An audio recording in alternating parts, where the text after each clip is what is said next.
Hasan Piker, socialist, communist, radical left influencer. Hasan Piker. Dirtbag left. Hasan Piker. Pro-terrorism, pro-Hamas. Hasan Piker. Hasan Piker. Hasan Piker. Going on this vulgar rant, mocking wounded war vet for losing his eye fighting for our freedom. Have you ever heard someone mention the Streisand effect and wondered what they were talking about? This phenomena is named after actress Barbara Streisand. Sometimes when you try to cover something up, you end up bringing more attention to it than if you had just let things be. The assemblyman will not denounce Hasan Piker, who said, America deserved 9/11, dude. The assemblyman just said in his response, Hasan Piker says America deserved 9/11. There you go. There you have it. My friends, we have toppled a political dynasty. Now to the Michigan Senate race, where El Sayed is campaigning in Michigan, appearing on stage at 2 Michigan campaign rallies. He's proactively campaigning alongside Piker. The man who says Hezbollah's flag is his favorite because it's dope. Why would you align yourself for raging anti-Semites? Who has defended Hamas terrorists. Calling them the lesser of two Israels compared to the government evils. Lesser of two. That's what I find a bridge too far. When I went up to my good friend Chat and said, hey, can you walk me through some more controversial statements of Hasan Piker? Even ChatGPT went out of its way to soften the edges of Hasan and give me context.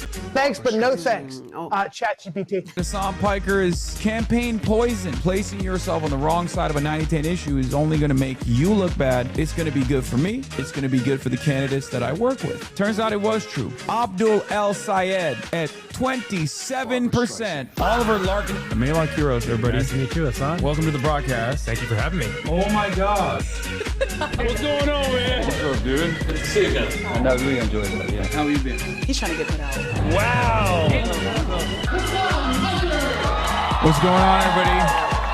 I hope everyone's having a fantastic evening, afternoon, pre-evening, no matter where you are in the world. I'm Hasan Piker, and this HasanAbi broadcast coming to you live from kind of gloomy California, Los Angeles, folks. We're live and alive, and I hope all the boys, girls, and MBs are having a fantastic one because today's a beautiful day. Today's a wonderful day. Today is Tuesday. That's right, ladies and gentlemen, folks, boys, girls, and MBs. It's Tuesday. It's Newsday Tuesday, and you already know what's up. It's election day. It's not heist day. It's not a heist day unless you fucking mean we're stealing the election. That's right. We're fucking doing it. We're doing the fucking thing. Yeah, we're stealing it. Just end the election already. Yeah, we're stealing the election. We're stealing the Constitution. We're stealing the fucking elections, yeah. From right from under their noses. I shouldn't even been doing this accent, honestly. I shouldn't be doing this accent because let's be real. I'm not the accent is not worthy of being recognized on my stream with what the British have done to me. Okay. Anyway, ladies and gentlemen, folks, boys, girls, MBs, we're live. We're alive, coming to you from gloomy 67 degrees, yet mostly gloomy California, Los Angeles, folks. We're live. We're alive. And I hope everyone is having a fantastic one. This is part of the broadcast where I tell you all about my personal news. It is Election Day, Tuesday, June 2nd, 2026. And yeah. There's what is this? Great news to start the day. Are you going to talk about the PlayStation event? I was about to say I'm in a pretty good mood, as you guys can probably figure out. And hopefully that pretty good mood doesn't turn into a pretty bad mood later in the day, in the night. But I knew that I would get baited into being angry about some shit fairly early on.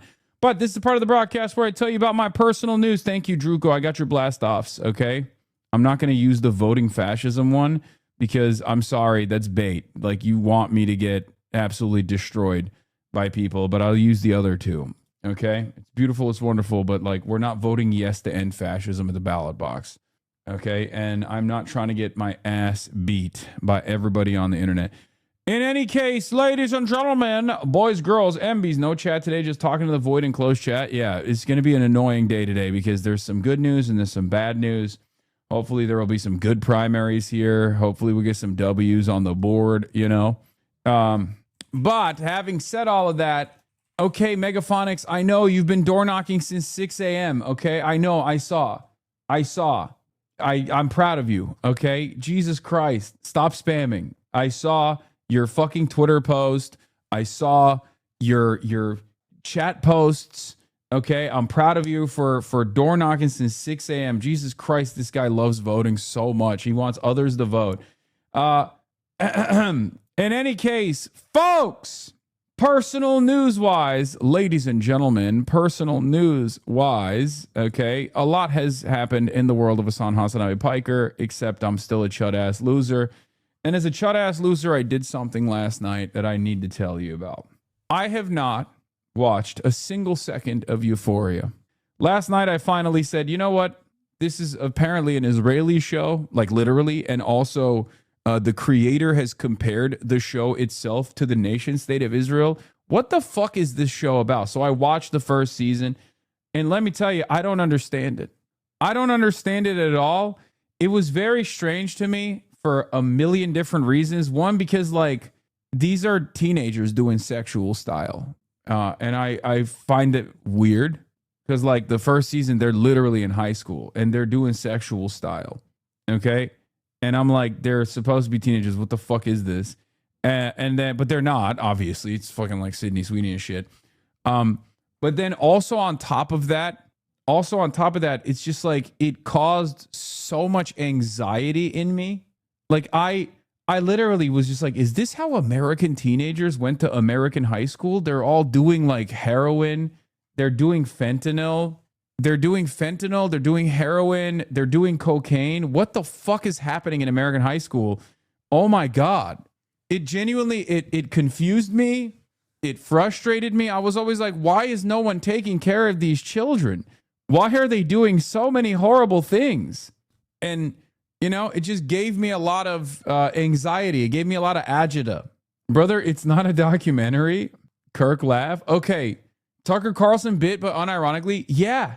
No, I'm not even kidding when I say this. It truly, it was like frustrating to watch. I kept watching Euphoria like this.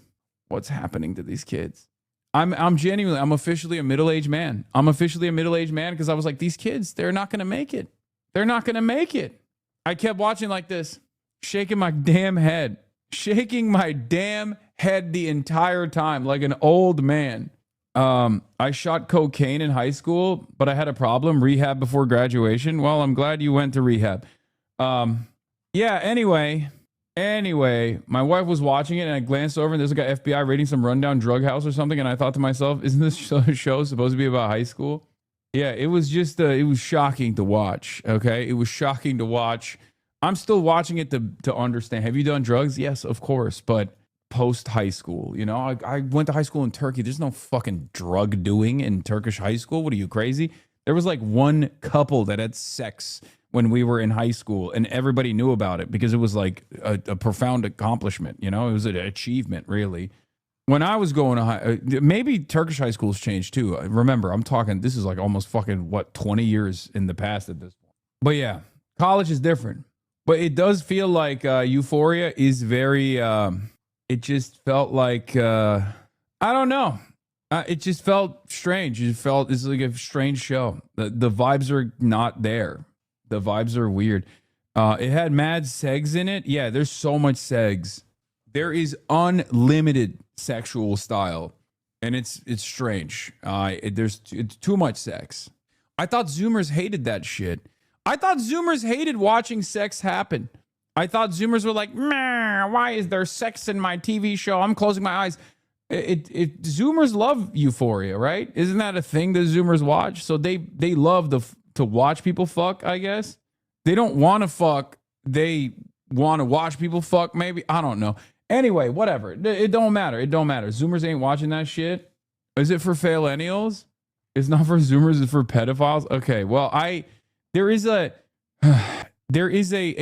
nervous energy to the entire show that I can't seem to put my finger on. I just like, it made me, difference is COVID, post-COVID Zoomers hate sex in media, but first season came out pre-COVID. Okay. I don't know. There's just like I'm always anxious when I'm watching an episode of Euphoria. Maybe I'm not cut out for it. Maybe I'm turning into my father who can't watch certain shows, you know, especially if there's like any child endangerment. My dad cannot watch this show at all. He will be like, oh, turn it off, turn it off. He'll get mad at me. And now I've become my father. I literally was just, I'm watching the fucking show and I'm feeling anxious for these little children. And I don't like it. I don't like it at all. It's their lives are fucking miserable. And it's like, they live in America. What do you mean? There's children starving.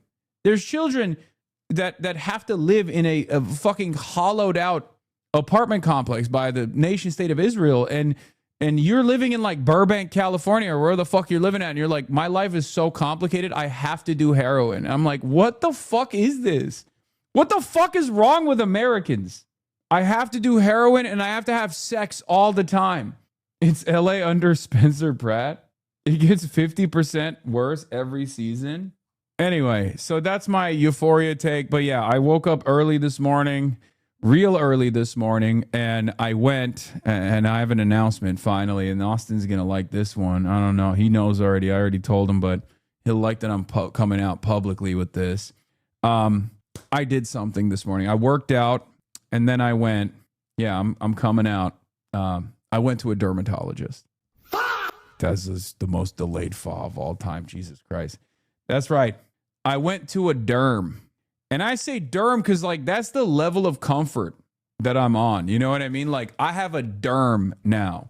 Okay? I have a dermatologist that I'm so familiar with. I call her my derm. Okay? So I went to the Ripper doc, the skin doc, which is a gay activity, right? I mean, it's kind of gay. But I dermaxed because I have these two fucking behemoths that are growing off the side of my face. And, you know, I filled all the forms up and they're like, do you use any skincare? And I was like, ha, no. Do you use sunscreen? I was like, no.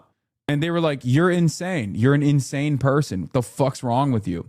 But yeah, so basically I went to the derm and she was like, she basically looked at my face, touched it and was like, this is a cyst. You have these two massive cysts on your face. And I was like, so what's the deal? Like, what do I do about this cyst situation? You know, I'm a numbers guy. What's going on? How do I fix it? What do I do? And the derm was like, we're going to chat GPT it. That's right. The derm was actually Patrick Bet-David. So yeah, I have cysts, 2 cysts. And what's interesting about it is apparently cysts have a mind of their own, right? That's what she said. She says cysts have a mind of their own. Like it's always there, right? It's always there. And the problem is like, it can just decide to get angry and grow.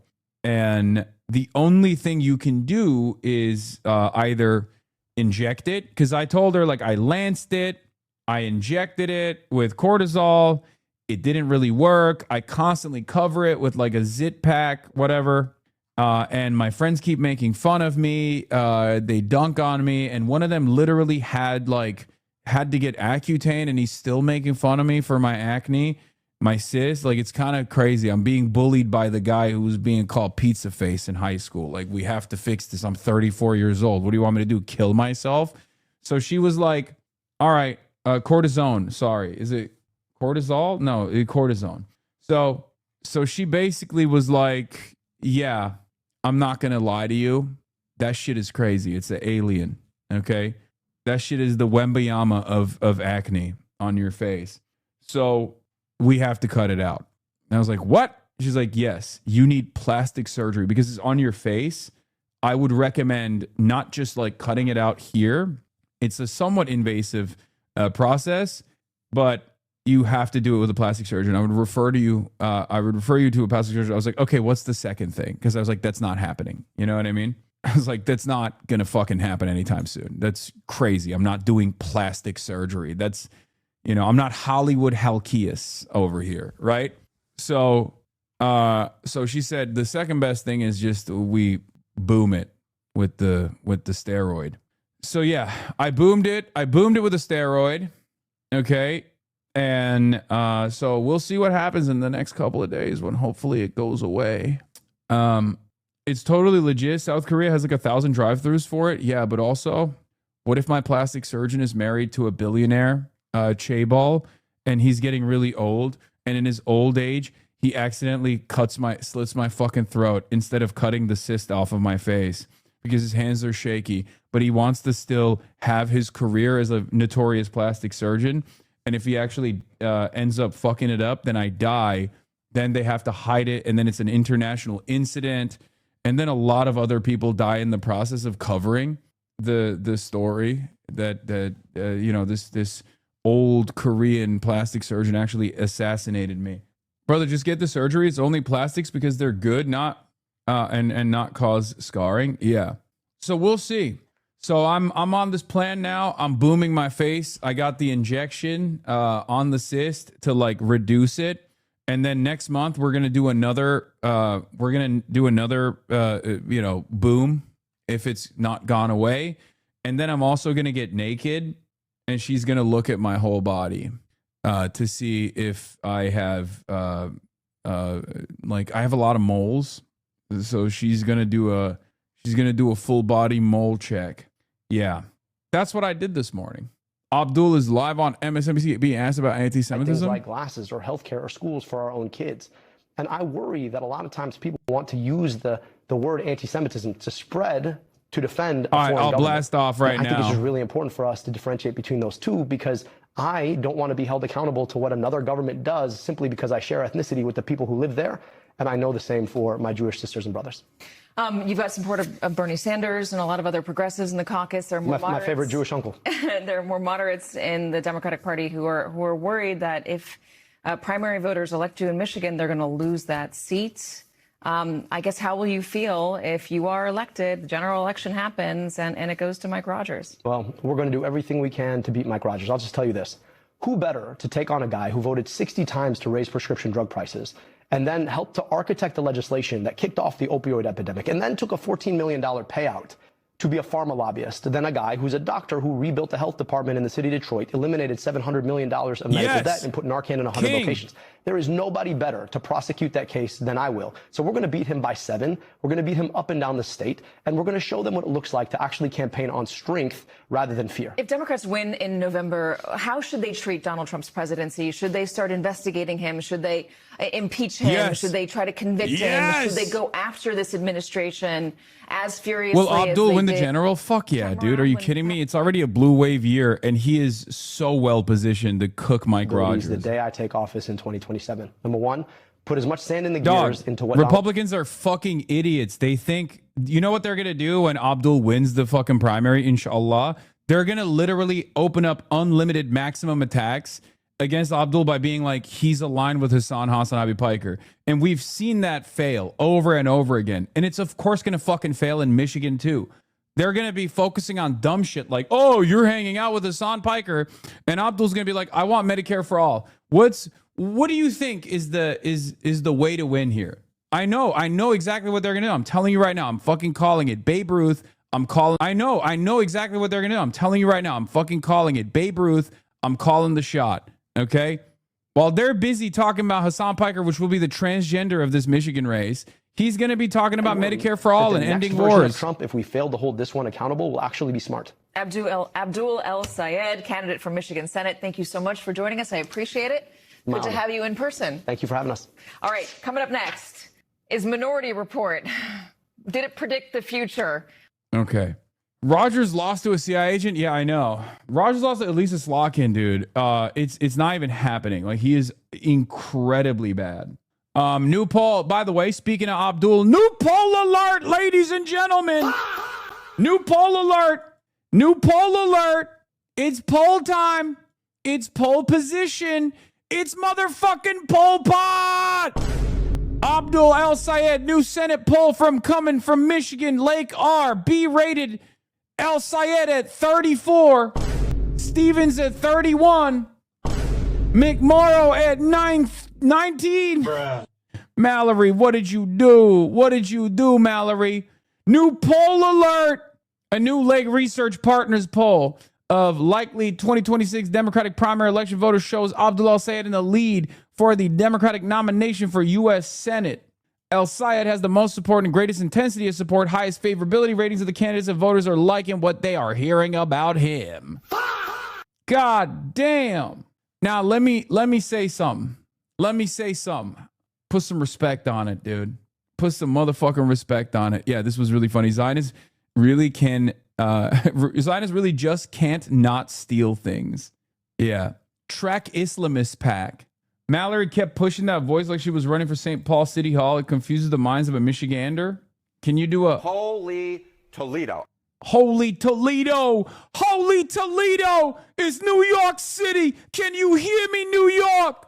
Holy fucking Toledo! You see this Shoycott W? Sure. When was the last time you met Jenna Marbles? I don't know. What a strange question. I have no idea. You're really stimming today, Unc? I mean, how was Stevens ahead of Mallory? What happened? What did I miss? Mallory McMorrow fell into the Goldilocks trap. Okay?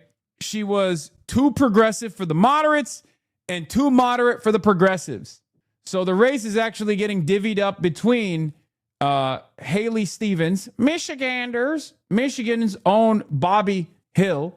Both El-Sayed and Stevens have released internal showing McMorrow cratering to the third position. It might be coordinated strategy to get her out, but I think it's fair to say Abdul and Stevens are currently looking like the inevitable 1v1. Don't speak ill of Bobby Hill like that. I mean, she is Bobby Hill. Let's be fucking real. Okay? What I don't understand personally is how we got to a point. Why is it?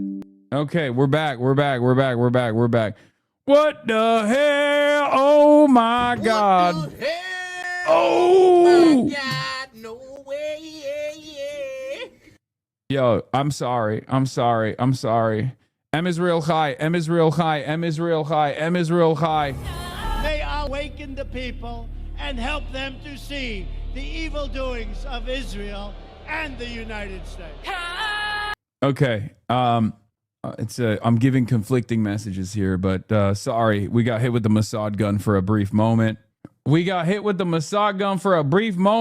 and gentlemen, boys, girls, and MBs, but we're back. Okay, so where was I? Apologize to Bobby Hill. I mean, I will never apologize to Bobby Hill. Who has the Haley Stevens video of her saying, I cry myself to sleep thinking about the nation state of Israel, like she's a fucking Korean cult pastor from the Moonies. So someone's got that. What? Muted loser. Are you going to speak about Novak? What? Yo, chat, how we feeling about Novak? Any opinions? I don't know what you're talking about. I mean, come on, dude. Michiganders looked at this shit and we're like, I feel represented. Israel exists in the future. Bro, that is genuinely the most insane thing I've ever heard an American politician say, I think. And I've listened to not Michael Rappaport, but Mike Huckabee. Like, that is so crazy. I feel like Mike Huckabee would be like, all right, dial it back a little bit, Bobby. What the fuck are you talking about? It's just such a crazy thing to say in general, okay? What are the odds Mallory drops out and endorses Stevens? Dream scenario for Abdul? Not exactly. What is this? MS Now, New York City, luxury real estate. We were just talking about how rich guys are so worried about New York City mayor. Seems Donnie Deutsch is saying he likes Zoran Mamdani. Oh, God. I'm sorry. If Donnie Douche, who is literally constantly fucking up my ass, talking about how I'm a dangerous, radical terrorist anti-Semite, is talking positively about you in any way, shape, or form, you really got to fucking lay it on a little bit thicker with your anti-Zionism. This is the most, I'm going to be honest with you, dude. This is the most I felt like this is Zagran Mossad Dani territory. That's crazy. This is Zioran territory, straight up. If Donnie douchebag over here is fucking singing your praises in any way, shape, or form, that means you have been insufficiently anti-Zionist, okay? Yeah, Zioran, ma'am dandy. That's crazy. You're slipping, which I already have a lot of issues with. Yep, he not calling you now. Man, I don't give a fuck. He's not my... Listen, man, he's not my friend. He's my politician, okay? Well, not even my politician. He's the mayor, okay? Sure, it's great to have, it's great to have representational politics. I feel very represented. But the reality of the matter is he's the mayor. That's what matters, first and foremost. Ma'am Dandy, he does a lot of great work, and sometimes he falls short. On the Israel stuff, he's definitely fallen short. Anyway, Voda Steyer Ma wrote in Luigi Mangino for insurance commissioner. Consider my civic duty handled. Jesus Christ. I feel like having too many friends in politics is how we got here in the first place. What are you talking about? I'm not like the average person in this regard. Most people don't consider politicians to be friends in any way, shape, or form, and don't have like direct access to them regardless. I was just saying, like, even though I can communicate with them directly, I will still criticize them. Anyway, the average voter. Oh, I saw this. Yeah.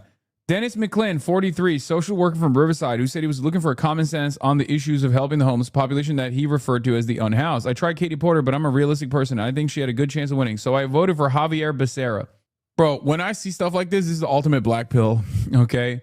As a person who talks about politics professionally, as a person who is, directly involved in the political machinery nowadays, when I see the average median voter, like the average voter and the way that they think, I turn into that meme of like, we taught this monkey to look at the median voter and to understand the median voter, and he killed himself. And it's like, that's how I am the monkey. I'm the monkey who goes, I try to understand the multitudes that are inside of the minds of the median voter, and I kill myself, okay, in a video game.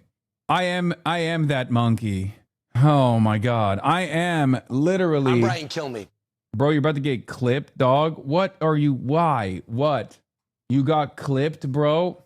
Guys, context. Okay, context. That's insane. Riverside is trash as a pit. Hasan, you're not dumb enough to understand the median voter. Yes, I saw an ad once on TV, so I voted for them. Yeah. Do you think context matters for clips? Clipping famously has context. You're right. Okay, it doesn't matter. No, I'm not saying the median voter is a monkey. I'm saying a monkey was taught about the median voter's attitudes, and the monkey killed itself. It's a very common meme, man. Jesus Christ. All right, enough. We're moving on. Listen, man, I'm about to drop a truth Moab. I'm going to dig deep into the earth's crust to unearth hidden knowledge. There's nothing a woman, pick one, loves more than a handsome twink, if not a doll. That's okay, cool. Truth nuke. Truth Moab. New York Times, Madeline Schnack, 22, a student at University of California, San Diego, who says she voted for Javier Becerra in the primary for governor despite some concerns about his consideration of oil drilling in California. I think both have pros and cons, but I've thought the pros outweigh the cons for Becerra. I'm gonna do it. I'm Brian Kilmeade. I'm gonna do it. I'm Brian Kilmeade. I'm Brian Kill myself. I'm Brian Kilmeade. Oh my God. Oh my fucking God, dude. What is going on? Dude, I swear to God, we like to think that Democrats are more intelligent than the average Republican, okay? A lot of people have deluded themselves into thinking, well, the Republican Party is a cult. It's true. They are a cult, right? And they go wherever Trump goes. There's truth to that. But I'm sorry, Democrats are just as fucking stupid, bro. Someone will be like, I'm a single issue voter for the climate, and that's why I'm voting for Javier Becerra, who is singularly funded by the climate destruction industry. Yeah, this is the meme. We taught this chimpanzee to understand the median voter's politics, and he hanged himself. That's how I feel. That's how I feel when I have to face the cold hard truth of like how voters make decisions. I am reminded of the black pilling realities that the average person doesn't know anything. Okay, dude, I'm going to be honest with you. There are millions of people today that have no idea that there's an election taking place. Okay, so that's the norm. The norm is people don't even know that an election is taking place today. Okay. And then outside of that norm, there are those who are actually active enough to go out and vote, right? Which I did as well. Look at that. There's the sticker. I should probably take that out before it fucking turns into. Yeah, I voted. Okay. I voted. Here it is. Here's the reality. Here's the devastating reality. I fucking voted, dude. I voted my freaking face off. I love voting. You know this. You know this. And there were some candidates that I was excited to vote for, okay? There were some candidates I was excited to vote for, and then some candidates I was voting for that I wasn't so excited about. That's just how it goes, right? Put it on the cyst? No, I'm not going to do that. It's an unfortunate side effect of living and existing in California, Los Angeles. Oh, also, Hype Train Level 3, ladies and gentlemen. Please subscribe to the Piker Broadcasting Service, the People's Broadcasting Service, sponsored by you, the people, for you, the people. Subscriptions allow you to be able to reverse or hit the rewind button. Okay? You can rewind if you subscribe. Here you go. I voted. Shit. I suspect it's not going to stick. Fuck it. Oliver Ma, I was excited to vote for. He's great. Kenneth Maia, he's great. Anyway, whatever. Listen, the tides have shifted so much. Oh my God, people were living for a take on Western countries being cooked to Israel with 23,000 likes. I mean, that makes sense. This is not a new tide shift. This is, I mean, on Twitter, that kind of take goes viral all the time. I convinced 5 people I know who were going to vote Becerra to vote Tom Steyer, so I'm fucking pumped, huh? Okay, so here's the thing. As I was saying, primary day in California is sad because there are some people I'm stoked to vote for, and then lots of reminders that the California Democratic Party machine is still a total behemoth in this state and will take a long time to tackle. Who are you stoked to vote for? The Zionist private prison profiteer or the Zionist pro-LAPD YIMBY woman? I'm stoked to vote for Spencer Pratt, who is the only honorable vote because he's the reactionary. And obviously, a lot of these guys are, that's the ultimate goal here, right? You know? Like, what is this conversation? Like, I didn't even say who I fucking voted for. And this guy immediately is like, obviously you voted for whoever is going to maximize genocide. Well, thank you, boss man. Don't even joke about that. I know, I'm not very excited to hear what the fuck the election results are going to look like. But yeah, voting is fascist, especially if you vote for the Democrats, then you're a fascist. If you vote for the Republicans, you're, a regular run-of-the-mill working class guy, though. Okay? In any case, folks, lots to talk about, lots to get into. First, let's start with what the Pod John's assessment was about voting, and it was crazy. Okay? There's some crazy takes in here from John Favreau, friend of the show, Pod John.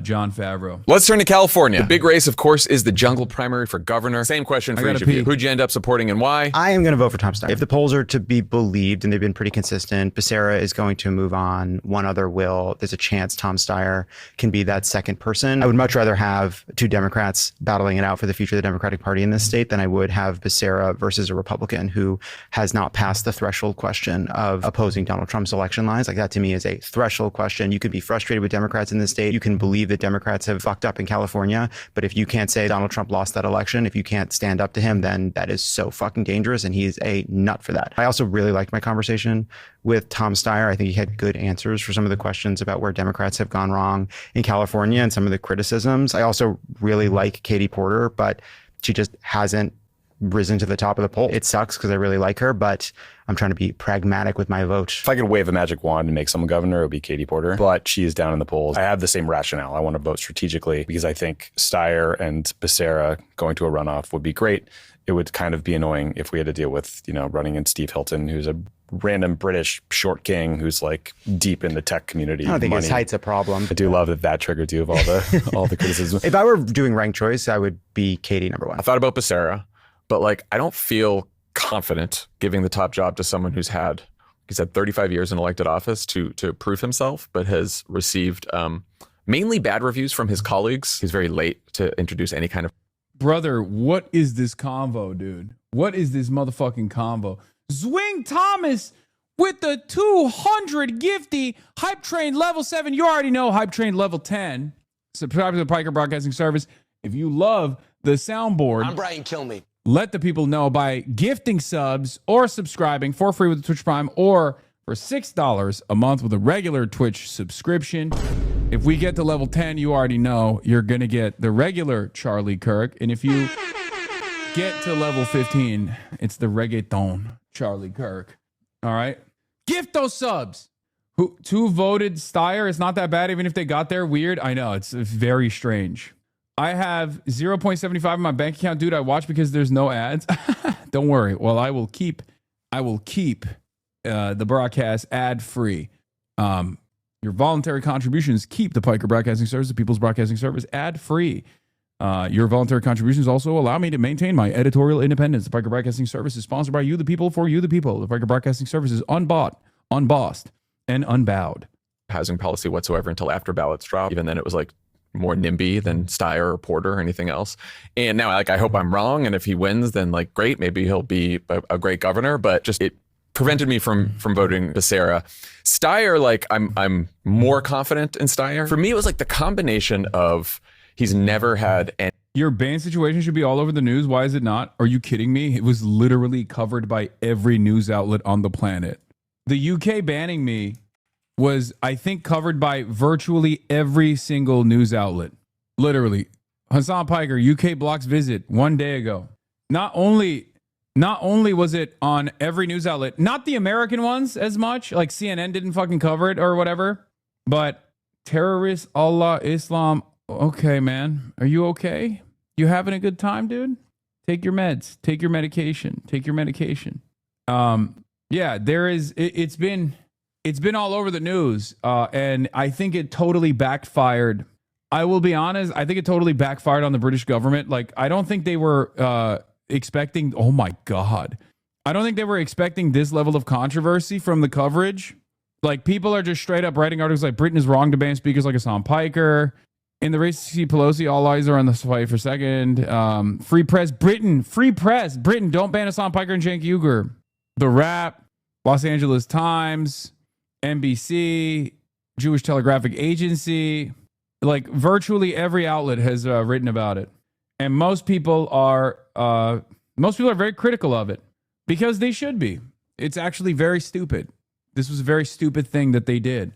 Olivia Reingold was going up to bat for her favorite socialist. Hell yeah. Hype train level 8, almost level 9, by the way. At level 10, if you like the soundboard at level 10, you know what I'll do. Oh, yeah. Nate Baer wrote an article on it. It's pretty good. I think a fuller explanation is that vote-losing Slavish Zionism is simply a core tenet of the anti-politics of centrism. Yeah, I agree. I wrote an email to my MP explaining my disgust. I was scared to read the OU post, but it was actually great. Glad to hear some institutions are sticking by their values. Yeah. Did you see Trump made this fraudster? Yeah, we're going to talk about that. We're going to talk about the new intelligence director. Don't worry. By the way, Cenk is literally lapping me in the media appearances. These are all the media appearances that I was supposed to do that I just simply didn't have time to do. They asked me to do it as well, and Cenk is doing him instead. Unk is lapping me right now on the media side because I have too much other shit going on, and I can't fucking do the weird times that the British media want me to go on their broadcast. It's like always at like 6 a.m. or 5 a.m. It's crazy. I'm getting nephew zoned right now by Unk. China surprised the world with a major decision. China has removed the name Israel from all of its official maps. Based. Where he was killed. You should be allowed to say. I don't believe that, but based regardless. Based nonetheless. I woke up at 6 a.m. What's your excuse? I woke up at 5 a.m. My excuse is I have to do other shit.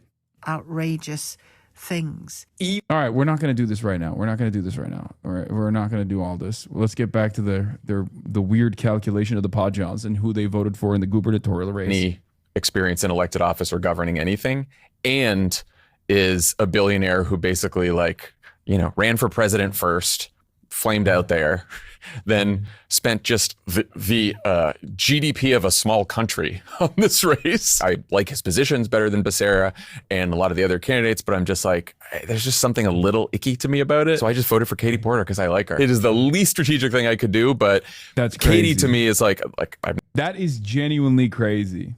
That is legitimately the craziest thing I've heard from this man's mouth. What the fuck is this guy talking about, bro? What the hell is going on? It's like I did a not even a protest vote necessarily, but he's like I wanted to vote for something, so I voted for Katie Porter. Is really funny because it's like, what are the redeeming qualities of Katie Porter that cause you to go, you know, this is who I want to vote for? Was it the I want to actually cut taxes for people making less than $100,000 a year? Like, I want to eradicate all taxes for people making less than $100,000 a year. That's what or was it the I'm against the billionaire tax of it all? Was that the reason? I never would have thought that one of the Podjons would be also the median voter. You know, going back to this.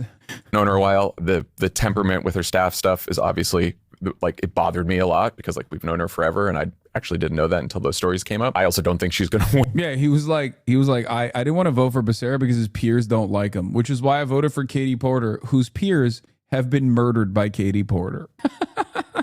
That's a joke for the record. Okay. She's just abusive. She didn't murder anyone as far as we know. I'm just kidding. Okay. Don't get mad at me. Hype train level 9. And at this point, but I'm like, who do I want to be governor? She's thought about the job a lot. 1 minute remaining. Has like a really well thought out policy platform. She's actually worked on passing legislation and getting things done when she was in Congress. And I feel like she's just like done the work for the job more than anyone else. Anyway, for once the libs are doing the vibes votes when the progressive left are doing the pragmatic votes. Yeah, it's funny. X-ray of a person voting for Katie Porter.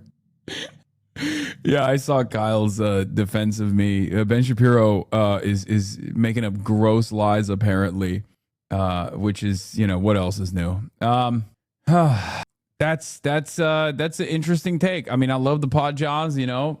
That's an interesting take. I don't know what else to say. National DSA endorsement for Malak Quiros.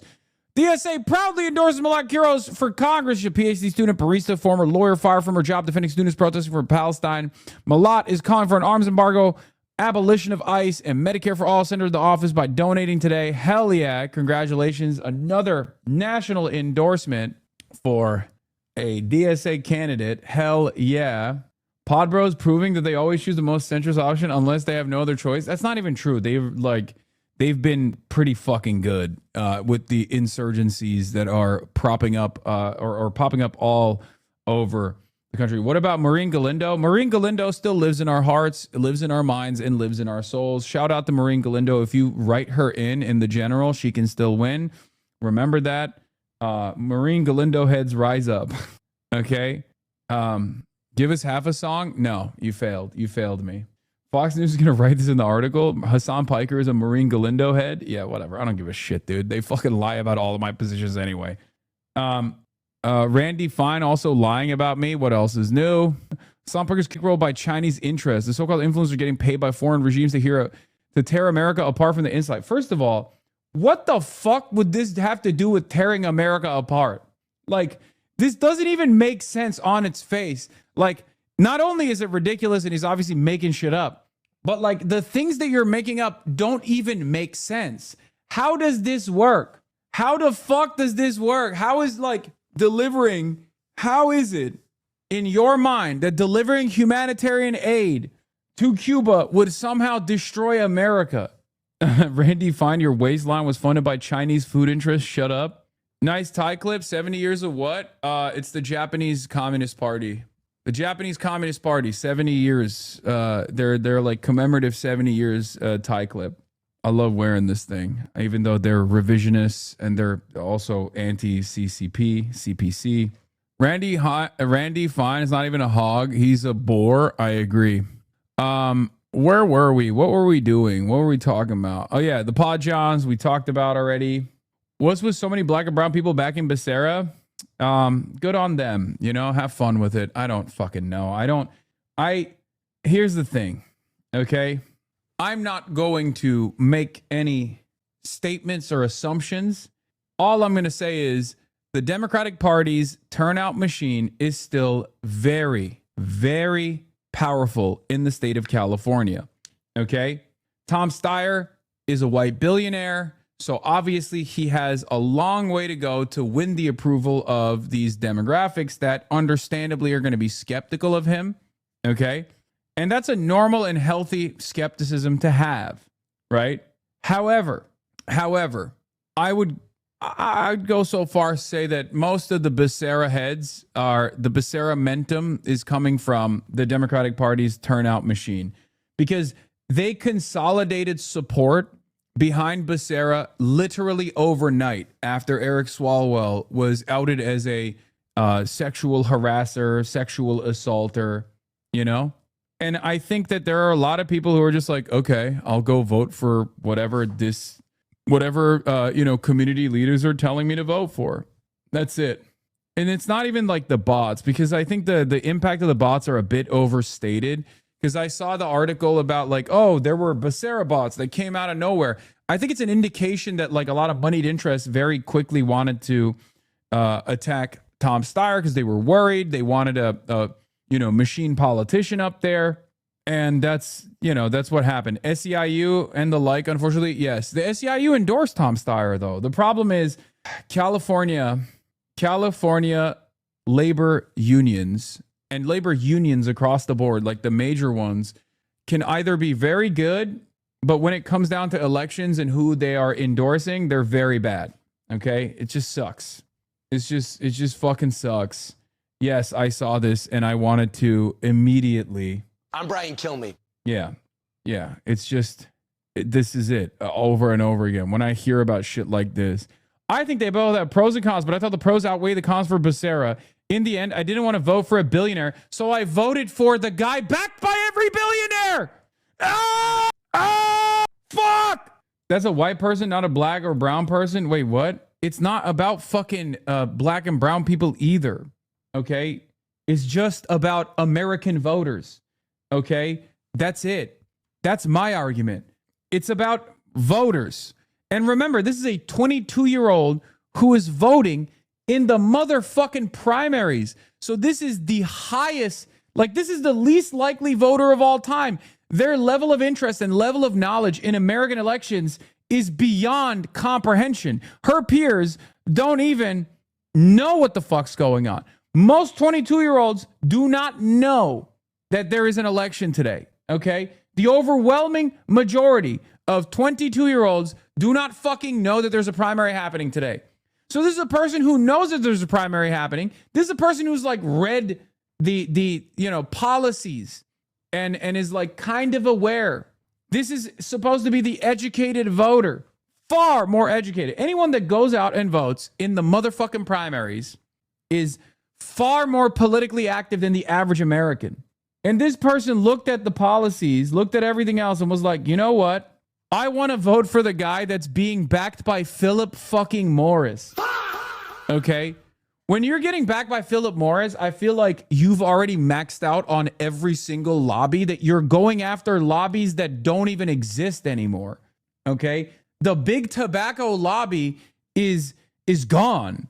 Okay? It's gone. It just doesn't even make sense for the big tobacco lobby to pump any candidate. I wrote an article about this today from a DSA perspective. Yes, I've seen your posts, okay? I saw your post. The billionaire on the ballot, what Tom Steyer teaches us about guides.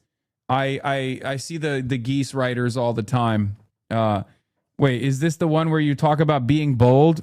Might as well be funded by Umbrella Corp. Yes. Geese Magazine.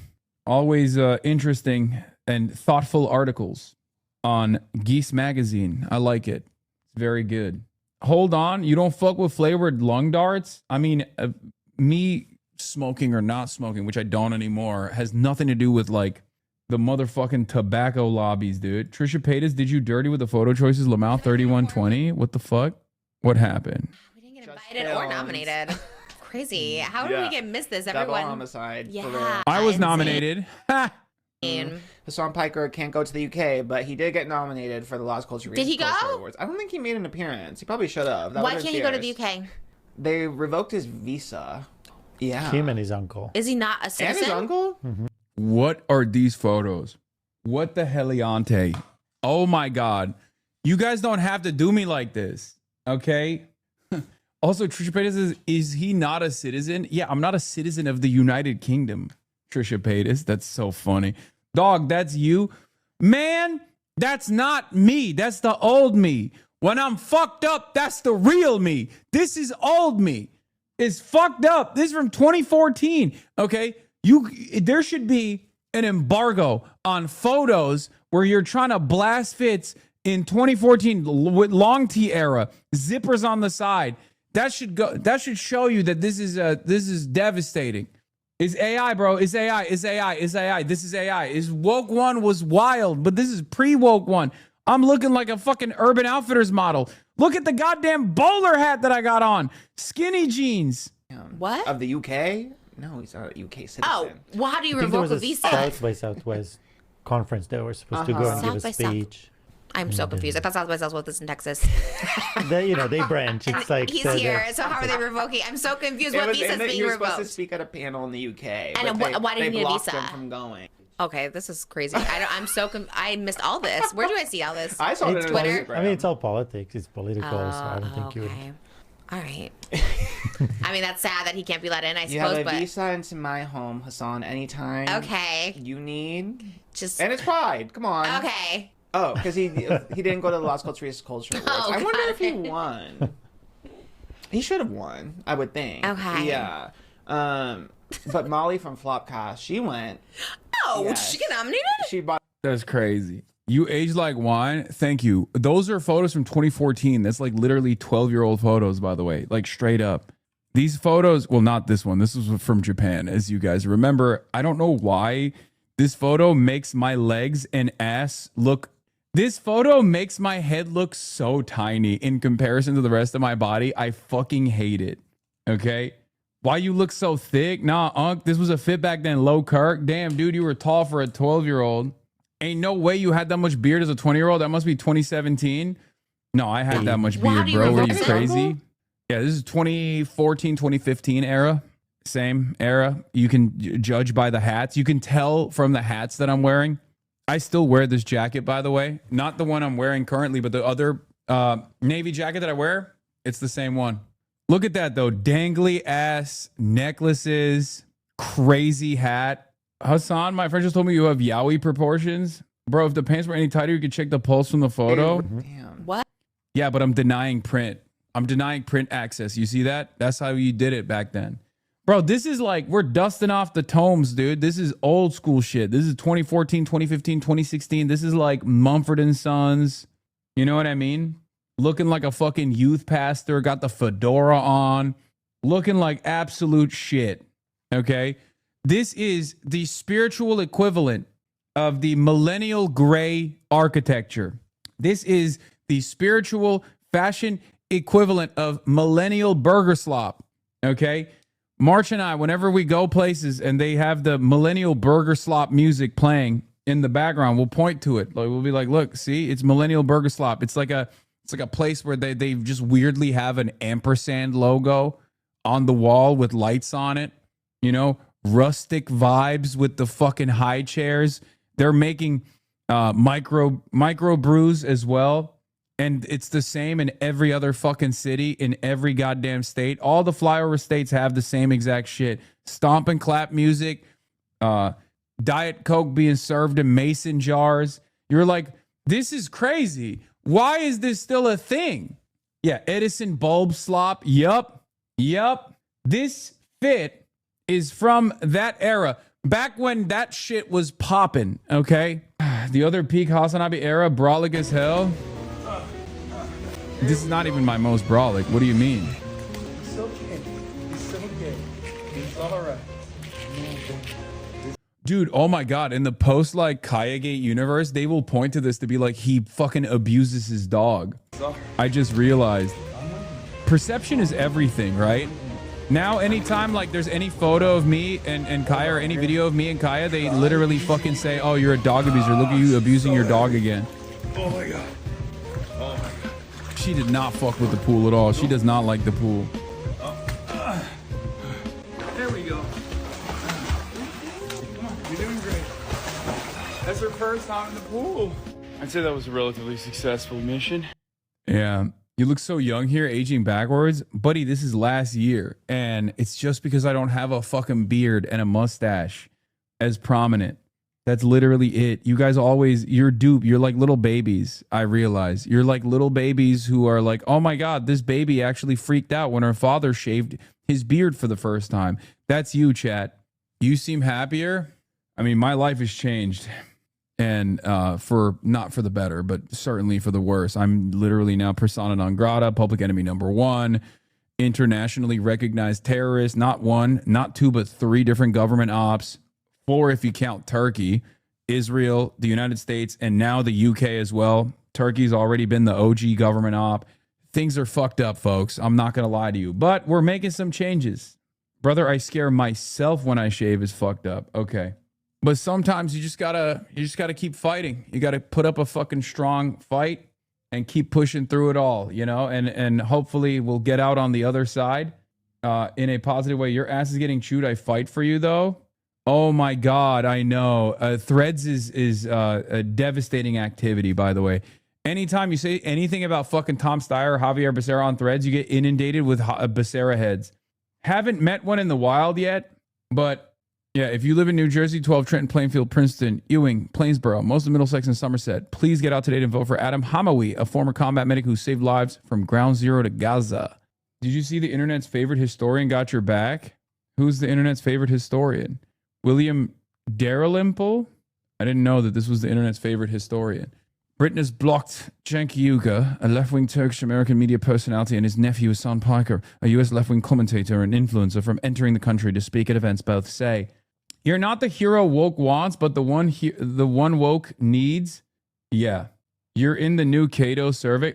Take a day off, dude. Never do that again. Is this true? Hasan Piker has started Euphoria. It's true. I did. It is real. I did start watching it. Also, this is a very Euphoria-coded photo for some reason. I don't know why. Hasan at Oxford Union. Okay, Auntie. Hasan, you should really talk to Dalrymple, a Titan historian and a genuinely good person whose worldview is aligned with yours. Dalrymple. Uncommon name. Don't worry about it. Okay, sure. Isn't Euphoria based on an Israeli miniseries? Yes, and it's also spiritually a very Israeli show. And that's not just my assessment of it. What is this? They're calling you a DNC plan. Hasan Piker is represented by WME Group, the same Democratic Party linked Hollywood talent agency that represented Donald Trump and still represents ex-U.S. Ambassador Daniel Shapiro, Israeli politician Nathan Sharansky, Hillary Clinton, Joe Rogan, and countless other political operatives. In the last 24 hours, Piker's speaker page was wiped. Wait, what? His supposed block from entering the UK is a fabricated scandal for a fabricated man? Wait, what do you mean it was wiped? I didn't even know that was the case. What are these guys talking about? Dude, I don't think they understand how talent agencies work. It's so funny that they'll be like, oh, dude, you're a fucking DNC actor. You're an operative. And it's like, no, man, I've been represented by WME for a decade at this point. And I've been very open about how they fucking gave me a boss call in the aftermath of October 7. And we're like, you need to shut the fuck up. And I was like, no. And they still, weirdly enough, chose to represent me. I don't know why. But yeah, WME is literally owned by Ari Emanuel, brother of Rahm Emanuel. Okay? Ari and Rahm's dad was in the Irgun militia. These are all things that I'm very open about. I don't think these guys understand how this works. Okay? There is not really a talent agency in Hollywood that isn't like objectively and openly slanted in the pro-Israel direction. Did they just get back to you with an okay? Yeah, they just said that you're getting a little too heated for us. Damn, they did nuke your page? Did the WME nuke my page? I don't know what Harry Walker is. I don't even know what this is. Is this like WME's like world's leading speakers bureau, Harry Walker talent agency? Like, is that bro's about to be fired? I mean, it doesn't even matter. What the fuck? What? I guess it's the Harry Walker agency, I assume, is like the subsidiary of WME's like speaking gigs or something. I don't know.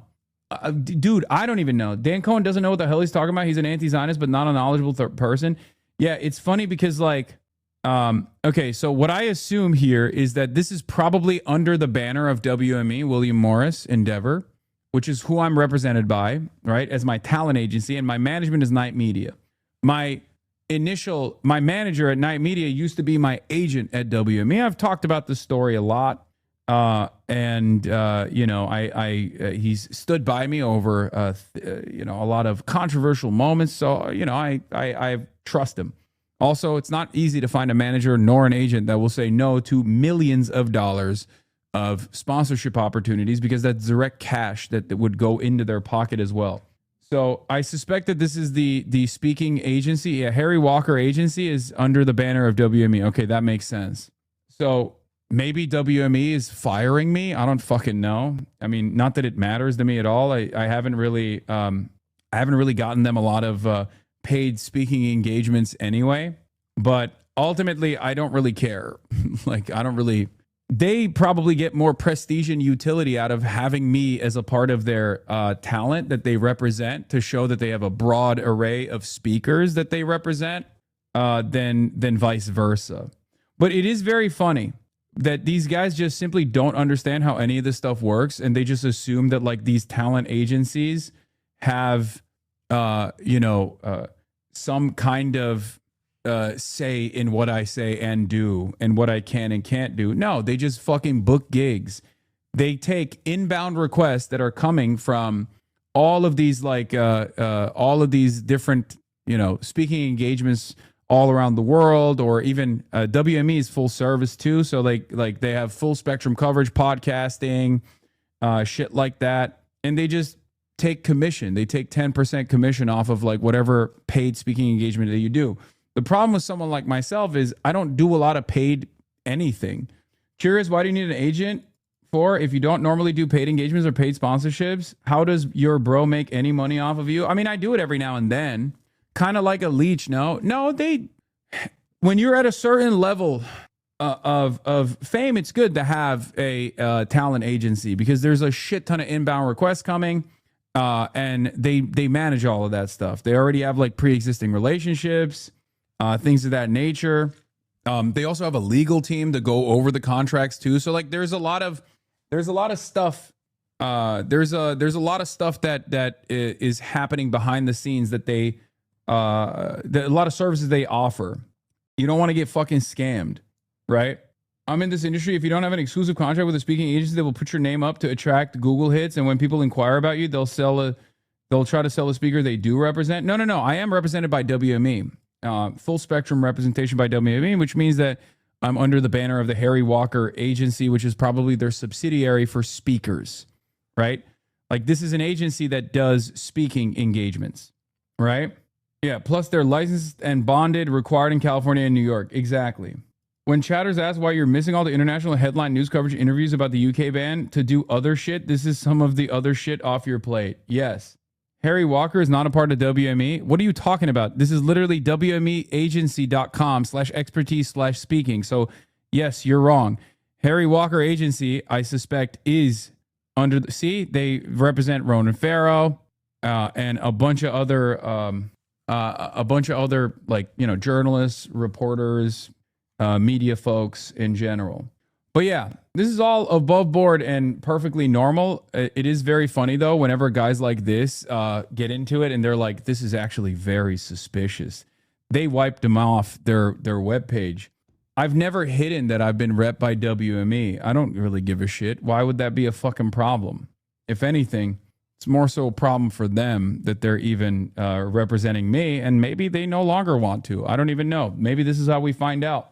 I swear your chat is some of the worst internet detectives. Why do we care about this? No, because like the extremely online folks that might be really smart in their analysis when it comes to like Zionism or Israel don't know anything about like how talent agencies work.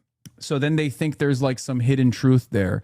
This happens all the time with like Night Media too. They'll be like, oh, he's rep by Night Media. It's Night Media also reps this and that.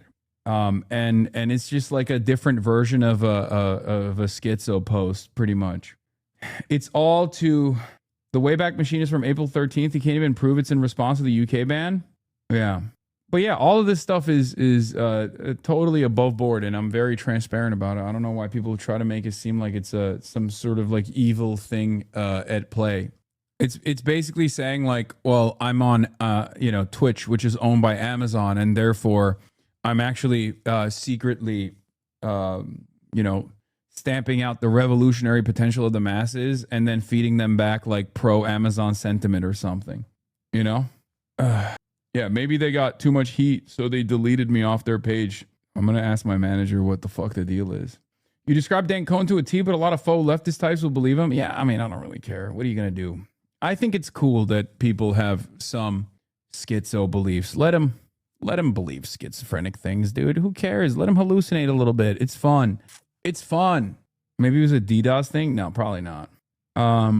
Anyway, I like to hallucinate that you're a gamer sometimes. Anyway, speaking of hallucinations, here's Ben Shapiro.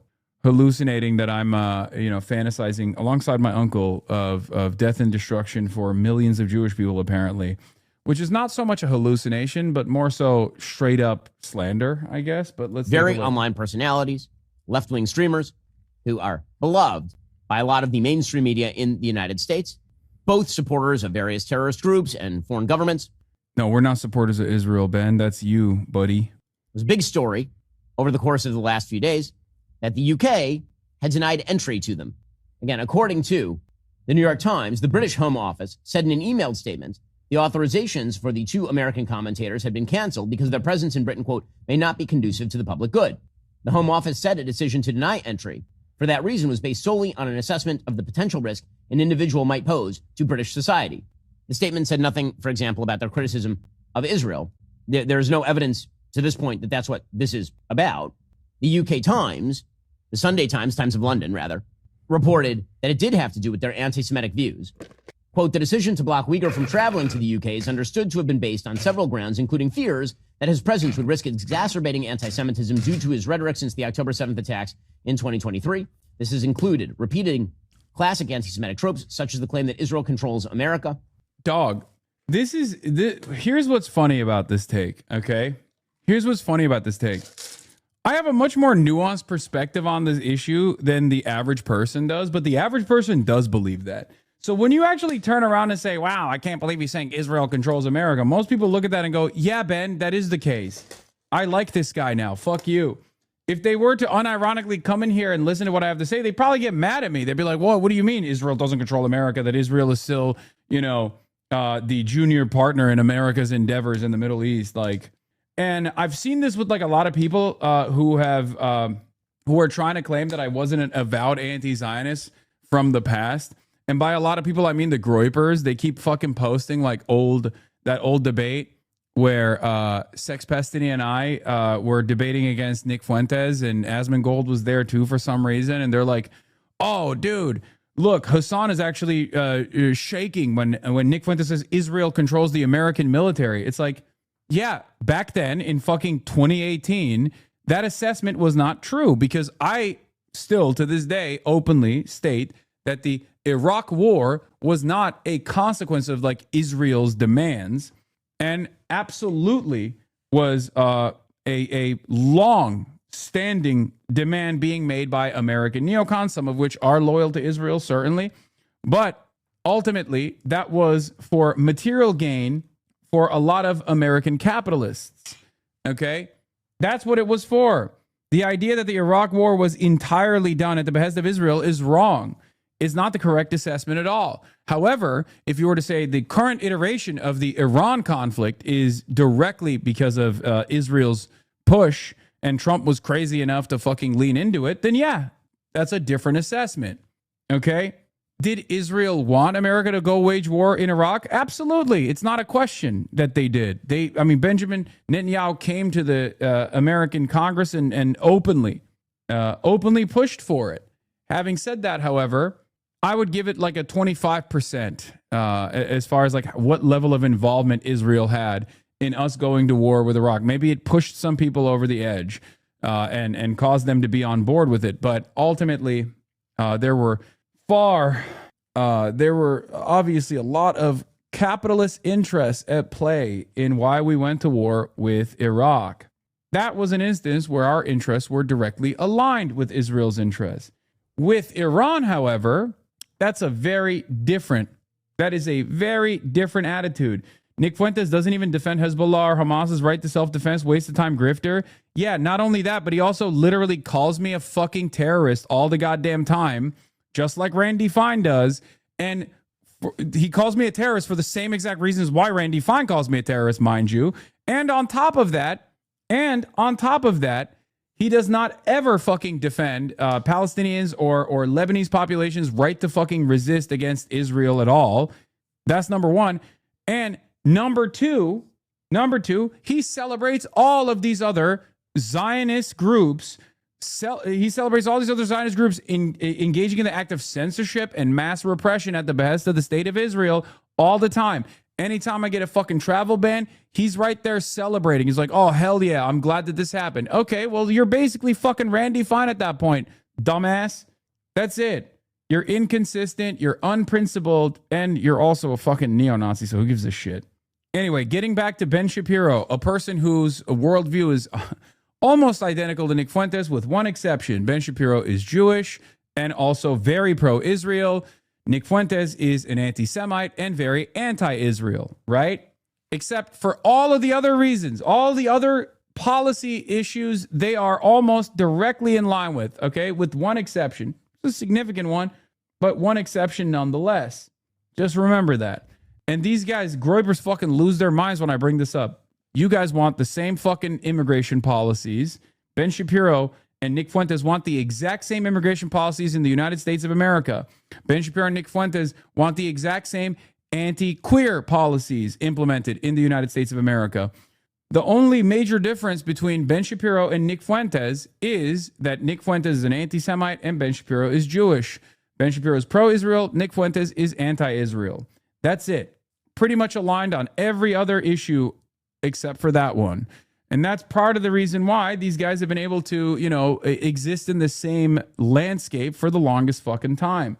So, again, this reporting is the basis for why Cenk and Piker are claiming that they are being banned for their feelings on Israel. Piker himself is suggesting that he is not anti-Semitic, right? He is just anti-Zionist. Now, as I've mentioned before, this is a distinction without any practical difference. Ha! If you are calling for the destruction of the Jewish state, which exists in the here and now, you're not having a prospective conversation in 1920 about whether there ought to be a Jewish state in the Middle East or not. It exists. It's been existing for 80 years. And you're not calling for the destruction of Pakistan, a Muslim-only state. You're not calling for the destruction of any of the dozens of other states around the world. Buddy, if someone were to say, hey, I think it's really fucked up that Pakistan is basically melting 2 million Afghan refugees and like forcibly pushing them out of their state boundaries, no one turns around and says, this is Islamophobia. There's no major Pakistani lobby that will actively petition to get you fucking canceled, fired from your job, okay? The only place where this conversation ever takes place is with Israel, okay? When someone says, hey, Israel's an apartheid state, we should abolish it, you say, oh my God, you want every Jew to be murdered. It's fucking ridiculous. It's fucking ridiculous. That's it. We're only calling for the destruction of the Jewish state, which would entail the murder of millions of... Yeah, no, it wouldn't, okay? The abolition of the apartheid is not only moral and just, but also would not lead to millions of Jews being murdered. You're a fucking racist-ass psychopath for saying that giving Palestinians equal rights and representation implies Jews will die, okay? It's a horrifyingly racist belief. It's one that is not dissimilar ideologically to Nick Fuentes' worldview, who also believes that giving equal rights and representation to black and white people is akin to white genocide. Many comparisons can be made between Nick Fuentes and Ben Shapiro's worldview, by the way. It's just that the in-group, out-group dynamic is different. That's it. Here's LBC also covering the Oxford Union thing. He said at the Oxford Union just months before he was killed, you should be allowed to say outrageous things. Even with the First Amendment, that ability to say pretty much anything in the United States, even then the United States stops people who it considers to be extremists from entering its country. And the reason is a really important one. Is that a good thing? If you are a British citizen... Is that a good thing? Wait, are you advocating for America's new censorious border control? We finally did. We finally found a fucking... Did we find a British guy who actually thinks it's great? And you want to say outrageous things, you can push the envelope pretty far before the law will get involved. But that's your freedom and your right as a British citizen. If you're coming into our country from abroad with that kind of intention, you have no right to be here. And there's no reason for Britain to allow those people in. And I've never... dude, British people, I thought, maybe I'm wrong about this, but I thought British people actually hated the fact that if they want to travel to the United States for the World Cup, they have to go through this like insane panopticon where the surveillance apparatus of the state will go through all of their fucking posts to see what the American state finds to be appropriate and inappropriate in their social media posting. it's understandable that this is, met with a lot of disdain. This guy is unironically defending that for some weird moral consistency to defend the British government doing the same thing. It's ridiculous when we do it to the Brits. It's ridiculous for the British government to do it to us. What the fuck is going on? It's like a race to the bottom here. These guys are... Yeah. It's important that we apply that to everybody, though, and isn't it? And the reason I raised Charlie Kirk is that the way he was killed was absolutely disgraceful. The fact that he was killed for what he said was absolutely disgraceful. But when he was alive, plenty of people argued and could argue, I think, legitimately, that some of his views were extreme about sexuality, about gender. He was allowed in. Should he have been? He said at the... Yeah, well, this guy's going to be like, well, I agree with him. I agree with what he's saying about the gays and the transgenders, love. That's why he should be allowed. Whereas this Hassan Piker person, I don't agree with, which is why he shouldn't be allowed. I should get to fucking decide. I should be the person who decides who's let into the country and who's not let into the country. He's a Muslim and terrorist. And we've got plenty of them here coming in by fucking boats. Also, I'm a Labour voter. I'm a Labour lover. I love the Labour Party. Stop the boats. That's why I'm voting for fucking Labour. To stop the fucking boats. Come on, England. Anyway, the overwhelming majority of the British public agree with Cenk. Israel's a disgusting genocidal apartheid state. You've described Israel as barbaric.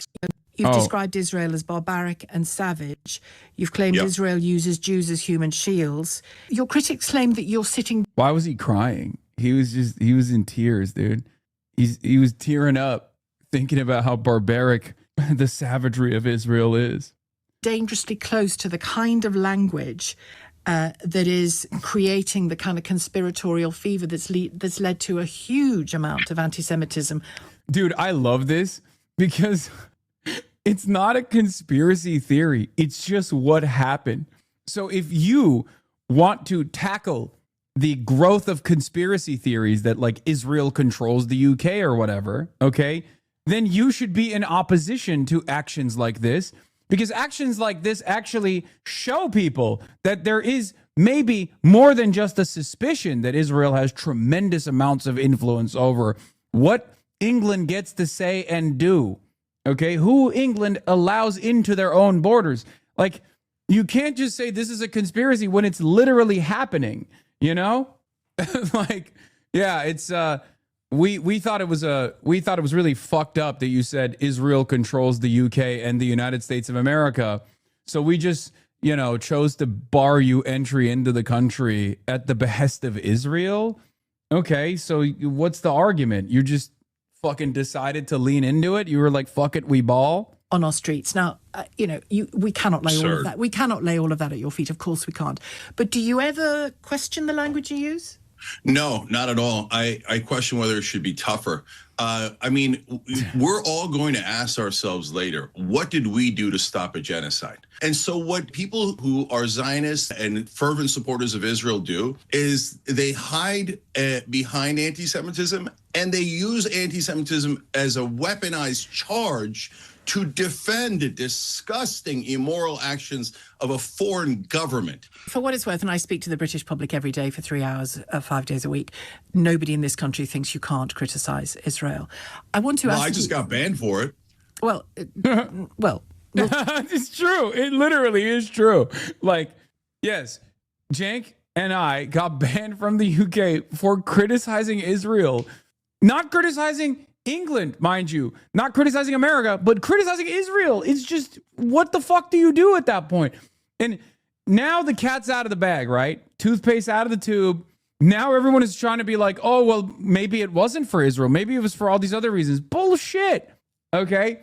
I'm sorry. You can't literally write articles leading up to our entry into the country being like, Jewish groups that are pro-Israel want to bar entry into the UK for Cenk Uygur. Well, not even Cenk Uygur. We didn't even know that Cenk was actually a part of it, but there was a big push to stop me from entering the fucking country. And then all of a sudden, when we actually are stopped, right? Did pro-Israel groups push for Hassan Piker's UK ban? Verdict, misleading framing. UK blocks visit by U.S. commentator Cenk Uygur and Hassan Piker, who claim it's over Israel. The ban was the outcome of several British Jewish communal organizations that openly campaigned for. The Community Security Trust urged event organizers to drop Piker, calling his record of promoting rhetoric that includes anti-Semitic themes, denial of well-documented atrocities, and apparent support for extremist groups entirely unacceptable. The Jewish Leadership Council said his presence is not conducive to the public good. Labour MP David Taylor separately urged the Home Office to revoke Piker's travel authorization before his South by Southwest London appearance. And then after the decision, the Board of Deputies of British Jews welcomed it. So not only did they push for it, but they took ownership over it, and then they celebrated it, and then they want you to fucking think that this is like, they want you to not notice this, okay? They want you to be like, no. We get to demand it. We get to actually welcome it. We get to celebrate it when it happens. But if you turn around and say, well, that's strange. You fucking wanted this to happen, and it happened, and now you're celebrating it, and now you want me to fucking, now you want to imply anti-Semitism here? What the fuck are you talking about? You did it. You literally did it. It's crazy. Supportive commentary followed. Jewish Chronicle column welcomed the ban as a rare good news and a welcome decision, while arguing the larger problem was domestic hate preachers the authorities ignore. Not everyone in the week's debate agreed. Unheard, which had invited Piker to a live on-stage debate, opposed the ban. Its editor said, we stand against canceling people, banning them from entering the country, and shutting down public events, whether we agree with them or not. Yeah, it's fucking ridiculous. Honestly, homie, you should low-key thank these guys. I never took you seriously because of your TYT days prior to this hate campaign. Keep it up, dude. Okay, thanks. Giannis, last year, my friend Hassan Piker addressed the Oxford Union. He spoke cogently on the rise of anti-Semitism, fascism, and dangerous conflation between anti-Semitism and anti-Zionism. This coming Friday, the iconoclast, that is Wolfgang Munchau, and I were to host him at a live event at King's Cross Town Hall. Alas, the Starmer government decided to ban Hassan from entering the UK. Why? Without even saying so explicitly, they hinted at Hassan's ... anti-Semitism. Join the club, Hassan. Your ban brings back memories of 2 years ago when I was banned from entering Germany for the hideous crime of organizing, alongside German Jews, a conference on the ultra-subversive topic of the A Just Peace in the Middle East. These days, it seems you are banned as an anti-Semite if you oppose the Palestinian genocide and the ideology that drives it. And as Freddie just tweeted now, your being silenced leaves those who purport to value free speech above all else utterly unperturbed. Such are the interesting times we are enduring. Yeah, Freddie Sayers is the publisher of Spectator and Unheard. Not a guy who's a fan of mine, by the way, okay? Not a fan of mine at all. Saying we have very regrettably had to cancel our Iconoclast event with Hassan Piker this week. He was going to be challenged in a new and interesting way. Now that cannot happen. Unheard stands for free thinking, free inquiry, and free expression. For meeting bad arguments with counter arguments, not canceling or deplatforming. The ideal of free speech only counts if you defend the right of those who strongly disagree with you to speak. Otherwise, it's meaningless. Personally, I've been very depressed by people on the political right who have talked the talk on free speech for years.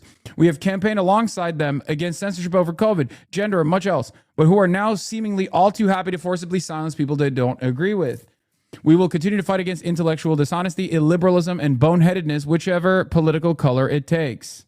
It's just, it's totally silly. It's totally silly that these guys also turn around and try to be like, oh, excuse me, how do we know that this was about your criticisms of Israel? It's like, well, we know that it was about my criticism of Israel because you motherfuckers made it about that. You demanded that I get banned from the country because of my criticisms of Israel. We'll see exactly what the reasons were given, and then you may be right that has happened. But that is the reason they gave. No, they gave it to the press. That's the government. I'm talking about the people of the country. And it's really funny because there were some people who were posting my my jokes about the Queen getting killed, getting banned. And they were like, well, this is good enough reason. It's like, no, dude, that's not good enough reason. The fuck are you talking about? You sound insane. You're like, excuse me, I don't like what you had to say about the fucking Queen dying. Okay, what the fuck are you talking about? That's literally free expression. We do not live in an actual monarchy. Like, I don't think the UK is a real fucking monarchy, right? It's like symbolic, right? The fuck do you mean? Can I ask the people of the country are beautiful. They agree with me. Well, not all of them do, but can I ask, is that not the kind of inflammatory language that might have contributed to being banning? Because let me finish my question. More disgusting than the Holocaust, more disgusting than Cambodia. In our lifetime. That's the kind of inflammatory stuff that does get people. Yeah, is it a genocide or is it not? Because if it's a genocide, it's no holds barred, okay? Like, can you imagine doing tone policing about like anti-Nazi rhetoric when you're like, yeah, Nazis fucking suck. Okay. The Holocaust is a horrifying incident. And people are like, well, hold on now. Well, the Armenian genocide just took place. How dare you make this comparison between the Holocaust and the Armenian genocide? I mean, don't you feel for the Armenian victims? It's like, that would be ridiculous, right? That would be fucking ridiculous. Like this idea of like tone policing, how someone opposes the Israeli genocide of the Palestinians is a totally fucking ridiculous argument. And you can only advance this argument if you don't actually believe that it's a genocide, or you weirdly enough do believe it's a genocide, but also think like, I guess maybe because the Holocaust happened, like the Jewish state should get to have his own little genocide of the Palestinians or something like that. Like, it doesn't make any sense, right? There is no perceived victimhood that you can hold on to if you are the genocidaire. That's why it's always funny whenever people come to me with this shit, when they'll be like, oh, why do you say that Zionism is Nazism? Don't you feel like it's really fucked up to say that? Because Zionism is like, a Jewish ideology primarily, even though it's not. It's obviously advanced primarily by Christians, an overwhelming majority. And then the overwhelming majority of Zionists around the planet are Christian Zionists, because there's just far more Christians out there than there are Jews, right? But like, even then, even if it was just Jews, even if it was just a Jewish thing, it still would be ridiculous, because did a genocide happen or not? It doesn't matter if the fucking perpetrators of the genocide were genocided themselves in the past. Like, it doesn't fucking change that. It doesn't change anything, right? Unless you truly believe in some weird fucked up manner that, like, well, Jews get to have a little bit of a genocide of their own, then you know, this is a ridiculous conversation to have. Okay, no, that's insane. So wait a minute, you want me to just give a pass to this foreign government? No. That's so then how no. These are all tricks. These are all tricks to say, don't criticize this way, don't criticize that way. No, you're immoral if you're not deeply criticizing the Israeli government. This caller doesn't even know the talking. Hassan has shown signs that he's not, again, not conducive to the common good. He has pointed out that socialism and one time even communism is a good way forward from where we are, because he talks about the rich and he talks about the elite without actually... Wait, buddy, yeah, that's literally, you can't say this is not conducive to the public good, because I disagree. Okay, commentary that's not conducive to the public good is intentionally vague, okay? It's intentionally vague so that dumb people like this will turn around and be like, well, I don't agree with him, so it's not conducive. But like, what it's supposed to be about is if I'm like doing what Tommy Robinson does, right? If I'm like throwing rallies to be like, we should fucking, I'm not going to even say it, but like throwing rallies where the objective of the rally is to do hate crimes. That's what Tommy Robinson does. That's not conducive to the public good. Like inciting violence, like specifically engaging in agitation. If the charges of you know, my commentary were true, if I was actually trying to do rallies where we're talking about like hurting Jewish people or something, then yes, that's not conducive to the public good. And there is perfect validity for a country. It's perfectly valid for a country to be like, we don't want you here. What the fuck are you talking about?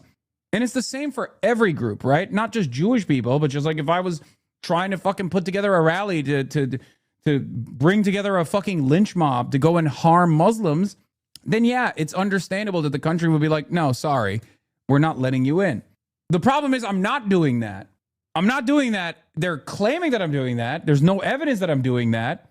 There's plenty of evidence to suggest I'm doing the opposite of that, right? Like, ultimately, it's ridiculous. Ultimately, it turns into, sorry, you are in opposition of my emotional support apartheid state that has done a genocide, and therefore I don't want you to be here. I don't want you to be in this country. You mentioned that he's one of the rich. So, because he's a multimillionaire himself, and he goes, the rich is this, the rich is that. So he's got his priorities misaligned. So I think what the Home Secretary has done is... This doesn't even make sense. So I am rich, but I also want to kill the rich. So I want to kill myself. Like, how does this work? It doesn't even fucking make sense. I break people's brains so hard with this shit where they're like, socialism means you're supposed to be fucking poor, lad. Socialism implies you're supposed to be fucking poor. And he's actually a trillionaire. How does it make fucking sense? It makes me angry. He shouldn't be allowed. Is good in a way as long as it's done for genuine reasons and they've got genuine information or content that he's done in this case. I feel like she's having a hard time trying to make sense of what this guy's argument is. To say, no, we don't want him in this country. He's just going to try and disrupt the nation's harmony, shall we say, if there is any at the moment. But I think we do still have some harmony, but yeah, it is fractured for sure. Matt, I must leave it there for time reasons. Thank you very much for your time. She couldn't even respond to it because it was such a stupid point. He's disrupting the national harmony, lad. What the fuck? He's disrupting the national harmony. He's rich, but he hates the fucking rich. He says, eat the rich, but he's fucking rich. How does it make sense? Unlike me, a very consistent man who says, fuck the migrants, stop the boats, as I go and eat my curry chippy. All right? That's not a contradiction. It's real life, innit? I can see why we needed to have the First Amendment if this is the average Brit. Yeah. All right. But yeah, I already covered this, but, really good numbers coming out here with Abdul El-Sayed at 34 and net favorables at El-Sayed, placing him at plus 44 net favorables.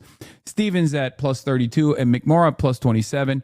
This is the Abdul El-Sayed internal numbers that just came out. Fantastic movement.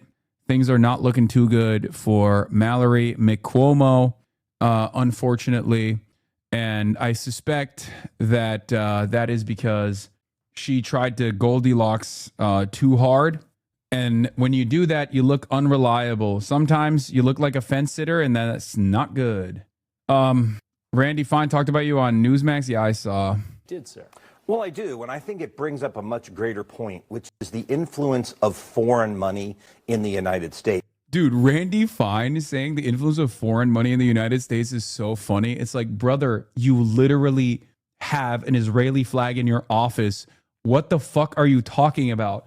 Like, you are Israel's fattest supporter, okay? And to be fair, there's plenty of fat people who support Israel, plenty of, there's nothing wrong with being fat, okay? But in a legion of large and in charge supporters of the state of Israel, he is the largest. It appears that this trip was funded by Chinese interests. It appears that many of these quote-unquote influencers that we see out there are funded by foreign interests that are simply trying to divide us as a country, to tear us apart from within, because how better to beat the greatest superpower in the history of the world than if you can get it to fight itself? So I'm glad the Justice Department is doing what it's doing. This guy should be in jail. How do we get here? Well, Israel's largest, most gluttonous supporter thinks everyone else must also be getting foreign funding. Show us your Chinese money. Speaking of Chinese money, my Chinese tailor has shipped out my Chinese suits, and I'm very excited. They're going to be arriving soon. Super stoked. 2 Western suits and 2 more Zhongshan suits are going to be added to the rotation, baby. Very exciting. Do you have an Ip Man style suit? No, I don't. All right. Shoykat Chakrabarti, by the way, this morning had over 500 volunteers, including Megaphonics. Okay. Megaphonics mentioned, there you go, who woke up at, Megaphonics wants you to know, he woke up at fucking 5:30 a.m. to go and door knock for Shoykat Chakrabarti in San Francisco. Okay. Just so you understand, Megaphonics is no longer Megaphonics. He's Megaphonics again. Okay. I did 2 turfs of these green dots. They're me. Okay. Congratulations. Anyway, over 500 volunteers showed up at 6 a.m. this morning to get the vote out. In 2 hours, we put up over 20,000 door stickers to remind people to vote. Over the last year, we've built the largest field campaign in San Francisco history, and it's beautiful to see it in action today. Okay. What is this? In San Francisco, a divided left eyes Nancy Pelosi's seat. Yeah. I don't even want to fucking get into this, okay? I don't even want to get into this. Primary is still 2 months away, but it's time for McMorrow to take a big old proverbial sledgehammer to Stevens. El-Sayed has clearly consolidated 1/3 of the progressive left voters. Stevens is benefiting from $10 million in spending on her behalf. Her and McMorrow are largely competing for the same voters at this point. Second tough poll for McMorrow this week. she's getting destroyed because she chose to hit the Goldilocks zone too hard. Okay? I've been watching you on and off for years now. Your current fashion sense is by far my favorite. You mean just regular ass suits? I'm wearing a vintage tie, by the way. I'm getting into vintage ties, chat. Left GOP rep and Michigan Senate candidate Mike Rogers' actual photo from the campaign trail. Right photo put out by staffer. Wait, what? Ain't no fucking way that they're so worried about Abdul El-Sayed that they try to make him look like Abdul El-Sayed. Suit era sucks, but I understand the necessity. I mean, dude, you can't on the one hand constantly clown me for wearing ridiculous fits from like 2014 to like 2020. And then certainly even more ridiculous fits from 2020 to like 2023, 2022, when my style improved dramatically. And then get mad when I fucking wear suits. This doesn't go out of fashion. Suits don't go out of fashion. So any time frame where you can snap me wearing a fucking suit is always still going to look good and normal because suits are timeless. That's it. Toledo man concerned trolling Maine's strongest sexter. Oh yeah, holy Toledo, we're back. We're going to be talking about Graham Plattner's sexting problems and scandals. I mean, look, there have been a lot of revelations about Graham Plattner as this campaign has gone on, from tattoos to sexually explicit text. But this one might be different. And the reason I say that is, take a look here.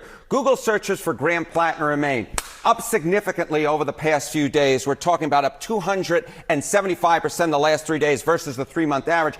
And more than that, more people search for him on Sunday in Maine than at any point that I could find, even given the past revelations about the tattoos as well. So it seems to me that this time may in fact be different, where Mainers' focus on Graham Plattner is higher. This is interesting because people might say, oh, there have been so many scandals, they're inoculated to it. Nothing new to see here. This might indicate otherwise. This might indicate otherwise. More people searching for him on Sunday than ever before, and the search is way up versus the Okay, average. how have the prediction markets changed? Yeah, okay, so one of our first glimpses into how this might affect Plattner's electoral fortunes is from the prediction market. So you can see this right here in the Kalshi prediction market.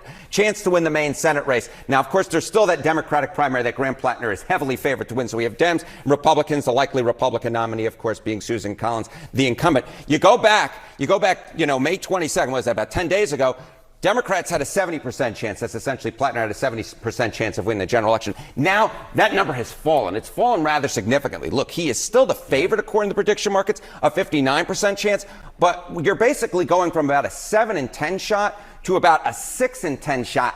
This is now a race that, if you were projecting it out, I would say would be well within the margin of error. I dare say too close to call, although Plattner's still favored, but his chances have gone down significantly, and Collins' chances have gone up significantly. And part of the reason this number here will make Democrats in Maine nervous, I think, is because of the incumbent Susan Collins, her history. She's been very resilient, despite being seen as vulnerable for decades. Despite being seen as vulnerable for decades. She was first elected back, I believe, in 1996. But if you look at the last 3 times that she has run, take a look at the polls underestimate Collins in Maine. In 2008, the polls underestimated her by 8 points. 2014, the same thing. The polls underestimated her by 12 points. In 2020, the polls estimated her by 12 points. Oh, my goodness gracious. And she was down about 10 points before any of the revelations came out this weekend, which, according to the past polling errors, she would be well positioned to make it quite the race. And if, in fact, the prediction markets and the Google searches suggest that this race will, in fact, tighten, well, then Graham Plattner's lead may very well be lower than the past errors that have, in fact, allowed Susan Collins to win, like they did in 2020 when she was trailing the pre-election polling. It was always going to be difficult for Democrats to take the Senate in this election, but really any path to taking the Senate goes through Maine. Yeah. So what are we seeing about the chances of taking the Senate right now? Yeah, if you take a look, the chance of getting the Senate right now, you go back 2 months ago, it was about a 50-50 split, right? Now Republicans, again, it's close, but Republicans are now slightly favored to take back the Senate, no doubt in part because of what is going on in Maine, which just makes that path, which is already difficult, a little bit more treacherous. This feels like a Plattner tax right now in those overall stances to take the Senate. Harriet, thank you very much. Thank you, my friend. We got a lot of news this morning. These are fucking Kalshi odds. It doesn't, who gives a fuck, dude? It's just so dumb. I'm sorry, but utilizing Kalshiaz to be like, oh, it's cooked, like their chances are getting worse, is crazy to me. Also, speaking of which, there is some new news. Chuck Schumer, I met with Graham Plattner today. We're going to beat Susan Collins and take back the Senate. Republican midterm plotline. If you don't vote Republican, you're faking Galen out. Democrat midterm plotline. Adolf. We can end this now. It's not too late. Adolf. I mean, this guy literally is a fucking annoying centrist, but this is kind of funny. Maine voters tell ZBS News, that Graham Plattner's sexting controversy won't change their votes. The sexting controversy is such an interesting one because we don't even know when. FD Unkifier just declared it's racist to vote for Plattner. That is crazy to me. That is actually crazy to me. I'm sorry. That's wild.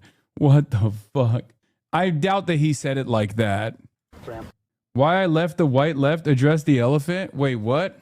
I doubt he said that. That's got to be bait, dude. I don't trust that at all. I'm sure he has understandable. I'm sure FD Unkifier has understandable skepticisms about Graham Plattner, a guy who was not only a machine gunner and all this stuff, but also had a fucking Totenkopf tattoo, man. Like, what are we talking about? It's kind of a deal, you know? It's not insignificant, you know? Anyway, what are the Mainers grit my saying? teeth and vote for him because, I'm a Democrat. Many voters in Maine tell us Democratic Senate candidate Graham Plattner's latest controversy will not change their vote. I probably wasn't going to vote for him anyway. I can separate what somebody's doing in their personal life and the mistakes or whatever that they've done from how they run politically. I don't think any differently about him since that story came out. I'll probably, grit my teeth. And that's not too much, but kind of feels like it's not that bad, right? He has an issue with the fans of Plattner who look past the tattoo and act like white saviors. FD called Plattner a seasonal villain you'd see in a House of Cards, and that he hates the dude. More than a dozen Maine voters told me that their support for Graham Plattner isn't wavering after his latest scandal. I want a senator, not a saint. I want policy action, not gossip, one voter said. Yeah, I think a lot of people are ironically making the exact same decisions that I suspected that they would be making, which is they hear a guy like I've been talking about this since before the fucking last round of controversies, right? I've been talking about this since Janet Mills was in the running. People want to fucking vote for someone who's endorsed by Bernie Sanders, who says they want Medicare for all, who says enough with the wars, right? And who says fuck Israel. That's literally what people are looking for, right? And this is a left populist momentum that Graham Plattner has happened to find himself being a banner carrier of. Okay, he's the standard bearer. When people say he isn't anti-war, we're talking about from the average person's perspective. I think you guys are being, again, you guys are being you guys when you go, oh my God, Graham Plattner is not anti-war. Graham Plattner is the most anti-war in comparison to the fucking average politician. Oh my God. When I'm doing this analysis, I am talking about it from the perspective of like the average American, okay? From the perspective of the average American, Graham Plattner is anti-war, like far more anti-war than the average person, and also has a lot of credibility to be anti-war because the average person looks at his tours and thinks, oh, that's cool. He's brave. He's a warrior. In any case, Matthew Petty says, Graham Plattner is a literal Blackwater mercenary who signed up because he likes violence per Reddit with a Nazi tattoo. He is also probably responsible for less death and suffering than the replacement level centrist hawk he's running against. I might be the one exception to Iglesias' rule. Yes, I would love to have an outspoken dove in the Senate, but I think Plattner's tattoo is really sketchy given his history. There's also nothing in his private Reddit that indicates that he is a Nazi in any way, shape, or form. So there is that inconsistency as well. It feels like he was just like designing a lab to make people go fucking insane. Having said that, I don't take issue with people who are scrutinizing Graham Plattner. I don't. It's ridiculous. I mean, he especially if you're a leftist, it's red flags galore. Okay. However, I do take issue when people go, well, he was a trigger man for American imperialism, as opposed to the people who literally championed it for their entire political careers. If you're placing the fucking blame entirely in the hands of the individual and not the fucking people, the individuals that were a part of the system that championed it, that lied about it, that willingly entertained it, knew better, and didn't give a fuck, you're an insane person. Like Graham Plattner being a trigger man as opposed to Susan Collins being the fucking politician that sent not just Graham Plattner, but millions overseas. Yeah, Susan Collins is responsible for far more death. Same with fucking Marjorie Taylor Greene. Same with every politician, okay? But I do think that, weirdly enough, a lot of people look at the individual and they can't analyze the systemic forces at play at all, where they think, oh, a politician voting for war is nothing. A politician voting for war is just, regular order of business. Whereas a person who is going to wage that war, well, that's the person who is ultimately responsible. There is a level of responsibility that obviously the person, the veteran, has here. Okay, it's true. It's ridiculous to assume that they bear no responsibility for whatever actions they may have taken part in when they actually served. But if you're gonna make this, if you're gonna match it up against a fucking politician who championed the war over and over again, yeah, obviously the politician is at fault. This is the same mentality. Is the same mentality between the way that AOC speaks on certain issues versus the way AOC votes on legislation. People constantly say, oh, AOC is bad because she's this or that, but they never look at her fucking legislative track record. That's what matters the most. She's a fucking politician. And her legislative track record is far more progressive than the highlighted moments that people hyper-focus on where she is weak objectively, where she will do the wrong thing or say the wrong thing objectively. Why the fuck? I mean, I guess it makes sense. I guess the consistency here is these are anti-electoralists for the most part, right? So they don't even think that it matters at all. So I guess that's what it is. Anyway, I feel like I'm much more consistent on this issue than everybody else. High stakes. For some weird reason. This like bricks people's brains. Primary Democratic Senate candidate out of the state of Maine is Graham Plattner. He is now facing a new scandal as the controversies pile up around him, causing a I thought you were against the masses voting on important things. Wait, what? What are you talking about? A lot of concern among some in his own party. Melissa DeRosa is one of them, author and Democratic strategist. Faz Shakir, senior advisor to Bernie Sanders, also founder of More Perfect Union. Great to have you both on today. Good morning. Speaking of Bernie Sanders, here's what he said about Plattner about a week ago. Yeah, I didn't believe that chatter that said voting for Graham Plattner is racist.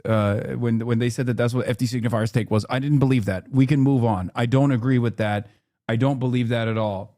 Can we just watch FD's video instead? Brother, please, let's just watch the video and respond to that. I mean, I don't really feel the need to. Honestly, I like FD Signifier. I might have some disagreements with him on this video. It doesn't really matter. It's not, the Graham Plattner shit is not something that I'm trying to talk about too much, okay? I want to move on. There's a lot of other races happening right now. This is only 33 minutes long. It's not 2 hours long. That the future of our country depends right here on Maine. You elect Graham Plattner as senator, you're going to transform America. The quote, Faz, you're going to transform America. He's meeting with Democratic senators today in Washington. How are those meetings going to go? I think they're going to go fine, Bill. I mean, he's not running for monk or being a head of the monastery. He's running for a United States Senate seat. And he's made some imperfections, and God only knows that if imperfections in private life were the test, Donald Trump would not be president of the United States. The test is whether you want to fight for the people. And Graham Plattner's got an agenda like Bernie Sanders, fighting for Medicare for all, fighting against AIPAC, And it is engendering a lot of enmity and anger. He's taken on the Democratic establishment. Now he's taken on the Republican establishment. Susan Collins is funded by AIPAC. So a lot of these wealthy elites would not like to see Graham Plattner become the next senator, and therefore are trying to make him out to be the next Adolf Hitler. And it's a shameful and it's ridiculous for a guy who fought 4 tours of duty for his country. All right, well, he's the one with the tattoo. Melissa, how are these meetings going to go? I mean, I don't know. We saw on Sunday, on the Sunday show, some of the U.S. senators expressing concern, which was new. A lot of them have been keeping their mouths shut and sort of letting this all play out.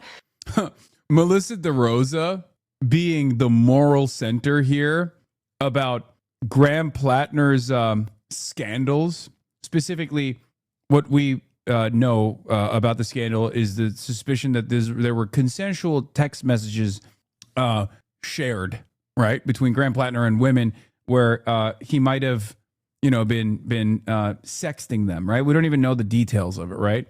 But Melissa DeRosa being the person criticizing Graham Plattner on this is really funny because her job as a Democratic strategist was to literally disparage every single woman that was brave enough to come out to be like, Andrew Cuomo sexually harassed me or sexually assaulted me.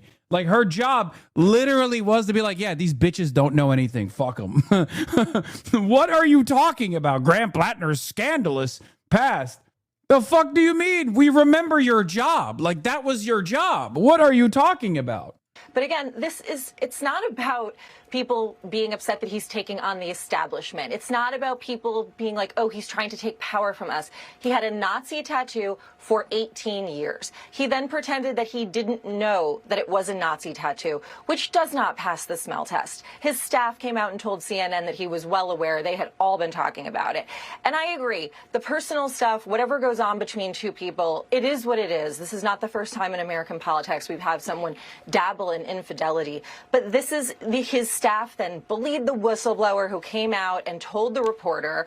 They instructed her to lie. They instructed her to record the conversation and send it back to her, which just looks like thuggery. And so all of these things keep piling up. And while I appreciate that he did serve this country, I don't find it tasteful or appropriate that he also mocked an American soldier who was shot by the Taliban. Oh, how dare you? How dare you mock an American soldier? It's so funny. He's got stuff for everybody. Like the whole defending a Hamas operation all the way back in 2014, mocking a fucking Purple Heart veteran for being shot. Like, these are things that ultras are supposed to love. You know what I mean? He has something in his background for every ideological tendency in this goddamn country. Okay? I want to do like a quadrant, like a Graham Plattner quadrant of things that he said that put him at the top left for all the MLs to be like, this is awesome. Things that he said for the top right, like the old takes about how women need to take accountability over how much they drink or whatever. He's got something for everybody. Now, what's funny about all of this is that with the exception of the ultras who are unbelievably marginal, okay? Not relevant at all. Only relevant in this corner of the fucking internet, unfortunately, because I have many of them in my community. For the average person that is a naysayer of Graham Plattner, they are all objectively far more immoral, okay? Just on one issue and one issue alone. Graham Plattner being anti-Zionist and anti-genocide, and all of those other people that are naysayers of him being pro-genocide. That's it. You immediately arrive at a position where you are a far more moral actor. All of your fucking naysayers are pro-Israel, and therefore, they're all bad. Far worse than you. Yeah, don't marry anyone who thinks betraying your wife is trivial because it's not the invasion of Iraq. Ridiculous retweet from someone whose entire career is 3 decades of dick riding the Clintons as their professional DC grudge enforcer. That's it. He has all of the best enemies to have. So although I have my skepticism of Graham Plattner personally, given his background, it's very difficult for me to look at this guy and be like, yeah, he's the most evil politician in America. Because all of the reasons as to why people are fucking shitting on him they all revolve around his anti-genocide position, his anti-Israel position. And all of the people that are shitting on him are some of the worst individuals in American politics and in American society in general. So yeah, it's just fucking stupid.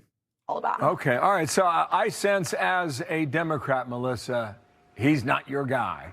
And there appears to be growing questions. Here's a sample of that from the Democratic side. Yeah, I have concerns. That guy has questions to answer, and that's what campaigns are for. I've been clear about Graham Plattner. Literally, okay. The peanut gallery, ultra-Zionist, pro-Israel Cory Booker. That guy has questions to answer, and that's what campaigns are for. I've been clear. Ultra-Zionist, pro-Israel Jake Auchincloss. I don't know how to say his last name. About Graham Plattner, I find that tattoo and his commentary about it to be personally disqualifying. I hope Maine voters agree with me. I think that would be a mistake for the Democratic Party. You hope Maine voters agree with you and vote for Susan Collins. There's something really funny about him too, which, for the record, Jake Auchincloss, Jake Auchincloss, whatever, fucking, I don't know. Okay, when I shit on him and I was like, this guy is literally an Israel First Democrat. What the fuck is going on? I didn't know he was Jewish until the ADL came after me. And numerous other Zionist organizations came after me. They were like, "Wow, this guy is a Jewish Massachusetts congressman, and you're over here fucking saying he's Israel first." It's like, yeah, I'm saying he's Israel first, not because I suspected him of being Jewish. I did not know he was Jewish. I thought he was a fucking regular ass Marine, pro-American hegemony guy. Okay, I said he was Israel first because he's fucking Israel first. It's ridiculous. If you are a Democratic congressperson who's sitting on the board of a committee called Majority Democrats, okay, an organization called Majority Democrats, which Jake is, and you go on CNN to say, I don't want a Democratic majority in the fucking Senate, you're Israel first, buddy. Sorry. Sucks to suck. You're a psychopath. You're an insane person. Fuck do you mean? You really don't want any, albeit marginal, but any checks on Donald Trump's fascism? What are you, a fucking insane person? Get the fuck out of here. Yeah, Nexus Project. Israel wasn't mentioned once in this clip. Calling a Jewish member of Congress Israel first over this is conflating Jews and Israel in a very problematic way. In context, Son has spoken at length about how AIPAC-funded Democrats like Auchincloss are willing to lose Congress to Republicans again in order to rebuke Plattner's tattoo, but as a cover to protect Israeli government interests that the GOP currently champions more. Auchincloss gets almost $1 million from the Israeli lobby. Auchincloss gets close to $1 million from AIPAC, who wants Republican control of Congress, so kneecapping your own party to lose the potential to take Congress back seems reasonable to be suspect of. This is when I first found out that the dude is Jewish to begin with. How the fuck am I supposed to suspect a white boy from Massachusetts who went into the fucking Marine Corps is Jewish? I'm sorry. Not many examples of such white boys out there, okay? Get mad at me all you want. This is like a new variant, okay? Kind of like Aiden Ross. It was shocking to me. How the fuck was I supposed to know? Am I wrong for this? Anyway, also, even if he was Jewish, which he is apparently, and I knew that he was Jewish, that still doesn't change the fact that he is very clearly saying, fuck the Democratic majority in the Senate. No checks on Trump, please, because I don't like the guy who's about to get elected. And I can't say it's because I actually don't mind Donald Trump, but I do mind having an anti-Israel voice in the Senate on the Democratic Party side. So I'm just going to lean into his tattoo. Like, you're fucking a psychopath, dude. Straight up. Your presumption that he wasn't Jewish is a whole can of worms, but your underlying point is cogent, that it doesn't matter if he's Jewish or not, that you weren't saying it because he was Jewish. Why is it okay? I mean, I'm mostly joking, but like, come on. He literally looks like Wonder Bread. Like, he is the most Wonder Bread Marine Corps guy of all time. How the fuck was I supposed to expect him to be Jewish? You know how many guys like him that are, Catholic from fucking Massachusetts that joined the goddamn Marine Corps exist? Is Plattner invited to Pride? I'm sure. Anyway, it's actually good. You're like the opposite of Rand Paul's son. Mediaite. Senator John Fetterman suggests Graham Plattner might be a Nazi sympathizer. Oh my God. Hold on. What the heliante? Hold on.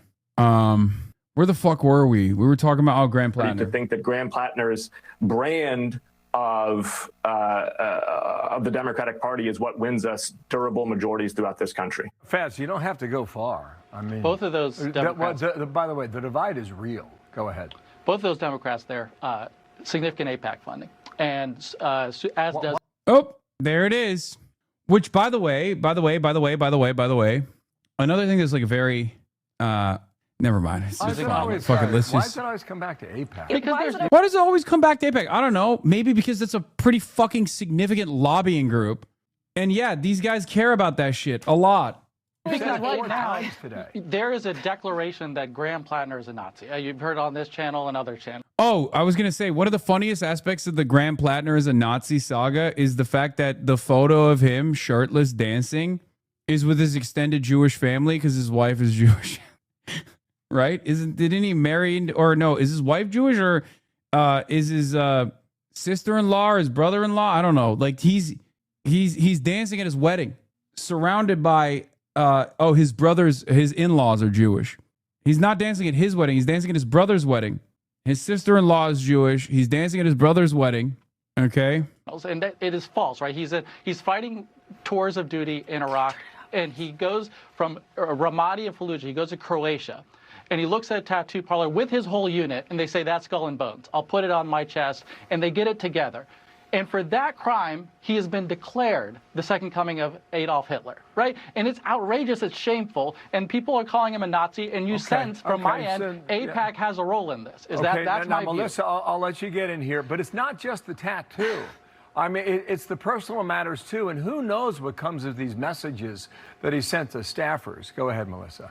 No, again, I was going to say, I'm not sure it's such a good look for you to continue and for his supporters to continue to attack AIPAC, which is affiliated with Israel, when he had a Nazi tattoo for 18 years. Like, let's keep saying it. Nazis killed 8 million Jews. They were responsible for the death of 11 million people. They sought to exterminate the Jewish population from the face of the earth. We are at a time where there's rising anti-Semitism, not just in this country, but around the world. So I'm not sure it's such a good look to keep leaning back on AIPAC. I understand we have political differences.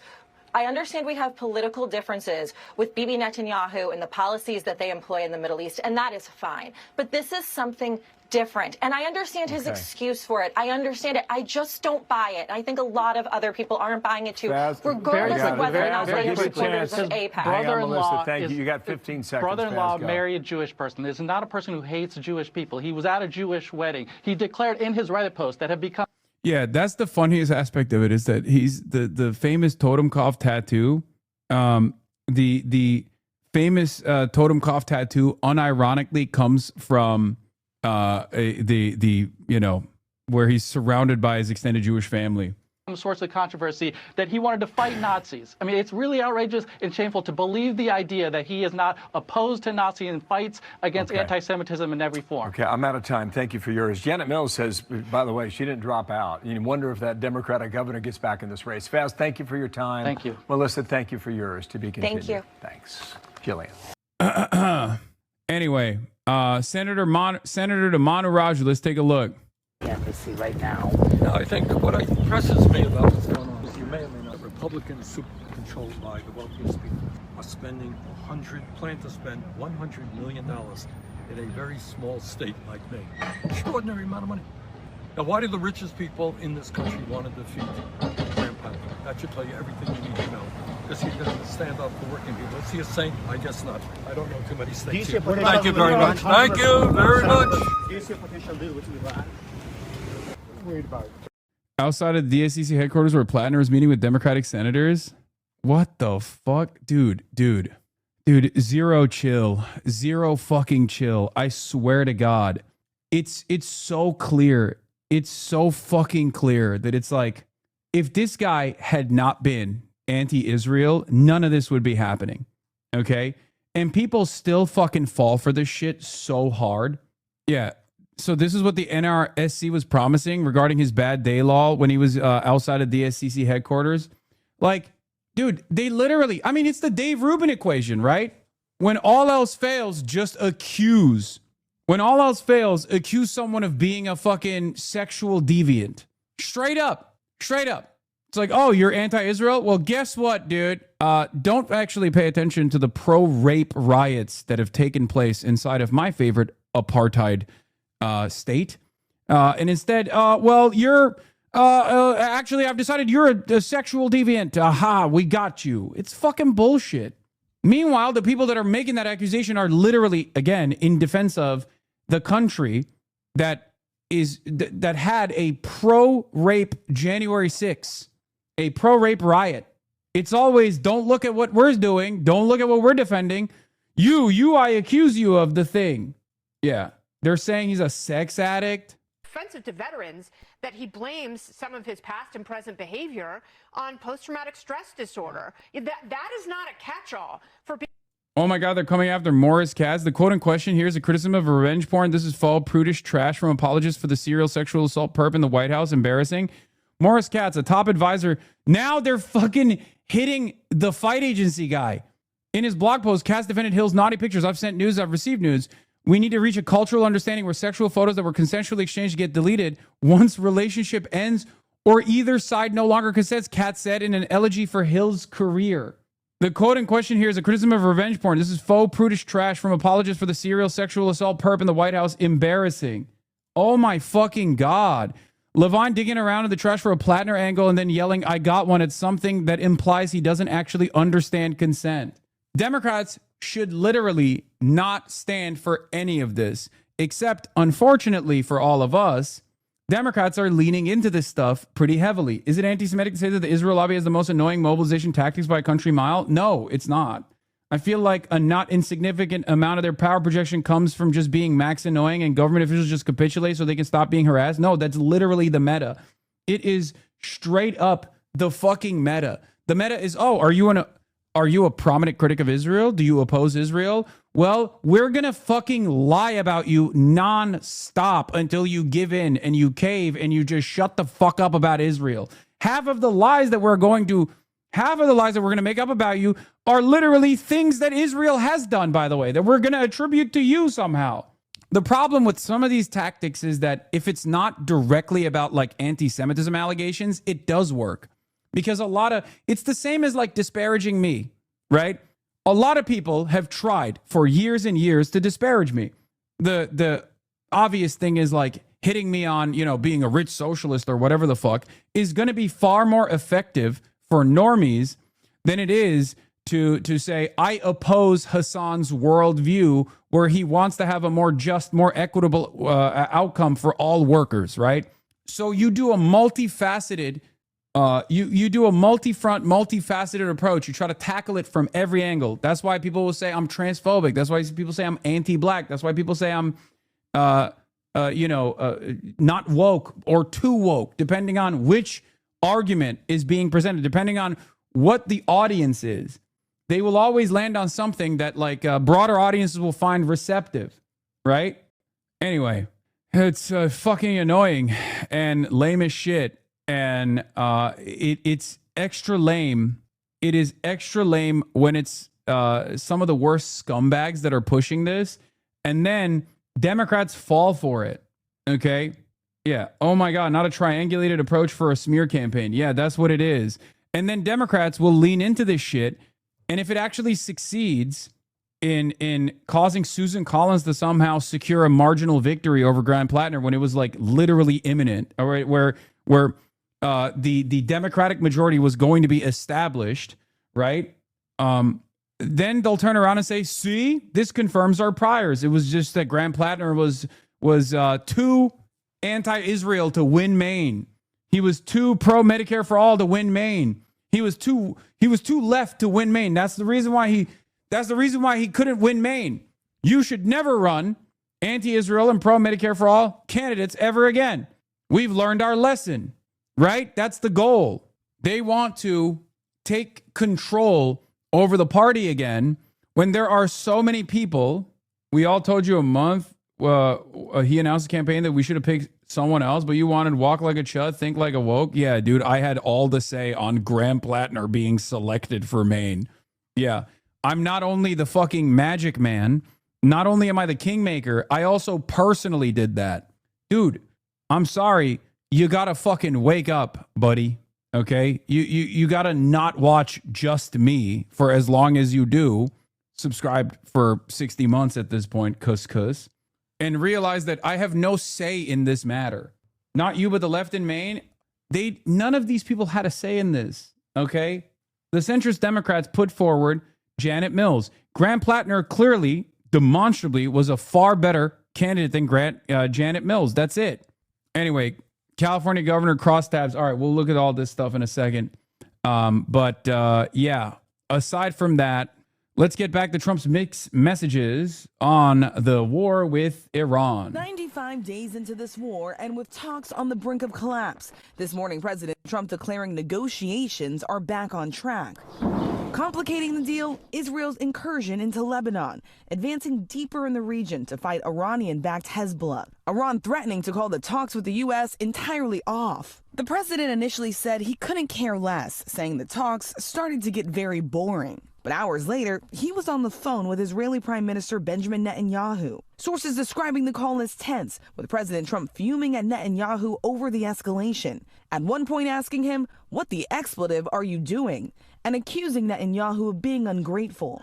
The president then writing on social media that Israel and Hezbollah agreed to scale back the fighting, saying the talks are continuing at a rapid pace, and dismissing. I feel like all this shit is so phony. The whole Trump is yelling at Israel. Trump is really mad about Israel, guys. Like, all this stuff is just fake as fuck. Okay? It's the same state of play with Biden. Okay? Like, I still think that they are gearing up for another incredibly stupid approach where they will try to bomb Iran again or something. I don't know. Maybe I'm wrong. Speaking of state of play, dude, you guys all want me to watch State of Play, but every single person that's like chirping about me watching State of Play is eventually going to leave when I actually turn it on. It's so strange to me.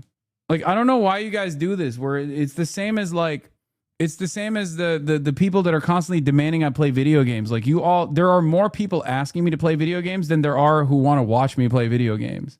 It's very strange. The disagreement to a little glitch when speaking to our John Carl. But Netanyahu says the Israeli military will continue to operate as planned. The ceasefire between the U.S. and Iran already on shaky ground, with both sides trading strikes this weekend.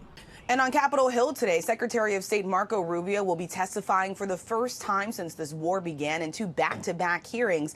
Again, President Trump initially said this war would only last 4 to 6 weeks, and here we are 95 days into this conflict, Michael. Yeah, a lot of things have been said that haven't come to fruition. Thank you so much for that. We appreciate you.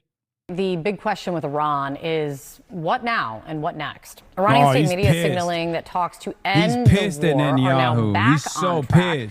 That's just after reports that Iran had suspended talks with the United States over Israel's offensive in southern Lebanon. And according to Axios, President Trump just yesterday unloaded on Israeli Prime Minister Benjamin Netanyahu over this. With expletives flying over the phone, Axios reports that Trump demanded that Netanyahu back off his plans to take his attacks and offensive against Hezbollah straight to the center of Beirut.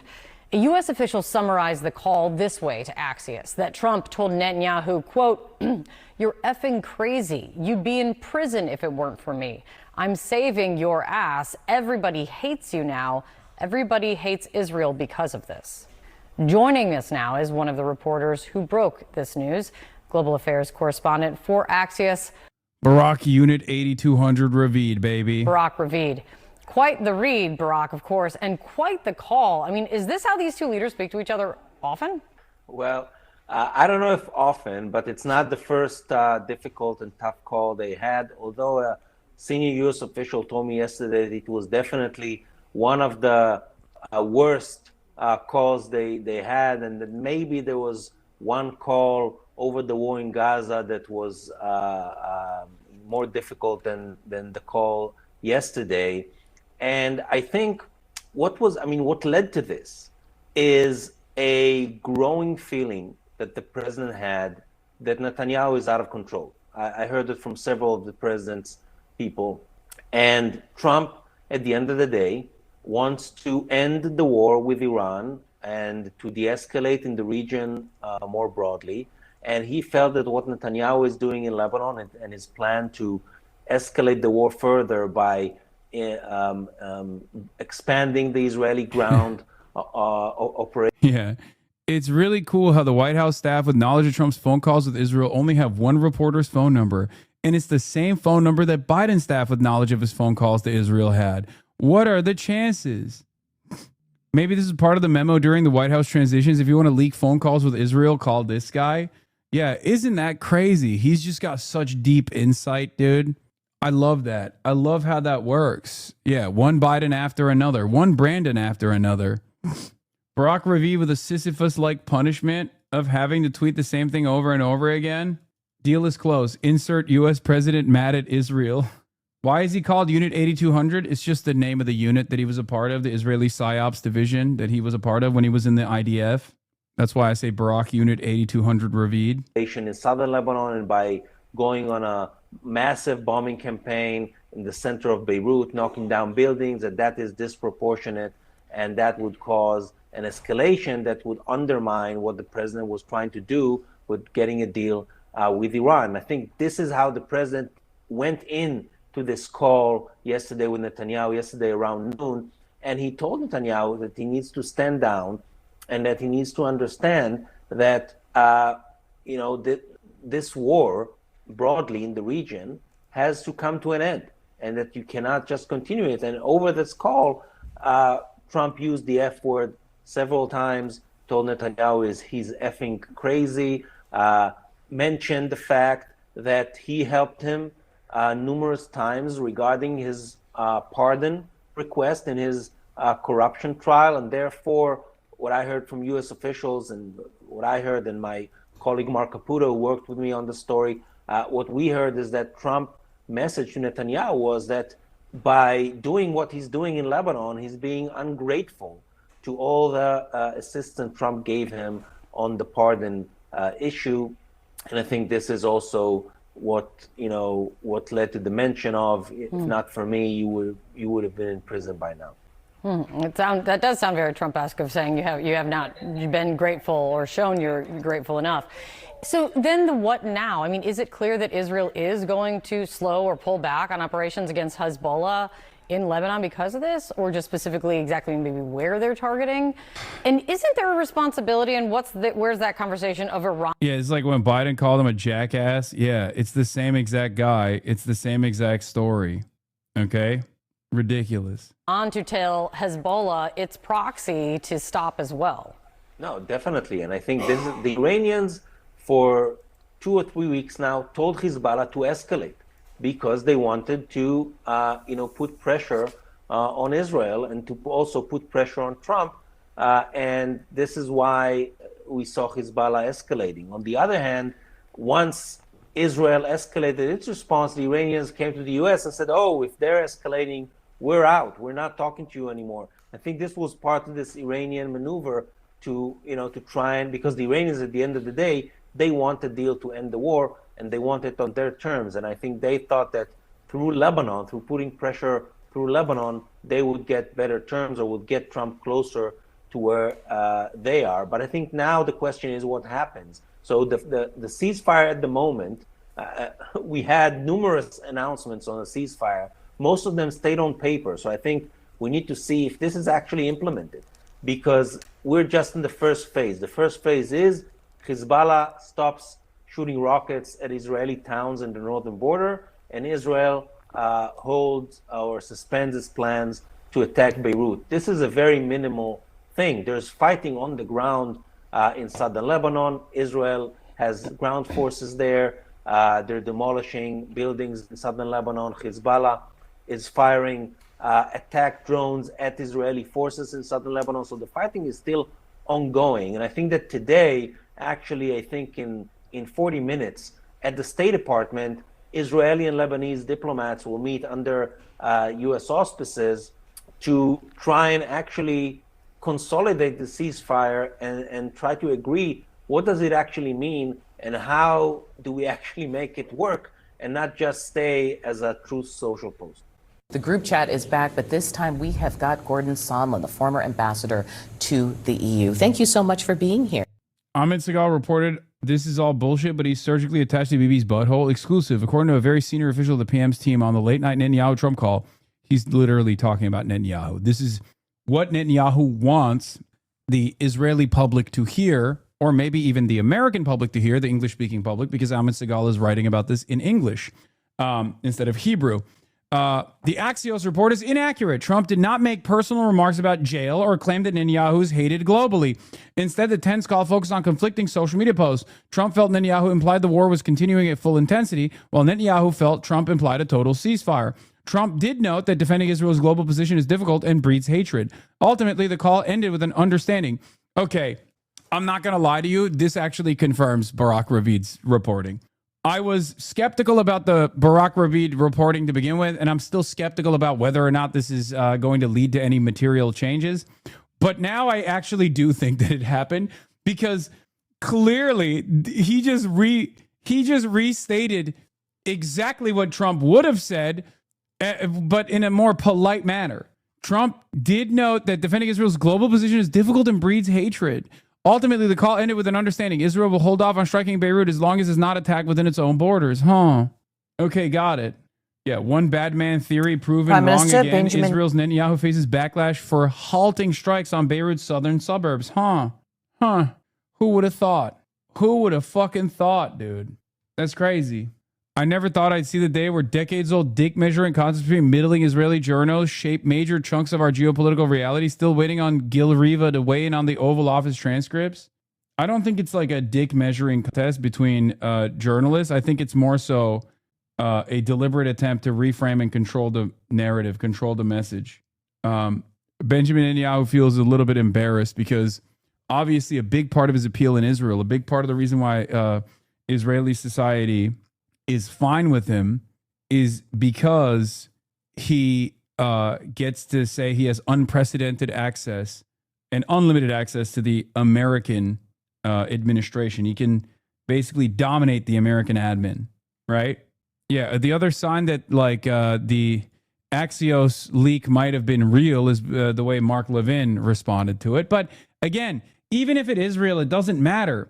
Joe Biden actually did say he was going to have a come to Jesus moment with Benjamin Netanyahu in the aftermath of the State of the Union. He was hot mic'd, and he was caught on hot mic saying it. But what did that lead? What did that lead to? Nothing, right? Good morning. So, what is the relationship between Trump and Netanyahu? I don't want to say that just because people were swearing things are bad, but what do you know about that relationship? Well, I can tell you they're like brothers from another mother. They talk all the time. Yes, they swear at each other. And the swearing, by the way, goes both directions. They literally are almost like siblings. They think very, very much alike when it comes to U.S. policy. Gross, but also expected. Isn't that wonderful, dude? You really love hearing that. Amazing. Israel and vice versa. I don't view this as anything other than business as usual. Netanyahu is in a real box with Hezbollah because they started with a real ceasefire, and of course Hezbollah violated it within 2 minutes. And Netanyahu has no choice; he has to hit back. And this is one of those things this guy is saying where this is appealing to absolutely zero people, other than people who are already invested in Israel's defense. So pretty much 90% of people that hear this are going to be like, oh, you mean to tell me Donald Trump is the same as Benjamin Netanyahu? Yeah, I knew that. That's why I fucking hate both of them. And like the 10% of people who are like, I love Israel and I love Donald Trump for defending Israel are going to be like, oh, hell yeah, they have a brotherly bond. And Trump is trying to play three-dimensional chess with Iran. Can I ask about that? Because so far on this show, we often talk about Iran and the U.S. That's the conversation. What is the deal? Nuclear. And in the meantime, these bulldozers moving through southern Lebanon says there's another actor here, and that issue has not been addressed, and Iran has brought it up. Is Trump having this conversation with Netanyahu in this way because it's jeopardizing any hopes of the deal, reopening the Strait of Hormuz, all these other issues that are all tied together? Don't kid yourself. There's not another actor here. Hezbollah is a complete proxy for Iran. No, but what I'm saying, it was U.S.-Israeli strikes, right? That was the initial. And so where is Israel in the conversation between Iran and the U.S.? Israel, here's where Israel is in the conversation. The news that never really hit page one, that should have been, well, it probably hit page one, but it disappeared instantly. When Pezeshkian resigned, the president of Iran resigned, that told you everything you need to know about what's going on there. Trump is dealing with a five-headed monster. He's dealing with multiple factions of the IRGC, and they're fighting amongst each other. The more moderates, and what calling Pezeshkian a moderate is really saying something, because he's no moderate, but compared to the others, he really is. When he resigned, it tells you that Trump does not have one solid interlocutor in Iran with whom to negotiate this deal. And they're all trying to placate one another. The IRGC has billions of dollars stashed overseas in Swiss bank accounts and elsewhere. They want to keep their money. They want to keep their power. But he's negotiating with someone, right? So many, there is a conversation. With many. But here's something Axios was reporting. We mentioned the cursing. Axios went further. They said, summarizing Trump's remarks to Netanyahu, the U.S. official said, so this is coming from our side leaking this, "You're effing crazy. You'd be in prison if it weren't for me. I'm saving your ass. Everybody hates you now. Everybody hates Israel because of this." This is what they're attributing to Trump. And in the meantime, I just want to show for audience, Pew Research Center, American views of Israel and specifically Netanyahu are upwards of 60% disapprove. Which means he's doing a fantastic job. Netanyahu's doing a fantastic job. So is Trump responding to the fact that there are large numbers of the U.S. population that don't think he's doing a fantastic job? Trump is responding to a situation that is momentary. In other words, he's clearly getting somewhere with someone in Iran, and he views Netanyahu at that moment in time, not generally, as effing that up. So he's saying, like you would to a brother, just stop for a minute. Yeah. Just stop. I'm trying to get this deal over the edge. I'm going to draw Terry into the conversation because when I tried to break out the numbers in Pew, Democrats versus Republicans, we saw what we know from the last 2 years. Democrats, 80% Democrats within U.S. view Israel and Netanyahu unfavorably.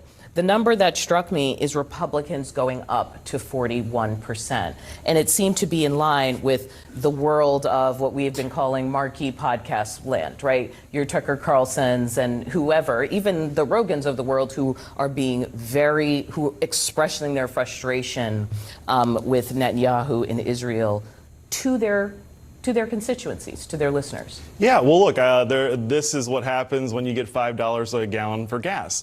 Republicans are very frustrated. We did not vote for this at all. And I think a lot of the discrepancy is coming because Trump's trying to get a peace deal. He's trying to tone this down and get out of this and meanwhile take away Iran's nukes. But Israel doesn't want Iran to exist. Right? That's the reality. And that's why they keep doing these things and screwing up our peace talks. But you're going to see that number continue to tick up the longer this conflict goes on. And that's why it's very important that President Trump gets I don't agree at all. You're saying Israel does not want Iran to exist? Israel very much wants Iran to exist as a partner. Yes. Israel does not want the current government or the current state to exist as it does. Hasan, I am in the polls right now. Who the hell do I vote for? Okay.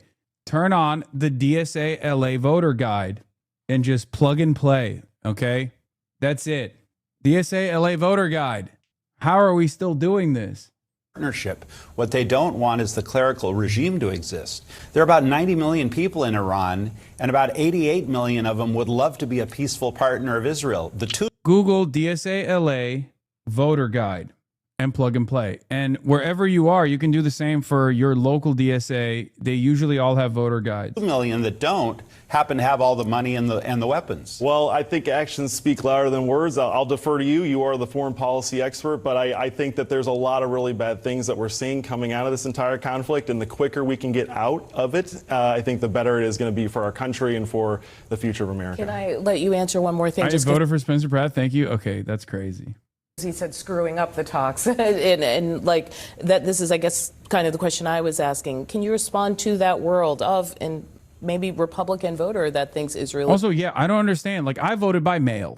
I don't understand why people don't vote by mail if they live in California. It just like shocks me. What are you, excited to physically vote or something? Like, what the fuck's going on? You can't vote for mayor, huh? No, I can and did.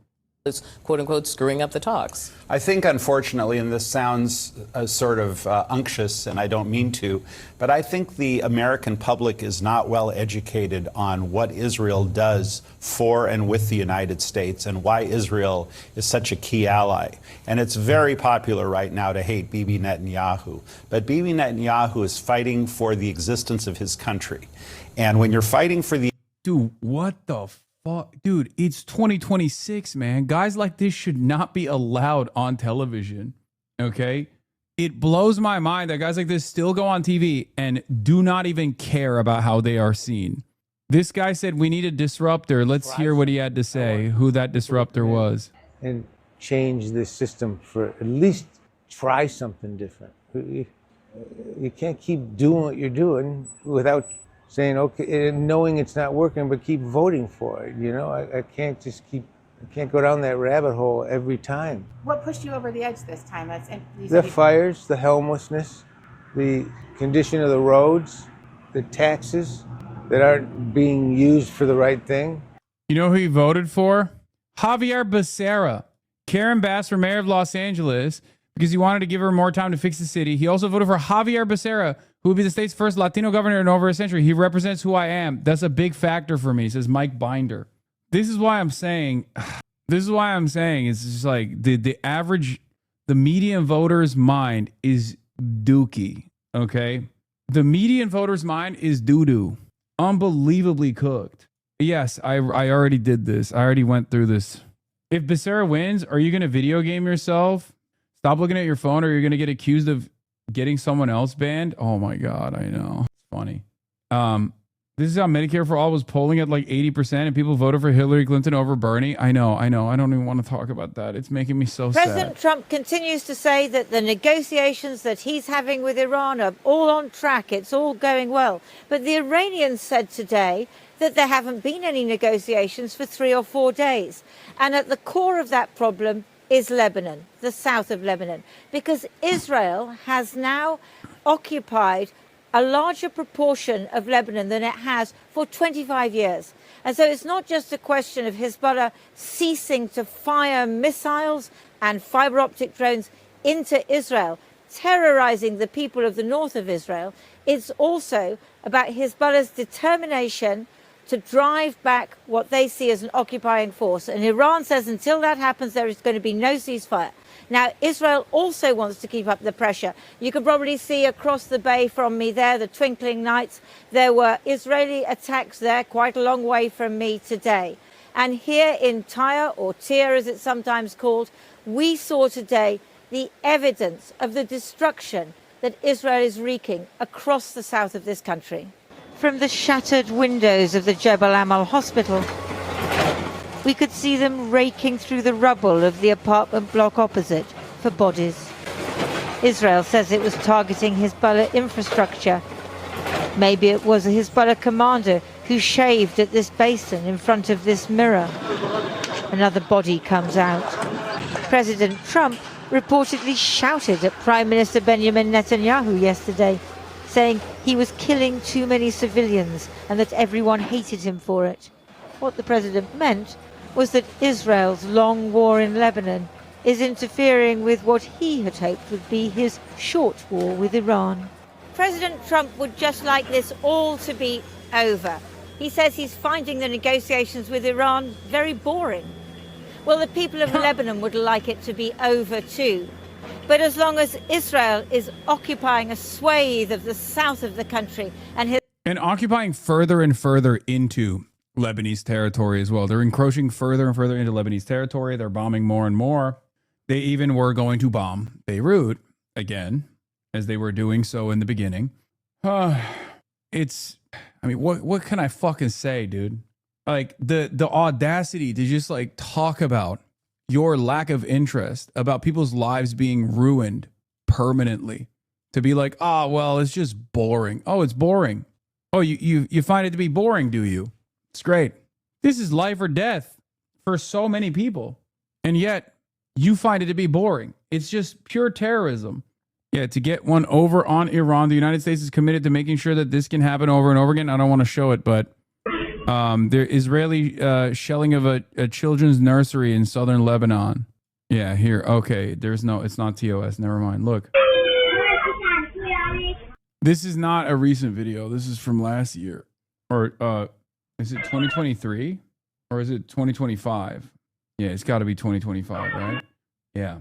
They keep doing this shit over and over and over again. That's what it looks like on the ground for the people living near the areas that Israel is bombing, just so you understand. And Israel hasn't stopped doing this. From their perspective, this kind of terrorism is just a mechanism to spoil the ceasefire that Iran is trying to establish with the United States of America. That's where we're at. And Donald Trump calls it boring. Hezbollah is still here. This war may... Like, we do not recognize the humanity of people living over there. Straight up. We don't. We do not think of them as human beings. We don't think about them as worthy, living lives worthy of dignity. It's monstrous, barbaric behavior. Go up, it may go down, there may be truces and then fighting, but it will not be over. 2-year-old Emir is here with his father. When they give us warnings, we go out to the beach and sit there. But yesterday, we went back home and suddenly, we don't know what happened. The house collapsed on us. I had my children, my family. Wait a minute. Wes Streething. The concerns I raised about Gaza, including distressing eyewitness accounts from UK medics, were a result of moral urgency, not midlife crisis. It felt like hitting a brick wall at the time. Now I know how casually those concerns were dismissed. Oh my God. All the war criminals, they're jumping ship. Hamza Yusuf says, first Thornberry, now this one. They know a reckoning is coming, and they're scrambling to save themselves, but the archives don't forget, and they don't lie. Yeah. I mean, maybe. Hopefully we're reaching the stage of one day everyone will have always been against this, right? When it's safe, when there's no personal downside to calling a thing what it is, when it's too late to hold anyone accountable, everyone will have always been against this. My sisters and my mother with me. Suddenly, we felt smoke and gas all around us, and there was no more oxygen. I have to pee. I brought a sheet and started covering up their faces so they wouldn't suffocate, and we went outside.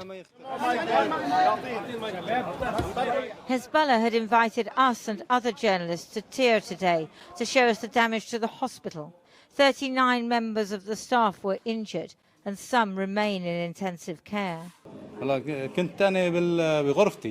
was in my room, meaning I was just sitting there. I was resting a bit. And suddenly, unexpectedly, we felt the whole world come down on our heads. The glass, the dust, the doors all came down. President Trump has claimed that Hezbollah has now agreed to a ceasefire. Not quite, it seems. The Israeli enemy has shown no limits in its continued acts of aggression. However, pressure from the Islamic Republic of Iran through the suspension of negotiations compelled the US president to exert pressure on Israel to agree to a ceasefire. Is Hezbollah going to stop firing into Israel? Until the last moment, we will continue to fight in defense of our land and our dignity. 120 miles down the coast and across the border in the Israeli town of Ashkelon, Staff Sergeant Michael Chukin's comrades were carrying him to his final resting place. He was killed by a Hezbollah fiber optic drone while operating with an IDF unit inside Lebanon. So the Israelis keep bombing. Today the jets were over Tyre again, a menacing roar from above. Some residents who've refused to follow Israel's orders to leave don't even let it interfere with their morning swim. But street by street, Israel is destroying the city of Tyre and scores of towns and villages across the south of Lebanon. President Trump thinks he can bully allies and enemies alike, that he can start and stop wars at will. The devastation of Lebanon. It's because the Mandelson files were released yesterday and text showed Mandelson calling Streeting pathetic and was having a midlife crisis when in 2025, 2 years into the genocide, he showed a couple of videos and testimonies from London doctors who worked in Gaza with the cabinet. Oh. Shows the danger of such hubris. Lindsay Hilson reporting from Lebanon there. Well, the U.S. Secretary of State, Marco Rubio, has been grilled by congressmen in his first public testimony since the start of the Iran war. Did you already talk about the call? Yes, I didn't focus too much on it. I think it's bullshit. I'm sorry. I don't think it's that significant. I think that I will believe that this call is impactful when I see results. Okay? Just like, what did I say when they were like, oh, there's going to be a ceasefire deal? When the Trump administration kept saying there's going to be a ceasefire deal. What did I tell you? I'll believe it when the ink is dry and the troops are pulling out. Because the reality of the matter is, we place a good deal of emphasis on what Israel wants. Okay? It's our primary focus. Let's be real. So when there's reporting that there is the girls are fighting, when there's reporting that there is like a discontent between Trump and Benjamin Netanyahu, what matters to me is not that there is discontent. What matters to me is whether or not there's actual there's something actionable there. Anushka Astana is there. Anushka. So look, inside that hearing, there were clear frustrations from Marco Rubio himself, but also from the senators who were saying, why aren't you out there leading our negotiations? They were frustrated about Lebanon, and they were also frustrated about the Strait of Hormuz, asking, will Iran get sanctions relief for reopening it alone? Rubio said, no, we need to get a deal that limits their nuclear capability, arguing that with a nuclear weapon, Iran would have immunity. Iran ever acquired a nuclear weapon, they could very well use it because given the theological nature of their decision making, at that point, your options on what you could do about them would be quite limited, and their ability to hold the world hostage. They'd be like North Korea, for example. They'd be North Korea, but worse. They'd be better funded. They would at that point decide that they own the Straits of Hormuz forever, and everyone has to pay them a toll. So those are the stakes as they see them. There wasn't any public criticism of Israel, but it is clear to Marco Rubio and to Donald Trump that without a ceasefire in Lebanon, they will not get their deal. And that is where that frustration in that phone call that Lindsay mentioned comes from, a phone call that Axios... Okay, again, it makes perfect sense for all of the proxies to cease their hostilities, which... Jeremy Scale, when talking to Chapo, actually brought up Gaza as well, which I thought was very interesting because he does have direct contact. He has people that he talks to inside of the Iranian administration for quotes. So I place a lot of value in his reporting on this. And he even brought up not just Lebanon with Hezbollah, but also a ceasefire with Hamas and Gaza as well. Which is interesting. You don't ever hear that element from many of the other reporters that report on the Iranian side. So here's the thing. Trita and I have had this conversation as well. Trita Parsi at Quincy Institute have had this conversation as well. It makes perfect sense for Iran to demand a cessation of hostilities, not just between the United States of America and Iran, but also for America's proxy, Israel, and if you want to call it Iranian proxies, Hezbollah in Lebanon, and even Hamas in Gaza, right? They are a part of the axis of resistance. And from their calculation, if America and Iran ceased their hostilities towards one another, but Israel continued to blow up Lebanon, then Iran would have to fight back against Israel's proxies, which would be the other Gulf countries in the region, or directly against Israel. And if you're directly attacking Israel, okay, if you're directly attacking Israel, then at that point, America has to come back into the fray regardless, because America has to defend Israel. So it makes perfect sense for them to demand a full cessation of hostilities, including in Lebanon. Israel knows this. Israel has the primary ambitions of expanding into Lebanese territory, which they have done so successfully, without much restrictions from the American side, even though they're an American proxy, because we let them do whatever the fuck they want. But that's where we're at now. In order for there to be a full-blown ceasefire, Israel has to retreat. America has to restrain Israel. But America can't for some reason. I think they can, they just choose not to. Claimed was expletive laden, with Trump using the F-bomb and telling Netanyahu that the world now hates Israel. Now, other sources say it wasn't as rude as that, but it was clearly tense. You can see that in the different social media that has been put out by both of them since then. Netanyahu suggesting he does have the right to carry on in Beirut, Trump saying he is pulling back. We spoke to the senators who were at that hearing about all of this. We're going to have to destroy the Iranian Revolutionary Guard before anything's going to happen. I don't personally believe anything's going to happen, but I'm never going to underestimate Trump. I hope he's right. I hope he can get a deal done, but we've got to get the uranium out of there. Are these negotiations working? The ones with Iran? Yeah. Obviously not. There's no conclusion. The president says he was not even that interested in the negotiations. I mean, the fact is that Operation Epic Fury is really Operation Epic Failure. How do you feel about the president's comments to Benjamin Netanyahu? I can't speak of any specific comments. I haven't read about this, but two of the more disastrous leaders on the world stage right now are Donald Trump. Damn, you get to talk about Big Papi like that? And no, I don't mean Donald Trump. I mean Benjamin Netanyahu. He's getting bold, dude. He's getting bold. Yeah, I saw this. Michael Knowles openly argues Hasan Parker should be censored and kept out of civilized countries and should be in prison. But when Emily Jashinsky asked if the same standard should apply to Ann Coulter, he admits he would oppose it because he likes her. Michael Knowles, Hasan Parker is terrible. He certainly should not be welcomed in any civilized country. I think he should be in prison. That guy just totally sucks and should be censored.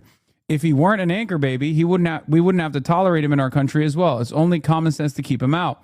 Emily Jashinsky, pushing back, says, what if they banned, for example, Ann Coulter for criticizing their immigration policies? Would that fit into the Michael Knowles acceptable ban category? Michael Knowles turns around and says, I would disapprove of that because I love Ann Coulter. Michael Knowles, seriously, is just like, yeah, I don't really give a fuck about free speech or have any sort of consistent position. I just don't. I think people that have hurt my feelings should be killed is basically his position. It's honest. Yeah, here's Michael Knowles praising fascist dictator Franco. Hitler sent Franco troops for the Civil War. Franco gave Hitler a list of Spain's Jews and sent thousands of Spanish soldiers to fight the Allies do the Holocaust in Eastern Europe. Is this anti-Semitism? Yeah. He's also flexing that he's allowed to go and debate at Oxford Union, whereas I was not able to because he's been a big supporter of the UK. Big supporter of the UK banning me entry into the country. What do you think Charlie Kirk would have said about your ban? He 100% would have opposed it. That's like not even a question. It's the easiest gimme of all time. It's the easiest gimme of all time. You get to look consistent. There's really not much pushback at all. What's crazy about it is that some of these guys are failing that standard. Okay? They're totally failing the easiest goal. Like free press has been able to overcome their own personal anger and resentment towards my commentary. Okay? Washington Post, the editorial board of the Washington Post defended me and Jank. So the fact that like there are people who are so weak-minded that they can't even fucking clear this unbelievably low bar that would only allow them to later down the line show how consistent they are on this issue is hilarious. Nick Fuentes and Michael Knowles could not clear this unbelievably low bar.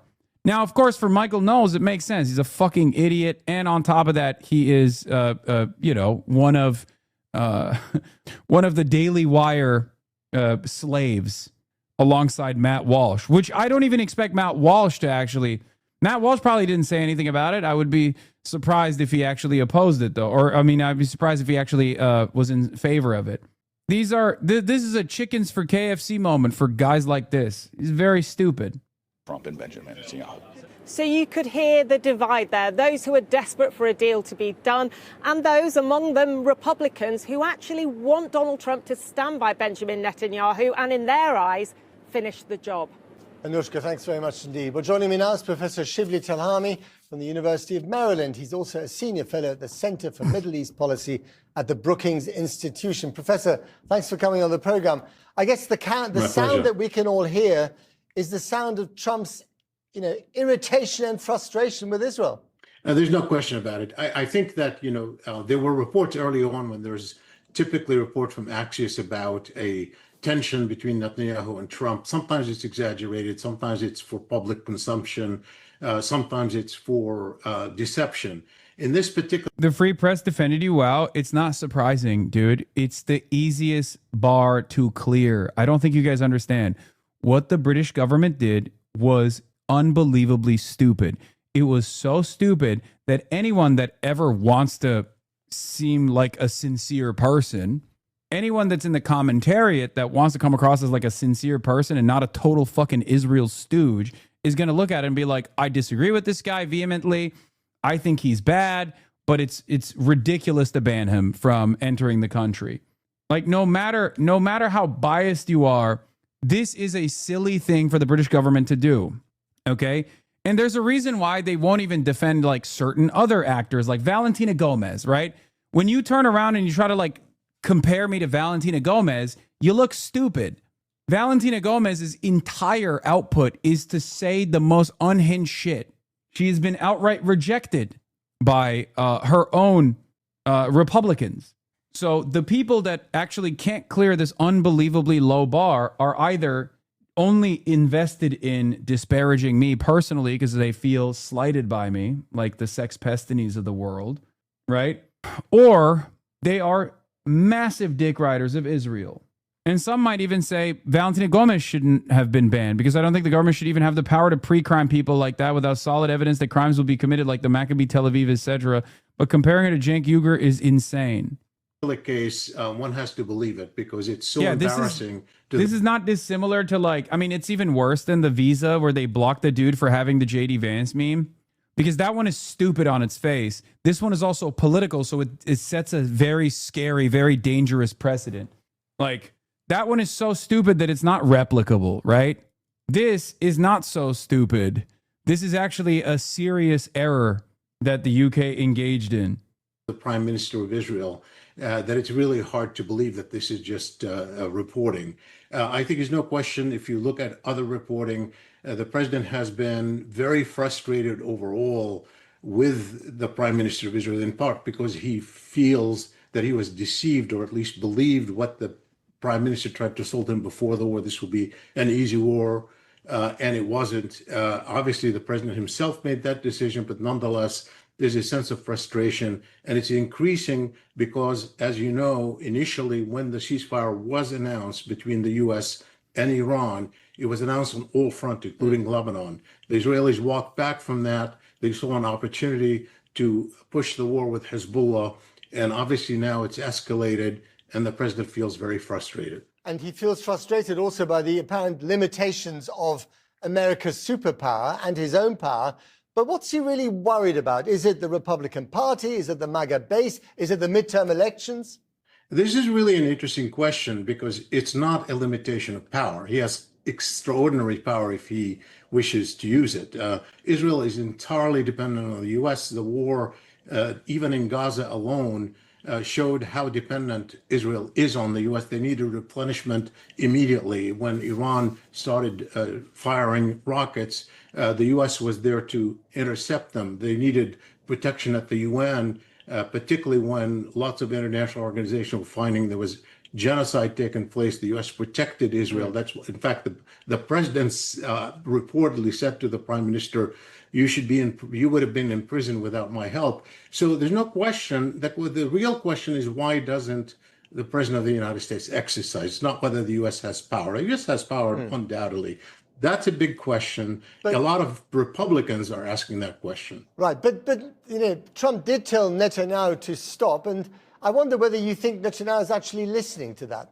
Yes, I think he has to be listening up to a point. We don't really know what exactly the calculus of Trump at this point personally, but there's no question.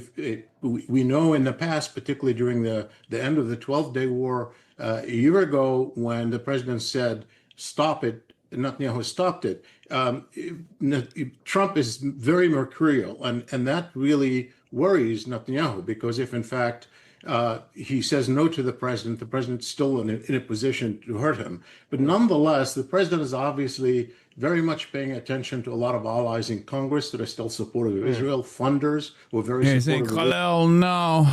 Stop it, baby. Baby, stop it, baby. I love you. I love you. Give me a kiss. Oh, it'd be a real shame. It'd be a real shame, wouldn't it, baby? Bad baby, this isn't you. Israel. Public opinion is mixed now. Literally, everyone else is watching State of Play right now, and you're doing this. You're so locked in. Yes, man, I'm an adult. Okay, I got to do adult shit. Yield back. I thank the ranking member. Secretary Rubio. Protester interrupts Marco Rubio's testimony in House hearing. This was a Marco Rubio House hearing that took place earlier today. Your full written statement will be placed in the record. As you know, please feel free to summarize your testimony and Again, thank you for being here. You're now recognized, sir. Thank you. Thanks for having me here today. I think I'm going to skip the long opening. You have it in writing. I'll just do a couple brief points. Rather spend the time on your questions. It'll probably be a better use of our time. Just suffice it to say what I told you a year ago and getting back to that point now. A couple things. In terms of U.S. foreign policy. Stop supporting Israel! Stop supporting Israel!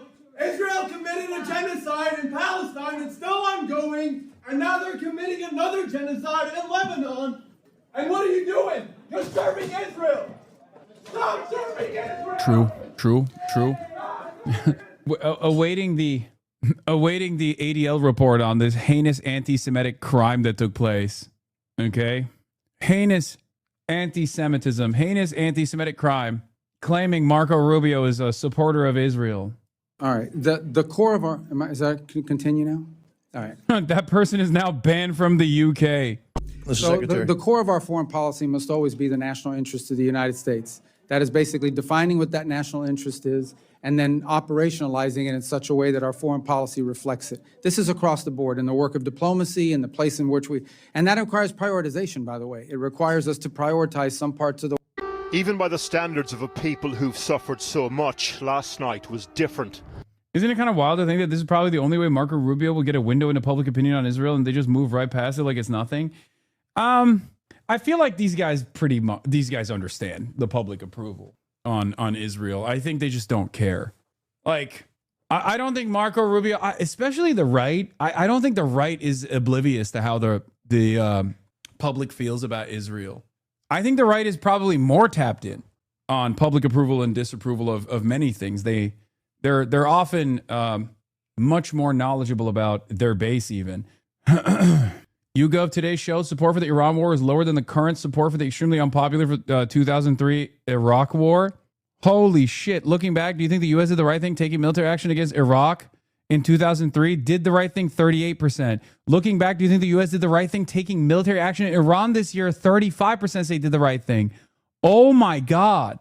Oh my God. There's more positive support for invading Iraq in 2003, which is unbelievably unpopular, okay, than there is for Iran.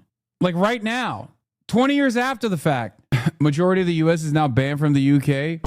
No, this isn't even post 9/11. This is now our opinion on the Iraq war now, not post 9/11 when it was popular. I don't even know why it's that high. I don't know why it's 38%. That's crazy, but still. Lives turned inside out and night turned into day.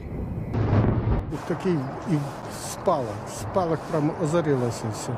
І зразу дим сивий пішов і все. Yeah, Russia killed 12 Ukrainians with one of its biggest attacks ever on Ukraine. Oh wait, 22. I thought it was 12. My bad.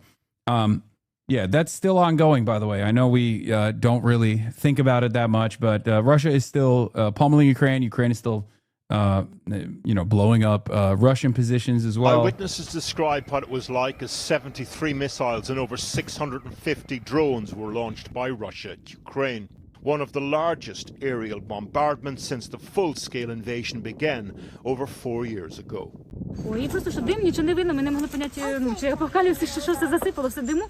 One way to measure the intensity, how crowded the shelters were last night in the capital. Another, the fatalities. At least 21 dead and dozens injured in Kyiv and Dnipro.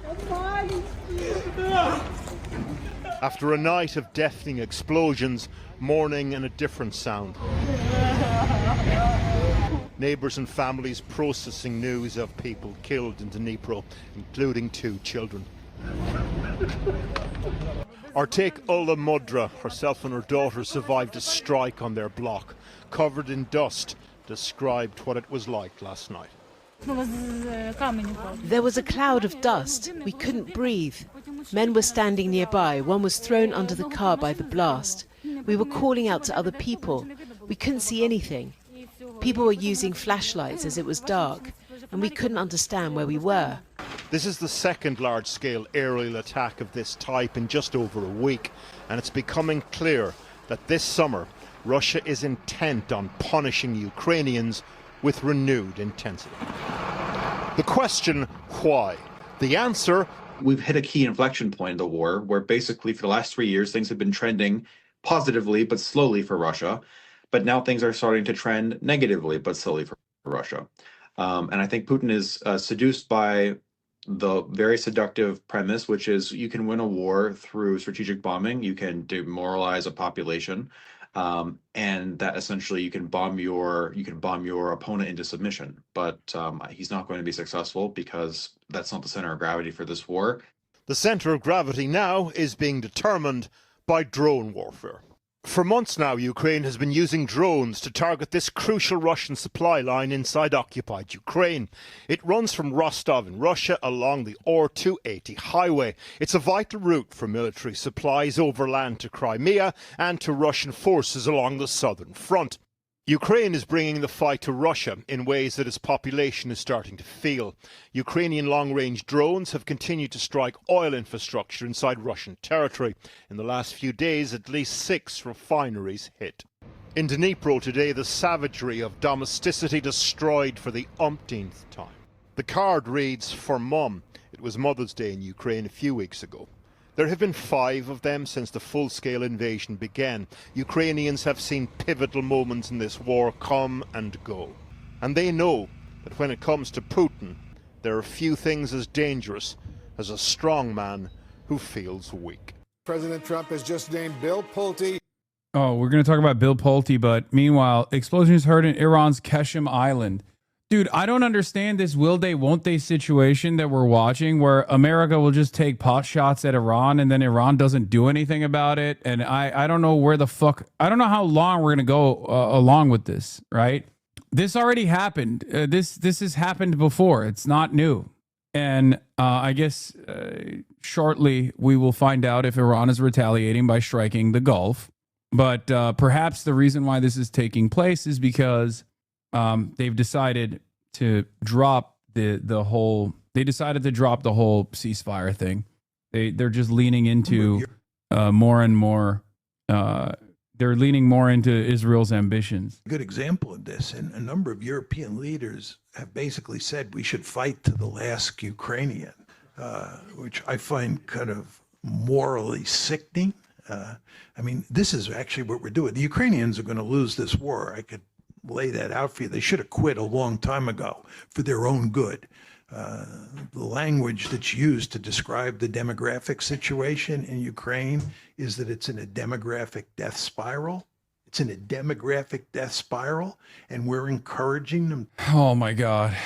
I know someone sent me Mersheimer exclusively to trigger every person in the chat, right?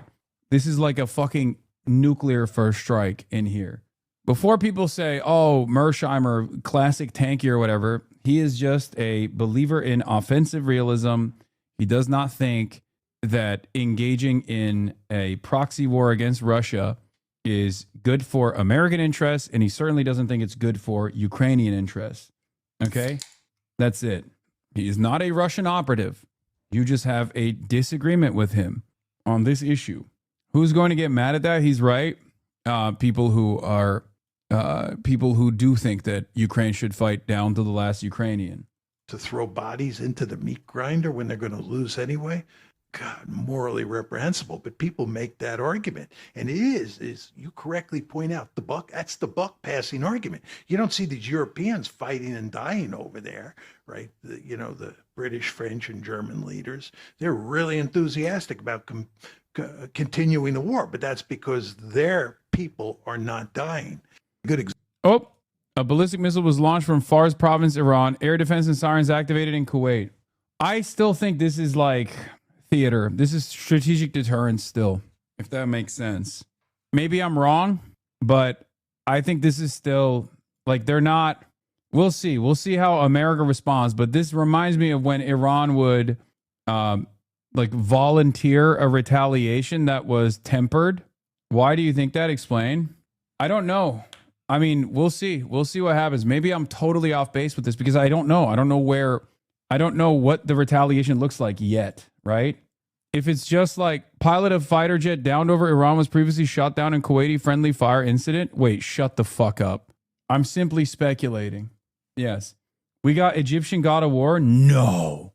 Okay, that's actually fucking sick. Are you serious? God damn it. Maybe I should have fucking watched. The truth. Is this it? Make this more pain. Is this Egyptian God of War? Sekhmet. No. Begzi. I will handle that problem. You deal with our new. You're cringe for not having fun? I am having fun. It's God of War, but you get to play Kratos' wife? Wait, a woman? Gross. Woke, dude. What the fuck? That's woke as hell. God of Foids shaking my head. Hey, yo. God of War? God of Woke? Fucking pronouns. Okay, I think they're gone. Just be careful. Oh, fresh air. Oh, you're different. You're a cube. Talking. You know what? It doesn't matter. How do we get out of here? Yeah, no, we've tried. There's no way out. And you're a talking sword. I'm not the sword. I'm the ribbons, obviously. And my name is Rue. The cube is Frank. I'm Faye. What the fuck is going on? There has to be a way out of here. A way out? But you're not even all here. Of course I'm not here. I'm dead. You have to be dead to come through the gateway. It's like you're holding something back. This isn't working. I feel like gamers are going to be mad. They're going to be like, she's not hot Where enough. are we anyway? Afterlife of the gods? I call it the everyone. Afterlife of the gods. Great. So, what's the plan, boss? Not your boss, Frank. That cask. That's why you're trapped. they're gonna get mad that she's not 90% boobies. Explosion happened, right? Unplayable. My magic's wrong here. I feel wrong here. You want out, right? I think we all want that. Wait, is she Definitely do. what's her? You need to accept it. All of it. You're dead. How? How do I accept that? Simple. She's the redhead from True Blood? Is that who she is? Be Nord? Here. Deborah Ann Wolf. But what if I need to be somewhere else? Then focus on what you do need. Oh my god, yeah, she is actually very attractive. Also Karen from Daredevil. Find your way home. Hey, that's it. What were you thinking of? A promise. Okay, we'll take it. Now let's get out of here. Okay, get ready. Yeah, they're mad that her breasts are not revealing enough, probably. Wait, not a good idea. Bad idea. It's always funny when some gamers, some right-wing gamers, would literally be like, why? Oh, Kratos! Well, yeah, where's my sexy hunk of a man? Where's my sexy hunk of a man? I need to play a character that's super sexy with a big penis. Bro's looking for man meat on Pride Month? Yeah.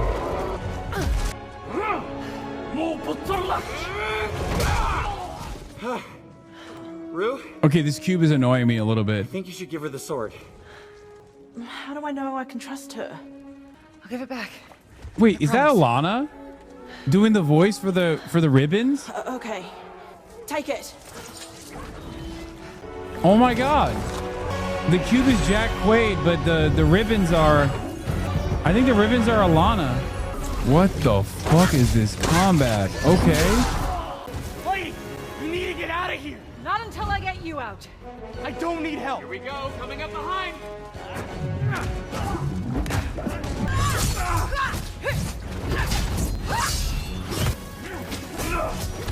This combat low-key reminds me of the older God of War games. A little bit. It's got all the cool stuff from the newer God of War games as well. Like the mechanics, the fight mechanics. But the movement reminds me of the old God of War games, which was like Devil May Cry. Got an idea on opening that cage. For those of you who don't remember, because you're too young, old God of War was DMC style, like the fighting. I got a promise to keep. Fine. But, lady, that sword, it's more than you think it is. Also, what the fuck is Egyptian about this? I don't even understand what's supposed to be Egyptian here that I'm looking at. Are you all ready? I will kill you. Don't make promises you can't keep, Gotham.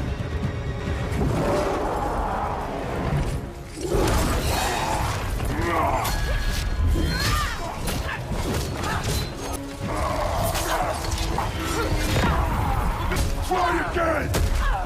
Faye, focus! Prayer! I will wrench you sweat by sweat! You don't know what you wield. What is it?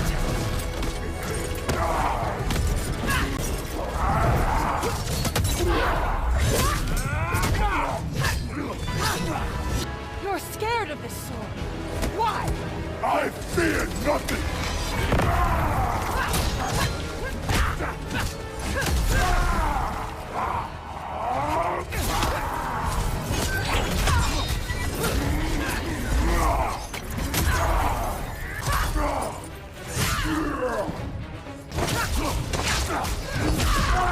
She's fighting Sid Rosenberg.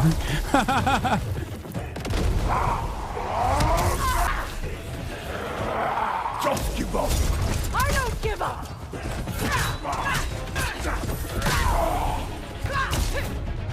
Someone say cube slop. That's not a thing, okay? You can't be making up shit like that. Low Kirk, his skin tone, this human's skin tone is closer to a human's than Sid Rosenberg's. I'm gonna be honest. That's fire. This is camera angle slop. God of War Laufey. I mean, this is kind of cool. Let's see. I'll be honest. I didn't like Ragnarok as much. I wasn't a big fan of Ragnarok because it was too like hand-holdy as opposed to previous God of War games. Like every... Don't talk like you're going to play it. I did. I finished the last God of War, not the Ragnarok one, but the one before that. Is that Markiplier? PlayStation 5 is finally getting games. Yeah, it took what, 4 years? How many years has it been since PlayStation 5 came out? Was that... Wait. It's been 6 years? Control Resident, Tomb Raider, Until Dawn, Ace Combat, Silent Hill. I mean, a lot of... Okay. All right, give me the fucking top level background. I know many of you watched it. So talk to me. What are the fucking good things that are coming out? 6 years, there's like 12 games worth playing on it, which are all on PC anyway.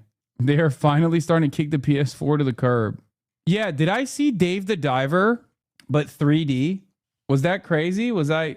I feel like there was a brief moment where I saw Dave the Diver but in 3D.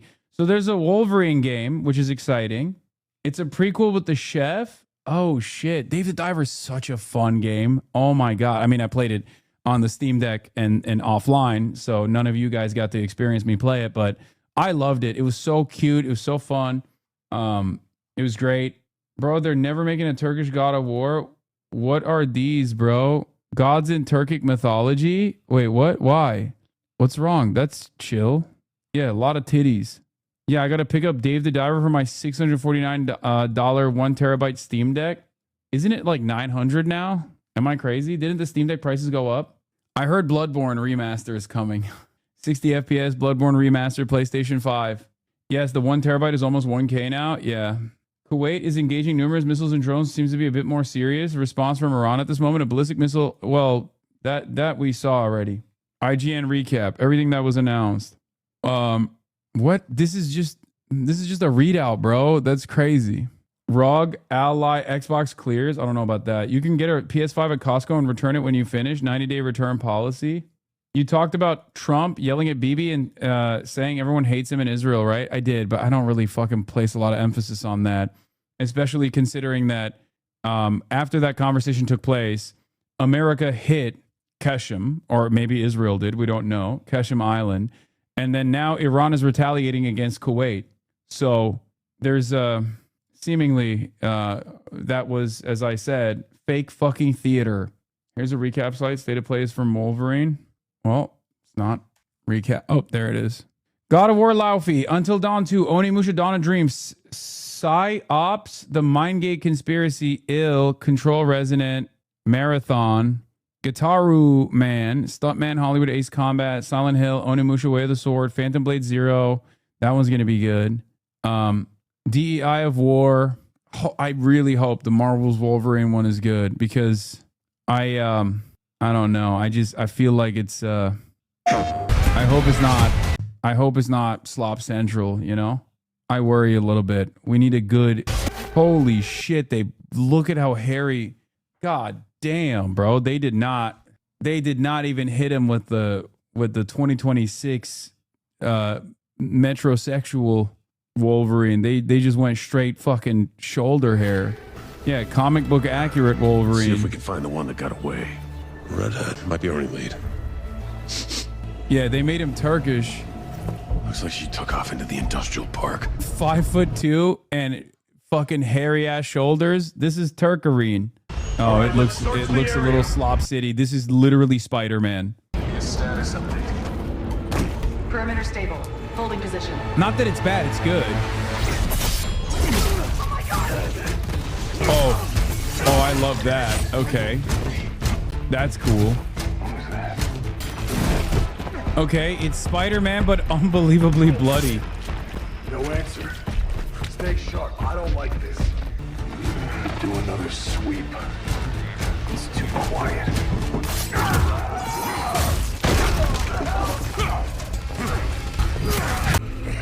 Okay, I don't like how fast the blood gets off of him. I know people are gonna say I'm looking for any excuse, but I feel like that it's like just keep the blood on him, you know? Just let him fucking get bloodier and bloodier, you know? Shut it, freak. Shit's gassed enough. Not today, Bob. Where the hell? Skullbuster! Up there! We need backup now! I don't know if you guys know this about me, but Wolverine is my favorite character, or was my favorite character when I was growing up. I guess still is technically. And Gambit was the one that I thought was the coolest. I read all the OG Wolverine comics where he would like go on missions. He was like he was like a private defense contractor kind of. Hellboy too, yes. But I loved Wolverine. Out of the Marvel characters, he was my favorite. LeBron answer? No. I mean, what? Who the fuck rides for Wolverine like that? I love Punisher as well. I was always a Marvel guy more than a DC guy. Yes, Old Man Wolverine. Yes, I did read it. Incredible. Loved Old Man Wolverine. Oh, it was so sick. With the Hulks, right? That's the one, right? It's in the future where like nuclear bombs dropped or something, if I'm remembering correctly. That one was sick. I love that one. Old Man Logan, was that what with the Hulks? But yeah, the one I'm talking about is like the black and white comics that I read that was like Logan going to going to Japan, and he was like doing like assassinations and stuff. Hulk incest, yeah. I've read a lot of the different variants for Wolverine comics. It's gonna be awesome when 30% of missions are where you play as a side character with no powers who sneaks around hiding behind boxes and taking pictures. I really hope that doesn't happen because that really took me out of fucking Spider-Man. There you are, Red. Jean? Is that you? Don't worry. You're not going anywhere. There you have the second character. Yeah, except this fucking Jean Grey is very different than a powerless character. She's objectively more powerful than fucking Wolverine is. Son of a bitch! Fucking cube. You don't know what that cube is capable of. You know what it is?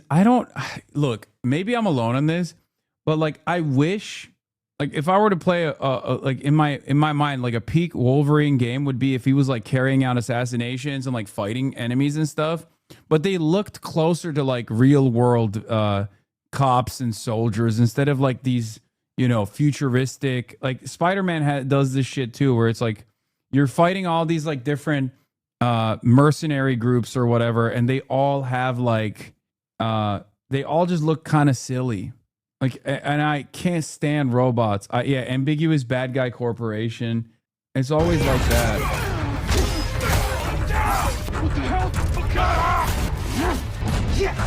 Like, look at this. Yeah, they're all like cyber.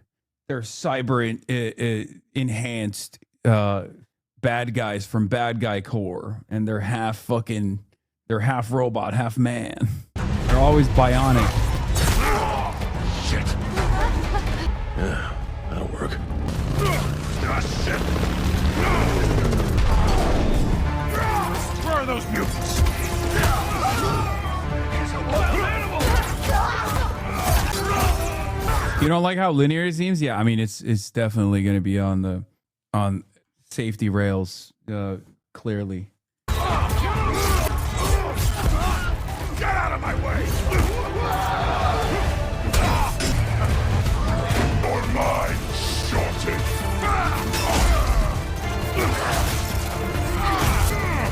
How's that feel free? Oh my god, he dies?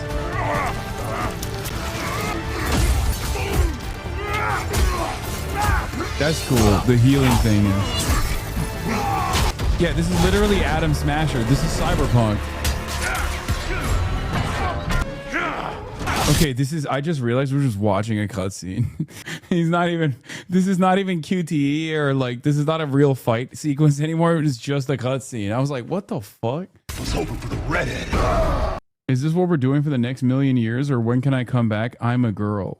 Okay, first of all, girls enjoy games too. This isn't the fucking Asmongold community.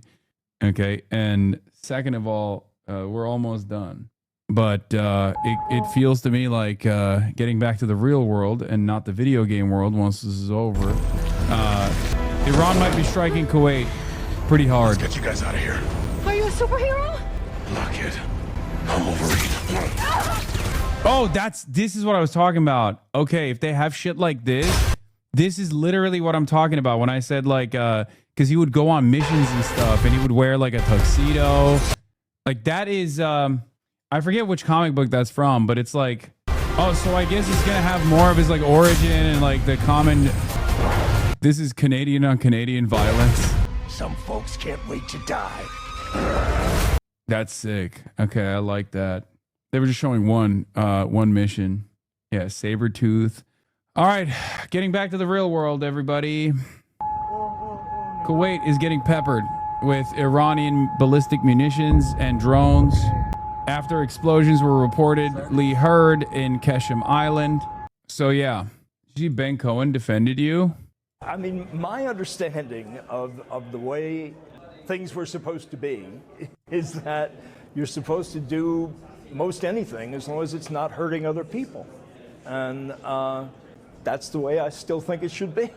I mean, they're concerned about Hassan Piker coming here because it's going to cause some sort of civil unrest. I mean, you got President Trump inciting a riot, the insurrection on Capitol Hill.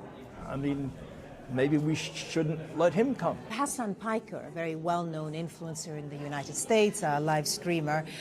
Yeah, Ben. Tell him you know me. Turf war? Yeah. Yeah, Abe Lovely is mad. Abe Lovely is mad that I'm beating him at his own game, telling Paul Mason to suck my dick. His entry to the UK was denied by the British government, and they said that his presence in the UK may not be conducive to the public good. What's your reaction to that? I was with Hassan Piker. I did an interview on his show.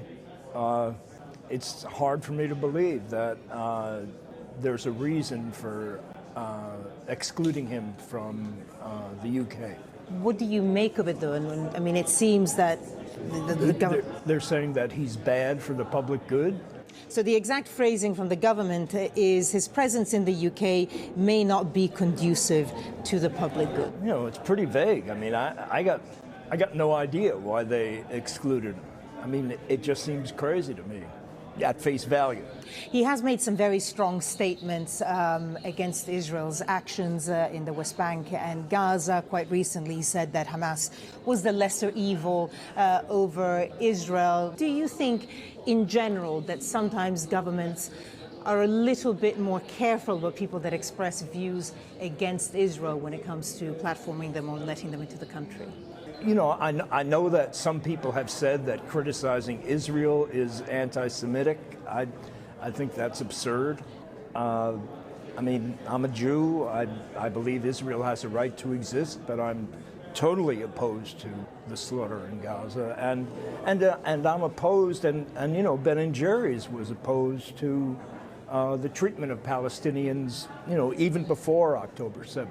What? Do you fuck with Yanis Varoufakis? If so, should get him on the broadcast outside of Qatar.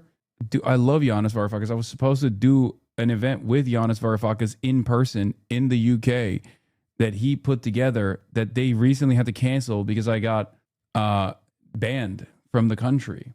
Same with Papa Ben Cohen. Yeah, all the stuff is totally ridiculous. Everything sucks. And I have news on the situation in Bakersfield. There's an active hostage situation in downtown Bakersfield at Chase Bank on Chester near Tuxton Avenue. Wait, what? Several buildings have been evacuated or locked down. What the fuck? Yeah, Giannis called me his friend, which was cool. It's not a robbery. I don't know what's going on. I have no idea. It's a bomb threat. My friend was evac'd. Bakersfield bank robber, bomb strapped to his body, holds hostage as cops swarm. Okay. All right. Yeah, I don't know what the fuck's going on there, but let's move away from that and let's talk about Iran seems to have struck the U.S. embassy in Kuwait. All right. Let's get back to Donald Trump taking a Twitter cryptocurrency style scammer and turning him into the next director of national intelligence, Bill Pulte. Bill Pulte is now the director of national intelligence. This guy famously fucking was one of those. I'm not wrong, right? Like, this is the guy who used to do those Twitter things where he's like, for 10 people who retweet me, I'll give $1 million or something, right? Wouldn't he do stuff like that? Damn, Dropside pulled out too. Dropside pulls away from South by Southwest. Dropside News was scheduled to host a panel discussion at South by Southwest London on June 3rd. We have informed the organizers we will not be moving forward with the event following South by Southwest's refusal to condemn the British Home Office's state censorship of our colleagues Hassan Piker and Cenk Uygur, who were also scheduled to speak at South by Southwest. The banning of our colleagues is part of an intensifying campaign by the UK government to stifle criticism of Israel and criminalize pro-Palestine activism at a time when genocide in Gaza is continuing. Holy shit. Damn. Beast mode. I cannot believe South by Southwest literally was just like, yeah, whatever. Like, that was actually shocking. Like, they didn't even fucking say they criticized the British Home Office. Like, they wouldn't even dignify myself and Cenk for, like, we were doing this for free. Like, think about that. We were doing that shit for free.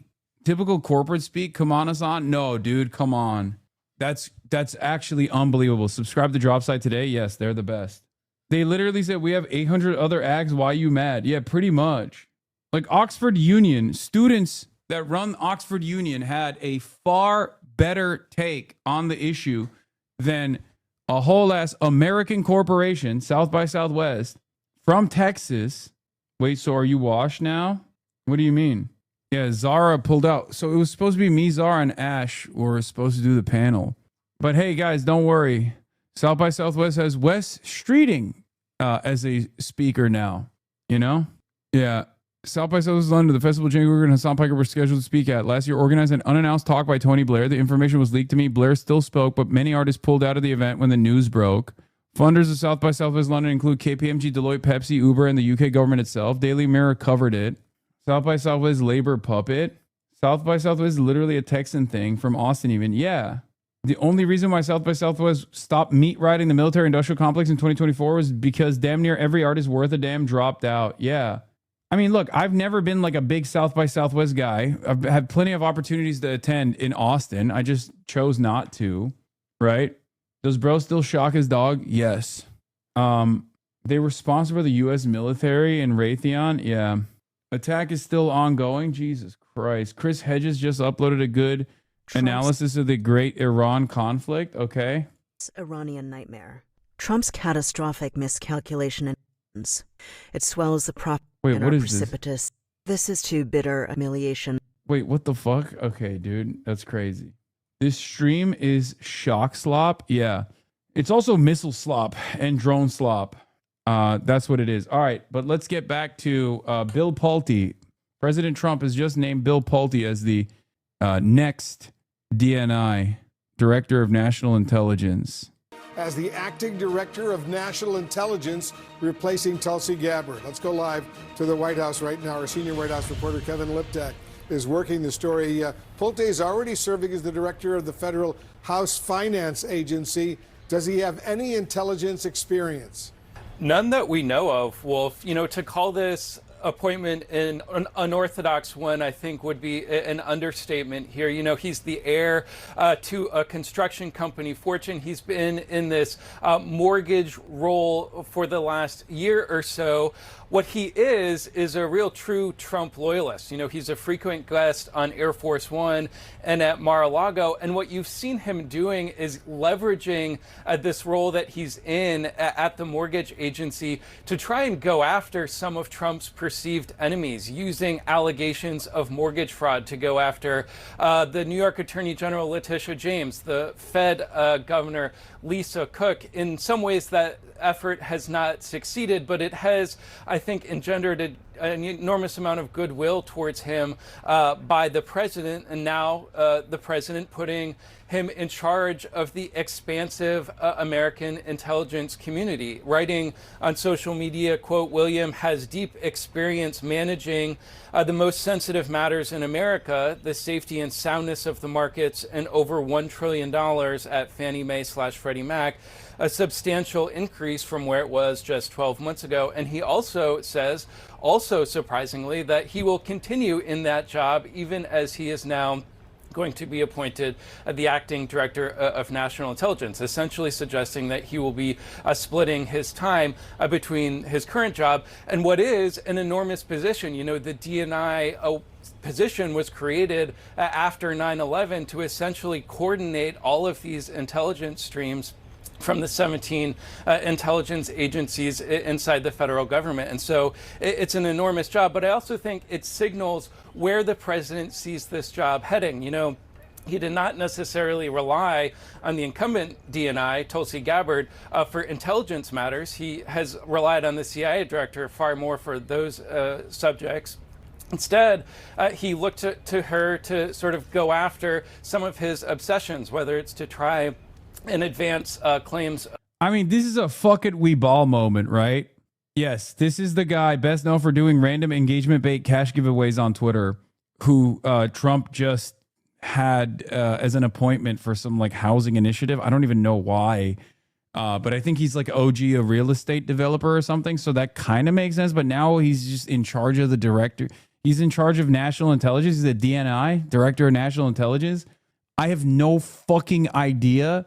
It almost feels like he's just, they're just putting like a fuck it we ball type guy at this position now. Oh, it could be that Trump wants him to pin mortgage fraud charges against his critics. That could be the guy. The current director of national intelligence is a guy who 2 years ago received a trophy declaring he fucks only the young at an oddly dildo focused event he organized dedicated to the conspiracy that Bed Bath & Beyond never actually went bankrupt. I'm sorry, what the fuck what did I just read? Ever, man. Oh my God. The current director of national intelligence is a guy who 2 years ago received a trophy declaring he fucks only the young at an oddly dildo-focused event he organized dedicated to the conspiracy that Bed Bath & Beyond never actually went bankrupt. That's... I fucking dildo slap. I don't want to show you the video because he's just... He slapped someone with a dildo. Daddy. All right, fine. There you fucking have it. The first dildo slap in history live. Okay. So, Bill, this says Bill Pulte fucks. All right? Thank you. And then if you notice it's got a tramp stamp with a butterfly on the back. I like it, only the young. One ass cheek set. Yes, it does say only the young on the back here. Only the young, December 14th. That looks pretty badass. We have a mushroom stamp on the head of it and Bed Bath on one cheek and GME. Oh, fuck. GME on the other. That's 3D printed 100%. He was trying to pump B&B traders and get them into buying his company's stock. This was on his resume. That's what got him hired. Hey, happy 250th birthday to the United States of America, by the way. Do you understand why there isn't a lot of fucking excitement around this shit now? nowadays. Like, doesn't this kind of make sense as to why people are just not fucking with America at all? Americans are not fucking with America at all? Did you just say no shot? Yeah, he's replacing agency heads that were approved by Congress with acting heads that are not approved by Congress, literally out of Project 2025. Yeah. The guy on the left is called, I shit you not, Pee-Pee Show, and he dupes morons into pumping certain failing stocks. This guy's Pee-Pee Show? Oh, that's Pee-Pee Show. Yeah, no, he's the NSA chief, dude. Pee-Pee Show. He's the acting director of the CIA. How the new acting director of national intelligence, Bill Pulte, first came to FD Alphaville's attention. He first came to Alphaville's attention for latching onto the meme stock craze and positioning himself as kind of a Bed Bath & Beyond Jesus. We'd share his tweets on BBBY affair, but they were all subsequently deleted. However, thanks to Reddit, we still have a video of Bill Pulte Fucks Award from the fellow BBBY promoter. Warning, includes footage of a man being slapped in the face with a large green dildo. Dude, I genuinely cannot find a group of guys that have more disdain and hatred in their souls for the United States of America than this crop of Republicans. Okay? Like, this is a level of disrespecting the nation state that Joe Biden could never achieve, even if he had transgender women show their breasts on the fucking front of the White House every day. Not just one day for a pride event where one of the trans models that was there, like, you know, showed her titties a little bit for a brief moment. But if Biden was doing that every day, it would still not come close to the level of disrespect, to the hatred, the genuine disdain that these people must have in their hearts for the United States of America, considering the actions that this admin has taken. It's incredible, dude. They're just shitting all over the front lawn. They're wiping their ass with the curtains of the White House. Yeah, briefing GIMP. Sir, approval rating down. Iran war restarting. Lebanon disaster. Ebola. Midterm wipeout incoming. 250 party canceled. Donald John Trump. Make Bill Pulte the director of national intelligence. Donald J. Trump also replaced briefing GIMP with Laura Loomer. U.S. attacked Qasem Island of Iran. And now Iran is attacking Kuwait. And maybe Bahrain as well. Is that what's going on? I find it really odd what this administration is doing. Like, they are literally, they're robbing everything. They're just stealing every little last bit of resources that's readily available. They're picking the fucking corpse of the American administrative state for scraps. They're also destroying the world's energy markets. They're causing tremendous instability. I don't even know what to say. Like, they just don't give a shit. And it's crazy because there are still people that love this admin and think I hate America. You know what I mean? Like, their biggest fans of Donald Trump sit there and listen to Fox News every day. And Fox News is like, you know who hates America? Guy who wants to stop wars and fucking, I don't know, spend some money on ourselves for once. What do you do in that situation? Of voting fraud, whether it was to try and downplay allegations of Russian election meddling. This, I think, suggests that the president will put in this position someone who has gone after this retribution campaign, who has advanced some ideas of vindication against some of his enemies. He doesn't say whether he will be appointing him to the permanent job, but because Bill Pulte was already approved by the Senate for his current job, he will be able to stay in this position for quite some time. Kevin, has the White House explained why Pulte is the man who should be in charge of the U.S. intelligence community? The Director of National Intelligence, as you know, and as you correctly point out, oversees the CIA, the DIA, the Defense Intelligence Agency, all the intelligence agencies in the military, at the State Department, INR, Intelligence and Research. What qualifies him to do that? The only qualifications that the White House has specified is what President Trump is pointing out on his Truth Social, which is what he calls experiencing managing the most sensitive matters in America. Now, what he's managing are these mortgage agencies. You know, his current position really sort of involves ensuring that the mortgage market remains sound. You know, how that is relevant to this intelligence job, we don't have a firm explanation for that quite yet, but I do think think you can read into what Pulte has used his job to do as how President Trump views the DNI position. He has used his access to the mortgage information in his current position to go after Trump's perceived enemies. And I don't think it's a stretch to suggest that he would use his access as the intelligence director to also potentially advance the retribution campaign. That has been sort of the most prominent way that we have seen Bill Pulte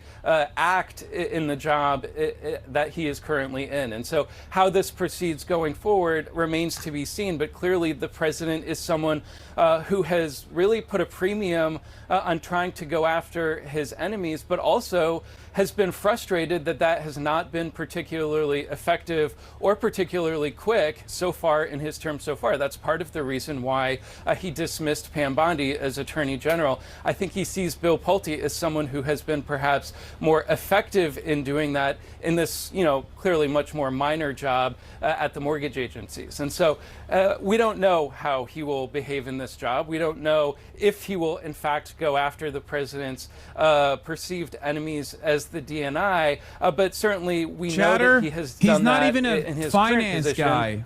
And it's a way that he has been able, I think, to gain Brother, the we're getting president's cluster bombed trust in Kuwait. over What's the going course of on? this. I think Donald Trump may have restarted the war, chatters. I don't know what's happening, but it kind of feels like Donald Trump might have restarted the war. As I was telling you yesterday, that there was no. It didn't feel like there was a real ceasefire that was anywhere near as imminent as they claimed it was. Yeah. Hello. This thread recaps the events of the last hour. I mean, yeah, there's not really much happening there. I know. I saw following multiple. That's it. Shortly after explosions were heard near Qeshm Island, missiles and drones are now in Kuwait. The attack on Kuwait seems larger than the last. Multiple bases may be getting hit. Another wave of missiles and drones in Kuwait. Following multiple strikes in Kuwait, Bahrain is now under attack. Part of it is because Iran has to reestablish military deterrence. So, feels like that's what they're doing. If you recall, this was my suspicion in the conversation that I had with Trita Parsi. He felt like the ceasefire was closer than ever, and I felt like that wasn't the case. Unfortunately, it seems my assessment might have been more correct. Yeah. The United States carried out an attack on Qeshm Island earlier tonight, official tells Faituk's network. There are like 20 videos of bombs in Kuwait right now. Most of the bombs are falling near civilian infrastructure. There's literally parts of a drone like 300 meters from me in Kuwait. Holy shit. IRGC statement. In response to the U.S. strike on Qeshm Island, the IRGC Aerospace Forces struck U.S. military bases in Kuwait with precise and intensive missile strikes. You literally said Iran has been a fake demon yesterday? Yeah, because they were. I said it seems like Iran needs to reestablish military deterrence because America sees it as a sign of weakness that they're engaging in a tit-for-tat strategic deterrence or strategic restraint. It turns out they are actually reestablishing military deterrence. Low-key, Professor Pape would go, or Professor Pape, Robert A. Pape would go crazy on the broadcast. I know, I've tried to reach out. He has not responded to my calls. Is there anything going on on Al Jazeera that's live? So far. President Trump says he will abide by a recent court ruling temporarily blocked. Oh yeah, Trump's anti for Americans. Local protesters say Washington is creating a health risk for their country. Now let's begin with some breaking news. Kuwait's army says its air defense system is currently intercepting missile and drone attacks. And Iranian news is reporting explosions heard in the area of Qeshm Island. We will, of course, bring you all the latest developments as we get them. U.S. President Donald Trump has rejected reports that Washington and Tehran have stopped talking, saying communications is ongoing. In a social media post, he called the reports false and erroneous fake news. He went on to say the conversations between us have been going on continuously, including 4 days ago, 3 days ago, 2 days ago, 1 day ago, and today. Where they lead, one never knows. But as I told Iran, it's time, one way or the other, for you to make a deal. You've been doing this for 47 years, and it cannot be allowed to go on any longer. Our White House correspondent, Kimberly Halkett, joins us now live from Washington, D.C. Kimberly, there are some reports that Donald Trump was actually even lashing out at Netanyahu over the phone when he told him not to attack Beirut. Now Trump is telling Iran it's time to make a deal, but how much do we actually know about Trump's personal involvement in these talks and what he thinks about how they're going? Well, I think that the fact that there has been... Do I think the IRGC is subscribing to the broadcast for $5 a month? No, I don't. With regard to the frustration at not only the pace, but where things stand is certainly the indication that Donald Trump is projecting overall some frustration with the fact that this has not resulted in a deal and that this conflict, whether it be in terms of military or in terms of diplomacy, continues to drag on. The U.S. president had been initially indicating that he thought that this operation, which we should point out the Secretary of State insists is over, despite the presence of the military still in the region and the fact that there has been no agreement or permanent ceasefire. The U.S. president has always projected that this would be something that would be swift, that there would be a better agreement than the JCPOA that was negotiated under President Barack Obama back in 2015, and that, of course, the U.S. President Donald Trump pulled out of. And so, as a result, what we know is that the U.S. president has been increasingly expressing those frustrations on social media. And the post that you just read on his platform, Truth Social, is yet another example of that. The president has been continuously trying to indicate that a deal is imminent, but with each passing day, it is becoming clear that this is not to be the case. Now, what we do know is that the latest that is being reported here in the United States is that the U.S. president is demanding that Iran put down in writing the nuclear concessions it says it will make as part of any preliminary agreement. But given the reports also this week that Iran says that these discussions have been halted, it's very difficult to see right now where things stand and whether or not the U.S. is advancing in terms of its goal of trying to bring an agreement to not only limit Iran's nuclear program, but reopen the Strait of Hormuz. Yeah, Iran, indeed. They're saying that these exchanges of messages stopped a few days ago. Trump insisting that these talks are happening every day. But, of course, Kimberly, the issue of Lebanon and Israel, that's clearly on the table in these negotiations. At this point, what more could Donald Trump do and possibly give the Iranians that would be politically acceptable there in the U.S.? Well, the problem is that is exactly the challenge that the U.S. president is up against in terms of politically acceptable, this whole conflict with Iran, the strikes on Iran, the fact that this is a joint operation with Israel is politically unpopular here in the United States and becomes more so with each passing day. And there are indications of just how sensitive the administration is becoming to these criticisms, not only abroad, but at home, evidenced and played out on Capitol Hill, as we saw. And I know you will be playing some of this following me, but I think it's important to note that when the Secretary of State Marco Rubio was testifying on Tuesday on Capitol Hill in front of the Foreign Relations Committee, he was challenged by Senator Cory Booker, a Democrat, about how this is different from the JCPOA that Donald Trump not only pulled out of, but repeatedly criticized and vilified the Barack Obama, the previous president, for negotiating. And so he pushed back, saying that this is much better, that this is much broader. But again, the fact that he is still having to answer those questions indicates not only the skepticism here domestically, but also the challenge that if there is finally a deal, that the administration will have selling it to the American public. That's Al Jazeera's White House correspondent Kimberly Halkett reporting live from Washington, D.C. Thank you, Kimberly. So let's get to that testimony that Kimberly was just talking about. U.S. Secretary of State Marco Rubio testifying before the Senate Foreign Relations Committee. He was challenged by Democrats to reveal the plan to get Iran. Yeah, True Parsi said Iran just struck U.S. targets in Kuwait after the U.S. struck Qasem today. Also, alarms just went off in Bahrain. Seems Iran is striking there too.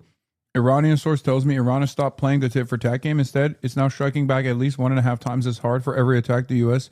takes against Iran.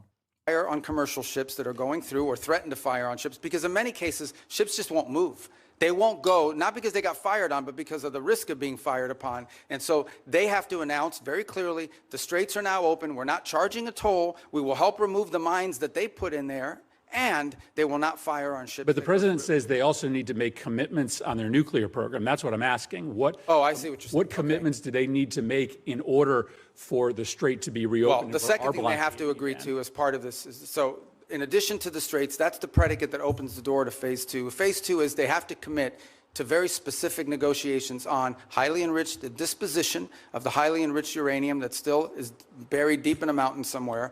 They have to agree on negotiating severe and long-term limitations. And Al Jazeera's Patty Culhane has more on Rubio's testimony from Capitol Hill. It is some of the more forthright information we've heard from this administration about exactly how they're going about these negotiations. As you just heard, he said they want the Strait of Hormuz reopened, and then the U.S. will slowly ease back its naval blockade. He really wanted to project to the members of the Senate committee that he believes that the U.S. has the better cards to play, that Iran is, in his words, begging. If anyone's begging, he said it's Iran begging for a deal. Then he said the second part, and I think this was really illuminating, he said they have to agree to remove all of their enriched uranium, the uranium that's up to 60% enriched, and they have to agree that they're going to have dramatically scaled back program going forward. He said... Yeah. Sirens sounded as a result of hostile attacks with missiles and drones, Bahrain Ministry of Interior says. So they're hitting Kuwait and Bahrain. Because he basically testified they're using the sticks but none of the carrots at their disposal. He was very blunt about not freeing up any of that money. He said we're not going to give them a signing bonus or a down payment. So he got a lot of questions about Iran, really downplayed how much the U.S. needs this deal. He did say that it's usually taking about 5 days sometimes to get a response from Iranian officials. But he projected that the U.S. can make this deal. Yeah, they're terrified, man. They're definitely so scared. Without really explaining how that's going to happen. At least 10 people have been killed and dozens wounded in Israeli airstrikes across southern Lebanon on Tuesday. The Israeli army carried out several raids in Nabatea and Sidon districts. There have also been airstrikes targeting the cities of Tyre and Bin Jbeil. Now, these latest attacks come despite Donald Trump announcing an end to the fighting between Hezbollah and Israel on Monday. Israel has also been targeting hospitals and civilian facilities as it expands its invasion of the south. Now, this is the aftermath of an airstrike near a hospital in Tyre on Monday, which caused significant damage to the facility. At least 4 people were killed and 127 others were injured. Obeda Hito sent us this update from the site of that attack. Israel would never do such a thing. Wait a minute. This is the third time that there has been a strike in the vicinity of Wait, Jebel the third Ahmed time? Hospital. The doctors and medical workers here are describing them as proximity strikes. The hospital is here. You see the facade of the hospital has been heavily damaged. We were able to go inside the ICU as well as the critical care unit and several of the other floors. It's been significantly damaged inside. Some of the operating rooms are not usable. Some of the treatment rooms are no longer usable. A lot of damage to the equipment. We met a mother who had an infant child in the I'm banned from the UK again. Care unit, prenatal birth care unit, and she actually came to the hospital after the strike. She was happy to find that her baby was alive, but a lot of damage around the place that the baby was, too close for comfort for her. You see this extensive damage all throughout this neighborhood. This is the parking lot. The solar panels that were sitting over this parking lot have collapsed onto these vehicles. This is just in front of the hospital. I'm doing blood libel. And the main strike happened in the residential neighborhood just behind the parking lot here. I have to sit here and go, this is good, actually. Ambulances and the emergency vehicles that have come to the scene, they're still digging through the rubble of this attack. There are at least If you 4 don't people say dead this is now, good, actually, you're an confirmed by anti-Semite, local and we will sources ban here. you Dozens from of other traveling to people the injured. UK. Extensive damage to the entire neighborhood. You can see here how the building has been completely wiped out. This was a multi-story building. What they're telling us is actually it was just a row of buildings that essentially made a whole block. Hey, when you of see this this death and neighborhood, which is destruction, no longer existing. you know, the damage is quite the extensive. Gazification This is not the first time, as I mentioned, the first of time Lebanon, was in April and you think to yourself, hey, where are the Lebanese people fighting back against this? When you have that thought in your mind, remember, you have to say they're the bad guys, okay? Because if you say that the Lebanese people have a right to defend themselves militarily against this fucking armed occupation, this genocidal, barbaric, monstrous force that is known as Israel, the Israel occupation forces, then you're a bad guy. You will be banned. You will not be allowed to enter the United Kingdom. The hospital continues to operate and treat patients, but at a limited capacity. What are you, the evil? concern is that there's going to be more attacks, and that intensity of those attacks are going to go up as well. Russia has targeted several areas of Ukraine. Don't you know killing it's at least 22 anti-Semitic? people and injuring more than 100. The large-scale attacks targeted. Don't you know the it's capital, anti-Semitic to Kyiv, but also defend the regions of yourself? Zaporizhzhia, Kharkiv, and Dnipro. Kyiv was the worst hit, with at least 6 people killed and more than. If 80 Israel others wants to injured. destroy you, The city's mayor says a strike on a residential building caused parts of it to collapse and that people are likely trapped under the rubble. In Dnipro, at least 16 people were killed, including 2 children. 42 others were injured. And in Kharkiv, at least 14 people have been injured. Audrey McAlpine has this report from Kyiv. Tuesday afternoon, people in Kyiv found themselves back underground when the night's mass attacks continued into the day.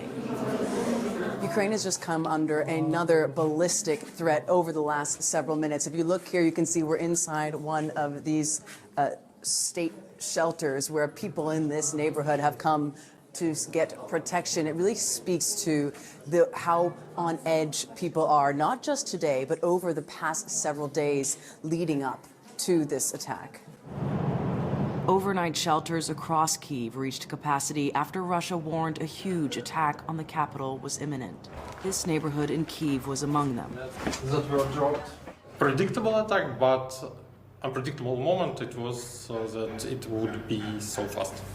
Alexander was sheltering in the ground floor of his building when a missile hit across the yard.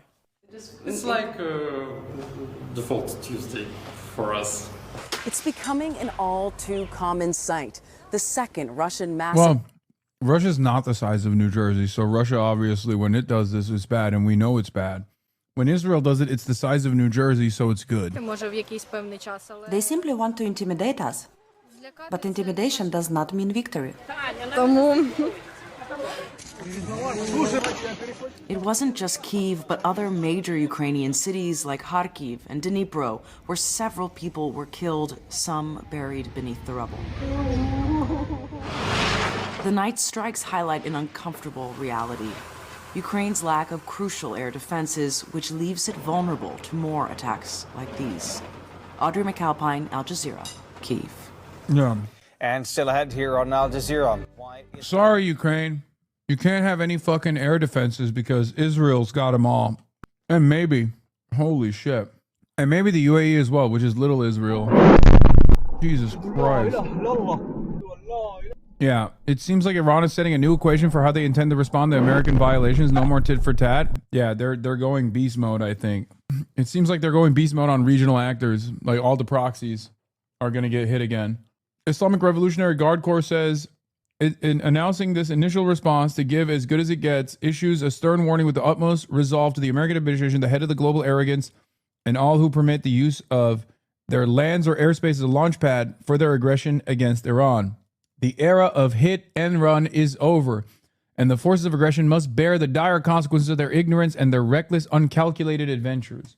Why are they not hitting Israel? I don't know. Maybe they're leaving hitting Israel to Hezbollah. Or maybe they might hit Israel. Hey, flop news here. Can I quote you on the best mode comment? The fuck does that mean? Can you tell them not to hit the Kuwaitis? And by the way, why don't they hit the USA chips? Mark Carney made a racist remark saying that immigrants are bringing anti-Semitism with them. Oh, hell yeah. Peeling off the Gulf nations are the one pressuring Trump not to attack. No, I don't think it's, I don't think that's the case. I think that they have better relationships with some of the Gulf nations, so they're not hitting those Gulf nations. Like, they've developed better relations, and worse with others. Here, let's see what Kuwait is saying. Iranian news reported of explosions heard in the area of the Keshem Island. We'll, of course, bring you all the latest developments as we get them. Now, Israeli Prime Minister Benjamin Netanyahu, he is facing widespread criticism for holding off on striking Beirut's southern suburbs, both from within his own cabinet and from his opponents. On social media, opposition leader Naftali Bennett said the government has lost control over Israeli sovereignty and that there's chaos in every corner. Far-right National Security Minister Itamar Ben-Gvir has posted saying, "This is the time to tell our friend President Trump no." He also said that now is the time to do what is required and necessary to strike Hezbollah, to unleash the hands of our fighters and to restore security to the north.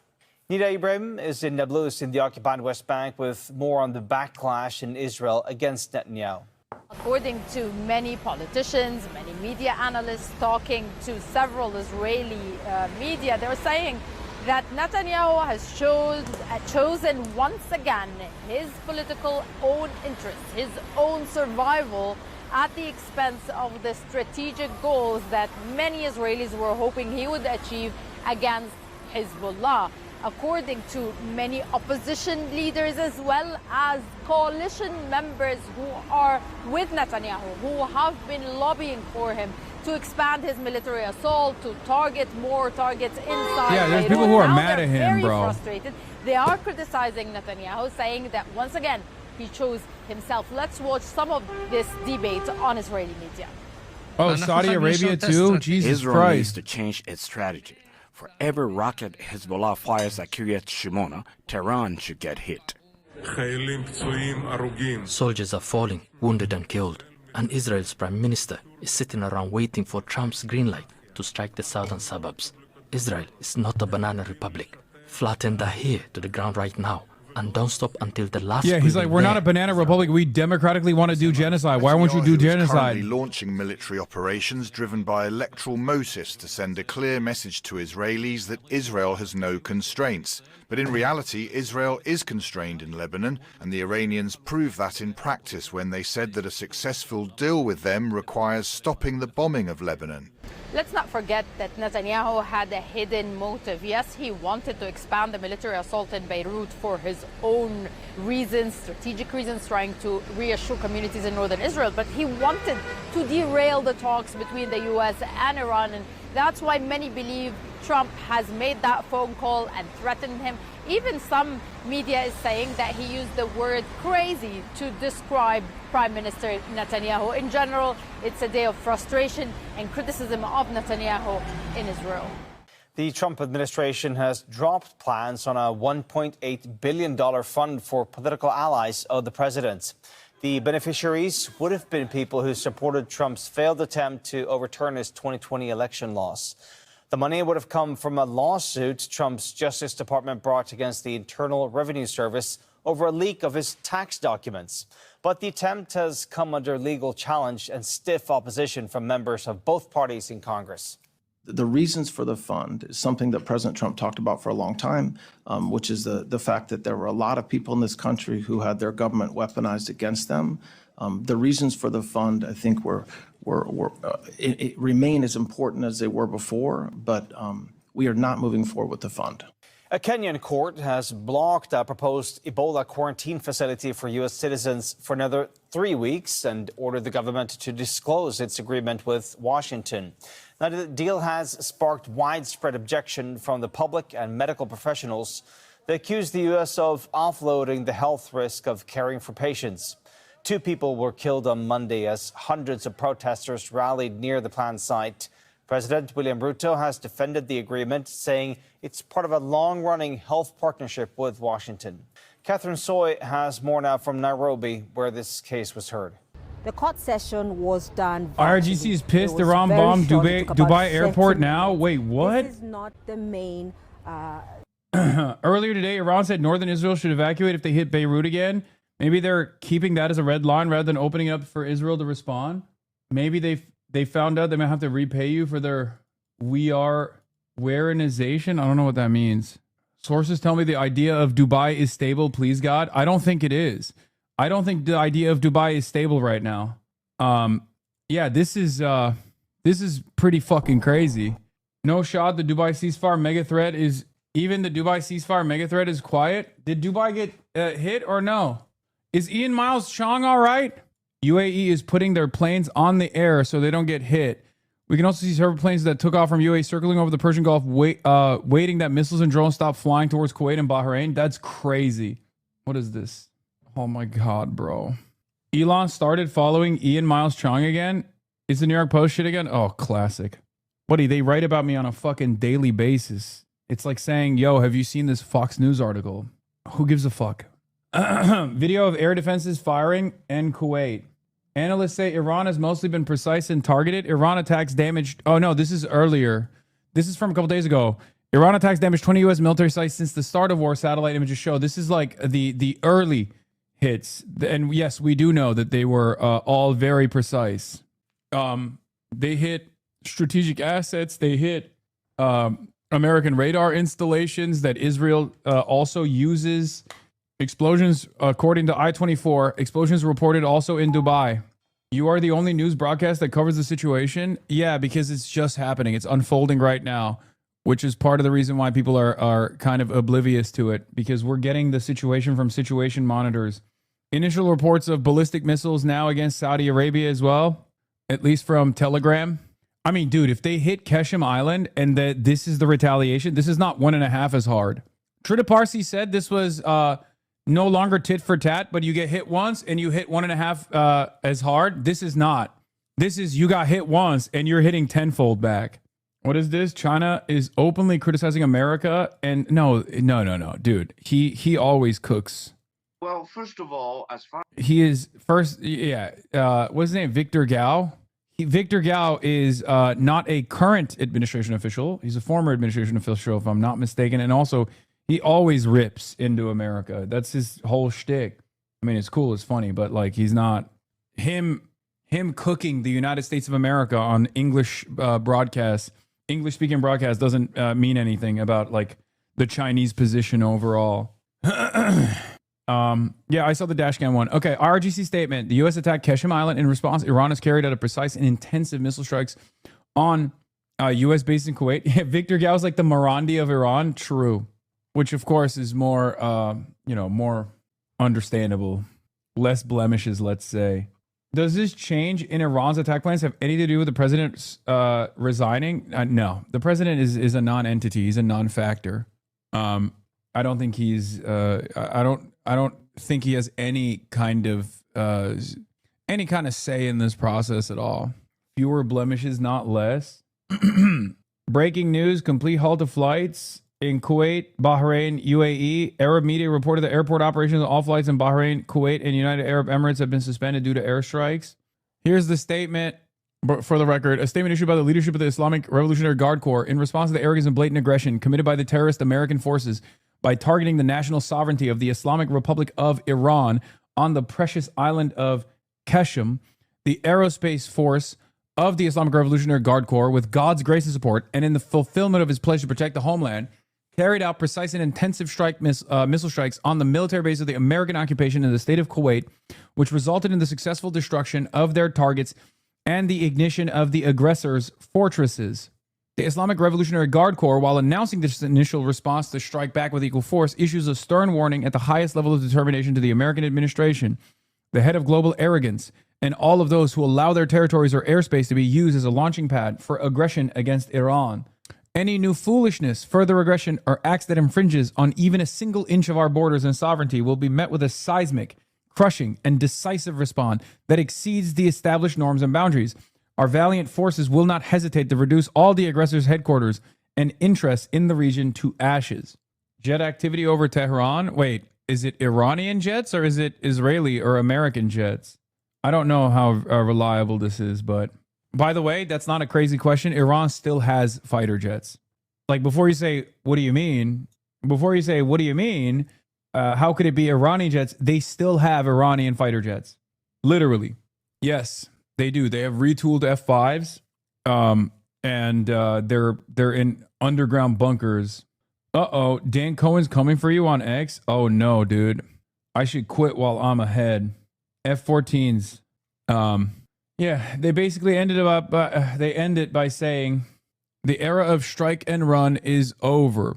Babak Vadad, independent OSINT guy, says, according to Iranian channels, initial reports about missile alerts in Saudi Arabia appear to have been inaccurate. So far, according to them, Kuwait and Bahrain seem to be the only Persian Gulf states directly targeted.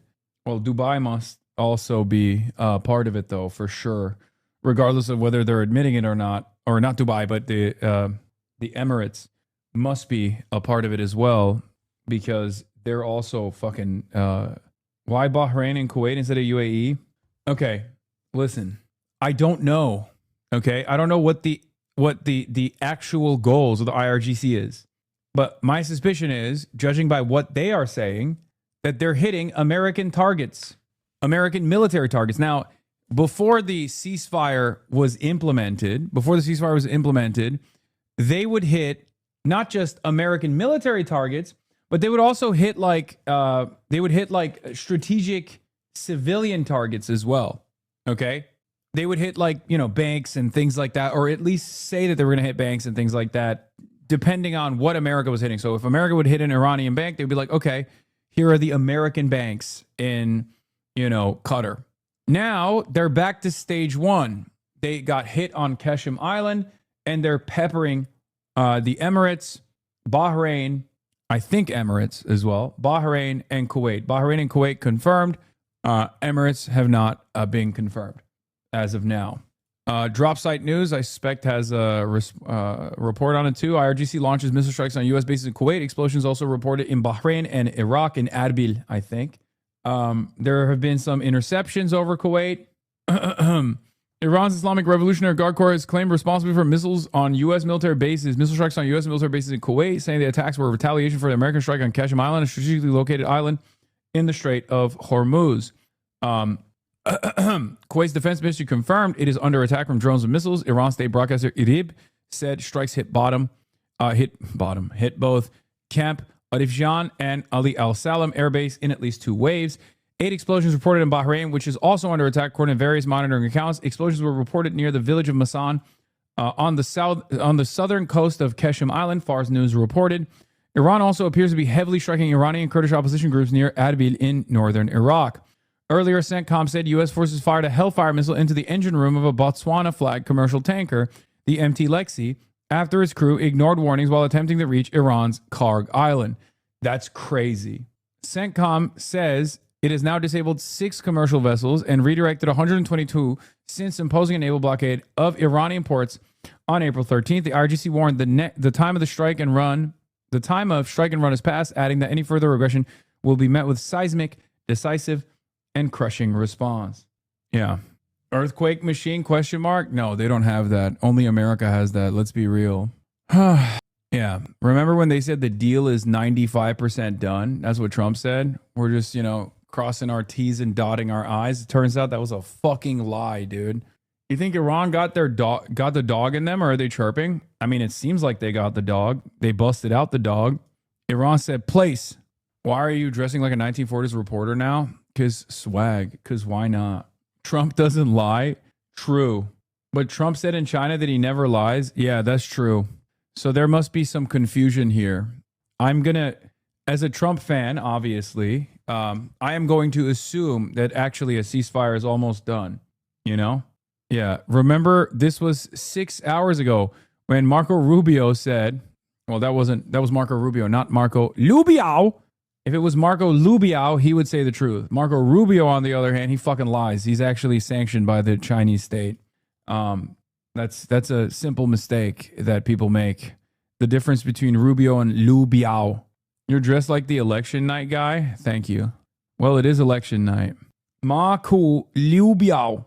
Don't worry, they're defeated. They just don't know it yet. Okay, that's unironically the argument that Trump has made. Alongside my favorite argument, everything will be fine. It's always fine at the end. That's what Donald Trump said. And not once, but multiple times. I know there's a pivot, but look through the New York Times summaries on Steyer versus Becerra. So biased. They harp on all of Steyer's cons and ignore all of Becerra's. Yeah, is that shocking to you? I mean, every fucking corporate entity is after this guy.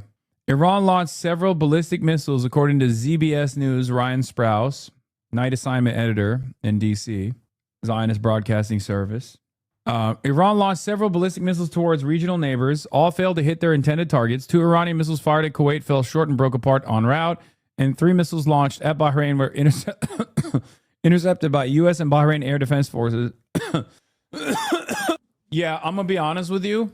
Well, yeah, one, New Jersey polls close in 22 minutes, and we are going to be taking a look at what our boy, Dr. Adam Hamawi, is how he's performing, hopefully.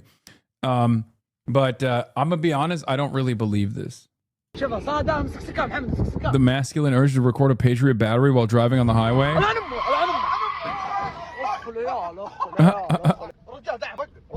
Bro, that's not even because they're filming the Patriot battery. That's just how these guys drive. They're crazy. That's just the average Gulf national driving. If you've ever been to the Gulf, or if you've ever watched those videos, you already know this is just how people in the Gulf drive, straight up. Like, you know how in Grand Theft Auto, if you shake the car enough, you can wheelie it? They literally do that. Says you, LA boy, dog, if you are well-traveled enough, I promise you, Gulf drivers are on some different shit. Number one, Gulf nations, the nationals, don't have the same standard of rules applied to them as do the expats, the immigrants, right? So they unironically do drive crazy, knowing full well that like police won't really do anything to them. You obviously, as a tourist or as an immigrant, you have to abide by the rules. They don't really necessarily have to. Golf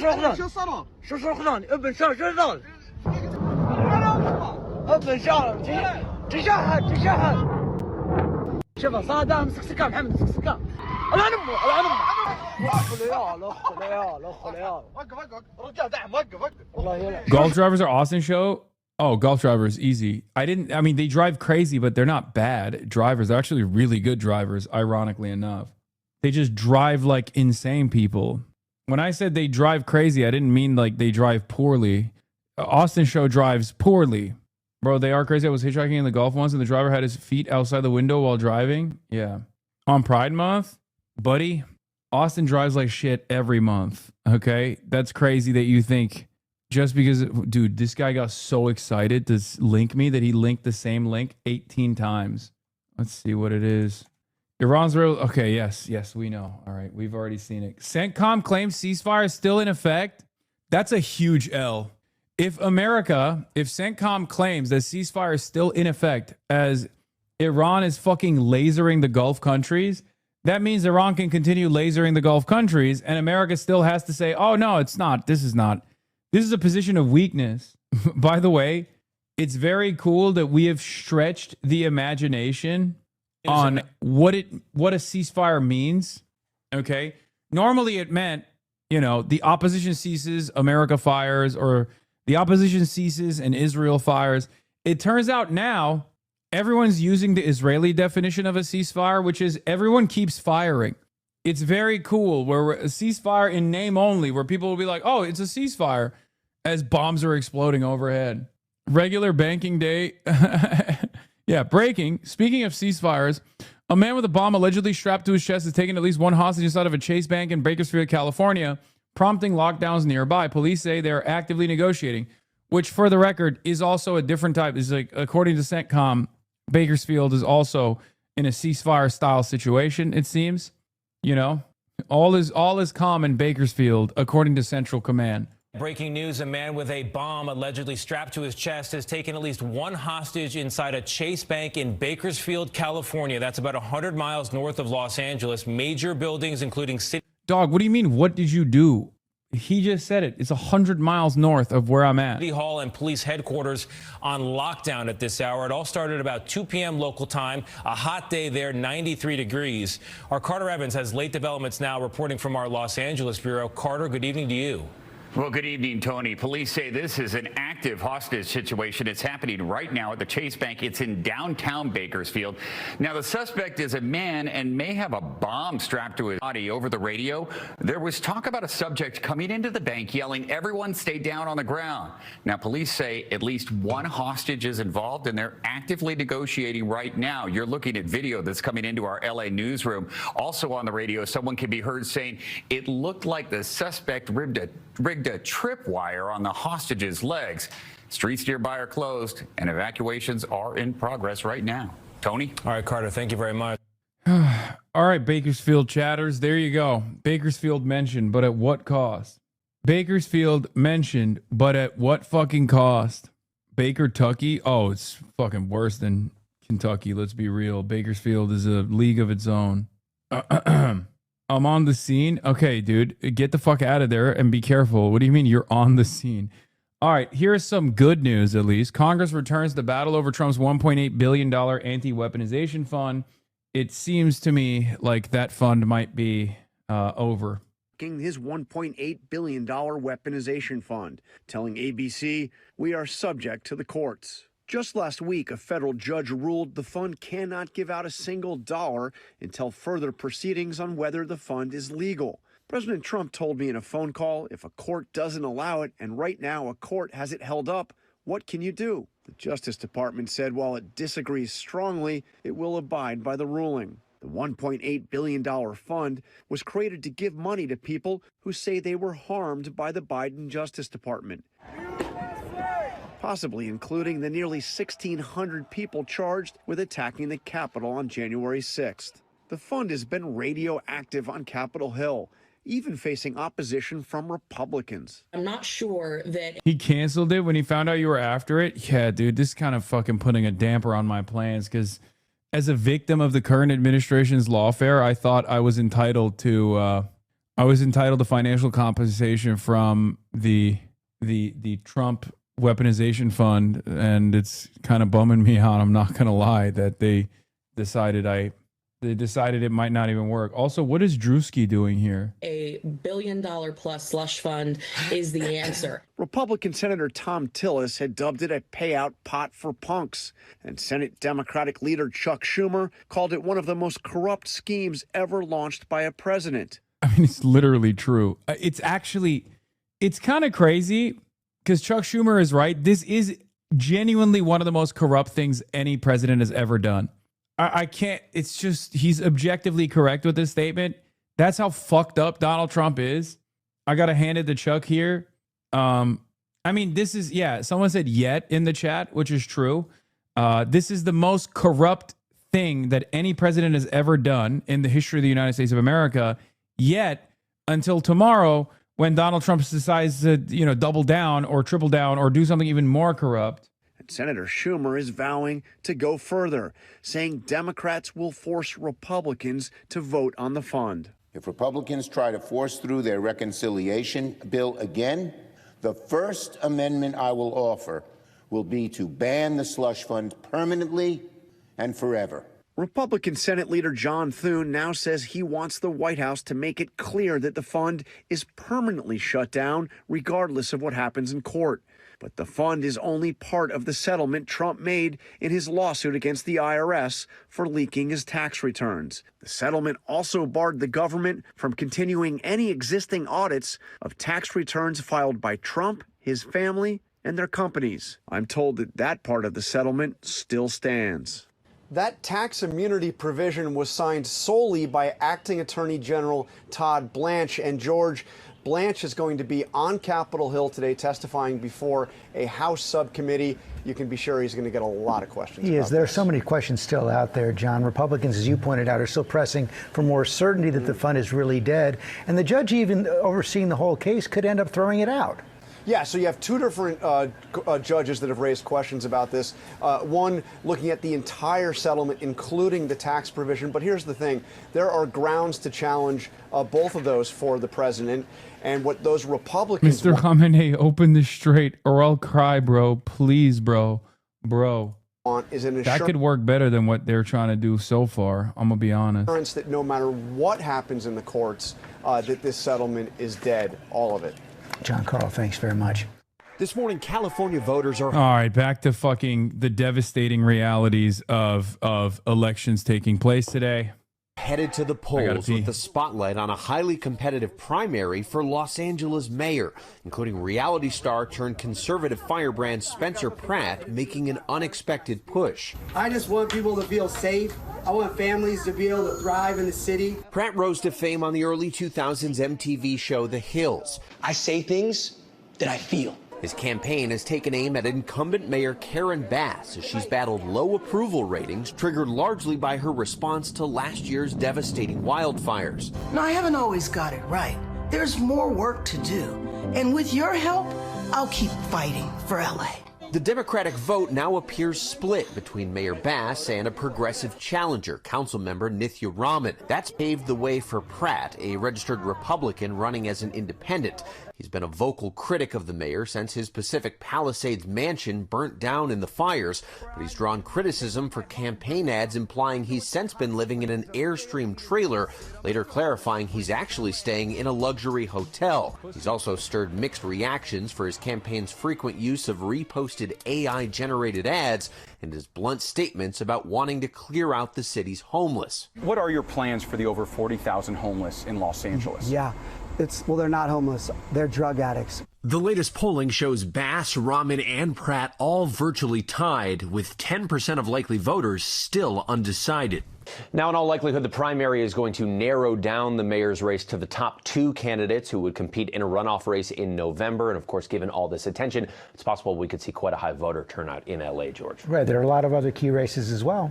Absolutely. And the big one for everyone to pay attention to nationally is for California's governor, the primary there, who might replace Gavin Newsom. This is similar to the mayor's race, where it appears from polling there's three main candidates going for two spots. Democrat Javier Becerra has a slight lead, but then second place is essentially tied between billionaire progressive Tom Steyer and conservative commentator Steve Hilton. George. Okay, Trevor, thanks very much. It's primary day across the country, including in California, where some very close races are playing out. The governor's race, though, is wide open. In Los Angeles, Mayor Karen Bass is facing challenges from both the left and the right, including reality star Spencer Pratt, who has been endorsed by President Trump.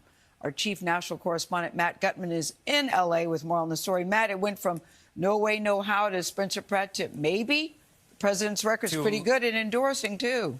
And running neck and neck. Good morning, Gail. I mean, this is a jungle primary we have in California, and that means that the top two candidates, regardless of party, advance to November. For the governor, it's a race to run the fourth largest economy in the world. High stakes, but so far, low voter turnout. But as you mentioned, that's not the case with the L.A. mayoral race, one of the most fiercely fought races in the country.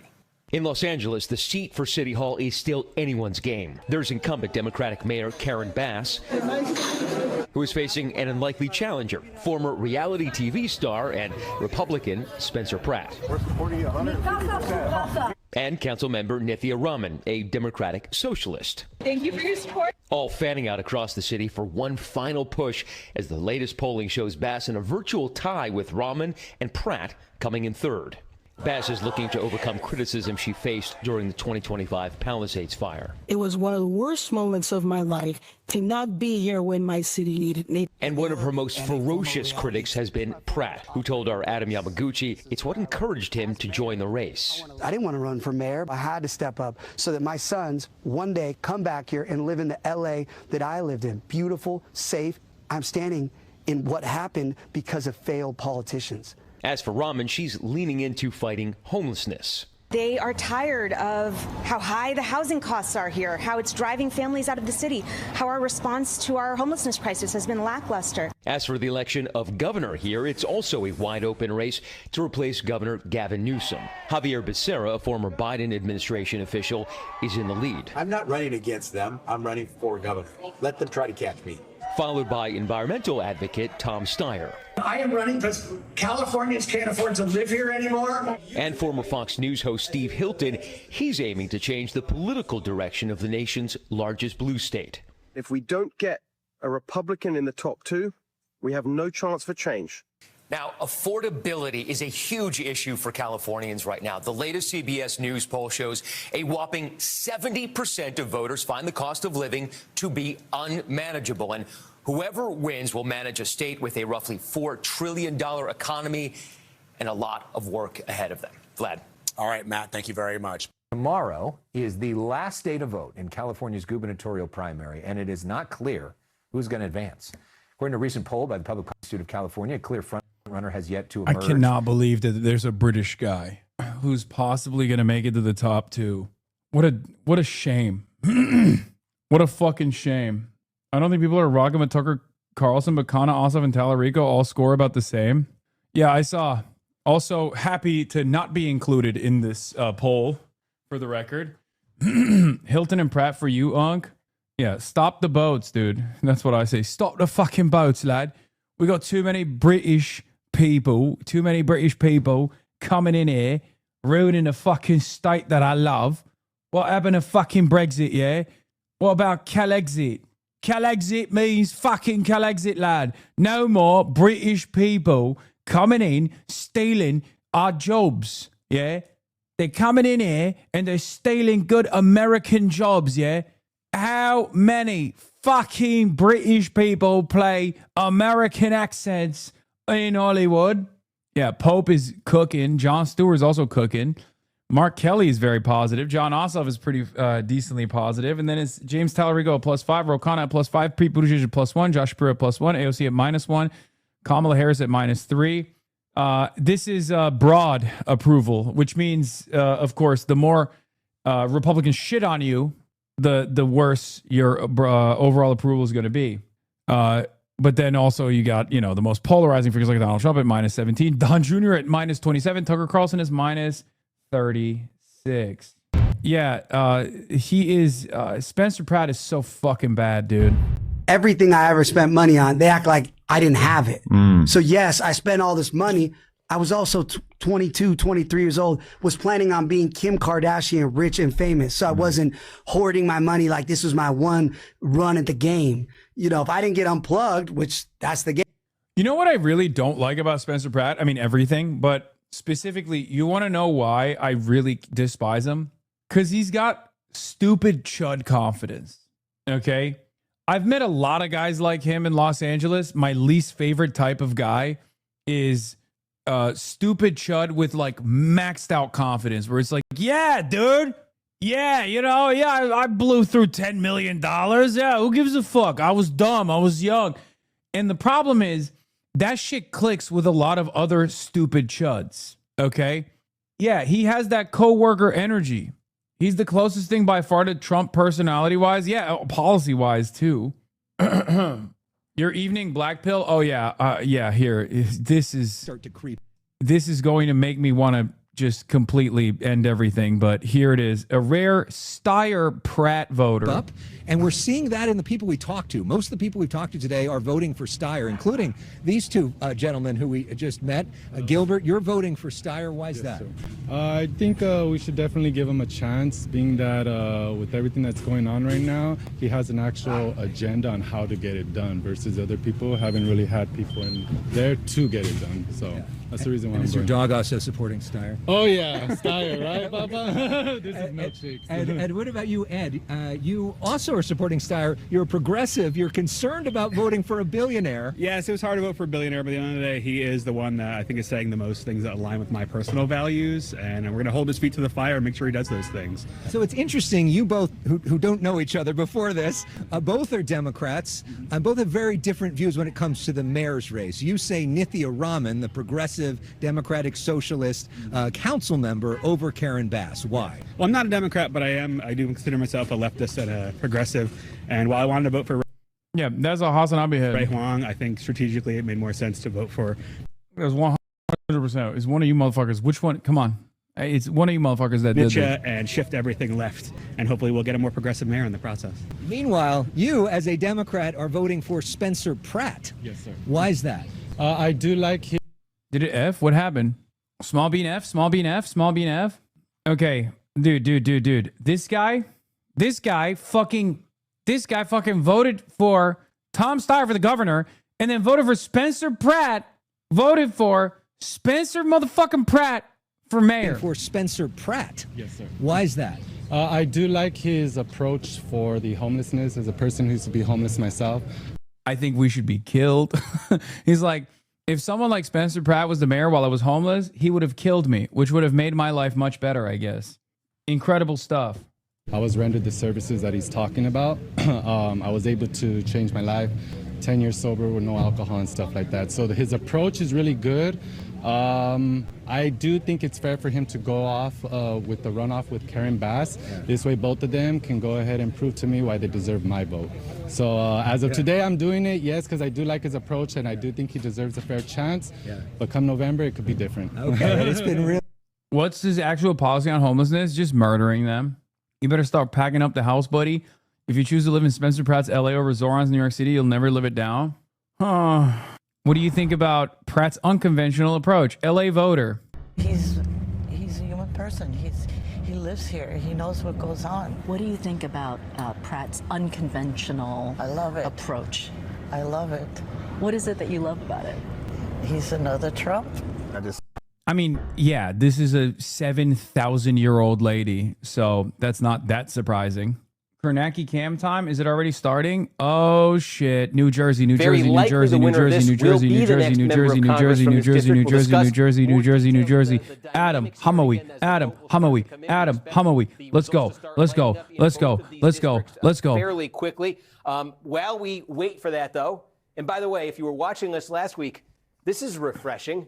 Last week we came on the air at this time for the Texas Republican runoff for the Senate. And I wanted to take everybody on a tour of what was going to happen. Here's the counties to watch. New Jersey, size of Israel. This means this. New Jersey, tiny nation, size of Israel, surrounded by scary enemies. Just north of we Dallas must vote for Adam HasanAbi. It was an absolute landslide for Paxton. And so at like 8 o'clock and 7 seconds, I already knew who won the runoff. And it was like the entire reason we were on the air. And because Texas is a split poll closing state, we can't declare anything till we get to 8 o'clock Mountain Time, and there's 2 counties in Mountain Time in Texas.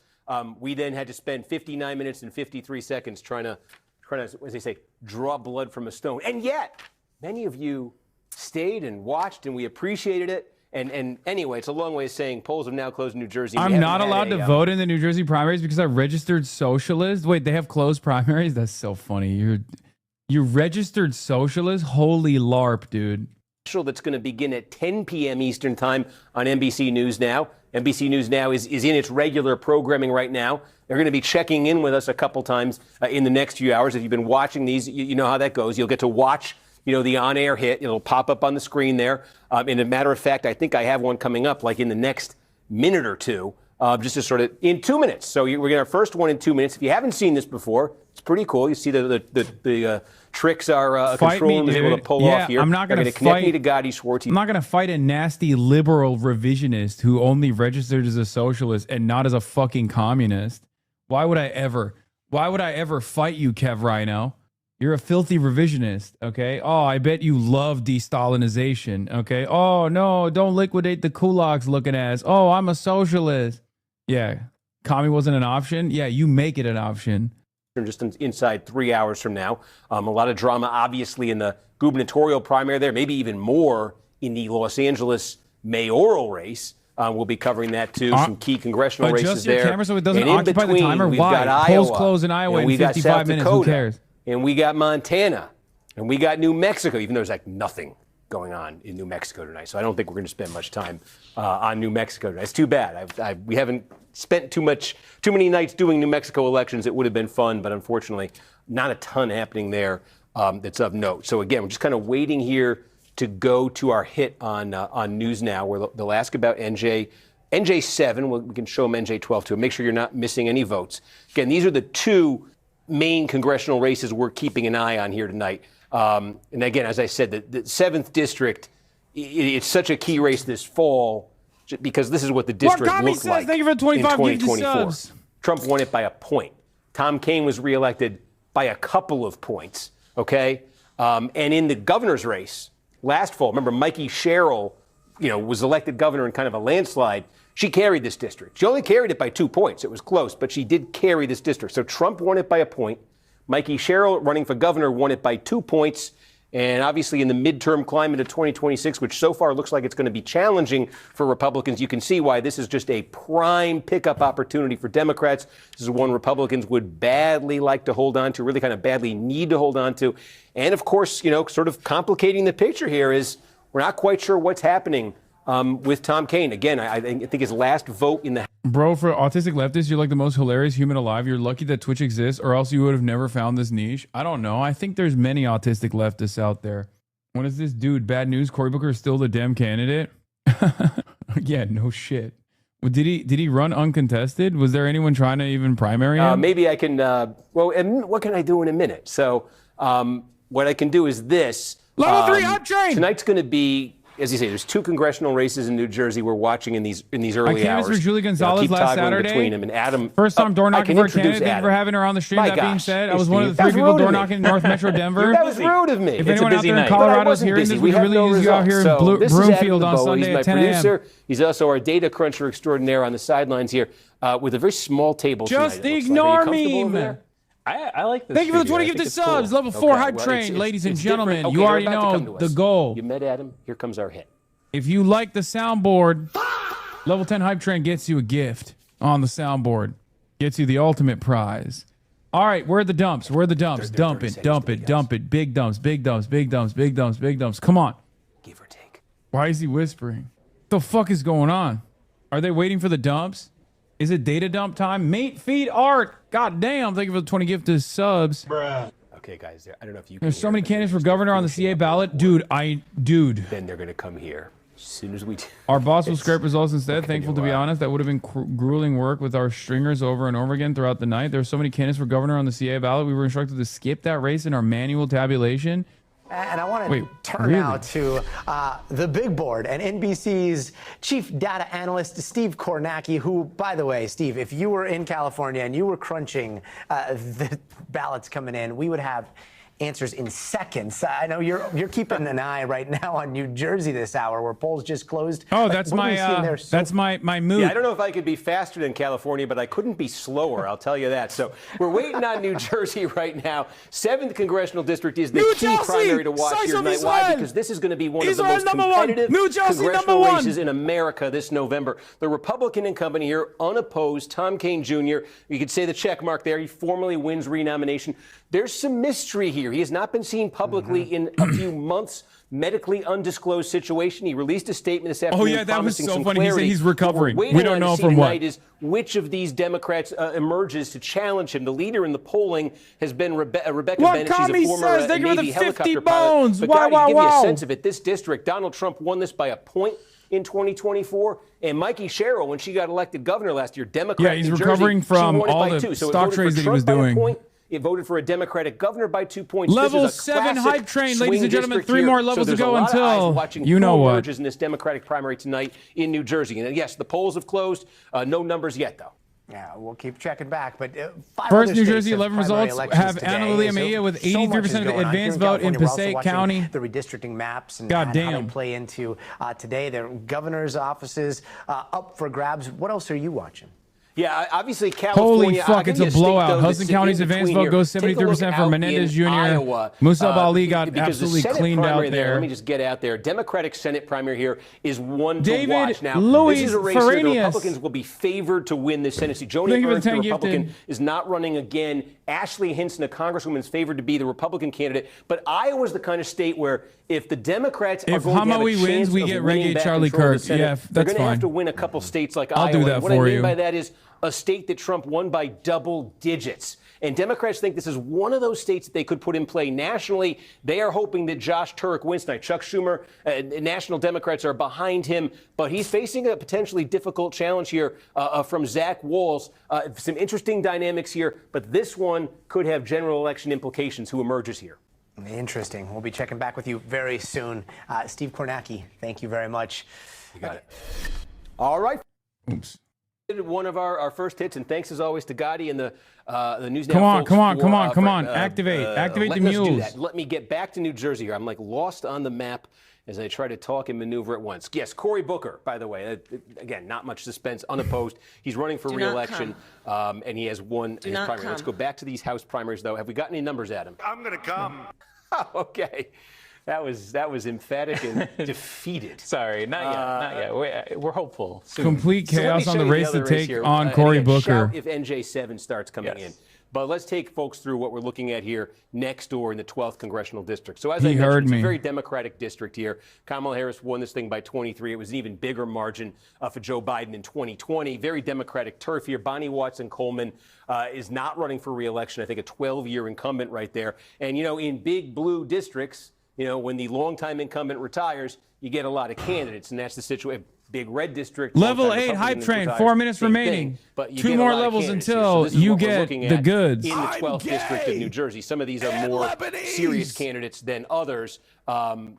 We will change the order as soon as the results start coming in. But a couple things to keep in mind here about what we're looking at in the 12th district. It's sort of spread out here in Central Jersey. There's debate about whether Central Jersey is a thing that exists. For the purposes of this, I'm going to say that it does. But about 40% of the vote is going to come out of Middlesex County. Right here. Okay, next door is Mercer County. That's where the state capital, Trenton, is. It's not all of Mercer County. It's not all of Middlesex County, but it's pretty big chunks of each one of them. He and then admitted the balance of it, about a quarter of the he votes knows. come here. Jersey This mentioned. is Somerset County. Jersey mentioned. So this is Central sort of, Jersey you know, mentioned. Far suburbs. He knows. Bedroom communities. You know, growth area. Sort of outside California New York chatters, City before here. you vote for And then Becerra, the watch balance of the this. vote, this is probably going to be about 5% no one in or this so community is is gonna voting for come out of Javier Listen, Becerra, man. That's Plainfield, not happening in here. Union County. So it's So parts of unfortunately, 4 we're not counties here. reaching anyone. We're preaching to the motherfucking choir here because everyone here hates Javier Becerra. Imagine there's like Jasmine Crockett heads in my community that are like, no, of course I'm going to be voting for Javier Becerra. I was about to vote for Steyer, but then I saw my favorite, Jasmine Crockett. Democratic organization.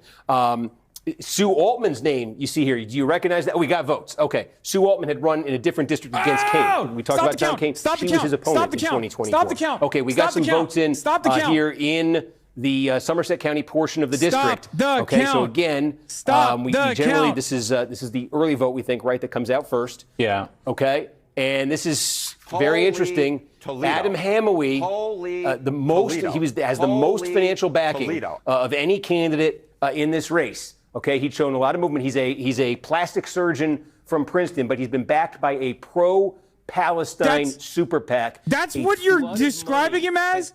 Literally, okay, and here he is the most incredible background out of any candidate running right now in the midterms. And you just said he's a plastic surgeon from Princeton. Dog. He's literally a fucking combat surgeon that saved Tammy Duckworth's life.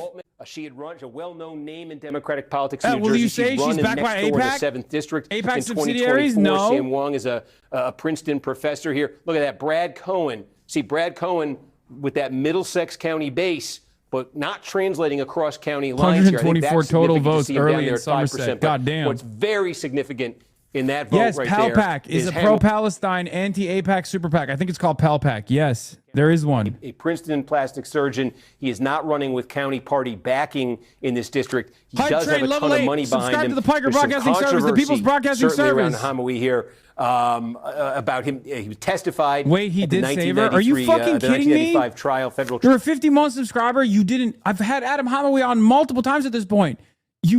Yes, dude. Yes. He was there. He was at 9/11. He was a first responder at 9/11. He went to Bosnia. He went to Gaza twice.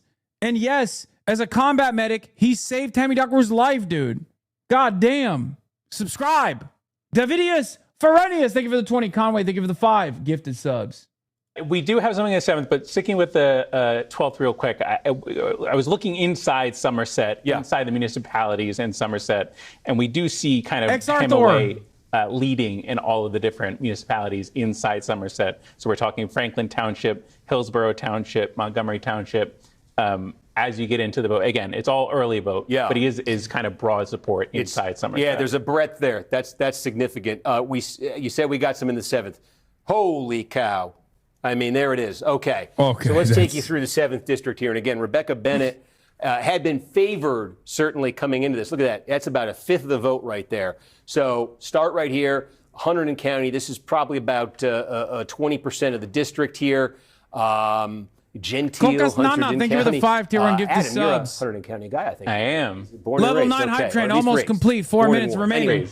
At level That's 10. a huge number for Bennett right there. You know That's what a I'll huge play. number for Bennett. Somerset County, this is her base. Again, Bennett is running with, this district spans a little bit more turf geographically. Bennett, Somerset County here. This is another big part Who's of the the pick in district. this race? I don't know. Probably 20% of the vote or so is going to come out of Dog, here. Like I'm one Bridgewater, person. New Jersey. I don't know every This is single Bennett's home. This is fucking where she's from, house. Somerset County. Again, that's a Guys, early. I don't know every single House primary race. I will be honest with you. I don't know. I wasn't paying attention to every single House primary race in the state of New Jersey. I have no idea. Maybe I should know, but I don't, okay? Subsonic Spartan, thank you for the 10 gifted. Hunterdon County giving 50% of the vote to Navy helicopter pilots named Rebecca. I guess she's a Navy helicopter pilot. That's the first time I've heard you say that. We get used to certain things. Yeah, I mean, yeah, there's a limit to my knowledge, man. I'm one person, you know? Bennett. They backed a different candidate, Brian Varela, in this race. If you were half but again, the man they are Kornacki much is- smaller size compared to like a Hunterdon, a Somerset, Union. These are the three biggest right here. And we've now heard from two of them, and those are giant numbers for Rebecca Bennett. So again, she had led in the polling, and Adam, shout if we get more NJ12 here. She had led in the polling, and everything you see with a fifth of the vote in is validating what that polling was showing. Taking a moment today to remember the horrific October 7th terror attack on Israel and the innocent lives lost that day. I stand in solidarity with all those that are impacted. You could be looking at, this could be the matchup here, Rebecca Bennett. Did you just Tom Google? Kean Jr. Okay. Did you just see Rebecca Bennett? You found her Twitter profile and you searched October 7 posts? I mean, hey, you can't argue. Can't argue with that method, I guess. New Jersey, size of Israel. Israel, size of New Jersey. I just typed Israel and Gaza. Yeah, that makes Congressional sense. District of New Jersey, based in Morris County. She was elected that year, and one of her sort of selling points biographically was that credential of being a Navy vet. That and a was helicopter 2025, pilot. Hasan. And Rebecca Bruh, Bennett. that makes it worse. It wasn't 2024. It was 2025. She does have J Street endorsements on her website. Okay, cool.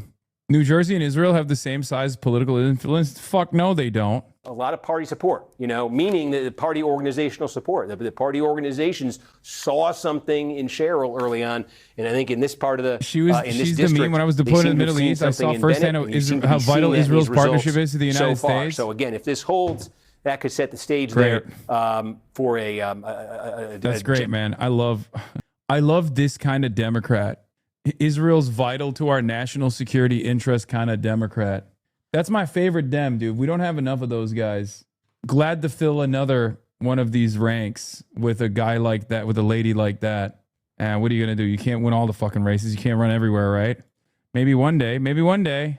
All right, more dumps, more dumps, more if dumps. You're Bennett, everything you're seeing in these numbers is exactly what you wanted to see. Nothing new in 12? Anything new in 12? Nothing new in 12. Nothing new in 12. So we're keeping an eye on that one.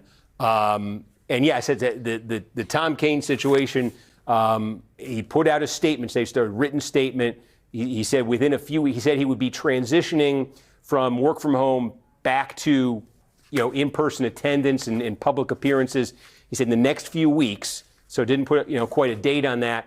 And, he said he promised full transparency at that point because there's been a lot of questions about what exactly, is going on right there. And obviously those questions then spill over into the general election. What does that mean Level 10 for him as a what does whatever has been happening with it mean for him as a general election candidate? And again, will it be a top tier race nationally this November? So keeping it on here. Come on, more dumps, more dumps, more dumps. Kornacki, stop dumping in your pants. Your screen. Thank goodness. We had a lot of viewers asking about this. Could we put a scroll or whatever at the bottom of the screen there with the results so you're not just locked into whatever I put up on the screen? I hope you see it. There it is. It's a great idea. We were overdue in getting it to you, but that should hopefully help tonight as we kind of jump around from race to race. Conaway. So, as a matter of fact, why don't we do this? Adam, if we get more in New Jersey, Paul, I'll put the counties back up here. If we get more in New Jersey, let me know. But I'm going to go off of this for a minute. I mean, you get the basic idea, clearly, I think, of what's been happening here. And let's just give you a sense of what we're going to be, what the rest of the night is going to look like here, okay? So we're going to do this right. We're going to zoom out, right? You get to see all these. Don't ask me to explain the colors. And then we make our way over to Iowa, and I didn't mean to go to the 4th congressional district. I meant just to go to the Senate race in Iowa. So we just got Union County. We just got Union. We're going right back. We're going right back, folks. Zoom out. New Jersey now. It's going to be like this is the Republican Senate primary for the right to run against Cory Booker in New Jersey. But I wanted to show you the House primary. Boy, this is. I wish we could have turned the Pennsylvania colors off. Okay, we just got Union County, meaning we got. Oh my goodness. Let's go over here. Okay, so if we just got Union in 7. Oh, in 7. Okay. Yeah. Okay, let's go. Okay. Fuck! All right, this is a big one. All right, there. Okay. Union is like a third of this. It's almost a third of the primary vote in this district. Now, again, this GOP is just tried to meddle in this race against Bennett. Nowhere enough. Also, I'm the only candidate in this race who unconditionally fund Israel. Tina Shah has also lost. Again, Rahway is here. Who's this? This is the biggest population center in the district. And what more is there to say? Bennett crushing it there. Bennett crushing it with half the vote in Somerset County. Bennett crushing it in Hunterdon County. Even in Morris County, there's only 4%. No dumps. No new dumps. It leaves two component counties here, Warren County and Sussex County, where it might look a little bit different because those county organizations have actually backed Varela here. But those are small compared to what we just got in, okay? So, yeah, about 30% of the vote, Union. About 20% of the vote is going to come next door from Somerset. And then about 20% of the vote as well is going to come from Hunterdon County. So between these counties, you're looking at like 70% of the vote. So we're 70%. Why has Kavanagh lost it? I don't know. I don't know what you're even referencing. So I have no answer to your question. First ball drop has the guy New York Post said is literally Al-Qaeda on top. Let's go Adam Hamawi. Let's go Adam Hamawi. Let's go. Let's go. Let's go. Come on. New drops. New dumps. New dumps. Wait, what the fuck? Union County, what the fuck? But this is the only part of Union County in the district. So again, this is going to be like 5-6% of all the votes cast in this district. No! This is the mayor of Plainfield, Adrian Mapp, and he is, again, with that early slice of the vote that just came in there, he's putting up big numbers here over Hamawi. But here's the problem, right? Start the count. You can win Start your home city. You got to do that. You got to win it big. Maybe you want to win it. Probably want to win it bigger. Guys, I'm kidding. It's 248 votes. But go to votes. Somerset County, where there's a lot of votes. Now, where do we find Adrian Mapp here? We got to keep going. Look at that. He's at 2% votes. Here, right? So that's the concern for Mapp. And I think that was sort of the sense going in. Was Mapp going to sort of have his home city, but it wasn't going to extend across city-county lines? And I mean, look at that. You go down to Somerset County, and you can see that's he's not going to be able to do much with 43% of the vote out of Union County if he's getting 2% in the other counties. Meanwhile, take a look inside Union County right there, and who's coming in second? It's Adam Hamawi, 18% of the vote. Chanel Robinson, again, who we already saw in her home county, she's running so far in the vote. Her home county, she's running behind Hamawi here. And then you go into Union County, and Hamawi's running ahead of her here. Again, if you just sort of see this to Mapp. So in a way, that is actually what you just got out of the city of Plainfield is better news for Hamawi than for anyone else. Because if Mapp's limited by just his home city, then the question is who's coming in second. These are county by county, man. This is a much larger district than some of the smaller counties. He's basically saying Adrian Mapp is in his own home county. He's winning, but it doesn't matter because he's not pulling enough support from any of the other larger counties. Whereas Adam Hamawi is either in first position or even in that other county in second position, which is looking good in early votes. But this is still early votes, and it's only 4% in, so it doesn't actually mean anything yet. Okay, so his county is going to have to come through for him in a massive, massive way. And remember, we say the county organization supporting him in New Jersey. Why is the New York Times write a piece about your sex-obsessed life? New York Times wrote a piece? The New York Times wrote an article about me? No. You mean New York Post, probably. There's a very big difference between New York Times and New York Post, chatter. Yeah, New York Post is a fucking dish rag. They're just trying to attack. And they're hitting like all the fucking slop tuber lines. Again, about 30% of the vote is from here. Again, the city of Trenton's here. Princeton is here. So if you Ewing Township, if you know New Jersey, is here. That's another big one. West Windsor. But again, the question too, again, if Cohen were to do well in Middlesex, is it a bit of like the situation we just showed you with Mapp in Plainfield? Is it not going to spread elsewhere? For Mapp, it's such a small part of the district. That's, if Cohen were to get something really big out of Middlesex, that's 40% of the district. That could change these numbers a bit. But let's see when that comes in. So that's the big thing here. Middlesex County, we are waiting on Middlesex and Mercer, and those are going to be very important to see when they come in. But zooming out, that's what it looks like. Did we get anything new in 7? No, I think we're where we were in 7, right? Were we at 23%? Nothing new. Nothing new in the bigger sense of it. Okay, so I'm going to shout if we get any more in 12. Yep. Right? Come on. Okay. Middlesex, Mercer is what we're kind of looking for there. But I wanted to give folks a sense of what else we're going to be doing tonight, because about a half an hour from now, things are going to expand a bit. And where they are going to expand is going to be in Iowa. So, sorry, you think I would know how to do this by now. The Senate race in Iowa. So start here on the Republican side. Ashley Hinson, a congresswoman running with Trump's endorsement, is widely expected to win this primary easily tonight. This is the U.S. Senate seat that Jody Ernst is not seeking re-election to. Again, and this is in Iowa, a state that Donald Trump carried by double digits in 2024. But it is one that Democrats are hoping to put in play this year. They're hoping that with the national climate, if the national climate does move solidly against the Republicans, this is the kind of seat that they could put in play. And so that's the backdrop for this primary for the U.S. Senate in Iowa. So it's a very interesting contrast here between these two candidates, right? They represent very different things, sort of ideologically, geographically, demographically. Josh Turek, okay, National Democrats are backing him here. He's from Pottawatomie County. It's where Council Bluffs is. It's out by Omaha.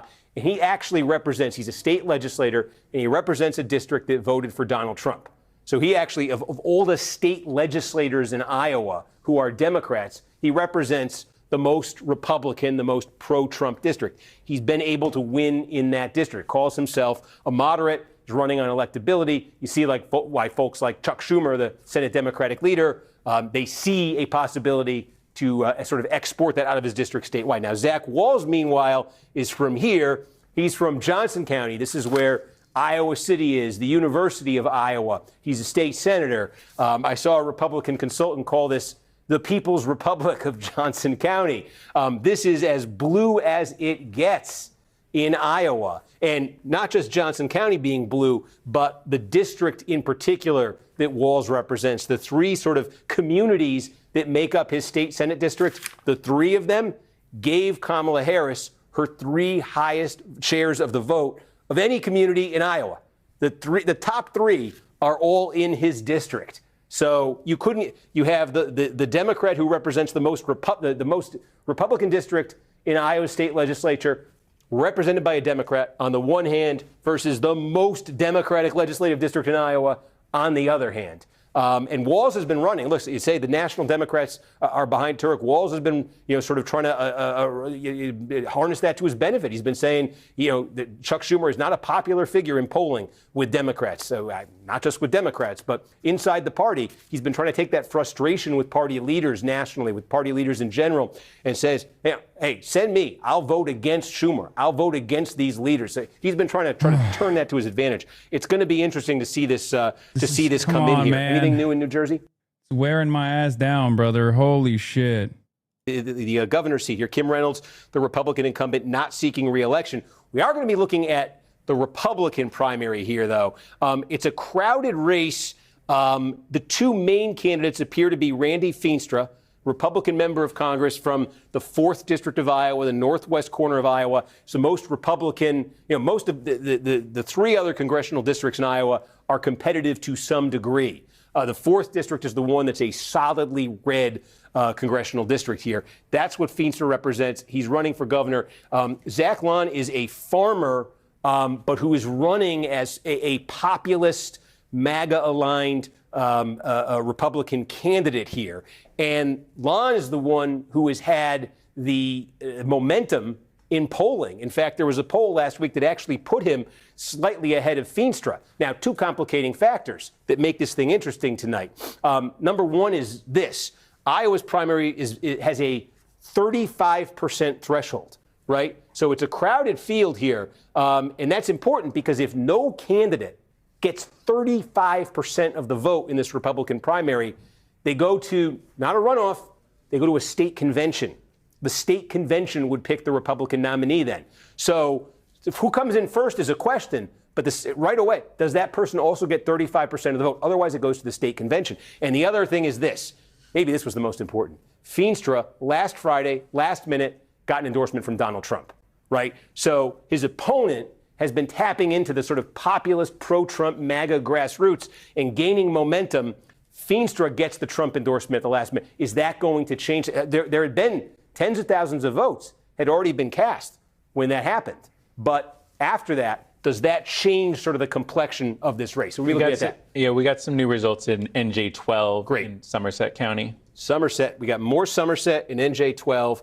I told you not to put the shortcuts here, and I am kicking myself for that, Adam, but I think I just found it. Here we go. Okay, wow, we got more in Okay, now this just got interesting. Okay, so we said Somerset. Wow, look at this.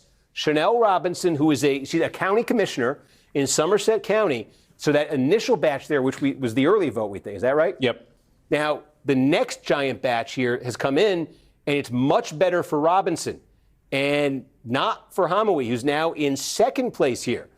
So Robinson is now leading in her county with a little bit less than half the vote it totaled, and that's put her into the lead district-wide. Again, all we have right now is Somerset County, and again, Union County, where Plainfield is, where that city's mayor, at least early on. And it looks like this vote report is being labeled as mail in Somerset. So we got early vote and now vote by mail. Yes. So what? Okay, that's important to know. So early vote, you saw Hamawee, vote by mail, Robinson, and now we await the same day vote. Yeah. Does that make sense? That much mail compared to that? I feel like those are reversed. Yeah. Let me. I'll investigate more, but yeah. I feel like that's. I think that's the dynamic, but I think we might have reversed the dynamic there. But the point being, we're waiting on the same day vote now in Somerset County. We're waiting on everything in Middlesex, everything in Mercer. Again, is this the vote by mail we're looking at here in Union County? Pre-election vote, certainly, because they reported out that much that quickly. Come on. But what it adds up to, again, powered by her home county, Chanel Robinson, with a slight advantage over Adam Hamawee here. If Robinson is able to build this advantage, and again, if she's able to build this advantage with the same-day vote here, there are a lot of votes to be had out of Somerset County. It's not the biggest piece of the district, but it's not insignificant here. It's about a quarter of the vote. I'll be very interested to see then if she's able to do that. That's a huge if. What it looks like for her is that support going across county lines here when you get to the two biggies, when you get to Middlesex and Mercer counties. Why don't we leave it here, because we do have a little bit of suspense here. Why don't we first just check back in on NJ7, nothing new. So again, NJ7, that's, Rebecca Bennett went into tonight favored. Everything you're seeing right now is coming up Bennett right there. So unless there's an absolutely stunning turn of events there, I think you see what's coming in the 7th. Okay, this looks like we just got Middlesex County. Okay, so we said this would have to be a big number for Brad Cohen. It's a lot bigger than the 2% we saw him getting early on in Somerset County. He's the mayor of East Brunswick. He's running with the organizational endorsement in Middlesex County. Middlesex is 40% of this district, and there's half the vote. So it's that's probably bad. mail It's not bad for Hamawee. It's not bad for Hamawee. All coming out at once. And Cohen with the advantage there, 2,000 vote advantage, about a 11-point advantage over Hamawee. And what that does, add that to the mix. Now we got a third of the vote in this district. And Cohen now has the advantage over Hamawee. But look what happened. I think something more significant can be gleaned from this. Go back here to Middlesex County. So we said, Chanel Robinson, what happens when you get outside Somerset? Does that support extend? Look at that. She falls to 5%. So you see her running. Dude, it's so funny. This district is like a patchwork of people who are just popping in their hometowns, basically, in their counties. and every single one of them is getting decent numbers in their counties that they reside in or have like some kind of local position in. And Adam Hamawi is always in second place, which is, I think, the reason why he's inevitably going to overtake in the grand scheme of things when all the votes are counted, when all the dumps come in. This is only 34%, and he's looking pretty good right now, for the record. Right? So he's running at 36, and he's running at 7. Chanel Robinson's running at 27 in one, and she's running down.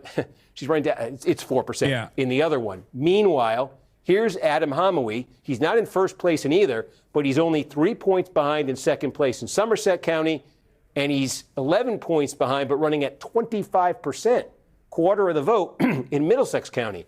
So, if Hamawi is able to keep doing this, if he can do this across Mercer, if he can do this across Middlesex, if he can do this across Somerset, and Cohen is like overview. A one-county There's a good wonder, chance Adam Hamawi wins easily without winning a single county due to the regional candidate basis for the bottom four. His best chance is Middlesex or maybe and Mercer. That's Hamawi's county because Princeton. He's got to be the most pleased with these results so far. We do have more at a 7. Yeah. We just got Morris and Sussex. Okay. So let's call that one up here. Morris, that's our second report. Yep. Right. So I think we got. I think we got mail, and then we got the in-person early, based on these numbers. But it doesn't change the picture in Morris. And it's okay. And look at this. This, to the extent there was an outstanding question here in Sussex County. I mean, look, this is small. Okay, Northwest New Jersey, but Varela had the county party's backing here, right? So we're sort of looking at this saying, Bennett had the county party backings, and she's winning big. Are these two going to be? It's not different. It's not meaningfully different. She's 30 points ahead of the guy who had the county party backing. So I think right now, zoom out. This is what the district looks like. It's basically about a third of the vote. I mean, look, she's 5,000. She's 5,300 votes ahead. Obviously, we say this is a vote that was cast before Election Day, mail vote, early in-person vote. I think our decision desk is probably just waiting to make sure that the same day vote, which is going to be a big chunk, just make sure that there's nothing crazy in that suddenly Varela's not getting 60% of the vote. I don't know why he would be. I don't know why any of the others would be. But that's the thing with the decision desk. That's how they have to do these things. You want to, what do they say, cross all your T's, dot all your I's, and you got to make sure, you can suspect it, you got to make sure that same day vote doesn't look any different. But I mean, I think you can see where this one appears to be going. So going back to the 12th district here, and I'm just going to take a little bit of water too. My allergies have been brutal for the last week. It is I lost my voice for 2 days after doing this last week. Just got See? I think not everyone's fucking cut out for this. Okay, not everyone's cut out for this. A lot of you are like, oh, he mogs you. Why don't you have a whiteboard or whatever? He has it, but he only does it for like 2 hours every other week, and even then, he's like dying for 2 days afterwards. You motherfuckers don't understand what it takes to be able to do this 8 hours a day. Okay. Literally 8 fucking hours a day, every single day. It's crazy. It's in Somerset, 6,000 mail-in and 3,000 early in person. So again, say it one more time. Our expected vote going into the night for Somerset in particular, about 8,500 election day, 6,000 mail, and about 2,800 early in person. So I was completely wrong. No, we're still trying to get some clarity. I doubted what you told me, and I told the folks it would match up with that. Right. The point is that what we're looking at is the pre-election vote.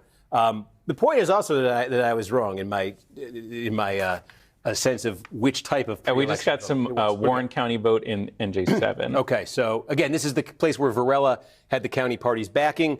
Let's see if it looks any different. Surprise, surprise, it does not. So Warren County, and again, and look at that, he's in third place here. So Rebecca Bennett, again, this is the worst number she's gotten tonight, and she's up double digits, and she's almost 2-1 up over the guy who got the county party's backing. So now 35% of the vote is in NJ7, and it's just it's currently a landslide for Bennett, and it would take an epic reversal in the same day vote for that to change. So again, if that does hold, it would be Rebecca Bennett against Tom Kane Jr., NJ7. I hope the folks in those counties like TV ads because I just want you might want to stay there for a second. Is it coming? Folks, pay attention to that Rebecca Bennett name right there. Oh, you see it? There it is. NBC News Decision Desk has declared that Rebecca Bennett has been nominated by the Democrats in New Jersey's 7th congressional district. She will now move on to the general election where she will face Republican incumbent Tom Kean Jr., who was renominated tonight without opposition and who has been sidelined with an undisclosed medical situation for the last several months. He released a statement this afternoon promising that there would be a return to the public view in the coming weeks, and that with that would come full disclosure on what that situation has been. No one's quite really sure what's been happening, but we do know this. It will be Bennett. It will be Kean Jr. We got some more in Mercer in NJ12. We got our first Mercer vote. Huge. Okay. So now Verlina Reynolds Jackson, this was expected. The state Don't freak legislator out. This was from expected. Trenton, the state capital, but also it's the largest city in Mercer County. Adam Holloway's back in the lead, baby. The pre-election vote back here. In the motherfucking lead. She finishes first. How but about again, we? What's the How pattern? about we up good? We've seen this in How our about 3 we big up counties. good? Hamawi isn't winning any of them, but he's second place going again. Sicko mode. Right? 24-21. And now, remember, take a look here for the other two candidates here. Stop the count. Brad Cohen back down to 6%.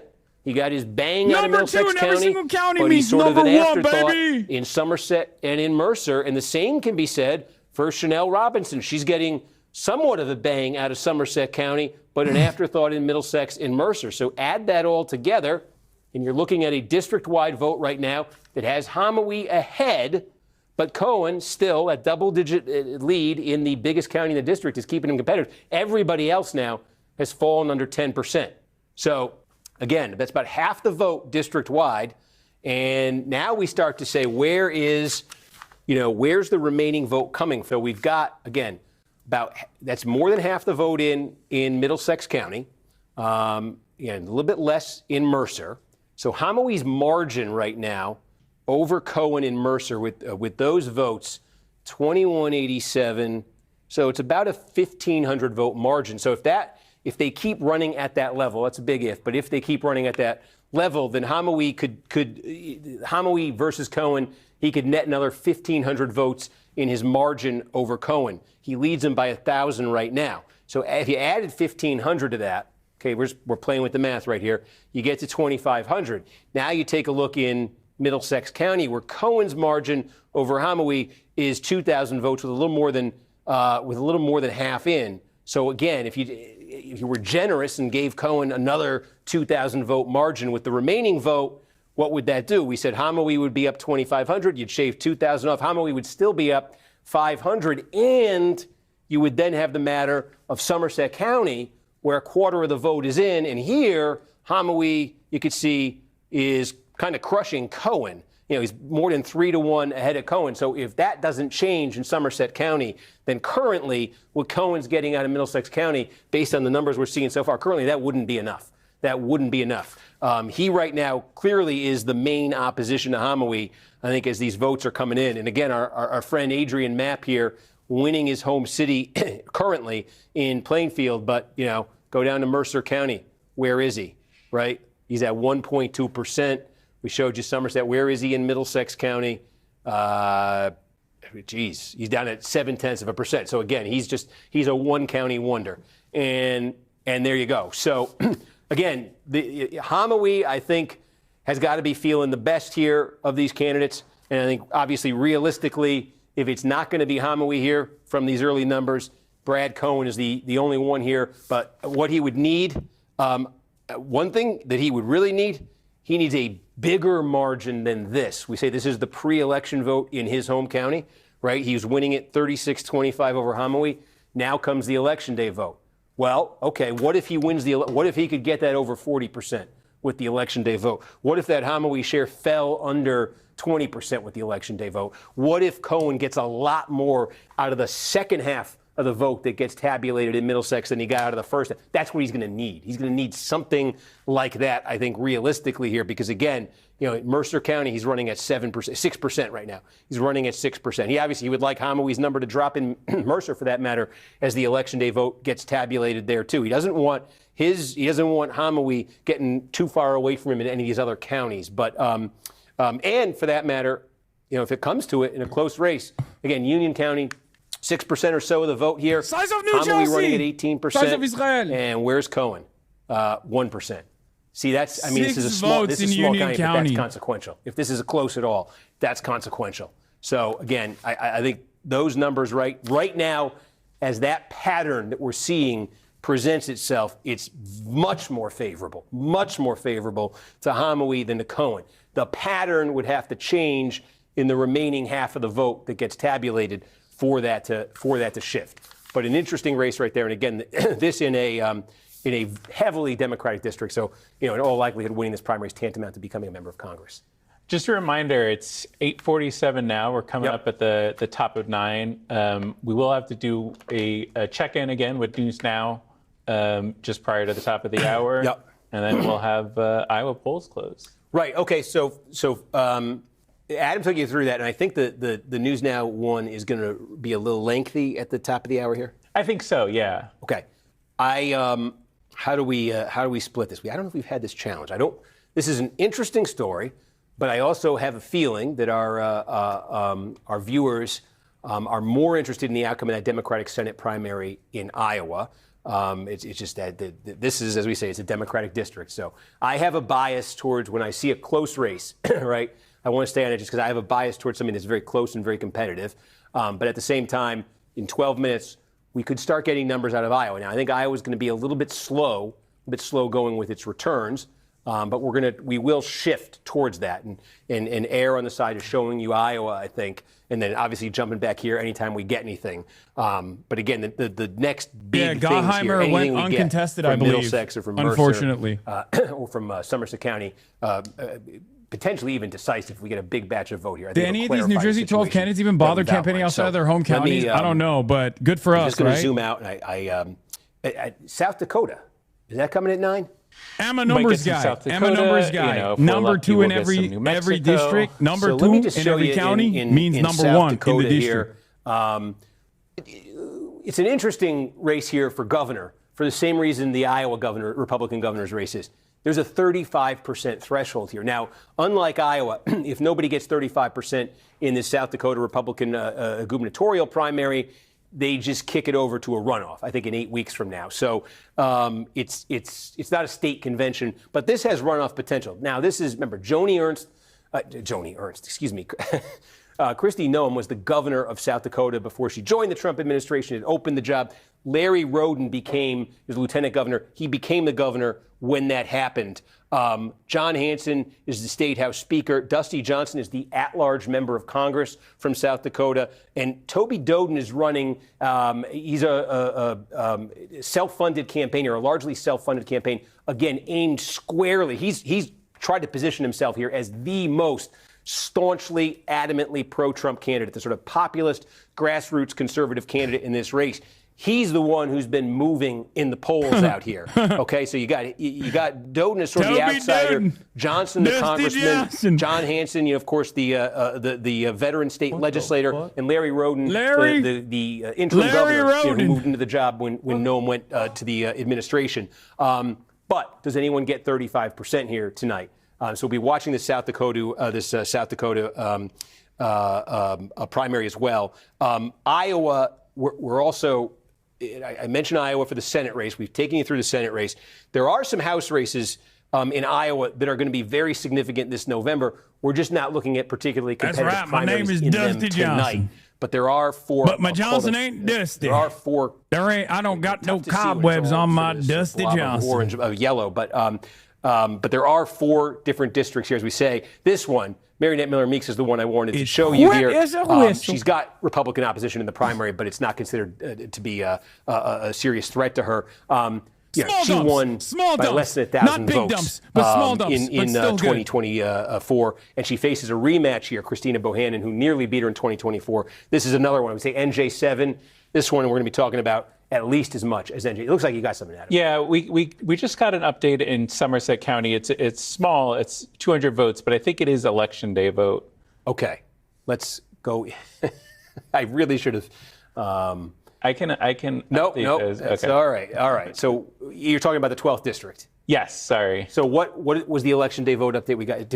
We got 46. No. Okay. Yeah. I'm not doubting you again. It's 214 election day votes, so it is small. Yeah. Hemingway gets 35%, and he was getting 36% in our first report. No, he was getting less. He's at 25% countywide, so he was. Yes, there is that interim report that. What the fuck? Seems yeah, he's improved. Robinson. He's improved. He's improved from early to same-day voting. He's improved. Early, we established he was at HasanAbi is improved from early day voting percentages to same-day voting percentages. That's good. He got 18%, and he's back at 35. Now we're back at poll, and that's first place here in that. Yes. In that, it gets small, but okay, that's huge. That's well, look, we're trying to sort of that's huge. game this one out. I'm a numbers guy. If the pattern changes in the second half here, and if it changes in any way that changes that's more beneficial to HasanAbi now jumps ahead. 2.7 as votes come in from more favorable counties. 46% from Mercer, 54% from Middlesex. Interestingly, he's not leading in any one county, specifically only overall. So, 46.9% of the total vote counted. Tabulation moving quickly. Race, obviously, ladies and gentlemen, real interesting dynamics. Things are moving. In that things are Democratic shaking. primary. Really looking forward to kind of diving into that one. South Dakota, we'll keep tabs in that governor's race. I think it's an interesting one. And we'll have Montana closing in a little bit too. And I know some folks are going to be very interested in the Montana, the first district in Montana, first congressional district in Montana.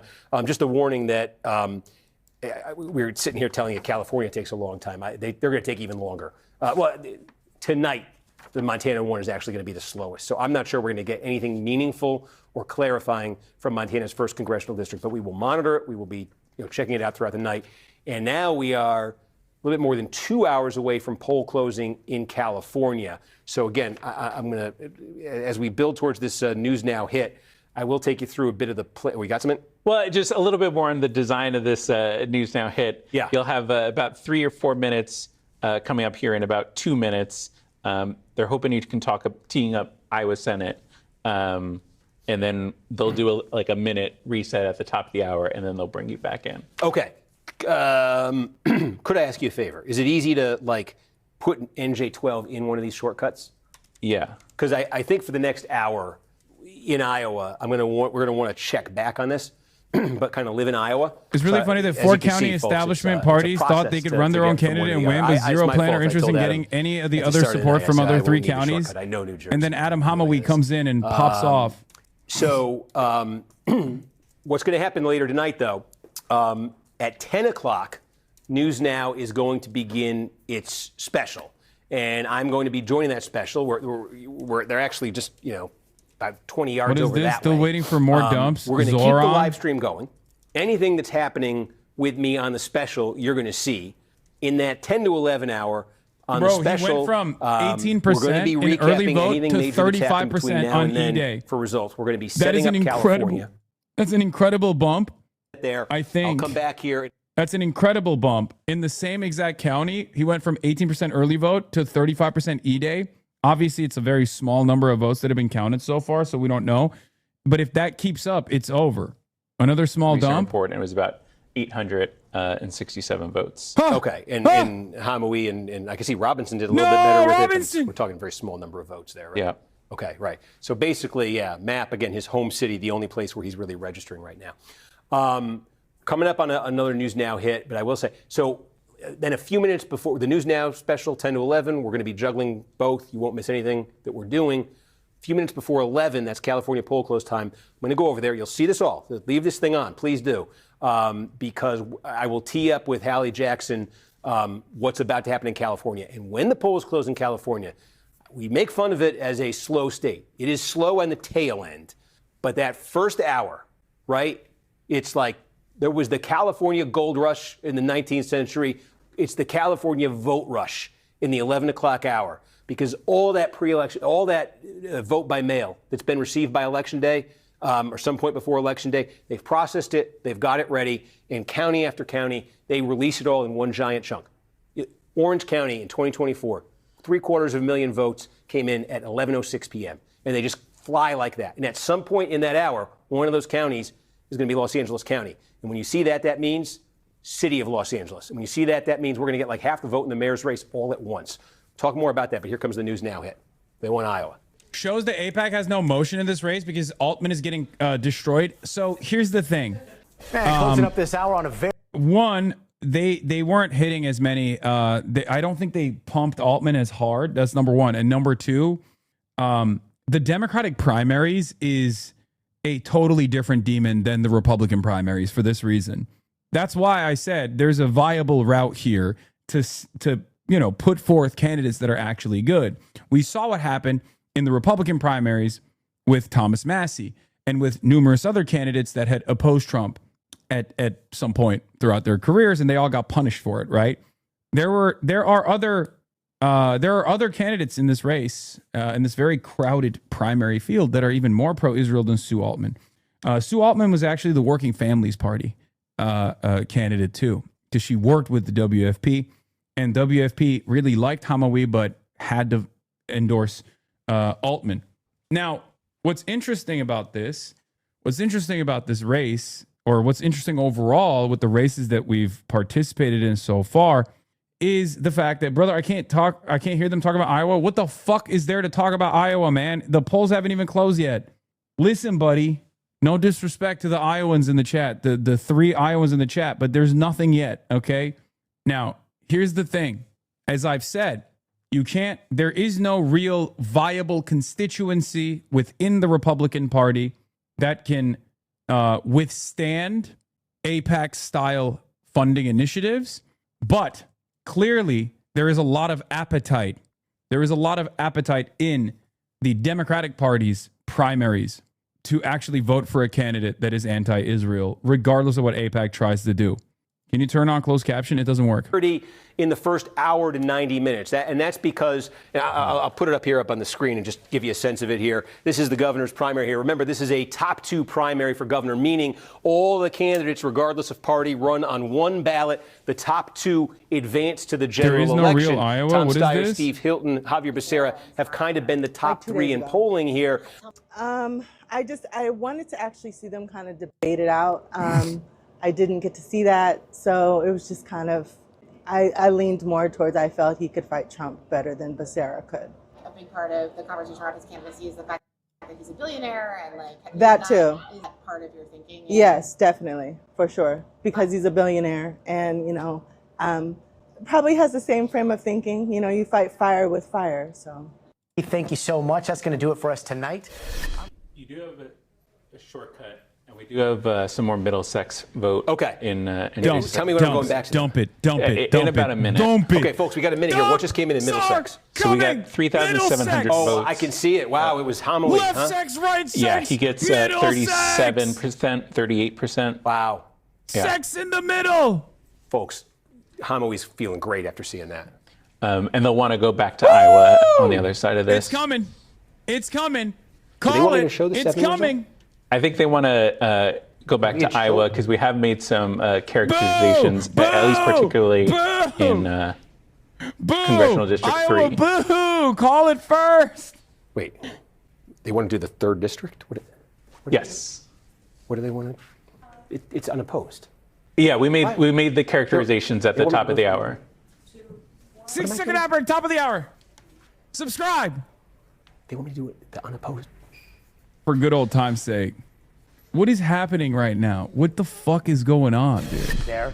Joining us now at the big board, NBC News chief data analyst, Steve Kornacki. Steve, you've got an update on the race in Iowa, right?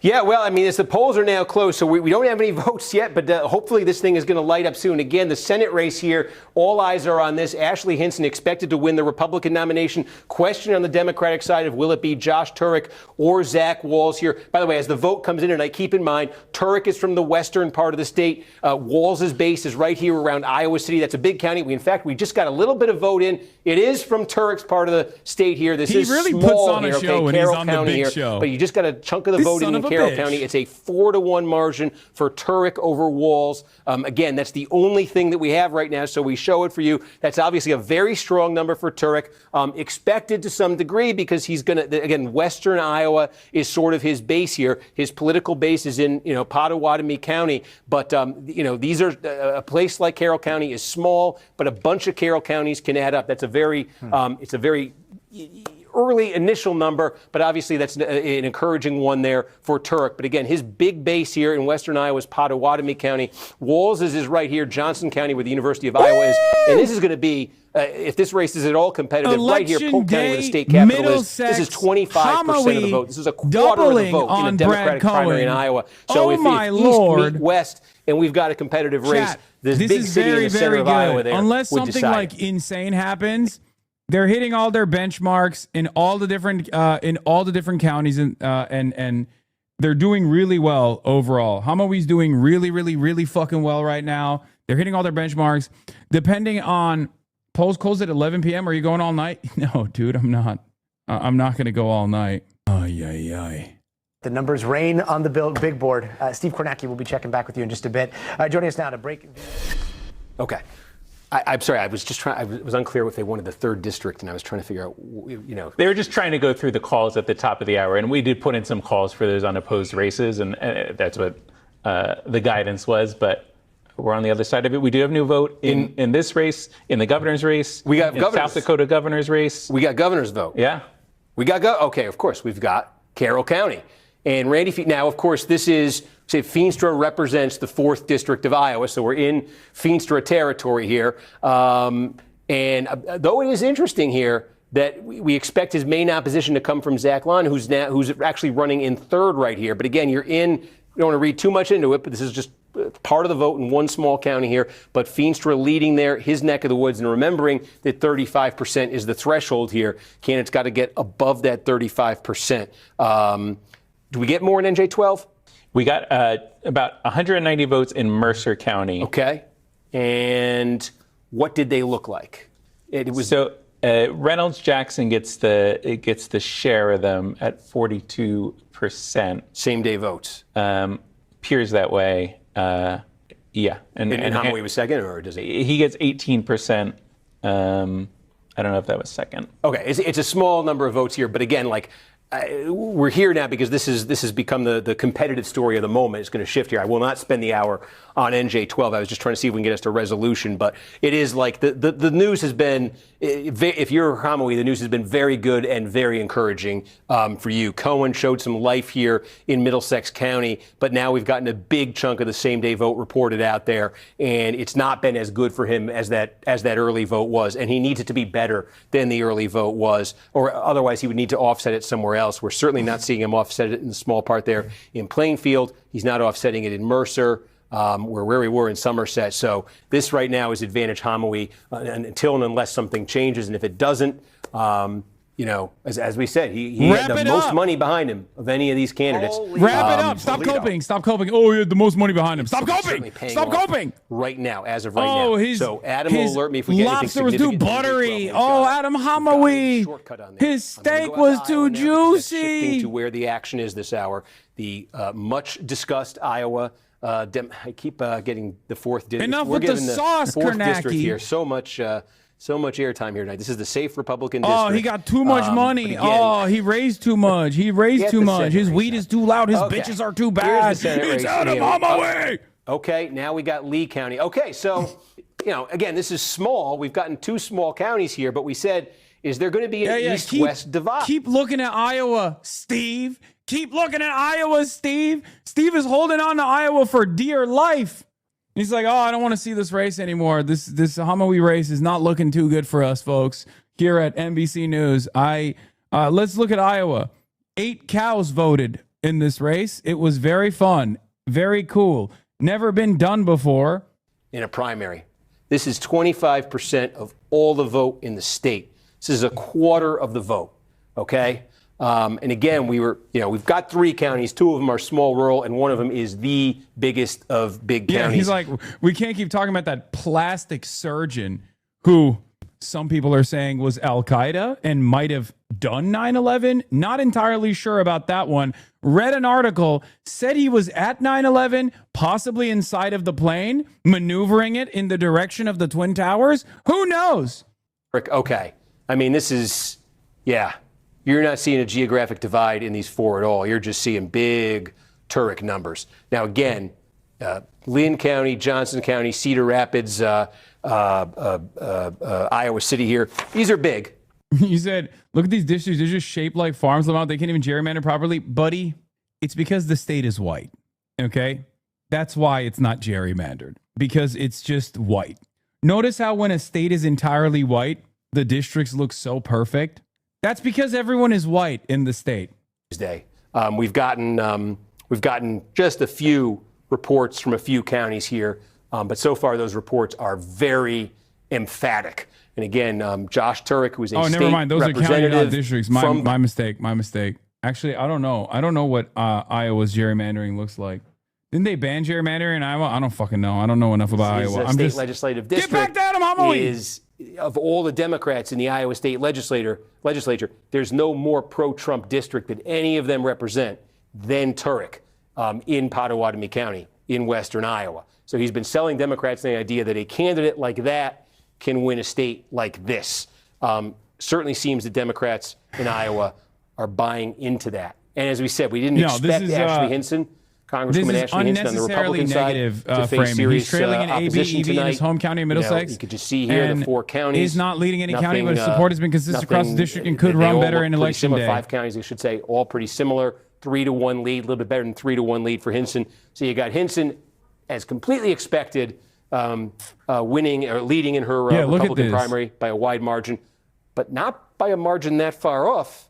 Turek right now over Walz in the Democratic primary. Still, look, it's gubernatorial perfect. primary in Iowa. Let's My check point in. That still means if we got stands Polk about it County, being it means we got it objectively here. a very white Wow, state, look at that. and therefore Adam not Steen, being. right? Okay, so now there's nothing this is where it starts to get a little gerrymander more, over. a little bit more interesting here. You're looking at statewide. Steen is running in second, and Lon is running in third. So in Feenstra, remember to keep in mind the 35% First number. tiers are coming as that through. Comes in tonight. Feenstra, Trump endorsed 34%. It's absolutely disgraceful that National Democrats did not come out and ostracize Adam Homoy the way they rightfully did with anti-Semite Maureen Galindo. This is a pretty big one. The only difference is Galindo was running in a competitive Texas 35 district, and Democrats wanted us to nominate a more electable candidate, while Homoy is running in a safety district, and whoever wins the Dem primary will win the general regardless. So no one wanted to stick their neck out and denounce a loon who literally worked for Al Qaeda and Hamas. New Jersey's about to elect an Al Qaeda operative to the United States Congress. Some number of early votes that had already been cast. Republicans going to the polls not knowing that Feenstra was editor Trump's of candidate. RRH Elections, a Republican blog for election news. Get reported out first. Is the possibility that the initial batch it might get friendlier to Feenstra as you get to the same day vote. We always talk about how the same day vote tends to be more pro-Trump, more sort of Trump aligned. We see this in Republican primaries. Well, this is Trump's candidate, okay? And he didn't endorse him until the Friday before the election after the early voting period had started. So that's something to keep in mind. Is that going to, as Feenstra moves over the 35% mark, I guess we just got Webster, as Feenstra moves over that 35% mark. So we'll keep that in mind. Democratic Senate primary, call that back up. Means we got one more county, nothing changing there. Want to take our trip to South Dakota? Adam head over there. There is a vote. Oh, hell yeah. Let's go to South Dakota. I want to see. Let's call it up. I want to see the beautiful South Dakotans. Republican primary. Dusty Johnson the doing great against Toby Doden. Of the vote here. And Larry Roden, the incumbent's doing poorly. Centers here. Well, this isn't, Dusty Johnson. Sioux Falls. Your Sioux Falls is John the biggest county in Hanson. the state.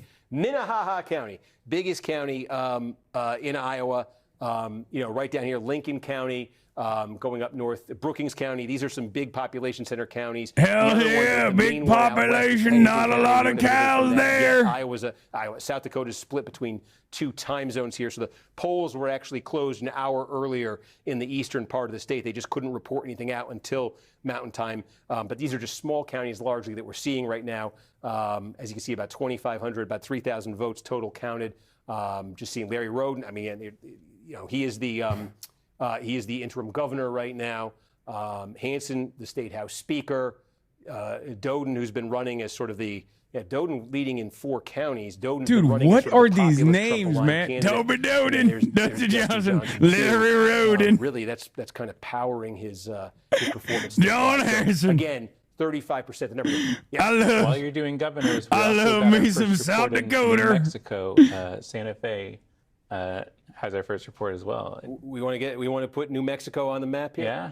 All right. It's funny. They're like, South Dakota, you got the speaker of the state legislature Herbert Herder. Herbert Honden. Bregman in this primary, but yeah, we just got a big chunk of the. I mean, look at that. It's Denton County times 2. So we said we didn't expect much drama. We didn't expect much suspense in New Mexico. And look at that, about 10% of the votes already in that Democratic gubernatorial primary. And Deb Haaland with a, as expected, advantage right there. New Jersey 12, nothing new? Not since our last update at the top of the hour. Dump, no. Okay, dump, let's dump. go back to Top of the hour, Iowa 6-second outbreak. Dump. Just kind of live in the Democratic. How am I feeling for Shoykot's chances tonight? I don't know. I have no idea because Nancy Pelosi coming out and endorsing Connie Chen means that Connie Chen wasn't doing well, but obviously Nancy Pelosi is a big mover in the district. So who knows? I have no idea. I have no idea what will happen in Shoykot's race. What is this? Jeffrey stopped short of saying he will support Representative Debbie Wasserman Schultz. Oh, shit. Amid anger over a decision to run a black majority district, saying he hasn't made a decision as it relates to that particular race. Everybody has a right to run where they see fit. This comment had some House Dem shock. Jeffries is known for always supporting incumbents. He's never done that. Yeah, no shit. That is literally Debbie Wasserman Schultz biting off way more than she could chew. Like, it's a black district. It's a black district. Everybody already hates her. Like, this is an opportunity to run a black candidate. Of course, Hakeem Jeffries is going to be like, what the fuck are you doing? And yes, technically not an incumbent because all of the districts are being rewrote right now. But it's good for us because there is actually a progressive. There's a black socialist running there too. There were a lot of late deciders because of the governor's race, which means those late decisions have an impact on other races down ballot, including Congress. The AIPAC thing swayed a non-zero number of leftists who were planning on supporting Connie before the weekend. Anecdotally speaking, even today's E-Day vote started slow and sped up. Later in the day, we shall see, hopefully. Dusty Johnson. Do you feel any of this? I do get allergy, but it hasn't affected me these past couple of weeks. This has been brutal. I keep thinking it's like a sinus infection or ragweed, grass. What is pollen? Pollen. It's got to be pollen, right? I don't know. I don't know what your allergy situation is. They put me on Singulair today. I don't know if that's going to do anything. Okay. No, I don't even think Hakeem Jeffries is actually concerned that a Democratic Socialist can win in that district. I think there is also other viable black candidates that want to run in that district, and he's probably pissed off that Debbie Wasserman Schultz is trying to fucking stake a claim into that district instead. So it has nothing to do with his fears of a Democratic Socialist winning. Obviously, he wouldn't like it if what's his name, Elijah, right? Let me see. Is it Elijah Manley? Yeah, Elijah Manley, I think. Yeah, Elijah Manley is running in that district. He's an organizer. Stop muting allergy medication talk. Okay, calm down. Yeah. Elijah Manley is a great candidate running in Florida 20. Debbie Wasserman Schultz is carpetbagging to Florida 20. He says a black opportunity district instead of running in her own. DWS is everything. Debbie Wasserman Schultz is everything that's wrong with the Democratic establishment, from insider trading to payday lenders. I look forward to retiring her from public office permanently. So obviously, I don't think Hakeem Jeffries would love if it's Elijah Manley winning that, but his gripe with Debbie Wasserman Schultz is that there are other more centrist black candidates that are running in that district as well.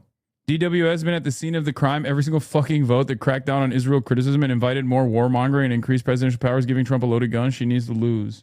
You know, if Shoykot wins, you have to personally thank Megaphonics. It was all his doing. Yeah. Debbie Wasserman Schultz is black? No, she's not. What is this? Page cannot be found. Black candidates, including Manley, coordinating who was running against Debbie Wasserman Schultz. Yeah. Sir Hype says, can't confirm Megaphonics is responsible if Shoykot wins or loses. Yeah. If Shoykot doesn't make it into the top 2, we are doing a struggle session with Megaphonics. That's the inverse. See, people are asking, why aren't you out canvassing? Good question. Why are you in here right now? Why aren't you knocking on doors? Another dump, another dump, another dump, another dump. Dumps. Plus 0.4 for Adam Hamawi. Dispatch. Yeah. That's the most, right? Reynolds. Yeah, Jackson. that's what there's a little cutoff on my thing, but yeah, but I mean, and again, that was how many votes? 2,300. That was a ton of votes. Right. Mercer's up near 60% right now. That's election day vote.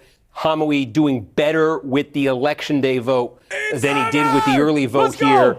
And we said even what he got with the early vote was putting him on a course there that he wanted to be on. Zoom out there. Yeah. I mean, remember, we've been watching this. Remember when we first got Middlesex, Cohen moved ahead. Then, Hamawi, I think, was about 23-20. We were looking at it, is what's in my head, when pretty much the early vote had come in from everywhere. And we said that was a pace that Hamawi wanted to be on. The pace has quickened for Hamawi since then as this election day vote has come in. We've seen that in Middlesex. We've seen that we've seen that in Middlesex. We've seen that in Mercer. We're still stuck at 46% here in Somerset County. We just got Polk in our Iowa Republican governors as well. That's big. Let's get out there to Iowa. This is going to land me in, our friend, the 4th District. Okay. We want the governor's race. We want the Republican primary. We want Polk County. Oh, my goodness. Okay, now we say 25% of the vote in a Democratic primary comes out of Polk. Polk is the biggest on the Republican side, although right next door is Dallas. That's significant, too. So this is about 15% of the vote in the Republican primary is going to come out of Polk County. Again, this is where Des Moines is, the state capital. We just got most of the Republican. They're gonna eventually call it. Yeah, Decision Desk called it. Progressive Adam Hamawi has won the Democratic primary in New Jersey 12 against a split field. The result adds to a string of recent victories for progressive candidates following the elections of Anna Lilia Mejia. Chris Rabb, as the squad continues to expand. Yeah, I mean, once the same day votes started, like E-Day votes started coming, and he had a big marginal improvement, it was pretty over. The rally bump for the E-Day vote. Okay, guys, no, it's not. Let's calm down. Okay, we didn't do this with our community. Adam Hamawi is a great candidate, and he had literally the most solid fundamentals. You're 3 for 3 on candidates you left the state to support. Zoran, Rabb, Hamawi. Get ready to buy some plane tickets, buddy. I think every time an anti-Zionist candidate wins, I feel like I just see myself getting assassinated by an Israeli drone strike. That's why I'm not celebrating too hard. Just kidding. Voice in the storm, a man of conviction, a heart reborn. He spoke the truth when the cost was high. He lived for Jesus, unafraid to die. We are Charlie Kirk. We carry the flame. We'll fight for the gospel. We'll honor his name. We are Charlie Kirk. His courage our own. Together unbroken, we'll make heaven known. A husband, a father, his family held near. A home built on scripture, on faith without fear. The world tried to silence, but his voice remains. In us it echoes, in Christ it sustains. We are Charlie Kirk. We carry the flame. We'll fight for the gospel. We'll honor his name. We are Charlie Kirk. His courage our own. Together unbroken, we'll make heaven known. The battle is raging. The darkness will fall. We rise with his spirit. We answer the call. The truth is eternal. The cross is our guide, with God as our captain. We march side by side. We are Charlie Kirk. Carry the flame. We'll fight for the gospel. We'll honor his name. We are Charlie Kirk. His courage our own. Together unbroken, we'll make heaven known. Charlie Kirk, Charlie Kirk, forever alive. Charlie Kirk, with God we will rise. We, Charlie Kirk, with God, Charlie Kirk. That's right. Adam Hamawi, Decision Desk is calling it. Now, it hasn't been officially called elsewhere. Hopefully we didn't prematurely, celebrate, but pretty sure I'm pretty sure it's coming. Decision Desk has already called it. Vote Hub projects that it's Adam Hamawi. Ladies and gentlemen, is it just me, or is this one of the biggest years ever for progressive leftist politicians in Congress? Like, it feels like even more of a groundswell than ever before, and all the candidates are actually winning? Yeah, it is pretty big. What is this? Another Harvard-Harris poll? In the Israel-Hamas conflict, do you support Israel or Hamas more? By age, 18 to 24, Hamas 54%. Ages 25 to 34, Israel 57, Hamas 43%. Okay, guys, you can't show me shit like this because this is, I'm literally going to get assassinated, okay? We can't be looking at stuff like this because I'm sorry, but I think this is literally the type of shit that, you know, more dumps coming in for Adam Hamawi. New Adam dumps. New dumps. Iran took out Trump's buddy's boat. Motherfucker thinks he's the reason there's an increase in anti-Israel sentiment. No, I don't. I don't think I'm the reason. But unfortunately, people in positions of power do think I'm the reason. I'm not the fucking reason. And also, that's not just an increase in anti-Israel sentiment. That's a little bit different. Hamawi flips Middlesex County with more E-Day votes. E-Day vote in Middlesex. I'm telling you, it's a wrap. It's over. It's over. Hamawi wins. Wow. What a fucking race, dude. They're going to have to update this to a winning candidate. Yeah, a winning candidate's past ties to a militant cleric are surfacing in a New Jersey House race. It's crazy. Yes, the Piker Broadcasting Service has already called it for Adam Hamawi. Okay? The Piker Broadcasting Service has already called it for Adam Hamawi. We had the Outflank Vote Hub and Decision Desk. Yeah, we're all electoralists today. One Piece fan too. Yep, look at that. He's got the button on him and everything. Hamawi's winning precincts in Cohen's hometown of East Brunswick. Also another big AV E-Day split. Wow. Hamawi's sitting close at +10 right now. More dumps coming in. Oh my God. What a fucking night. What a night so far. And it's just beginning too. It's just beginning, folks. Join the official DDHQ Discord. You think I want to be around fucking election nerds? Are you insane? Are you out of your dang mind? Oh, shit. I let it run out instead of just, fuck. God damn it. It's like a 1 second. Wait, can I just hit the elements? Oh, there it is. Okay, I cracked it. There you go. I'm in. I destroyed the paywall. You're an election nerd, you fool? No, I'm not an election nerd. Most of election Twitter hate me. Click the button on the URL, clear site data or incognito. Anyway, whatever. Yeah. Can you do one more quick reminder for California voters before polls close at 8 p.m.? If Shoykot wins tonight, we're throwing something on the grill. Remember, Shoykot's not going to win first position. He's just trying to get the second place. Election day vote. And Hamawi is he's running away with the election day vote. So he's closing the gap. I would expect he'd probably leapfrog her in the next batch here to take the lead in Mercer, on top of having a big day with the election day vote in Middlesex, where he's now leapfrogged Brad Cohen. That's his home base. He's got the lead there. We just don't have the same day vote from Somerset County. But I mean, you could see what's probably likely coming here, right? Like, given what's happening in Mercer, given what's happening in Middlesex, why wouldn't Hamawi also do better with the election day vote once that starts coming in Somerset County and move in front there? And again, what that's done district-wide, he's now opened up a lead here. It's approaching 9 points, approaching 5,000 votes, almost to the point where I'm looking at Adam for the signal that I should stay on the page. Are we that, like... No insight on that, but yeah, you've been telling us the trends. You know how that goes. We've probably figured out our language by now. When I think there might be one of those check marks coming, I might kind of, tap dance here for a minute or two. Thinking I thought that update might, but it's not there yet. That's the decision desk, our College of Cardinals. The plumes of smoke will come at some point right here, and all will be revealed. So I will go back to I think we could see where's Harry Emdem heading there. Back to Iowa, where the Senate race is set. We've gotten more updates, which means the governor's race we should check back in on. And I can see here, Lon continuing to lead. Can you see what came in?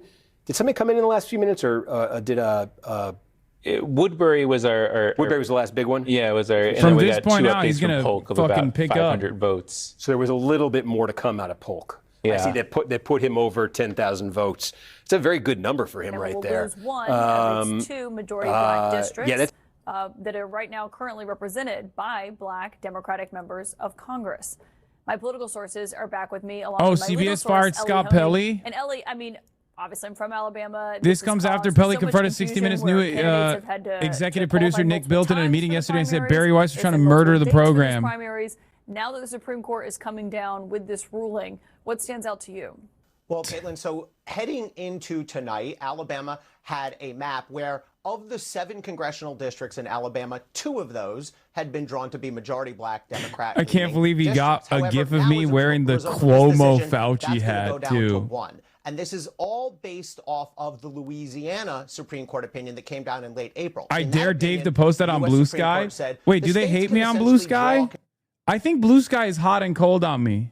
Thank Megaphonics for electing Hamawi. Megaphonics didn't do anything for Adam Hamawi, okay? We'll see if he actually wins or loses tonight with Shoykot. If Shoykot doesn't make it to second place, it's Megaphonics' ass on the line. He's getting fucking banned. They hate you, dude. Wait, they do? They hate me in Blue Sky? Wait, why? Is Blue Sky all Zionist? Like, what the fuck's wrong with Blue Sky? We love you on Blue Sky. I feel like I'm hot and cold on Blue Sky. I don't think it's like, they just don't fuck with Grant Plattner.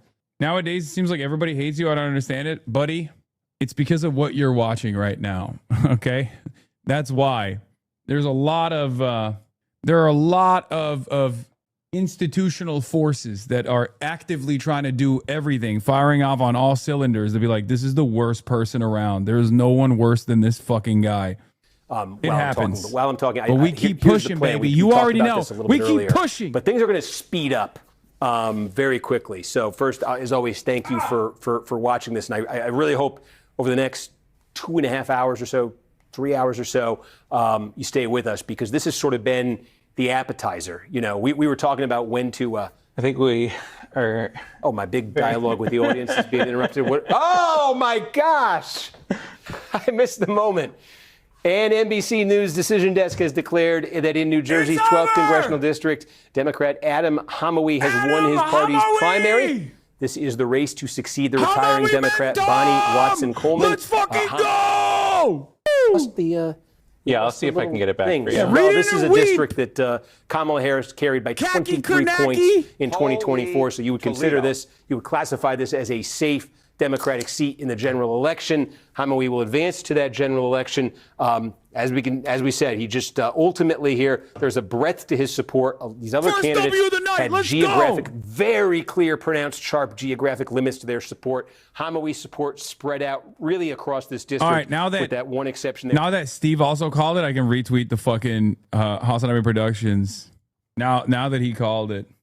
Palestine Super PAC came in on his behalf. There's been some controversy around Hamawi that has made national news stemming from his relationship, his ties with Sheikh Omar Abdul Rahman. Okay, bro. You seem to know a lot about his ties to Sheikh, the blind Sheikh, but not talking about his veteran background for some reason. Certainly. There was some media attention on that. Some of his opponents brought that up. But ultimately here you could see the Democratic voters here, or enough of the Democratic voters here, because Hamawi's probably, you know, if this lands at about 30%, I wouldn't be surprised.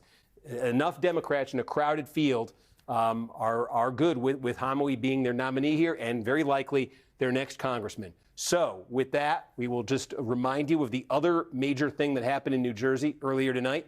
7th District, Tom Kean Jr., the Republican here, Rebecca Bennett, as the polls had suggested, nominated as the Democratic candidate. It will be Bennett. It will be Kean in the general election.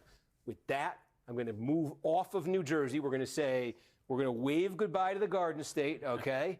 We say we've paid enough tolls. God damn, dude. We enjoyed having you pump our gas for us. And we're going to go out to Iowa, where again, to recap what just happened here, Josh Turek, state representative from Western Iowa, nominated by the Democrats for the U.S. Senate. He's going to oppose Ashley Hinson, congresswoman. She easily, as expected, wins her primary.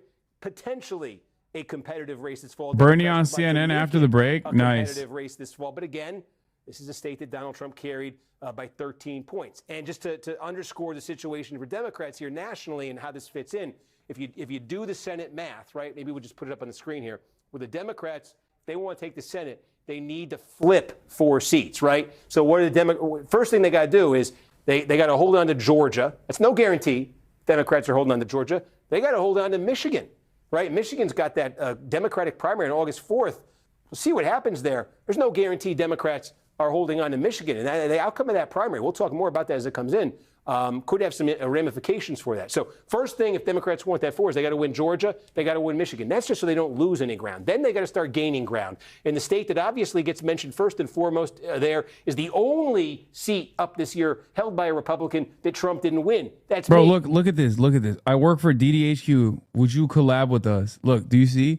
This is why election Twitter is crazy, okay? What are we going to collab on, chatter? I don't know. I don't know what you want me to collab with you guys on. Stop the right-wing propaganda by Hasan. Why do you promote right-wing ideology by idolizing or framing things as a positive or fun when it is not? What? I can't tell. Are you saying jokes are reactionary? Who are these four?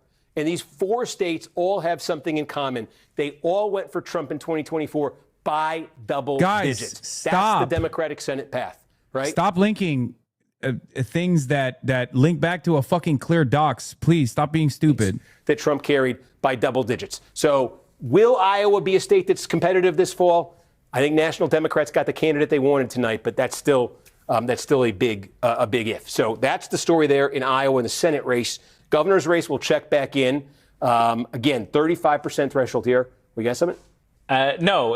Again, just a reminder. At 9:55 is when we do over at 3A. Okay. So it's up to you how you kind of want to budget your minutes over here. Good point. We will have lots of Steve content coming up on the Kornacki cam, but it'll be from our studio right next door to us. Good point. So we did the Republican governor's race right here. We're going to show our friends in South Dakota again. Not much has changed there. We told you the big population centers, 35% threshold, both of these governor's races. We showed you what had already happened in New Mexico. We took Montana's first district is interesting, but we don't think we're going to get much out of there at all tonight. And so 79 minutes from now, 78 minutes and 37 seconds from now, polls are going to close in California. And as we get to about 10 o'clock, as Adam said, we are going to walk next door. You're going to see all this. We're going to walk next door. The News Now specials are going to begin. And really the thrust of that is going to be counting down to California. Because, again, the way things work in California, we talk about it being a slow vote counting state. It's true. Once they get about 2/3 of the vote in, it slows down and it can take days. Why? There's all those late arriving vote by mail ballots that it's torturously slow. And you routinely have House races that take weeks to get called. But the first third of the vote, 2/3 of the vote or so, is going to come real fast and furious, starting at 11 o'clock. And these counties will light up real quick. How quick? 2024 presidential election, Orange County. Okay. Orange County, right down here. Orange County, right down here. It's one of the biggest in the state. It's like 10% of all the votes in the state out of Orange County. And 6 minutes after poll close, we got half the vote out of Orange County. Okay? 2021, you remember the recall attempt of Gavin Newsom? Polls closed in California, right down here in San Diego County. That's also like 10% of the vote statewide. We got that within, I want to say, like 3 minutes. Something like that. Very right? Steyer losing because normies finally realized not to vote for a billionaire in one situation. It is maybe okay. Is so fucking funny. I don't even want to talk about that. Okay, Brad Cohen fans are losing it right now. Yeah, I did. Dude, oh my God. This is Brad Cohen headquarters. Why don't I drop the... You know what, bro? Brad Cohen headquarters. Live from Brad Cohen headquarters. Fuck this fucking shit, man. Fuck this shit, dog. Yeah, they're not having a good night over there at Brad Cohen headquarters. Adam, after learning about Adam Hamawi's victory. Enough clarity to start making calls, right? So we're going to be looking here in this governor's race in California. Top two prime, okay, regardless of party, they're all running on the ballot. You've seen the polling. Tom Steyer, Javier Becerra, the two Democrats, plus Steve Hilton, Republican. They've kind of been the top three. Now, could be a surprise tonight. Somebody else jumps up. One of them falls down. Certainly. But that's sort of been the dynamic. Does Hilton get through to one of those spots in the general election? Or do Becerra and Steyer manage to both get enough to lock him out? Still a very Democratic state right here. Certainly if you're Steyer, if you're Becerra, the dream for you tonight is to get one of those two spots and to have the other one go to Hilton, because you think the political gravity of California being so Democratic would carry you then. But certainly a possibility that you could have two Democratic candidates here advance to the general election.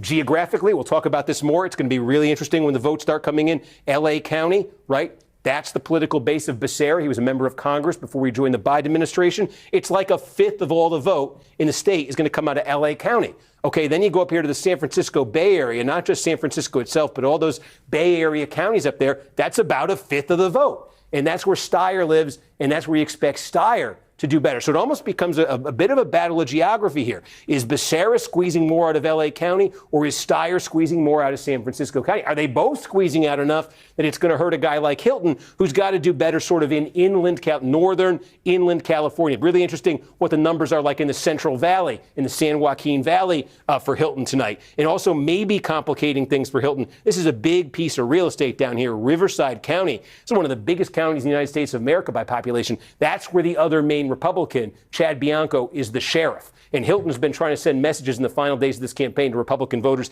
to give up on Bianco, to coalesce, to unite around him, to make sure that there's a Republican in the general election. So that's a big question. Like in his base of Riverside County, which is a huge area, how is Bianco doing? Is it going to negatively affect Hilton as he tries to get one of those two spots? So, and then sometime those counties, as they light up with that vote by mail and then that poll place vote, at some point, Los Angeles County will light up. And holy cow, is that going to be a big moment? We're going to be watching this thing, hopefully like a hawk. And if I'm not, Adam is. Both of us. Because the second that LA County lights up, maybe it's 11:30, 11:40, 11:20, I don't know. Whenever it is, you're going to get obviously some clarity in the governor's race. You're going to get the LA mayor's race. That's when the LA mayor's race comes in here. Karen Bass, the incumbent, Spencer Pratt, Nithya Raman. I think you're probably familiar with the basic dynamics here. It's the same as the governor's race. It's essentially the same. If nobody gets an outright majority tonight, and really nobody expects that one of these candidates is going to do that,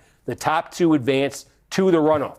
Can Spencer, but how real, the polling has shown Pratt making some moves here, certainly, into the 20s. And I think overperforming where the expectations were at the start of his campaign. What is Bernard saying? How real is that?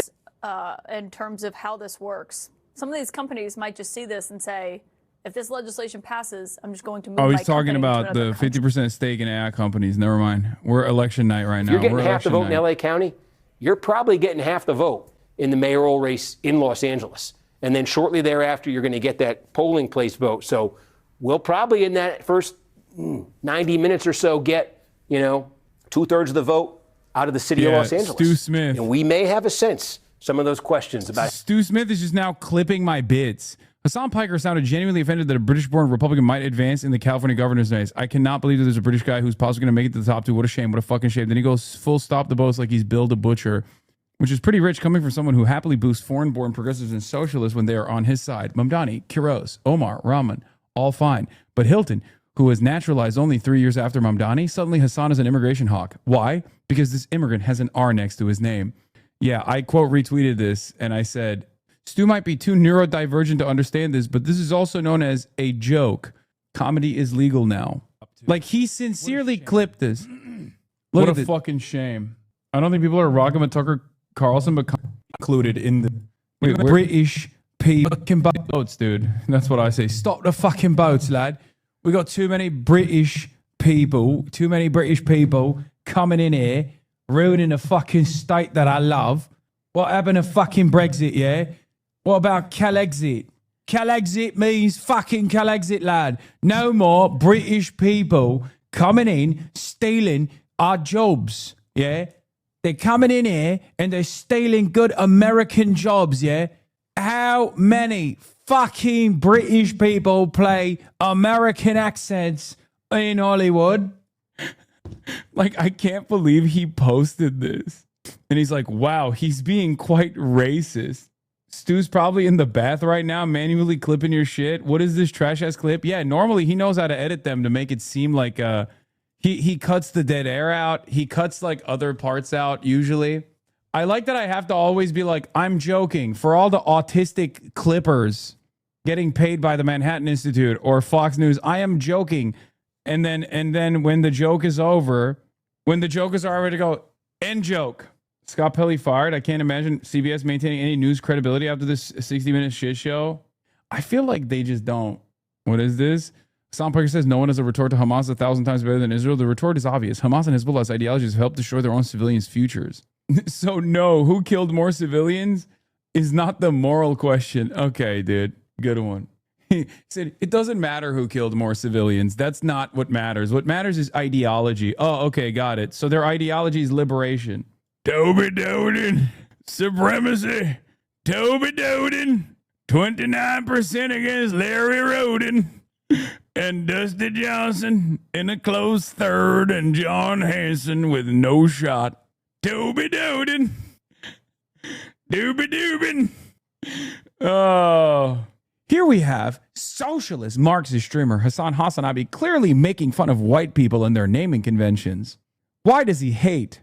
Why does he hate South Dakota? What is this? Guys, please stop. Please stop posting the New York Post docs, please. Are you anti-Dakotic? You just don't know his game, bro? Hardworking people have been left behind, forgotten by the powerful and the politicians. But President Trump is standing up for us. He's inspired me. Dude, he's awesome. Toby Doden! Hell yeah, brother. I hope you ban abortions. Or something, I don't know. To get into the fight. I hope you ban Mexicans and abortions. Mexicans having abortions.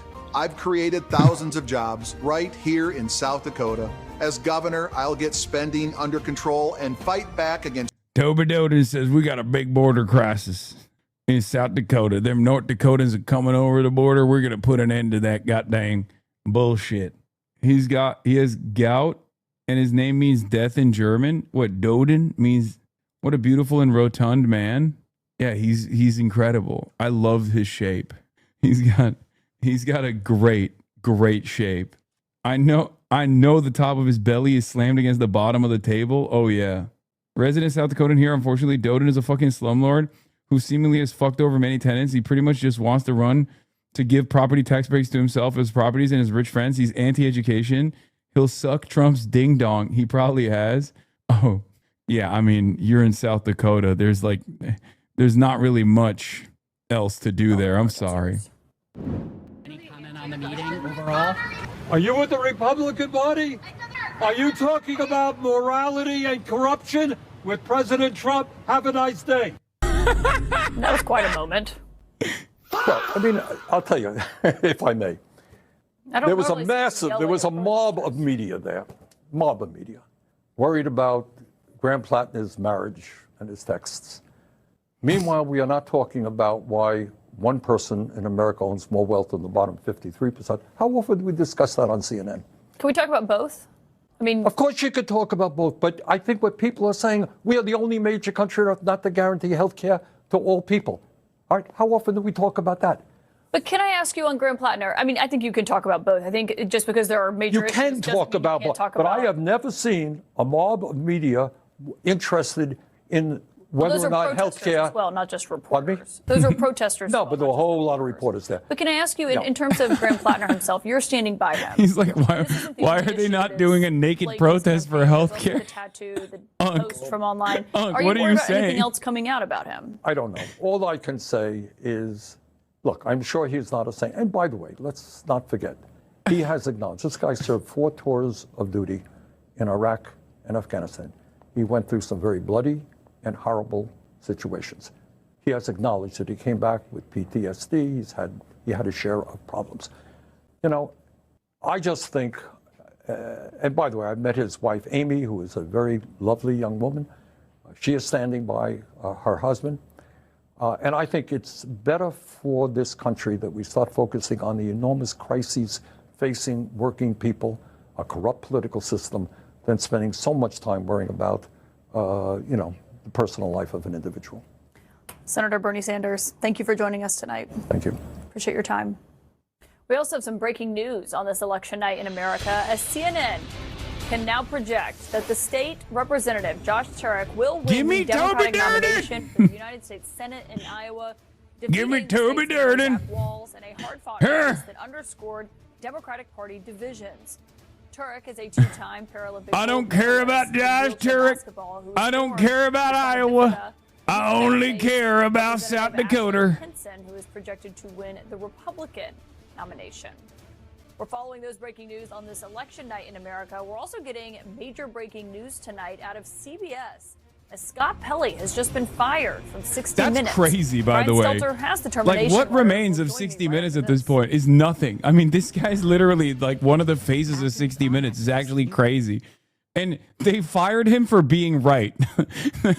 They literally were like, yeah, oh, he had a conversation where he was like, Barry Weiss is trying to kill this fucking program. Barry Weiss is trying to kill this program. It's totally ridiculous. And they were like, all right, well, you're out. Fuck you. Yeah, only about 12 minutes left at this point. No more 60 minutes. We don't have time. New backstory on the drama at CBS News tonight. Barry Weiss, Nick Bilton, Tom Sabrowski, and CBS HR invited Scott Pelley to a meeting at 5 p.m. Eastern tonight to discuss a path forward after his vocal protest earlier this week in the 60 Minutes All Hands.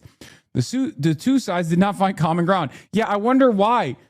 I wonder why they couldn't find common ground, because one guy clearly sees exactly what's wrong with the program, and the other guy, the other side, is actually trying to destroy the program. He's right. Scott left the meeting and was told they'd have an update on his employment in a matter of minutes. Instead, Barry and her team deliberated for several hours. At around 9:30 p.m., Nick Bilton, the new 60 Minutes EP, sent this letter to Scott, see tweet below, in which he tells them he has been terminated for cause. He also sent a memo to staff. See the tweet below that. The language in Nick's memo suggests a legal fight coming. No response yet from Pelley. I do have to say the amount of political capital being spent for or against Plattner is interesting. A senator that will just be a younger, more vigilant Bernie loyalist is very scary. Adnan Abdul and 3% of the United States fucking Senate is in our side. I can see why they're so scared. Yeah, everyone that brings up scandals on the centrist side against Graham Plattner is doing it because they're scared that he's anti-Israel. Okay? The only valid critique of Graham Plattner about his background is the fact that he was a veteran that did 4 tours and also joined fucking Blackwater. And the totem cuff. Everything else is totally disingenuous, and most people do not give a fuck about that. They actually think the red flags, with the exception of the totem cuff, the red flags are actually not red flags, but green flags, right? For the average person and the average consultant. So yeah, every single person that's like, oh, he has personality flaws. No, it's because you don't want to fucking say, you don't want to say that you don't like that he's Medicare for all, he's for Medicare for all, and he's also anti-Israel and he's anti-war. You don't like that. You don't like a Bernie-crat in the Senate under the D banner, and that's literally the reason. That is the only reason why you don't want him in office. Sorry, that's just the case. That's just the truth. The marriage thing seems to be bothering voters in ways the other scandals didn't, but I also think it's the least consequential. I mean, it's one of those things where it's like there's no victim. You know what I mean? There's controversy, there's drama, right? People want to know more, but there is no victim. If the wife is like, yeah, I stand by my husband who I love, then what's the fucking misconduct there? You know what I mean? Like it was already a fixed problem in general, right? And the only reason why I think some voters might actually look at the hard disagree, Plattner might risk Dems losing with further scandals. No, he could have skeletons. He could, but so can every candidate, right? And part of the problem here is that like no one is perfect, okay? Because perfect candidates don't really exist. It's more so a matter of, are your skeletons going to come to the forefront, and are they going to consistently hammer you with said skeletons? Like the fact that Susan Collins cheated on her husband who died of cancer with her current husband. That's a scandal. Why does nobody talk about that? Because Susan Collins is a regular ass fucking Republican and no one really gives a shit. Do you understand? You can turn anything into a real scandal, right? You can turn anything into a real fucking scandal at the end of the day. They tried to do that with Zoran. It didn't work, right? They tried to do that with Zoran with the whole, oh, he rapped about the Holy Land 5, right? That was their like Zoran is actually pro Al-Qaeda moment, right? So you can turn anything and everything into a scandal. I mean, people do that to me every fucking day. If you know, I mean, you've been in here for long enough, you probably realize like that's 98% of drama slop tubers will be like, oh, Hasan sneezed weird. Is he actually the Antichrist? So it's all a matter of policy at the end of the day. It's all a matter of policy at the end of the day. It's whether you're a team player or not. A lot of the manufactured outrage surrounding these quote unquote scandals actually revolves around Democrats trying to also actively rat fuck Graham Plattner alongside the Republicans, right? That's what it is. I think the marriage thing actually registers a real thing. The white boomers who vote in Maine while they have no idea what the fuck a Reddit is. No, the reason why the marriage thing is like, it's not going to be impactful, I don't think. But the reason why they're trying to make it seem like it's impactful is because it's recent. And not recent as in like we just found out about it. It's because it's not from the grace period that he gave himself when he said like, oh, I was drinking a lot. I had a lot of problems, PTSD, all this stuff. There's like a grace period, PTSD period that he has. And the marriage scandal is a relatively recent scandal, as in like it happened more recently past the point of the grace period. So that's the reason why I think a lot of people are looking at that. And also cheating is a scandal that's like much more salient for people, right? And I think that's what it is. But I genuinely don't think it's like actually impactful. I don't think it's actually impactful as far as, what is this? Okay, now I really hope he wins. Adam Hamawi, Hamas, Adam Hamway, Hassan, Adam Hamway, Blind Sheik. Look at the sub-headline for this New York Times piece. Adam Hamawi, a progressive Democrat, wins House primary. A U.S. Army veteran faced questions about his past association with Egyptian cleric. Guys, come on, dude. Please. Is there no editor at the New York Times that has a little bit of fucking decency, man? Really? Like that's what you're doing? Fox News, plastic surgeon who testified for the 1993. I mean, this is the same as this, by the way. This is the more polite version of this. Former communications director. Have a little bit of fucking shame, man. You're the goddamn paper of record. Are you serious? Again, this is the unfortunate Zionist edit, okay? It sucks, but this is literally the Zionist edit. If you are an anti-Zionist, if you're anti-Israel, then all of the newspapers are going to cover you with your worst fucking moments. Maine reporter Andy O'Brien just implied that Susan Collins carried on a years-long affair with a man while his first wife was battling and dying from cancer. Oh, sorry. Susan Collins should be careful about throwing stones from glass houses when it comes to issues of infidelity. It's been an open secret in Washington, D.C. for decades, but the Wall Street Journal and the New York Times have never probed into it. I wonder why. Yeah, the couple met in 1974 when Ms. Collins was an intern at the office of Mr. Cohen, then a Maine congressman. The exact date of Thomas Daffrin's divorce from his first wife, Margot Corey, is not a matter of public record, though it occurred sometime prior to his marriage to U.S. Senator Susan Collins in August 2012. I got the things messed up. Susan Collins married a dude who is suspected of cheating on her husband, her wife having cancer. Also, none of these attacks actually make sense when Donald Trump is the fucking president. It's just like, it's so silly. Yeah, I think people need to be a little bit more shameless. Like, I don't give a fuck. I don't give a fuck about your background. I don't care. I care about your policies. Put the policies in the bag, little bro. Put the policies in the bag, okay? You're a fucking politician. Put the goddamn policies in the bag. Hamawi ad with you is so great. Get yourselves. You don't have to be here, but you are here. You're not waiting for things to happen to you. You are making things happen for us. New Jersey. They're afraid, fundamentally, of democracy. But now, with this new slate of insurgent candidates, with the likes of Dr. H, you now have an opportunity to vote for something rather than against. Repeat after me. Patient before profit. We need a leader who's going to say no. Helping humanity is not a crime, but bombing Gaza and bombing Iran and bombing Lebanon is a crime. You know you're on the right side of history when they're coming at you. That's just what winning looks like. We have a job to do. We have a mission to complete. We need to make sure that this seat stays with the people. Let's go do it. Let's win this race. Thank you very much. Anyway, nasty business from the New York Times to do this, by the way. Like, again, he fucking saved Tammy Duckworth's life as a goddamn combat surgeon, dude. It's crazy. He was literally a first responder at 9/11. Okay, he went to Bosnia. He went to Gaza twice. He was shot at. His hospital was shot at by Israel with American munitions. And instead of doing any of that, instead of being like, this is one of the most decorated fucking candidates that is running, they turn around and they go, he's a terrorist. Oh, we have a terrorist, like subtly or not so subtly implying it's the Zionist edit. It sucks, but that is how it works. Okay. I'm going to tweet about it, but Yeah. Yeah, this is Dr. Adam Hamawi, likely heading to Congress. He served in a medical mission in Gaza while Israeli troops shelled hospitals and stopped them from receiving aid. American doctors in Gaza see up-close toll of war weapons on children. Trapped volunteers calling the U.S. to stop sending weapons to Israel as the closure of the Rafah border crossing cuts the flow of food and medical supplies. Hamawi said he saw a one-year-old girl with burns across 40% of her body, while her 3-year-old brother had burns across his arms, legs, and chest. 2 other siblings with less severe wounds being treated in a nearby field hospital. Hamawi amputated the 14-year-old boy's right leg below the knee before hearing the telltale whistle of a nearby airstrike through the window. Soon after, a girl Hamawi estimated to be 5 or 6 came in with a missing arm. A 4-year-old girl who came into the ER did not survive.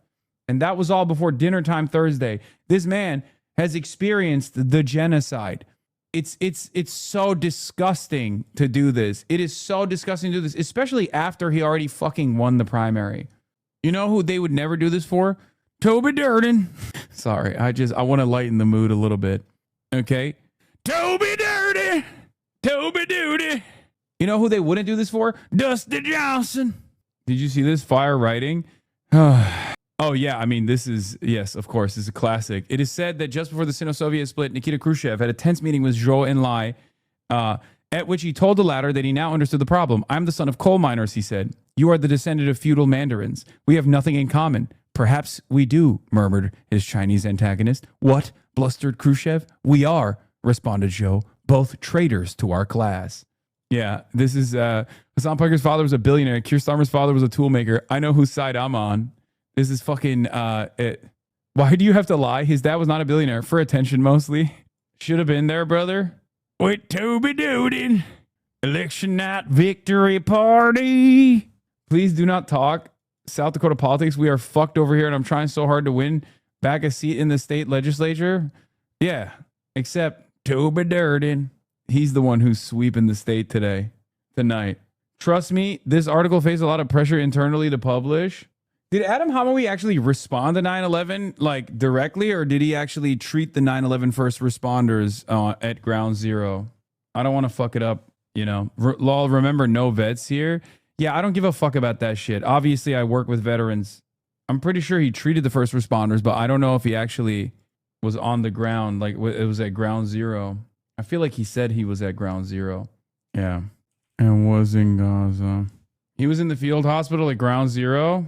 Says he was a first responder treating. Oh, okay, yeah. Shameful and racist byline. Anyway, okay. Yeah, I said, New York Times, can you please have some decency about a decorated war veteran combat surgeon who saved Tammy Duckworth's life, who treated 9/11 first responders and was in Gaza during the genocide? I get that he's Muslim and anti-Zionist, but this is a shameful and racist subheader.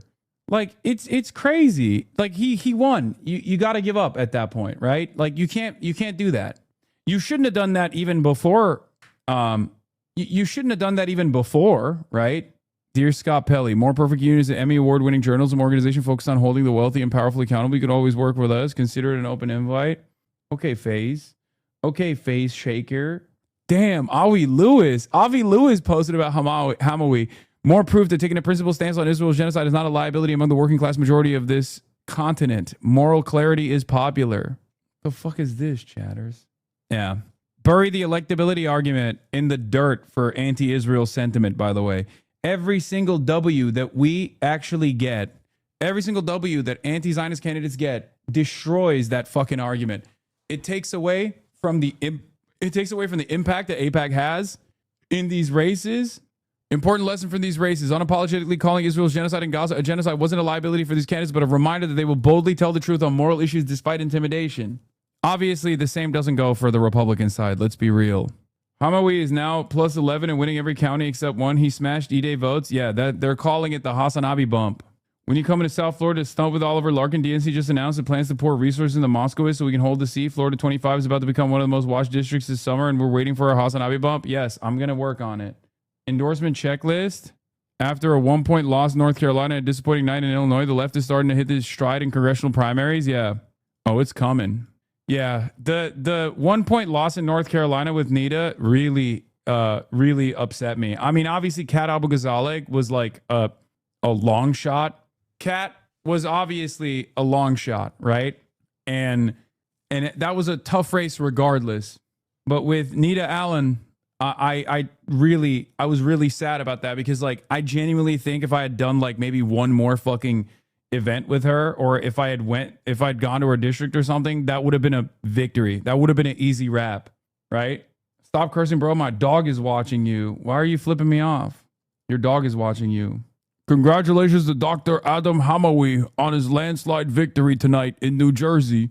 Dr. Hamawi will be a strong progressive voice in the House, and as a physician, he understands our healthcare system is broken and we need Medicare for all. Don't beat yourself up. Usually that's not how math works. No, 100%, bro. She lost by like a couple hundred votes. Nida lost by a couple hundred votes. That she literally told me the day of the election, people came up to her and were like, oh my God, I'm actually here voting for you because I saw you on the HasanAbi broadcast. Like literally. Megaphonics might need to get ready for that struggle session. Yeah, I don't know why he posted this emo ass shit, dude. Shoykot. Those were learnings, not failings. We still need to find a way to select one to coalesce behind the way that it didn't happen in Cat's Rays. I mean, that's not always going to work. Anyway, I know you're covering elections tonight, but will you talk about Scott Pelley getting fired? I already did cover that. John Toffel says, if Al-Sayed wins the nom, they will do this to him too. The elite Dem political class absolutely prefers Republicans to progressives. Say what you will about fighting fascism. At the end of the day, this comes down to capital and the maintenance of a corrupt, broken system. Absolutely. Across the nation. But I think we have lost the plot on authenticity. I think Graham... Let's not compare El-Sayed to Plattner. El-Sayed was an actual Rhodes Scholar, an Oxford-educated athlete and physician, Columbia University Med School, who served in multiple public roles prior to his campaign. They're still going to do it. Because the reality of the matter is, Graham Plattner's red flags would not fucking matter for these people. These people's job is to literally ass cover for horrible monsters, right? So Graham Plattner's red flags would not be even a remote issue. They'd be running around being like, how dare you fucking talk shit about an American veteran, you piece of shit, is how they would approach the Graham Plattner issue if Graham Plattner was pro-Israel and was saying shit like, oh, well, we need like a reasonable way to go about this healthcare situation, right? If Graham Plattner was a centrist, these guys, we would be attacking him, being like, dude, this is obviously of not sound moral character. Plus, also, look at all of his dog shit fucking policies. Who gives a shit if he's a veteran, right? Huffington Post. Adam Hamawi won the Democratic primary. A remarkable display of how pro-Palestine movement has grown politically, able to corral small dollar donos to give him a dollar lead and use super PAC support to get him over the finish line. Personally, I think supporting a genocidal apartheid state is more concerning than marital troubles, but maybe I'm just anti-Semitic or something. Yeah, of course. But yeah, the point that I was making is like, they are already doing this to Abdul too. I mean, they're doing this to fucking Adam Hamawi. Adam Hamawi is a stud. His background is perfect. Like, they're literally terror jacketing him shamelessly after he won the fucking primary. Like, the amount of filth that you have to crawl through to get a goddamn word in edgewise when you are an anti-Zionist and against corporate PACs and against corporate donations and against corporate control over the Democratic Party. It is unfucking believable, dude. The anti-genocide caucus grows. It indeed remains good policy and good politics. Yeah. Like, it's insane. So yeah, it's Graham Plattner has, background flaws or whatever, right? It's true. It's true. But those would never be considered fucking flaws if he was a regular centrist Dem. As a matter of fact, they'd be burying all this oppo. They'd be burying all this oppo with a mountain of counter messaging, and it would never be run on CNN and all these other fucking platforms. They would never do this, okay? And the same goes for Hamawi. Look at what they're doing. And the same goes for Abdul El-Sayed. Abdul El-Sayed doesn't have any red flags whatsoever. He is star-studded in his background. Toby Doden. Sorry. And guess what? They still fucking say insane shit about him too. That's why they try to like tie him to me to be like, oh, he's bad guy. He's bad business. Hassan Piker, why are you fucking hanging out with that guy? He's a real piece of shit. Don't you know he's a fucking terrorist? You have Tourette's? No, I don't. The gap is crazy. Yeah, he's gapping. God damn, dude. Holy eyebrows, Batman. Yeah, this is the Ben Shapiro method. Is Abdul's primary tonight? No, it's not. I think it's in August. I don't remember, but it's in the future. It's in the summer. Congratulations to Hamawi for New Jersey for a big win in the primary. The progressive movement is on the march. You stood up with courage to call out genocide and foreign wars, to stand for Medicare for all. I was proud to support you. August 4th. Thank you, chatters. God damn, y'all are locked the fuck in. Okay. 35 minutes until California polls close, and we don't know anything, by the way. We're not going to know anything. The most scandalous thing they dug up on El Side's 2 statewide campaigns that he calls himself a doctor while having a medical degree. Anyone comparing him to Plattner has a very specific ideological motivation to do so. Yeah. But that doesn't even matter. That doesn't even matter, right? It doesn't even matter because they'll find something. Like, you just, look, you have to have more grace and more charitability for candidates that you identify with, that you align with politically. That's it. A lot of you fancy yourself to be hyper skeptical because you think, well, no, don't trust any politician, which is understandable. But that's how they fucking get you. Okay? That's how they get you. The same goes for even political commentators. Okay? You have to sometimes try to identify where this kind of hatred is coming from and why it's happening. Okay? A lot of people fancy themselves to be morally pure. Right? So when they hear something that sounds kind of bad, they immediately are like, well, you know what? I'm washing my hands of this guy. Fuck this guy.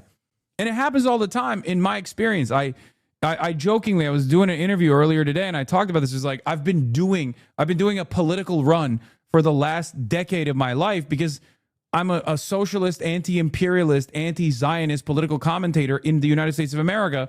So there's opposition that is a mile long on someone like myself, and throughout it all, I've had to fight through that. Okay, I've had to fucking fight through that unconditionally, and just like keep my head down and keep pushing through all the fucking lies, keep pushing through all the bullshit, and always hope that you guys can be charitable, right? You guys can be a little charitable and hear me out and understand that like maybe a lot of this stuff that's coming as opposition is not real, right? It's bullshit. And that it's coming from people who have no moral compass whatsoever. The dynamic is simple. If you're in opposition to genocide, there are people who are in favor of this genocide that will do everything to try and humiliate you. Okay? That will do anything to try and humiliate you. Unc, does it squirt when you zap Kaya? I want to know for research purposes. Ask your mom. They know that their position is disgusting, right? They know they don't have the moral high ground. So every single day of the week, what they'll try to do is reduce you to their position. This happens all the fucking time. And they can't actually have a conversation around your ideas. They can't tackle the message. So what do? They try to shoot the messenger. Okay? And sometimes they fuck up and they shoot the messenger with old tropes that no longer work. Sometimes they shoot the messenger and say, oh, he's anti-Semitic. Most people at this point, 3 years into this genocide, understand when someone is calling an anti-Zionist an anti-Semite. They know exactly what that is. But in other instances, they'll turn around and they'll say, I'm a fucking animal abuser, right? Or a litany of different insane smears and slanders.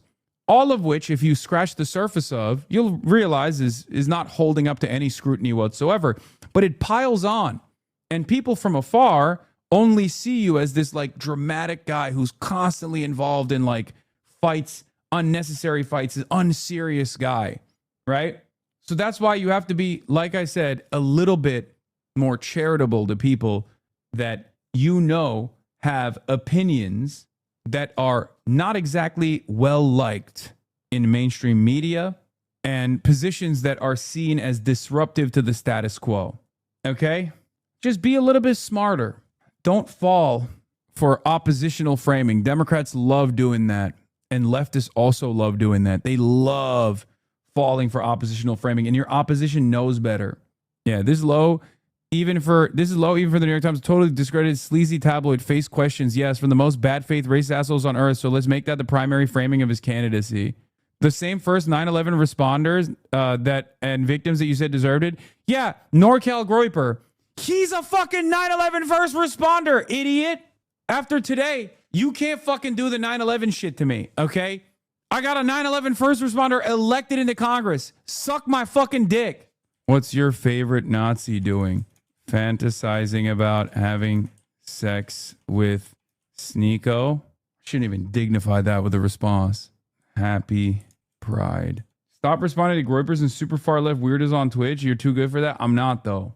You're way too online. Okay, I won't do it. It's like there's no reason to fucking dignify that with a response. You're right. Being petty is okay during Pride. This is an intervention. I'm wearing a suit. You're right. I should stop doing this stuff. This is not suit guy activities. You're right. Anyway, they just interviewed HasanAbi about Dems coming out to support him now. Yo, the kid in my school that didn't even talk to me, and then when I became the Rizzler, he was like, yo, do you want to hang out after school? How do you deal with that? How do you know when someone's just there for the fame? When at first they don't talk to you, and then when you become famous, they talk to you. Who's your closest friend? Big Justice. You still rock with the Costco guys? I feel so embarrassed. When was the last time you saw them? Like last year. It's probably because there's nothing. Yeah, throwback. He doesn't have a real childhood, bro. Yeah, he is the most goated childhood of all time. Fuck you mean? You're getting guys elected now and can't reply to everyone like that, but I'm going to reply to that chat with a picture of Nikocado Avocado's mega long ass crack. Thank you, M. Hud. Would you be willing to quickly summarize Starr versus Becerra? Since those are the top two, right? I'm heading to vote right now. If you vote for Becerra, I will ban you and never unban you. Do you understand me? That's fucking insane. Javier Becerra has been sponsored by every fucking mega corporation, including lobbies that we didn't even think still fundraised for candidates like fucking Philip Morris. Okay? Tom Steyer is a billionaire. Javier Becerra is bought and sold by billionaires. Truly an evil machine politician. Oh my God. I cannot believe that there's still... Bro is sponsored by Arasaka. Bro sponsored by Shinra. He's sponsored by Big Soda. Obama Soda. Yeah, Javier Becerra is basically a walking fucking billboard, dude. Whoa, I thought it wasn't you who got him elected. Wait, what? Where? Who are we talking about?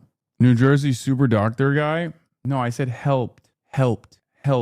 Words, what do they mean? No, the tweet didn't say I got him elected. The tweet said helped get elected. Helped.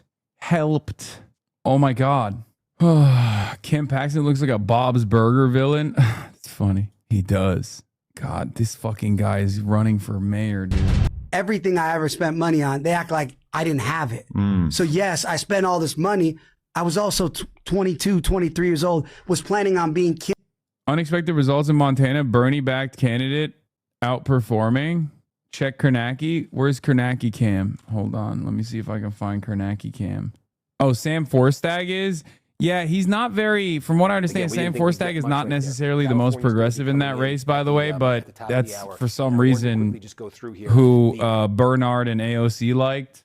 He's an interesting guy. He's not Medicare for all. He's not for Medicare for all, which kind of sucks, but it's fucking, he's in Montana, so I guess what are you going to do, right?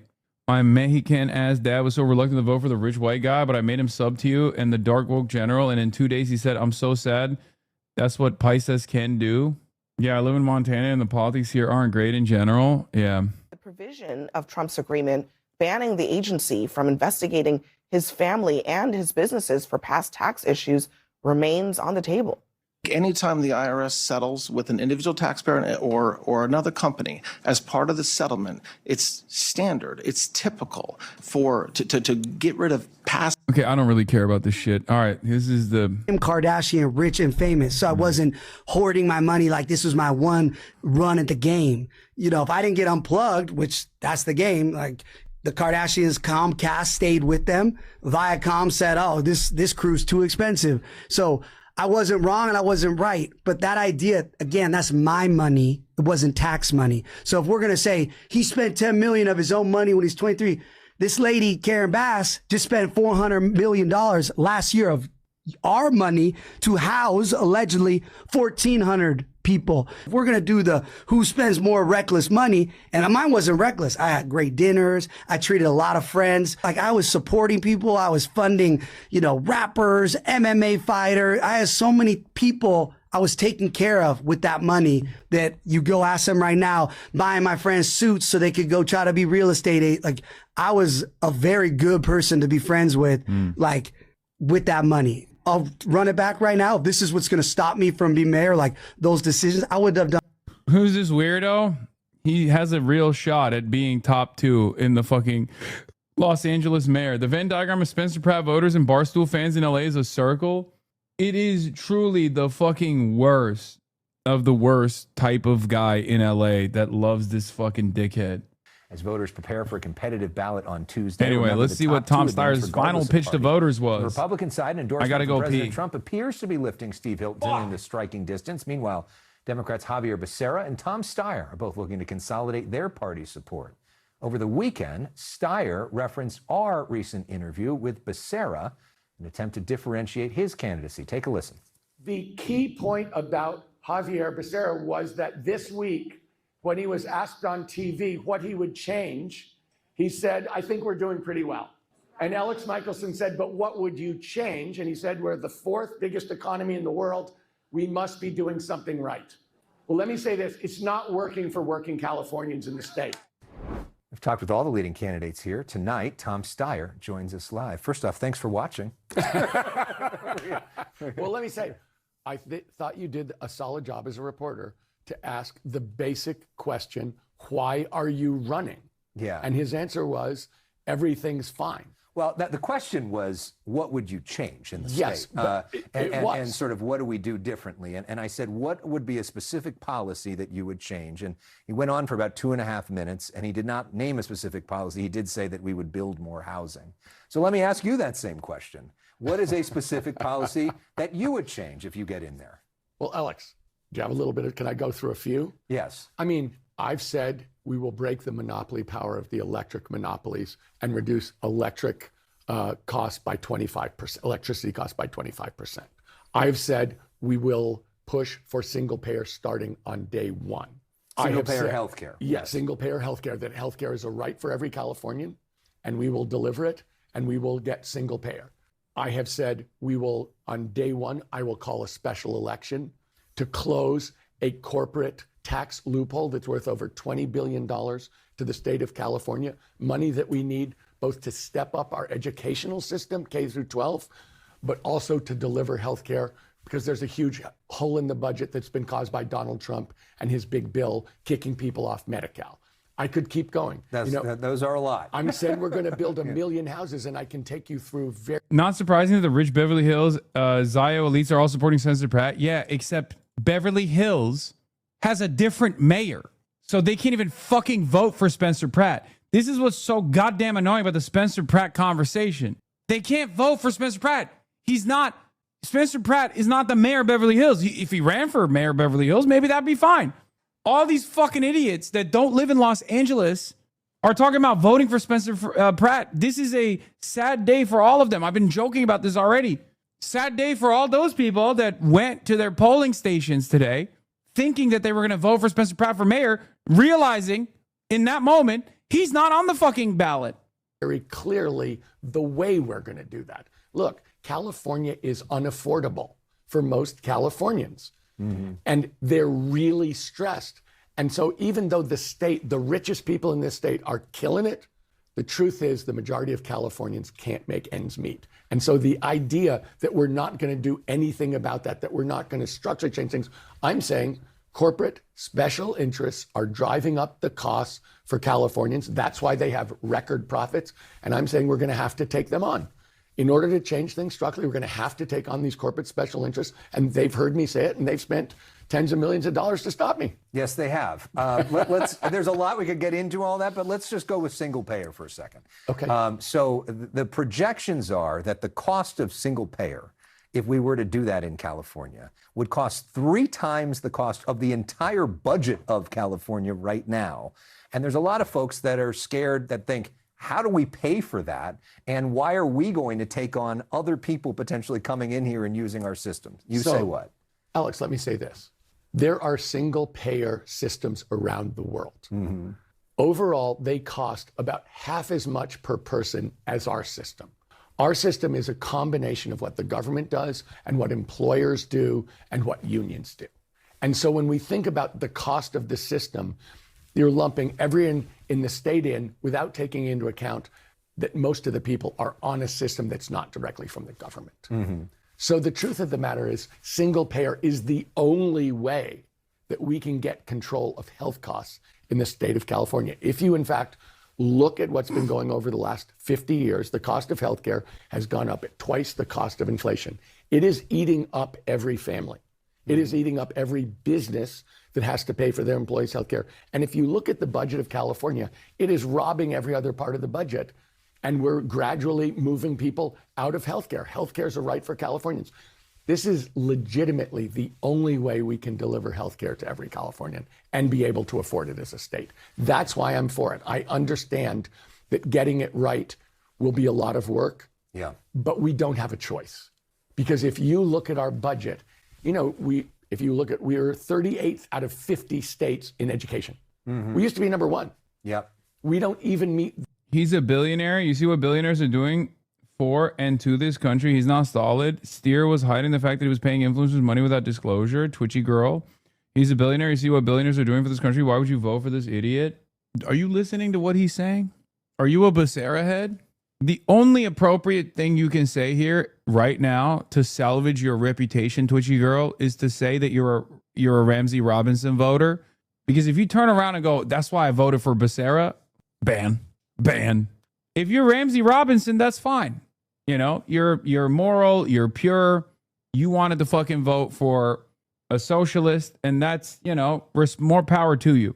But if you're a Becerra bot, oh boy, I'm fine with skepticism towards billionaires. Perfectly valid. There's a reason why our revolution endorsed Tom Steyer, but Bernie never did. Tom Steyer's been a Bernie head for a very long time too. Okay? No, wanted to vote for Porter, but she was not a front runner. I would love to vote for a socialist. Oh my God. Oh my God. You wanted to vote for Porter. You hate Tom Steyer. I don't think you voted for Chad Bianco or Hilton. Oh my God, you're a Becerra bot. Oh my God, you voted for Becerra. Oh my God. You have to run the numbers right now. You have to run the numbers right at this very moment.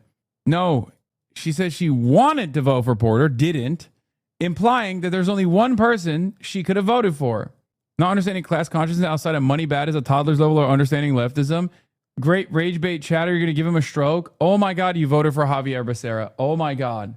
I can't believe it. Oh my God. There's 17 month subscribers in my chat that are literally like, they're voting for the California machine politics candidate that literally only is a name because Eric Swalwell was outed as a fucking rapist. So every single Californian Democratic Party machine consolidated their support around Javier Becerra overnight.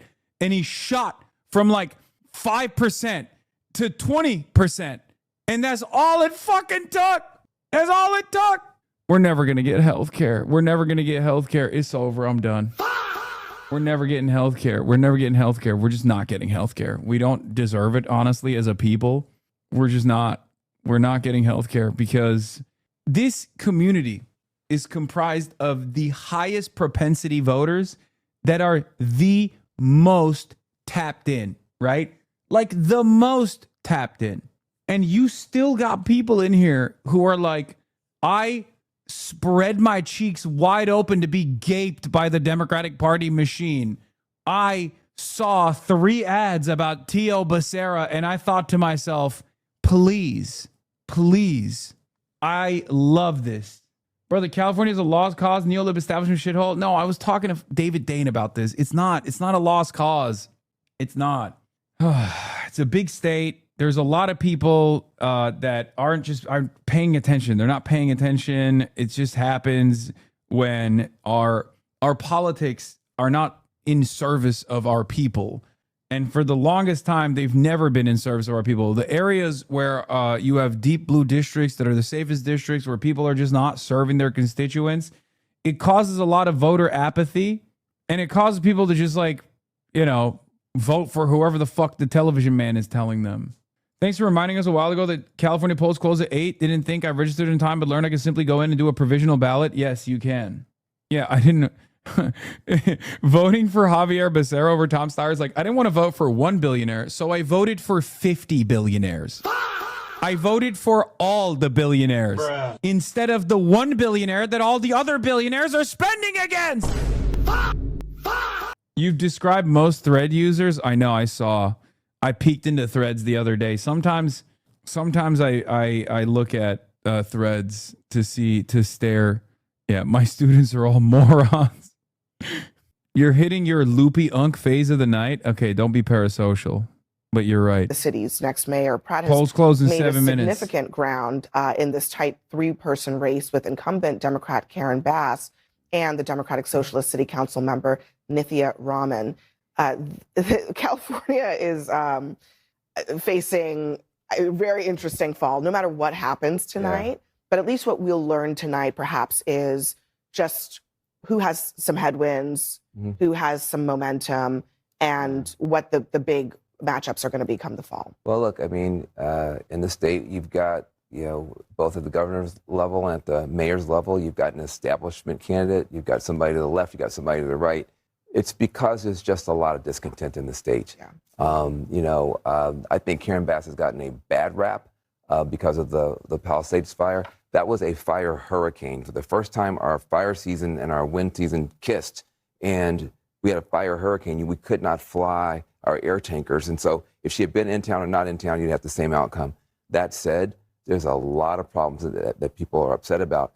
If a reality TV star winds up going head-to-head with Karen Bass, given how unpopular the reality TV star president is, Donald Trump, it just gives you a sense Trump endorsed reality. Yeah, exactly. It just gives you a sense of the level of discontent. I think Karen Bass ultimately survives, but it's a wake-up call for the Democratic Party establishment in the state of California that we've got two kind of wild personality types that are probably going to drag us in. Fucking clocked it. Look, if I don't vote for a front runner, Republicans will win. I know better. It's better of the two evils. See, I clocked it when she said I would never vote for Tom Steyer. He's a billionaire, which is why I voted for every other billionaire in the country. I voted for the human billboard version of every billionaire. No, I'm not going to ban them. I'm not. But please be smarter. To Democrat activists all over the country when they see Newsom, I think they see him as steady. I will say this about Tom Steyer. He's got every Latino I know on his payroll. He and there was, I mean, he is just spreading He's literally money. spent He's now $200 million. Well, it's now like $600 million trying to Bro, get elected. I swear to God, if Tom Steyer was Michael Bloomberg, like if he was a Michael Bloomberg style candidate, they'd be like, what do you mean? He is the most prestigious person. He's an incredible business owner.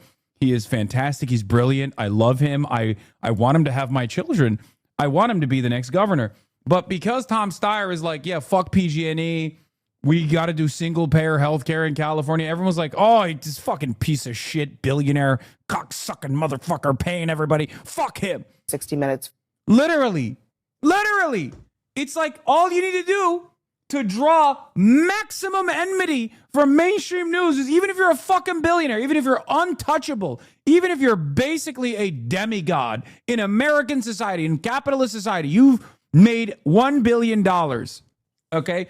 You've made $1 billion. That means you are a god to these people, okay? These people only respect money. They only respect power. When you're a billionaire, there's like a couple thousand of them, okay?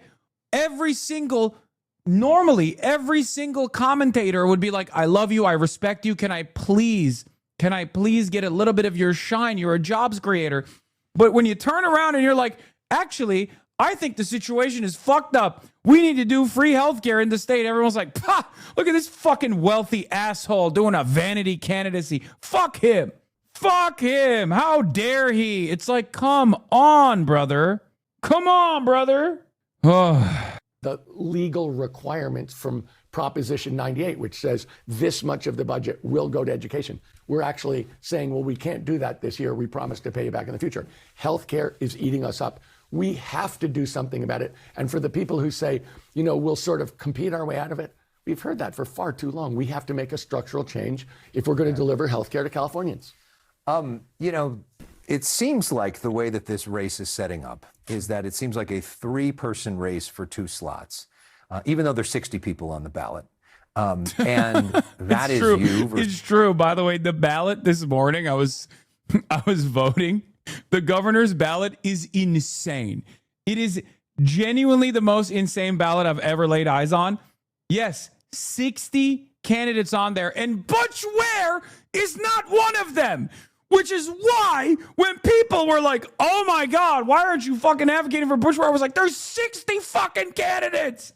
60. There's a guy named Country in town, I love God, or whatever the fuck. God for country Demont. There's a guy whose name is Barack Obama. Barack Denzel Obama Shaw. And Butch Ware didn't make it to the fucking ballot.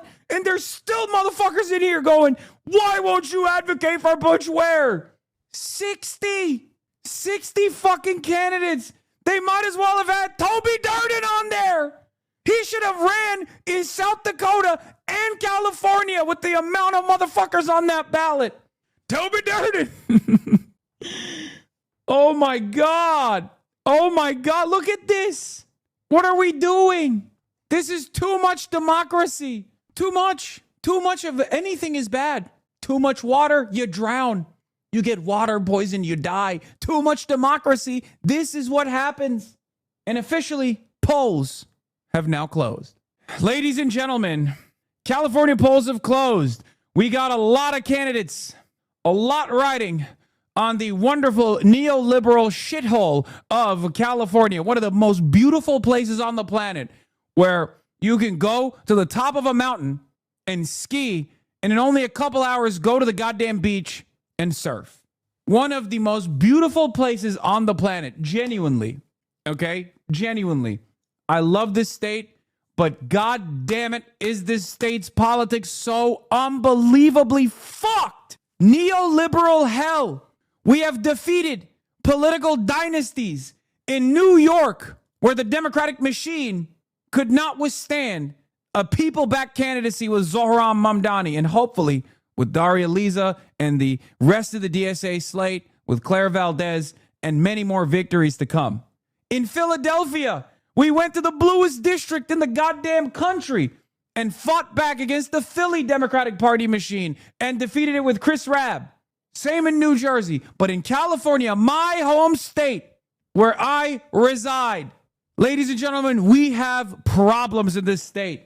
I will take ownership and responsibility over some of those problems. I should probably do a little bit more in my own fucking backyard.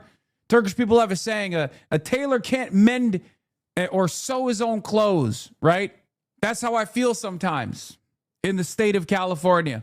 I go all around the world, all around this fucking country, and I try to solve other people's problems, but I can't solve my own backyard's issues.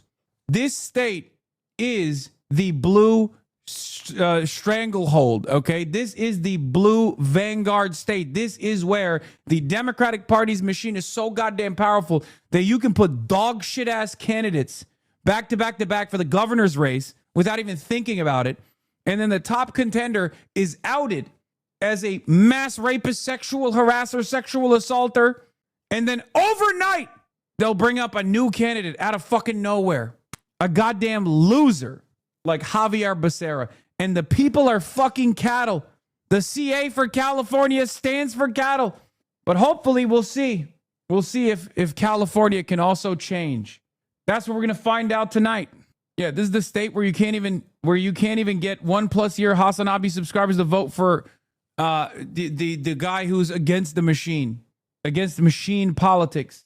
In Arabic, it's a carpenter's door is always rickety. That's pretty neat. You guys have a similar idiom. Cattle fucking Fornia. Yeah, and the cobbler's children go barefoot, shaking my head. That's true. Polls closing, they called it for Butch Ware. Suck it, bitch. Polls are closing in California. Let's go to John Lauren. King. Hello to Alex as well out in LA. Results might come in right as we do. What we'll see first are early votes. Sometimes they come in pretty quickly. One warning to anybody watching tonight, we'll get you as much as we can over the next few hours, but we may not know the end results here for days. Some people think it could take even longer. California is traditionally slow counting its votes, and when you have a jungle primary like this, we'll see what happens.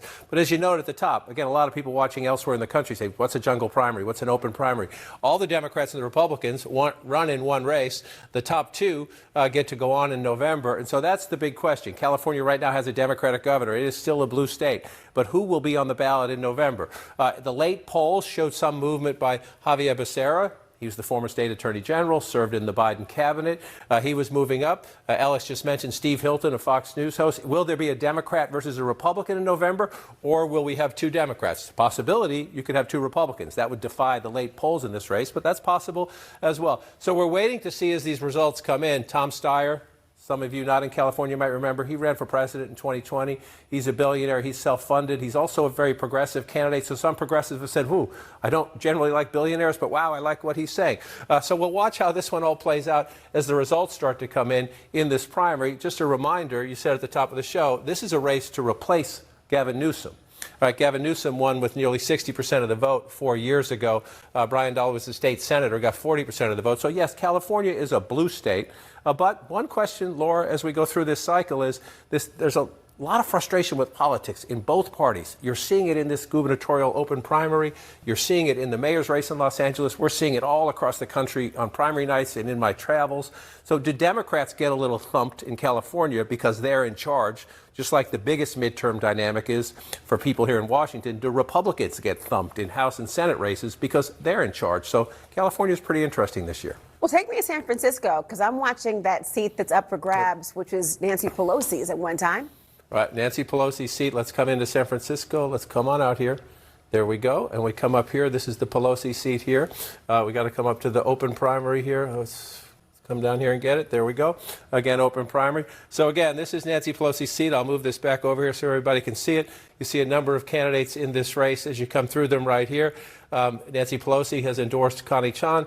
Scott Wiener is viewed as the front runner in this race. We have no results just yet. Again, this is a safe seat. So that, if a Democrat versus a Democrat, this state is going to stay blue, but it does represent one of the big things we're tracking in this midterm year. There's a lot of generational change, a lot of leaders who've been around the scene for a long time who are moving on. There are still some primaries where you have that battle, a younger person running against an older, more established person, and there's a generational fight to it. This will change generationally. Nancy Pelosi's seat, California 11th district, big deal, right? She's a historic figure in the Democratic Party who will be moving on.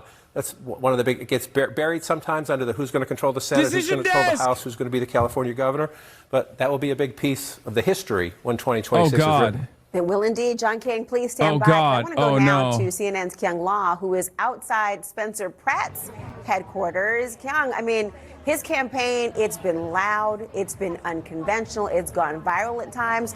How is the campaign feeling as it's waiting to see if that viral online energy translates to actual Oh, good God votes? Almighty.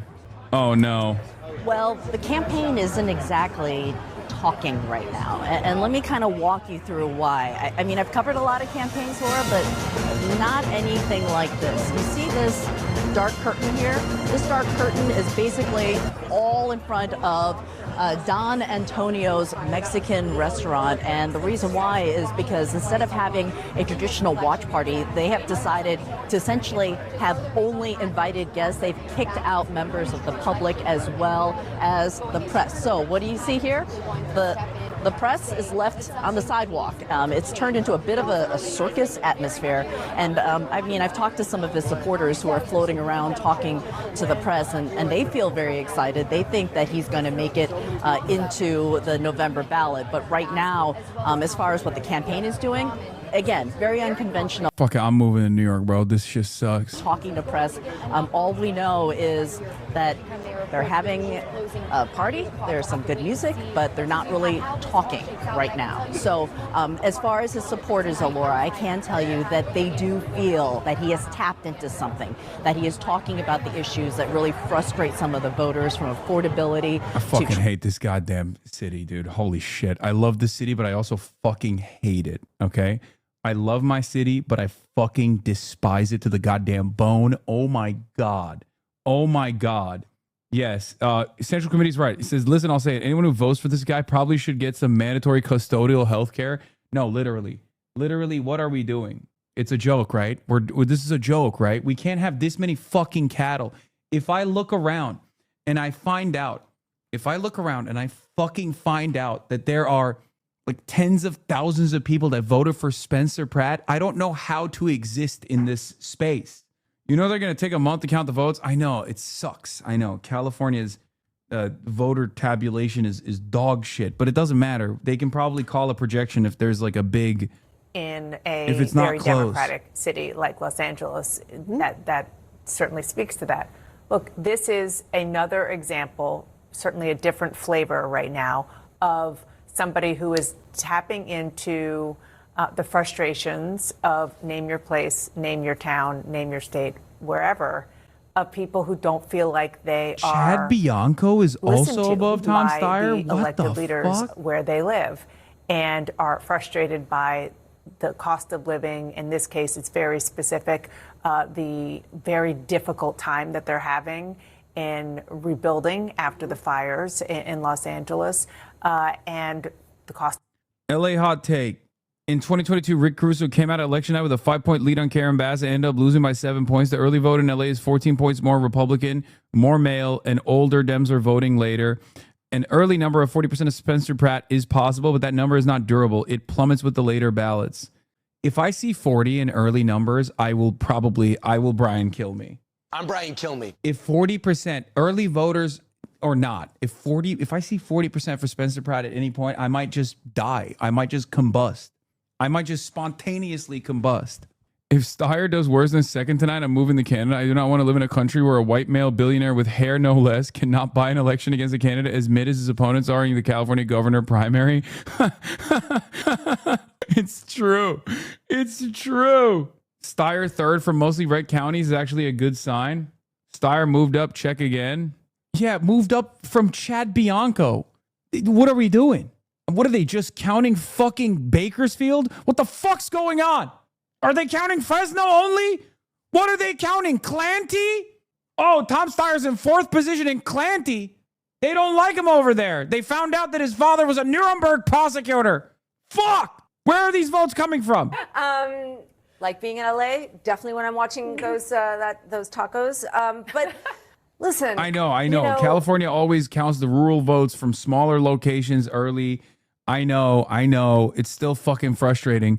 God, this state's election is always so ass. So let me just say that when you have one party rule in a state, whether it be Texas or whether it be California, people focus on the one party. They can't blame their problems Combined Republican on vote Donald is running Trump. higher They there. can't blame- We said higher so far in San Bernardino, in Kings County, higher elsewhere than it did in 2024. We'll see if that holds. That's an interesting thing we're seeing in these results.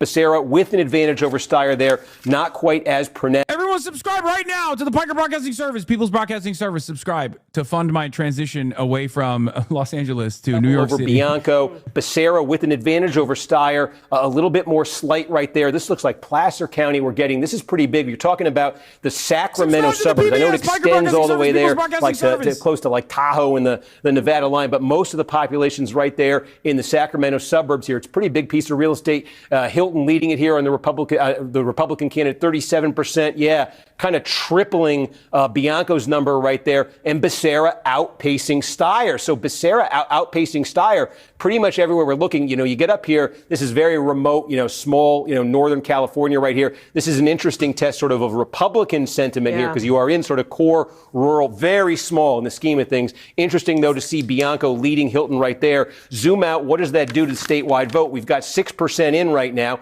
Hilton is leading statewide, but what that's added up to for Becerra right off the bat is a 40,000 vote advantage over Steyer, with Bianco sitting all the way back there at 14%. So Hilton running double Bianco's numbers. And again, I think the polling was suggesting something along those lines here. And Hilton, again, he was trying to get that Bianco number. He wants that Bianco number as low as he can. He wants to monopolize. Panic. No, and Becerra, though, I think that's notable given the areas that we're talking about. I think, these are the two biggest sources of vote that we've gotten so far here. San Bernardino County. And again, this is going to be like 5% of all the vote cast statewide tonight is going to come out of San Bernardino County. About 5% is going to come out of Santa Clara County. Those are the two biggest counties that have reported so far. We took you through some of the others that are also significant. But again, you can see it here in San Bernardino County. Hilton, he would like more separation with Bianco. But again, there's Becerra with an advantage over Steyer. Everywhere we've looked so far in that Democrat on Democrat contest, Becerra's had the advantage over Steyer. You could even look here. These are, smaller counties here. Becerra with the advantage. Merced County, this is a bigger one here. And again, Hilton running in first. Becerra, though, with the advantage over Steyer. So we're seeing this in one county after another. Hilton, Bianco, Becerra, Steyer. Steyer's got to start finishing ahead of Becerra in some of these counties. Now, again, Santa Clara, I think if you're Steyer, the worst piece of news you got so far is right there, because that's supposed to be your territory. It's going to have to change from around there. Explain, this is a Harris plus 40 county, right? I mean, Gavin Newsom won this by 42. Oh, the San Francisco Bay Area is overwhelmingly Democratic. The city of San Francisco itself, which is coterminous with we got Sacramento. Okay. So this is dumps. Sorry about that. Let's go right back in. Again, Sacramento County's huge. This is another 5%er, okay, in terms of the statewide vote. And look at that now. They get Democratic here. The Democrats should be doing well. But look at Becerra, 29%. Hilton, the Republican, 28%. Look at the separation there between Becerra and Steyer. I think that's the most significant we've seen so far. And then Chad Bianco running back there at 10%. Boy, if you're Becerra, between what you've seen so far, right here, sorry about that. Bro, right here. This is not just a disastrous outcome for Tom Steyer so far. This is a disastrous outcome for Javier Becerra. Okay? Do you understand how fucking insane this is? I mean, Sacramento should not be split between fucking Becerra and the Republican, dude. What the fuck? Oh my God. Oh my God. You campaign more around other elections in the country instead of focusing on LA? Dude, it is so unbelievably automatically thought of as being advantage Becerra. In fact, some of it's coming from places that we thought would be the might be opposite. Steyer. That's exactly might be right. Steyer. Okay. Steve, I'm going to pause you for 1 second to sneak in the world's quickest commercial break as I see you looking at Monterey County. It literally, blink and you will miss it. We're going to have so much more on the other side of it. Steve's got the board. We've got the results. Do not go anywhere. Don't move. We'll be right back. I'm dying. Monterey, Becerra 28, Steyer 26, Hilton 23. First decent result for Steyer. All my super lefty friends here vote early, though. Is it too late for me to vote? Yes, dude. 18 minutes ago, the fucking polls closed. And now it's British-occupied California. Oliver Ma getting cooked. Yeah, I mean, look at the fucking top line. Look at the goddamn top line. Of course Oliver Ma's getting cooked. Everyone's a fucking reactionary in this goddamn state, bro. California is literally a red state. California is straight... Dude, the Republican is winning the lieutenant governor currently. Okay? Obviously, it's a red mirage, but still... I wouldn't get too overexcited, but I will say that I think Becerra is probably through. These are the worst counties in the state. You're joking, right? We were supposed to vote for Oliver Ma. I thought you said Fiona Ma. You're kidding. You're kidding. You're fucking joking. Please don't joke like that. Oh my God. Oh my God. It is so busted, bro. God, this state. Brother, they are reporting on the reddest counties in the state. Can you lock in? I know, but even then, bro, it's California. And they're showing like Sacramento and shit. County, obviously, big, giant county here just south of L.A. Yep. We got half the vote. This is that vote by mail that had come by Election Day here in Orange County. You can see here Steve Hilton, the Republican candidate, one of the Republican candidates at 34%. Of course, Orange County. There's Javier Becerra. We expected he might do better in Southern California than Steyer. And again, it's another county here where Becerra is outpacing Steyer. Steyer is doing bad because of the guerrillions of write-ins for where that weren't counted yet. Have clearly separated themselves from any other Democratic candidate in this race. And then there's Chad Bianco, the other Republican here, running at 11%. We just got LA mayor. I'm told we got oh my gosh. Remember I said we would get a gigantic batch all at once, and we just did. So, take you through this. About 40% of the vote, of all the votes that are going to be cast, just got released here. We are talking about vote by mail, again, that arrived by Election Day. Some of this might have arrived a while ago. That's the type of vote you're talking about. There's Karen Bass, the incumbent, running at 38%. And there is Spencer Pratt, running at 28% right now. That is an 8-point advantage, or a 25,000 vote advantage over Nithya Raman, the third-place candidate right now. Councilor Nithya Raman, the third-place candidate in this race. That's with 40% of the vote. Now, remember how we said we expect things to go the rest of the way. Remind people in Los Angeles, yes. Right? The next thing we think, and what they've communicated, the next thing that would be released here, maybe in one big batch. Dude, I don't think you guys understand. Spencer Pratt, Karen Bass matchup, like Karen Bass was worried about Nithya Raman. She should be worried about Spencer Pratt, okay? Because let's be real, Karen Bass is an unbelievably weak incumbent. Okay, An unbelievably weak incumbent. So much so that in all the polls, she was barely fucking cracking she was barely cracking up to like 20. All right, what are we at? Oh, it's fucking done. Oh, it's over. It's over. It's Jover. It's so fucking Jover. That Nancy Pelosi endorsement cooked it. All right, Megaphonics is banned. California is done. California is over for me. Megaphonics, you're banned with 37% of the votes. Shoykat Chakrabarti is not even close to second position. Connie Chan is at 28%. Scott Wiener at 43%. Chudafornia is real. Redifornia is real. Megaphonics, you're banned. He's not even posting in the chat because he's probably at the Shoykat party right now. I'm on my way to the Shoykat party. I won't be in chat tonight. God bless you all. Salute. Yeah, he doesn't even know he's going to get banned tonight. California, Chudafornia. Okay, Javier Becerra finally arrives at the first place position. Steve Hilton is second place. A close second, though.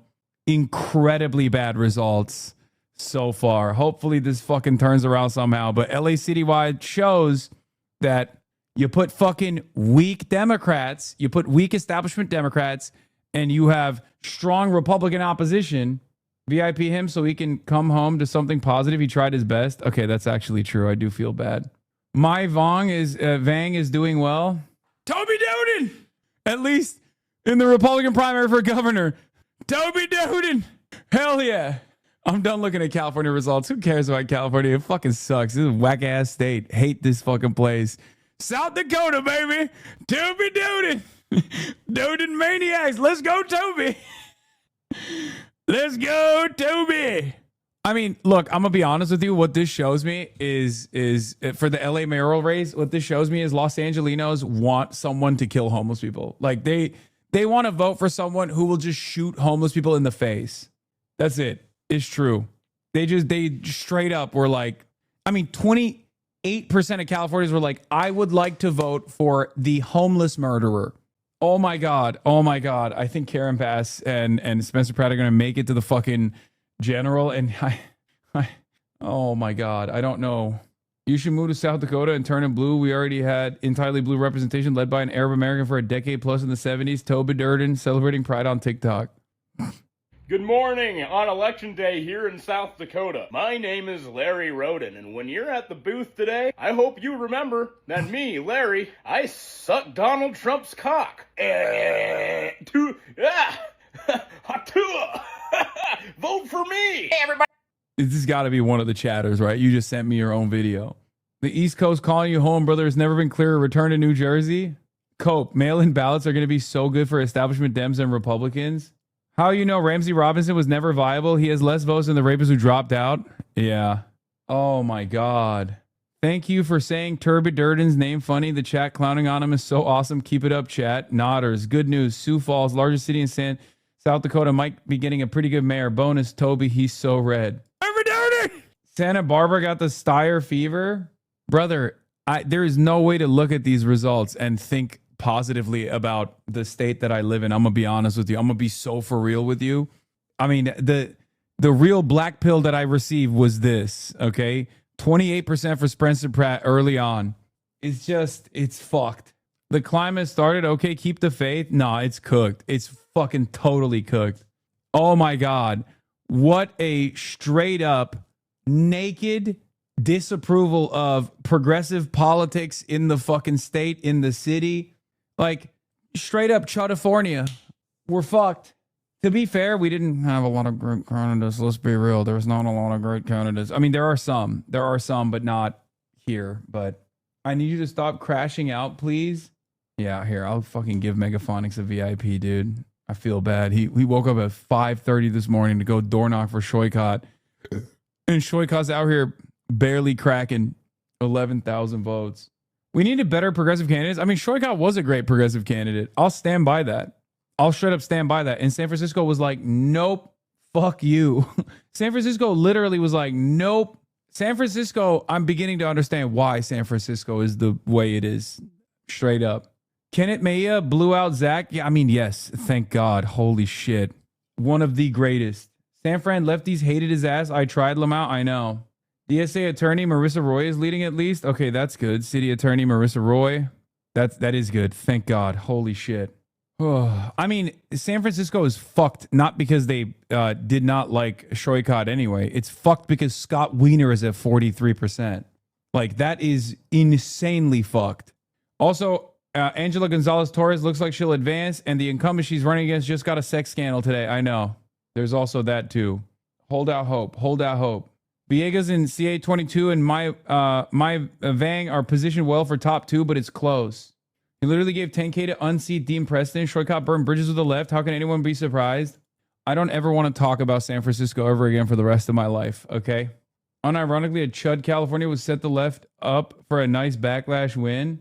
You got it, dude. You got it. Scott Wiener's your next fucking 40-year, multi-decade Nancy Pelosi. Have fun with that. Guy who literally lied about saying, oh, Israel did do a genocide. Hey, good luck. I mean, it is what it is. It didn't work, you know? Also, Jane Kim is winning insurance commissioner race. Y'all are getting single-payer home insurance. Self-funded campaigns hobble building a volunteer base, in my honest opinion. No, I think Shoykot had a crazy amount of door knockers. You got to show up for Angela. She's your last chance to save LA and California. No, for sure. I'll be there for her. It is legitimately funny that Pittsburgh and Philly are far more progressive than San Fran and LA. Yeah. Yeah. You know what it is? I know what it is. Fucking car-reliant infrastructure. The more cars you have, the more chuddy the fucking city is. That's it. No public transit. No fucking people living close to one another. No close quarters to one another. No public transit at all. Massive wealth disparity. It's just fucking rich liberals who just want homo-fascism in the country. That's it. They want gay fascism. They want gay techno-fascism. Peter Thiel is the perfect candidate for San Francisco. Neoliberal hell world. Oliver Ma's not surprising if he didn't switch course from his original. We're not going to spend money on advertising strategy. Oh my God. They're so isolated and hate homeless people. Yeah. To be fair, San Francisco has actually great public transit or decent public transit, but they just fucking also want to kill homeless people. Every place in California wants to murder the homeless. Okay. It sucks, but straight up. The most common through line, the most animating. Oh my God. Bro, it's not even like a Ray should have dropped out situation, by the way, for the record. Like, I don't even think that would have aided Nithya anyway. God, so bad. Just so fucking bad. Mai Wang is a working families party candidate, and Matsui is an 81-year-old corporate dem. No, I know. Nithya shouldn't have run. I mean, it doesn't matter. It doesn't mean that Ray was going to fucking magically do anything in this race. I think you guys are being a little delusional. My take, Steyer being a billionaire already makes progressives distrust him. Even if he's progressive on paper, the only way he could earn trust is by taking a much stronger stance against Israel and calling out the genocide. His weak stance just reinforces the distrust. Do you think he'd be in first if he did that? Yes, I sincerely believe that. People will say I'm wrong, but his biggest weakness is that a lot of progressives were ashamed of like publicly supporting him. A lot of like it's you're a billionaire. It's difficult for any fucking socialist to self-respect socialist, self-respecting progressive to be like, okay, yeah, that's my guy. But if there was something that he could have put out there that would have absolutely been a cut above, yeah, DDHQ called it for Wiener. I mean, it's yeah, but we're looking at the top two right now, and it's most likely going to be Wiener and Connie Chen in San Francisco. Of course, they called it for Wiener. I mean, he cleaned house, but. This, by the way, is straight up Nancy Pelosi. Ray was tied with Bass when Nithya entered the race. Don't rewrite history. Stop. Chatters, what the fuck are you? Chatter, what are you talking about? The polls are totally cooked. I would say we should help Connie, but she called you a racist. Oh, I don't give a fuck. I'll go and kiss her feet to make sure Scott Wiener is not the candidate. Are you kidding me? I don't give a shit that she called me racist. You think I give a fuck? Scott Wiener is literally the worst. He is like, I don't care about the YIMBY NIMBY distinction. I know a lot of San Francisco leftists, they care about this the most. What I care about is the fact that Scott Wiener straight up said Israel committed a genocide, and I know for a fact he doesn't believe it, and he just wanted to win, and that's why he said it. After spending years and years defending Israel, going to Israel, flying away to Israel, it's just, he is the absolute worst type of machine politician, okay? As someone outside of California, can you explain why he has so much prominence or popularity? Who? Steve fucking Hilton getting 166K in LA. Holy fuck, what's wrong with your city? So much is wrong. Yeah, I don't know. I think we've just had a good thing going for far too long, living in one of the most beautiful states on the fucking planet. So we just are actively voting to ruin everything. Is it too early to wish Katie Porter a way to go to hell? I mean, again, it doesn't even fucking matter. She's got no motion, like, except for Toby Durden. Like this stuff is ridiculous, right? It's ridiculous to fucking be like, oh well, like Katie Porter would not be. Porter would not be, a real mover or a shaker. This was the reporting to your point. Yeah. I'm going to tell you something. Pro-Israel candidate for Congress in San Francisco says she spoke to an AIPAC donor on May 18th who told her that while Weiner was saying publicly that Israel had committed genocide in Gaza, privately, he assured him he didn't mean it.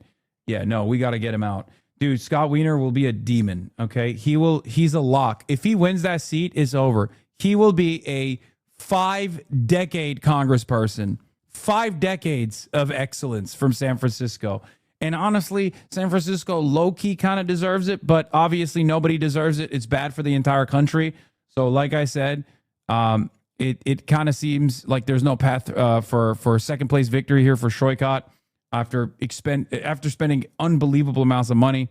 So obviously in the top 2 runoff in the general, I will be writing extra hard for Connie Chen, who has called me a racist, an anti-Asian racist, but fuck it, we ball, you know?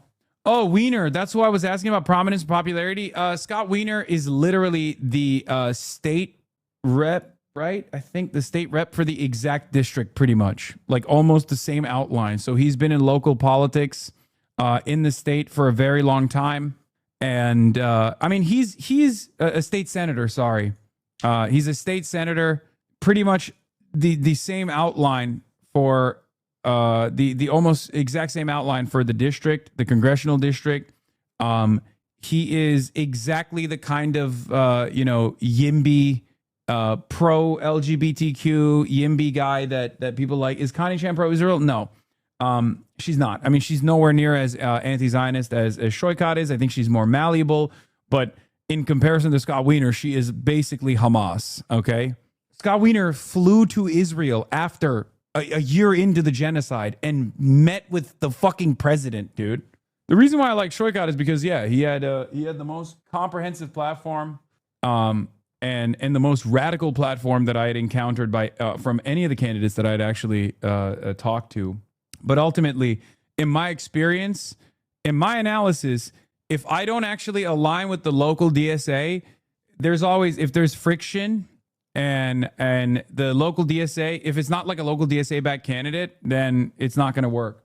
And Connie wasn't necessarily the DSA-backed candidate either, even though there were a lot of San Francisco DSA people that liked her, but they didn't endorse her. But she was the institutional left candidate because the institutional left did not trust Shoykot, unfortunately. Compared to Scott Weiner, Connie Chen is basically Hamas. I don't know if she's going to like that one. Yeah, probably not. I didn't mean that as a negative, though. Dog, Scott Weiner's almost 60. He's not going to be in Congress for 50 years. Yes, he is. Yes, he is. Yes, I know he's old as fuck. And yes, I think he will be in Congress till 110. No, I meant it. Yes, he literally... Dude, okay. Catch you 3 decades from now when he's still kicking hard, okay? All 6'8" of his ass. That tall-ass motherfucker. Every other leftist group set to vote for her. Literally 5 different voter guides. Yes, I know. Steyer had great momentum on exit polls. I mean, that's somewhat irrelevant, don't you think? Especially where we're looking at making up about 200,000 votes right now to get the second position.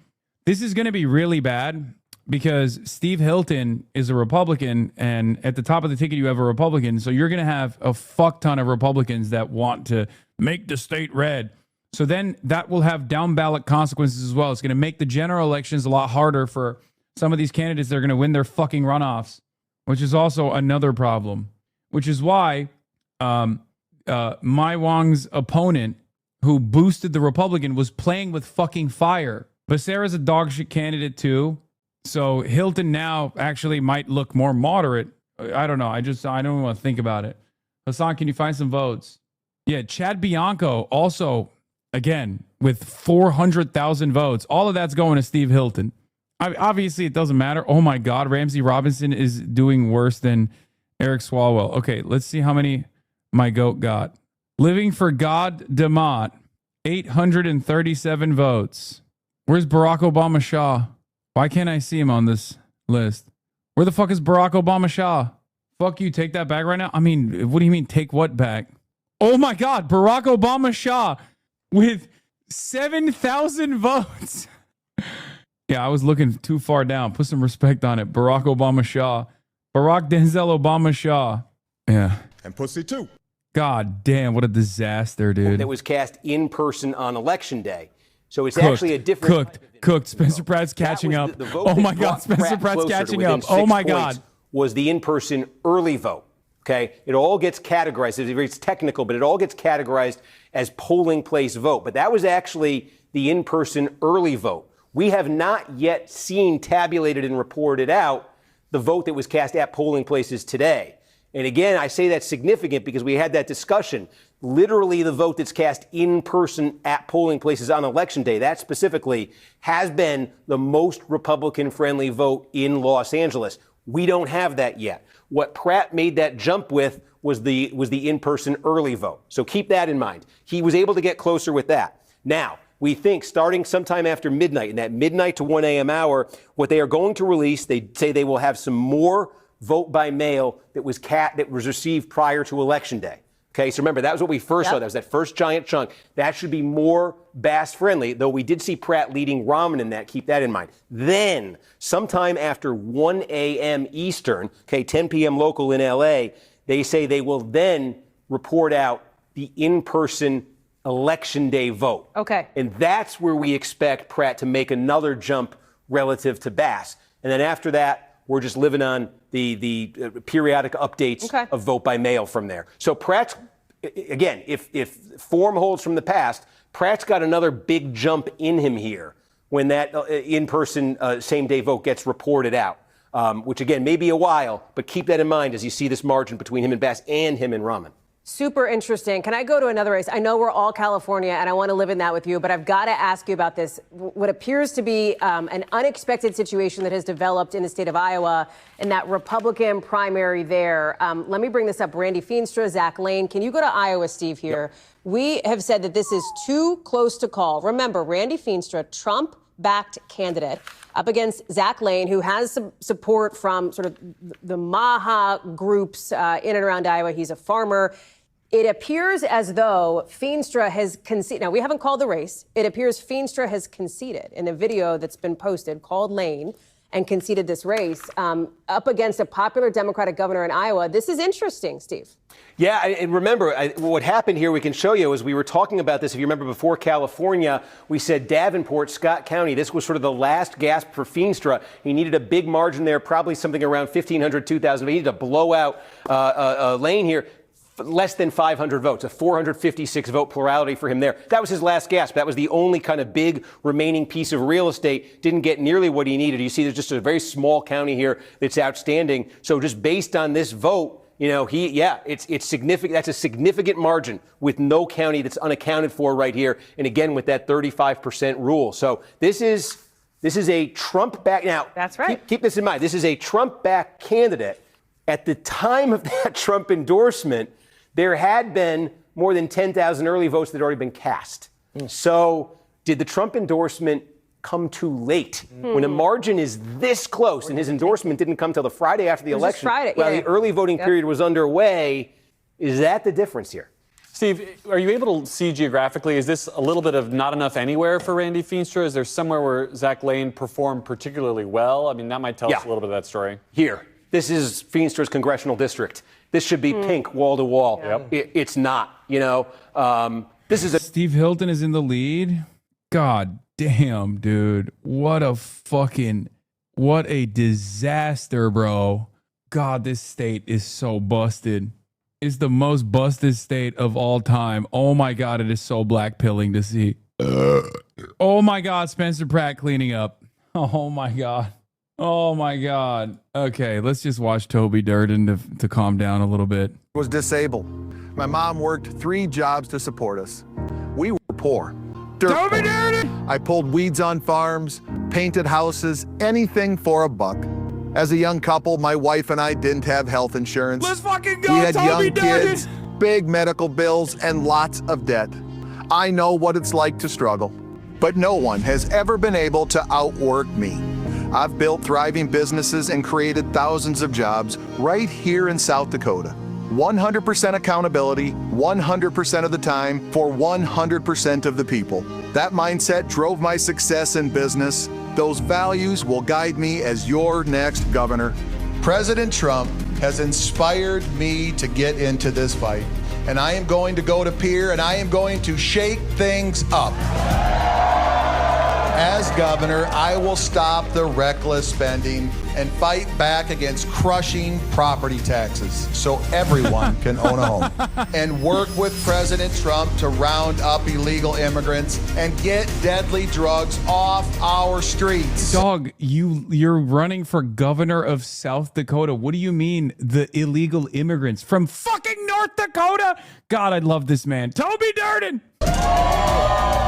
This campaign is about big ideas and big change, stopping the reckless spending and ending the corruption. It's about your family and your future. Career politicians are just looking for a promotion. They are too weak and too compromised to fight. Bros that get drugs off our streets. Buddy, what streets? It's South Dakota. Where are the streets? For you. These are serious times, and we need serious people. As your governor, I will never back down, and I will get results for you. Toby Durden, a governor. Toby Durden. Anytime I get mad, Toby Durden makes me happy again. I'm reminded. More from LA, Eunice Hernandez and Hugo Soto Martinez, the two left-wing members of the Los Angeles City Council, are each dominating the re-election races. Yeah, well, Steyer needs a large shift in the late mail, but that remains very possible. His vote share confidence interval city still clearly overlaps with Hilton's, meaning there's still meaningful uncertainty in the race. We have to do a January 6th for Katie Porter. I will do a January 6th for Toby Durden. I will fly out to South Dakota and do a January 6th. I'll make January 6th look like a fucking picnic for Toby. Toby Durden. It's not Steyer over. Javier Becerra has spent decades taking on Big Pharma, defending the ACA and protecting working families. That's exactly who we need in office name. Count me in. Hashtag Becerra for, in brackets, office. Hashtag lead with experience. Average Becerra voter. No, but it's bots, but like they are bots. Americans are bots. Fox News watching. Becerra in second now. Don't worry. He'll get back up to first place soon. Or, I mean, sorry. I was thinking of not even Becerra. I thought you were... So was there any notable moment or endorsement that made Becerra surge, or did they just send MK Ultra instructions directly into people's heads?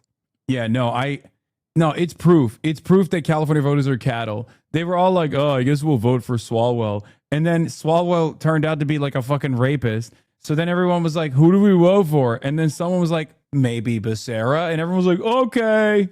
That's literally it. It was the TikToks. Is TikTok? Is it? Did he have a massive TikTok push? Did Becerra cook on TikTok? Is that what it is? I doubt it. I doubt when you actually look at the demographics, it'll be boomers. Yes, absolutely. I don't know how it happened, but yes, on TikTok for some reason, you low-key live in the dumbest state. There were a fuck ton of bot-boosted tweets. I voted for May Wong.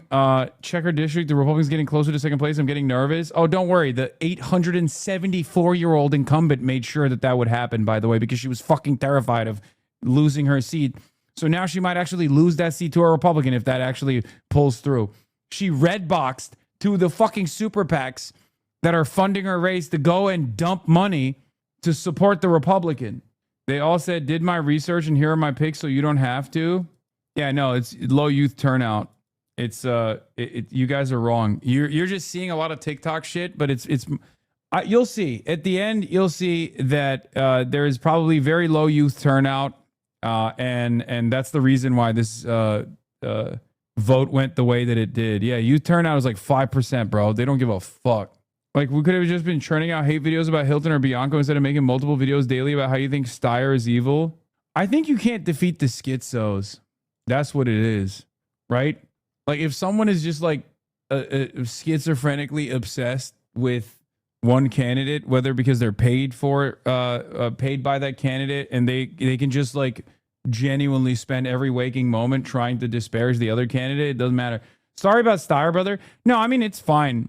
It's not, dude, I didn't endorse Tom Steyer. I didn't endorse anyone in the mayoral race either. I told you what you could do as a defensive vote, but there's a reason why I didn't endorse Tom Steyer, and there's a reason why I didn't endorse Nithya Raman. Because the reality of the matter is, I had my own personal hangups. But having said that, I would have much preferred Nithya Raman to be in the top 2 as opposed to fucking Spencer Pratt, and I would have much preferred Tom Steyer to be in the top 2. I would have much rather preferred Tom Steyer over Becerra as well. Silver lining is cemented anti-billionaire sentiment? No, dude. No. These people are cattle. You don't understand. These people are fucking cattle. If a billionaire came in and was like, I'm a moderate Democrat, and then all of the same forces that back Becerra back that moderate Democrat, they would literally love him. They would be like, oh my God, what? He's like FDR. Steve Hilton in the top position. Oh my God, my state is Chud City. It's the same thing with Kamala. To get engagement from the youth vote / your audience, they needed to show authenticity by calling out the genocide that would have led to youth turnout. I mean, I'm not a make it or break it kind of guy. You guys are crazy. I think it's this state and this city is way more chuddy. Apparently, the Studio City voting drop-off box was overflowing. Not to beat up on this girl more than the comments already have, but this is a great example of how hating billionaires is not the same as class consciousness. Yeah. San Fernando Valley might go red for the first time since 1972. California's at the center of Democrats' hope of retaking the House majority. Bro, what the fuck? RIP Ro Khanna and JB Pritzker. People only trust their left-wing candidates if they're either earning tip minimum wage or have a job you thought were extinct in 1910. The class trader candidate archetype really doesn't seem to be moving people. Yeah, no, it's not. Because Shoika did have all the bona fides that Steyer didn't have authentically, but the local left fucking hated him because they were literally holding him responsible for... Ironically enough, all the anti-ads that he was eating from Gary Tan didn't actually cause people to go, maybe these guys fucking hate this guy. Nope, not even a little bit. They were like, nope, you're the same as Gary Tan. But it was mostly Nancy Pelosi that did him in. Let's be real. Nancy Pelosi is everything in that district. Once that endorsement came during the primaries, it was kind of over. It was kind of a wrap after that point. So there's not really much else you can do there. Why has this been locked in at fucking, is it not reloading or something? What the fuck's going on? Oh shit. Yeah, it's not.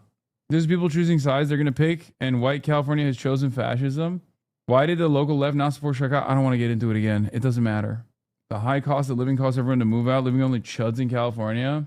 How did LA get a top 2 system? Is dog shit compared to ranked choice? I know. She is backed by the Democratic Congressional Campaign Arm, putting her on their red to blue list. We're going to be talking about this race come November. There's also the California 40th district as well. This is what has become a nasty member-on-member primary on the Republican side with young Kim and Ken Calvert. Ken Calvert will be one of the winners. At this point, we'll likely be talking about this one in November. Kim has made the case that Calvert has been in Washington too long. Calvert has made the case that Kim is simply not MAGA enough for this district. One to watch. Let's talk about Iowa now and the Republican governor's race there.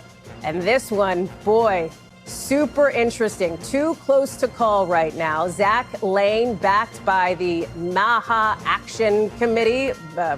Health Secretary Robert F. Kennedy has his backing as well, with Randy Feenstra, Republican congressman who President Trump has backed, who, based on NBC News' reporting, has conceded to Zach Lane. We have not called the race. You can see too close to call there, but this is a bit of a surprise, considering it does not appear that the president's endorsement got Feenstra over the finish line.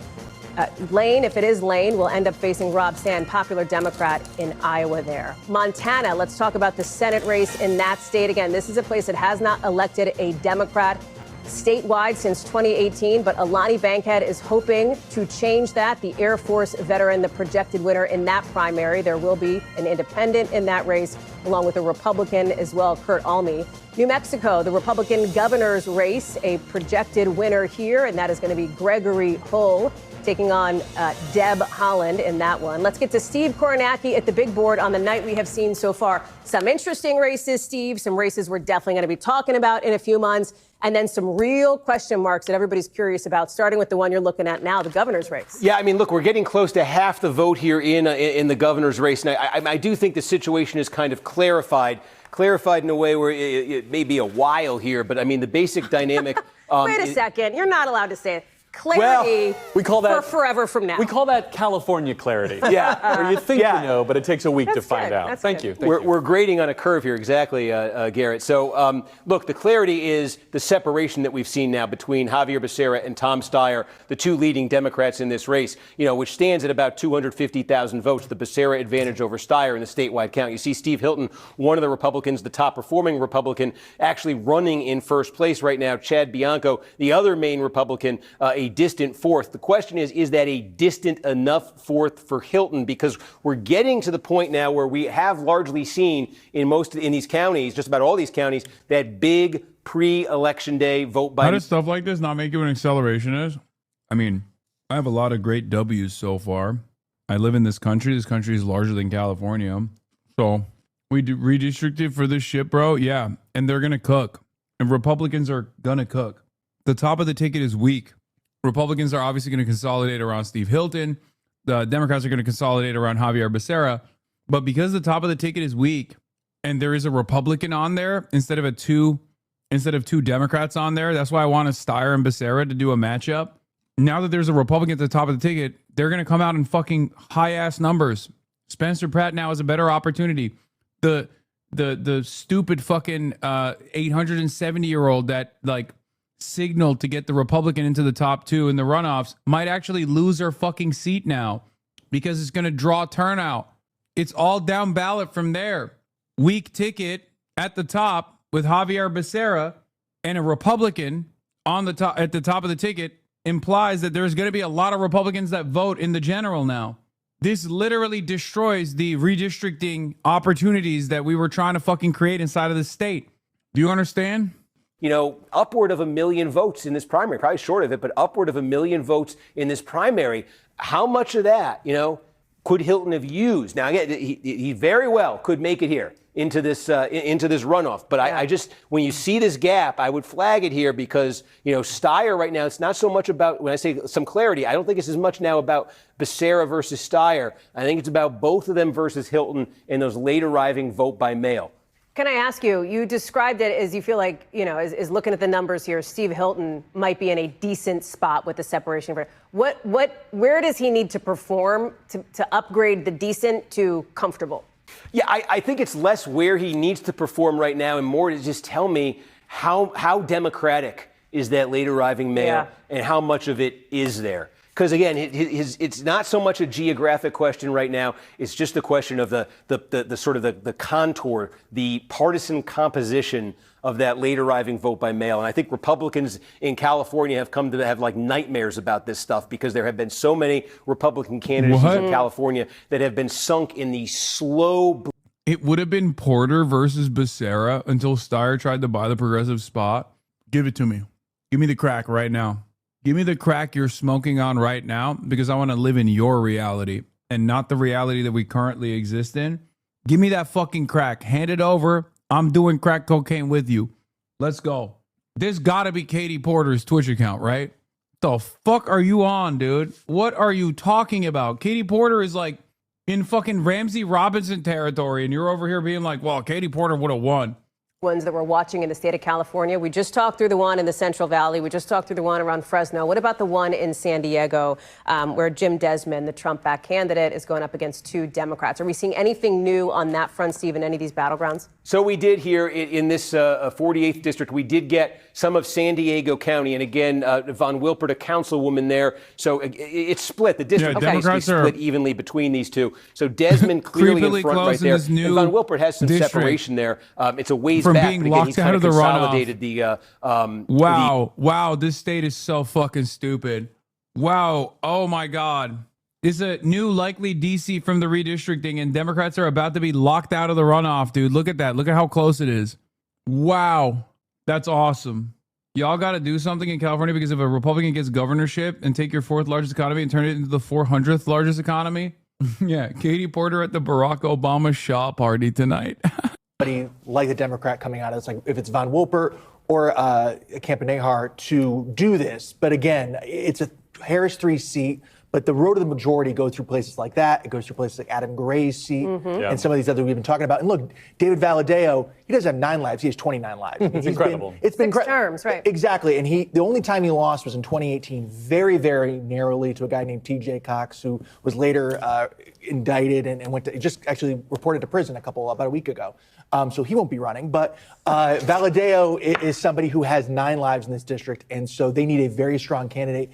And the NRCC is very excited to see Villegas, who's the more progressive AOC, Bernie Sanders-backed candidate, over Baines. Valadao is the last Republican who voted to impeach stole that Trump from in me. the House. I wanted to say We were all there, man. It still counts. You gotta finish the sentence, though. The more important thing with Valadao is that he voted for the Big Beautiful Bill, which had drastic cuts to Medicare, biggest cuts in our nation's history. And that district is the most dependent on Medicaid of any of the districts in the country. So Democrats are feeling really good about it. The other thing I noticed, too, if you look at turnout is higher for Democrats than it is for Republican in Valadao's district. So he's incredibly vulnerable. I think that is one that Democrats in the DCCC feel very positive about and are going to keep dumping a lot of money. Just to finish that sentence, though, so if people you talk about Villegas, you talk about David Valadao, the only currently sitting member of Congress who is running for re-election. Current House member. Correct.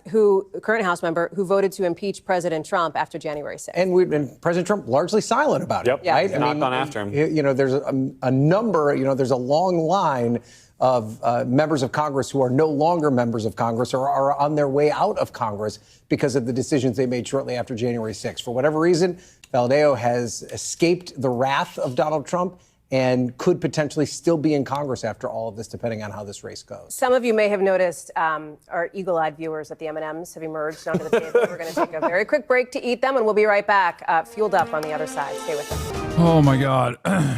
So, 10 hours, the oldest on his back. Good job supporting these candidates despite the pushback, man. I appreciate it. Night started off incredible with a massive W and is ending with disastrous outcomes for my state. I really, really, really did not want Steve Hilton to be in the top. I did not want a Republican to be at the top in the top 2 runoff, because it's going to do tremendous numbers for a Republican turnout, and it's going to have down ballot consequences, which is going to fuck the redistricting efforts.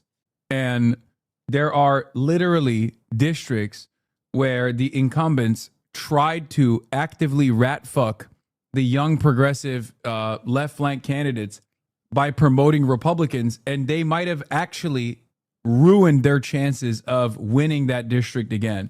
I'm telling you right now, if Mai Wong does not make it in the Matsui district, all of our efforts, the next Shoykot drop is at 9:45 p.m. Okay, we'll see what happens, but it's very tough for this to turn into anything positive from that point on. It's Vang. You keep saying Wong. Sorry. Vang. Mai Vang. What are the implications for a Republican in the governor's seat in California? It's awful. He's a fucking pro-Trump. It's ice in every corner. Hilton at the top is totally Dem's fault. They have weak candidates, weak policies that never address the root cause of problems. I mean, it don't matter.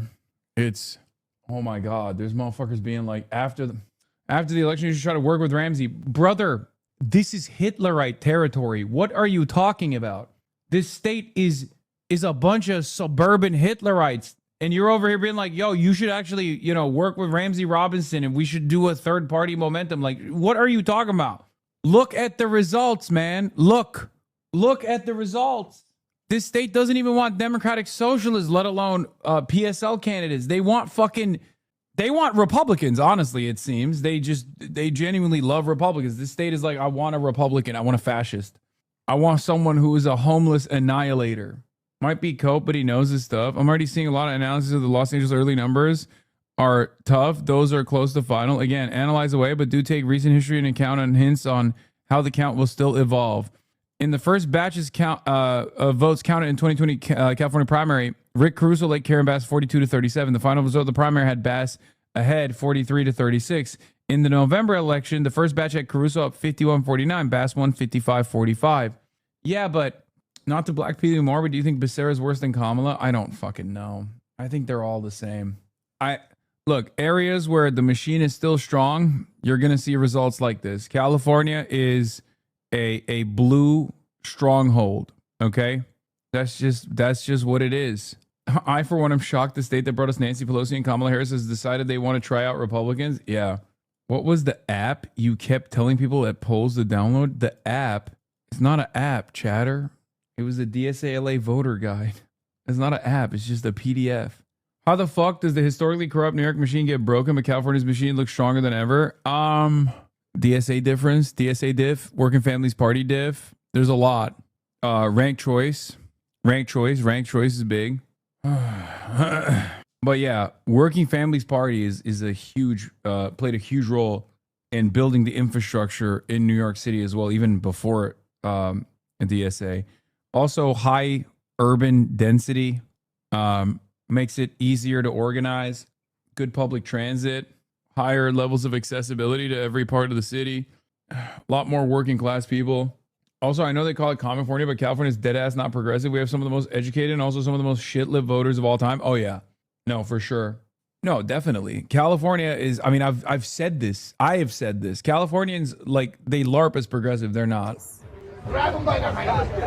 That they may not include local press, legacy media, national newspapers, or reporters. Like, why are they fucking standing outside of Pratt headquarters? Like, they're so cucked that they want to get a taste of what's going on inside. Is that what it is? Non-traditional campaign. And it will be very interesting to see, does that work in the city of Los Angeles? Because that will tell us quite a bit about how campaigning, at least on the local level, will move forward. Absolutely, King Young Law. Thank you so much. Alex? Let's bring in our next political panel. CNN senior political analyst Ron Brownstein is here, conservative commentator Alicia Krause, and founding partner at Puck News and host of Good Luck America, Peter Hamby. What a group we have here tonight. Let's talk, Ron, about the mayor's race, which is getting national attention. The numbers that you're seeing so far from Spencer Pratt, do you think that it's enough to get him into the top two? Well, you know, if the overall dynamic is that Democrats seem to be holding their ballots later than Republicans because they were unsure who to vote for in the governor's race, that's going to affect the final outcome in the mayor race as well. Look, you're the incumbent. 65% of voters are basically picking someone else. Maybe it'll go down to around 60. That is not a tremendous vote of confidence for Bass. But in a general election, one-on-one against either of these opponents, most likely Pratt, you know, what we're looking at, he is still a Trump supporter in an overwhelming blue city. Rahman. He doesn't talk about Trump. Right, he doesn't say necessarily a supporter. He says he's a supporter of no candidate. He's a supporter of Jesus Christ is his political He will be reminded. Voters will be reminded if it is him. And then, of course, Rahman, you know, I mean, there is an audience for that, as we've seen in multiple municipalities around the country. But at a Democratic time when, socialists. Yeah, but at a time when so many urban voters are kind of expressing a recoil against disorder, you know, kind of a left insurgency in LA doesn't seem like it's going to go the distance either. So you've got Bass, kind of like Becerra, as a mainstream older Democrat who doesn't generate a tremendous amount of enthusiasm, but is facing opponents who have ceilings of their own. Alicia, you support Spencer Pratt? You like him? Absolutely. What do you make of this movement? And also, what do you make of the decision tonight to exclude the cameras, exclude the press on a night when the world is looking at this event and looking at him?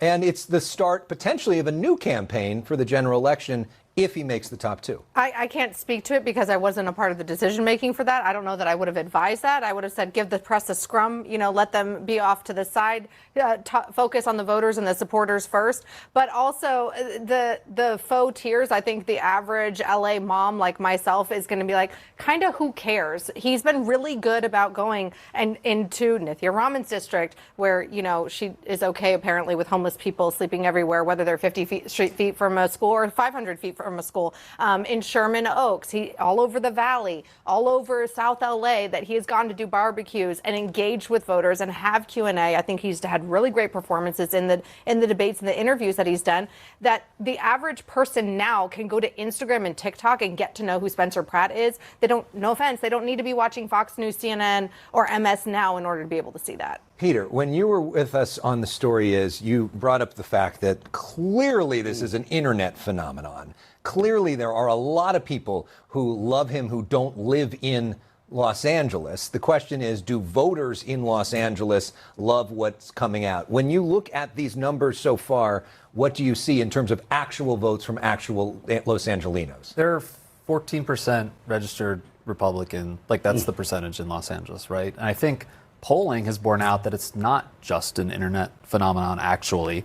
It's not just Republicans. And yes, you run in this city without party affiliation next to your name, and Spencer Pratt says he's running for Democrats, and Jesus is his role model. But, from my reporting, which is anecdotal, what I'm waiting to see, whether this is proved out, is there support among no party preference voters in the city? Is there support among Democrats and quiet voters? By the way, also, I'm interested to see, these predominantly Jewish neighborhoods in the city that swung Pico Robertson, that swung, for people watching, like 25 points to Donald Trump in 2024 over concerns about anti-Semitism coming from the left. Spencer Pratt has been very loud about fighting anti-Semitism and trying to run up the score. I've talked to many Jewish voters and donors, including Haim Saban, who gave money to Spencer Pratt. I mean, so I do think that his messaging around public safety, he's not wrong, which, to Ron's point, is something that Democrats kind of got away from over the years, has resonated. My question, though, is what is his support in non-white precincts in this town? Right-wing Jewish voters in California.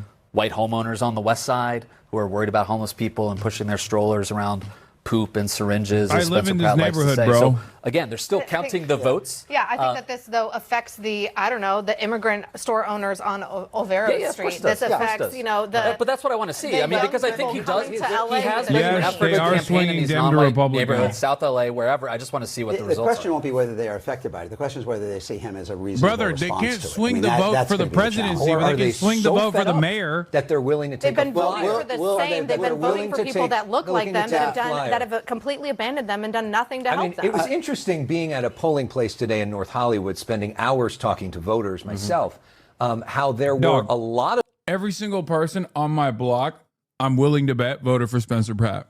Every single one. Every single person in my neighborhood most likely voted for Spencer Pratt. Like, it's not even a question. What is this?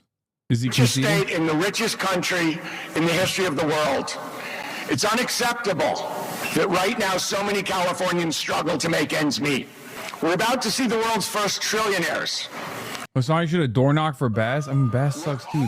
I didn't endorse in the mayor's race for a reason. Concentrated in the hands of the very, very few. The gap between the rich and the poor grows wider by the minute. Prices are higher than ever. Faith in government's ability to do anything is lower than ever.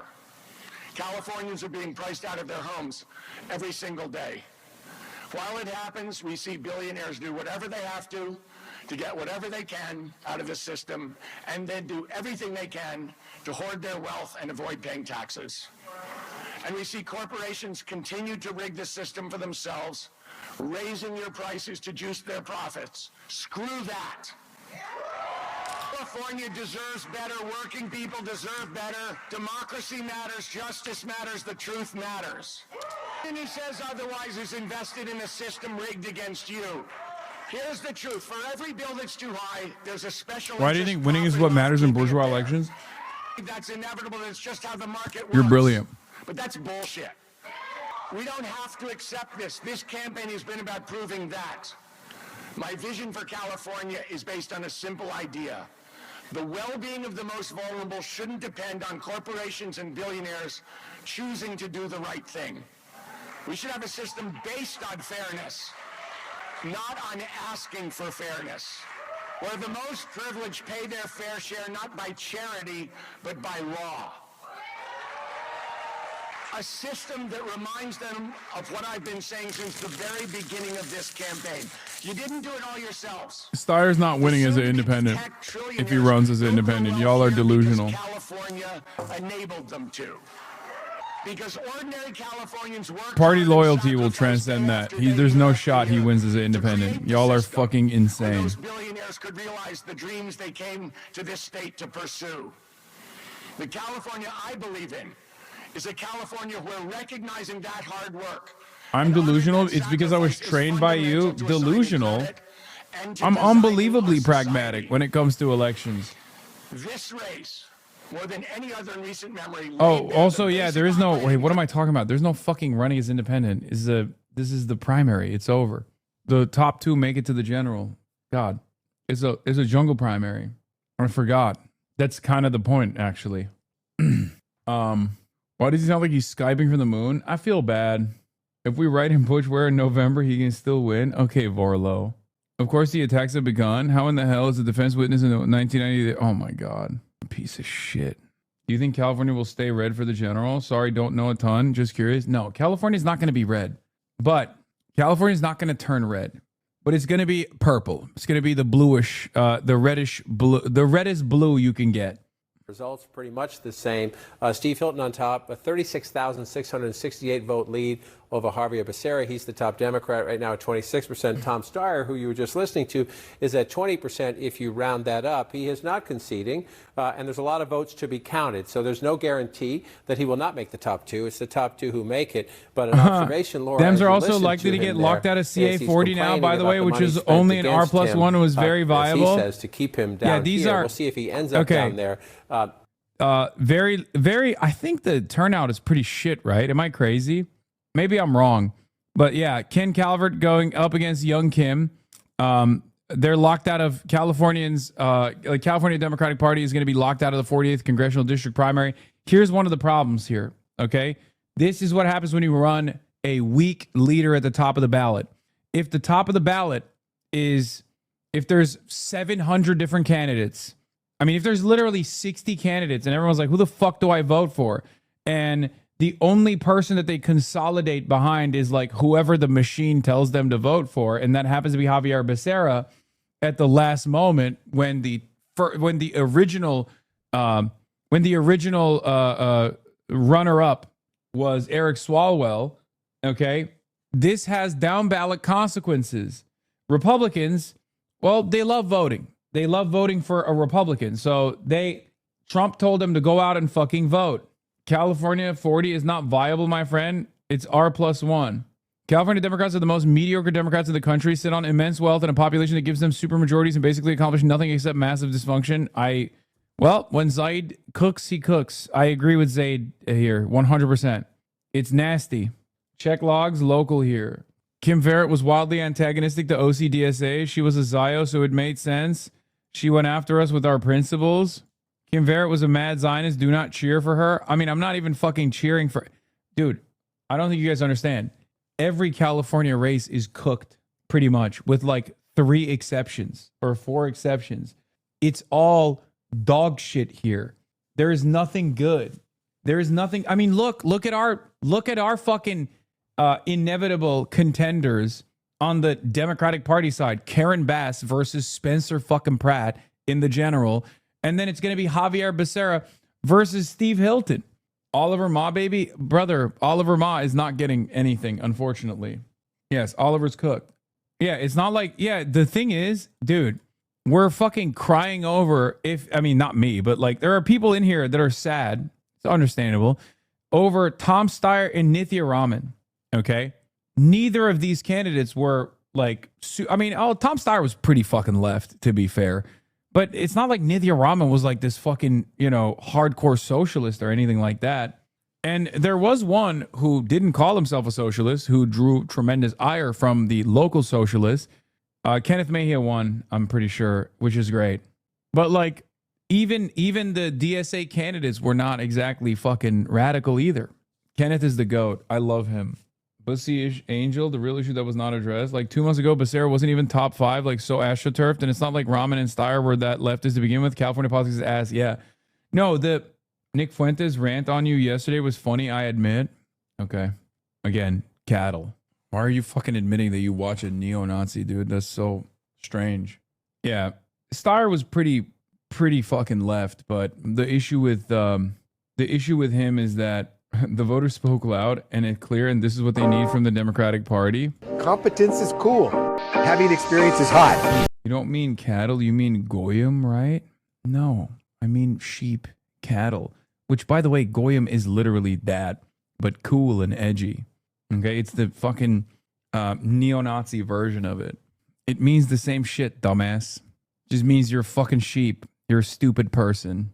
Goyim does not mean cattle. I know what goyim means, you fucking idiot. I'm saying what it actually means when people use it. They deploy it in the exact same way that you would deploy cattle or sheep, dullard.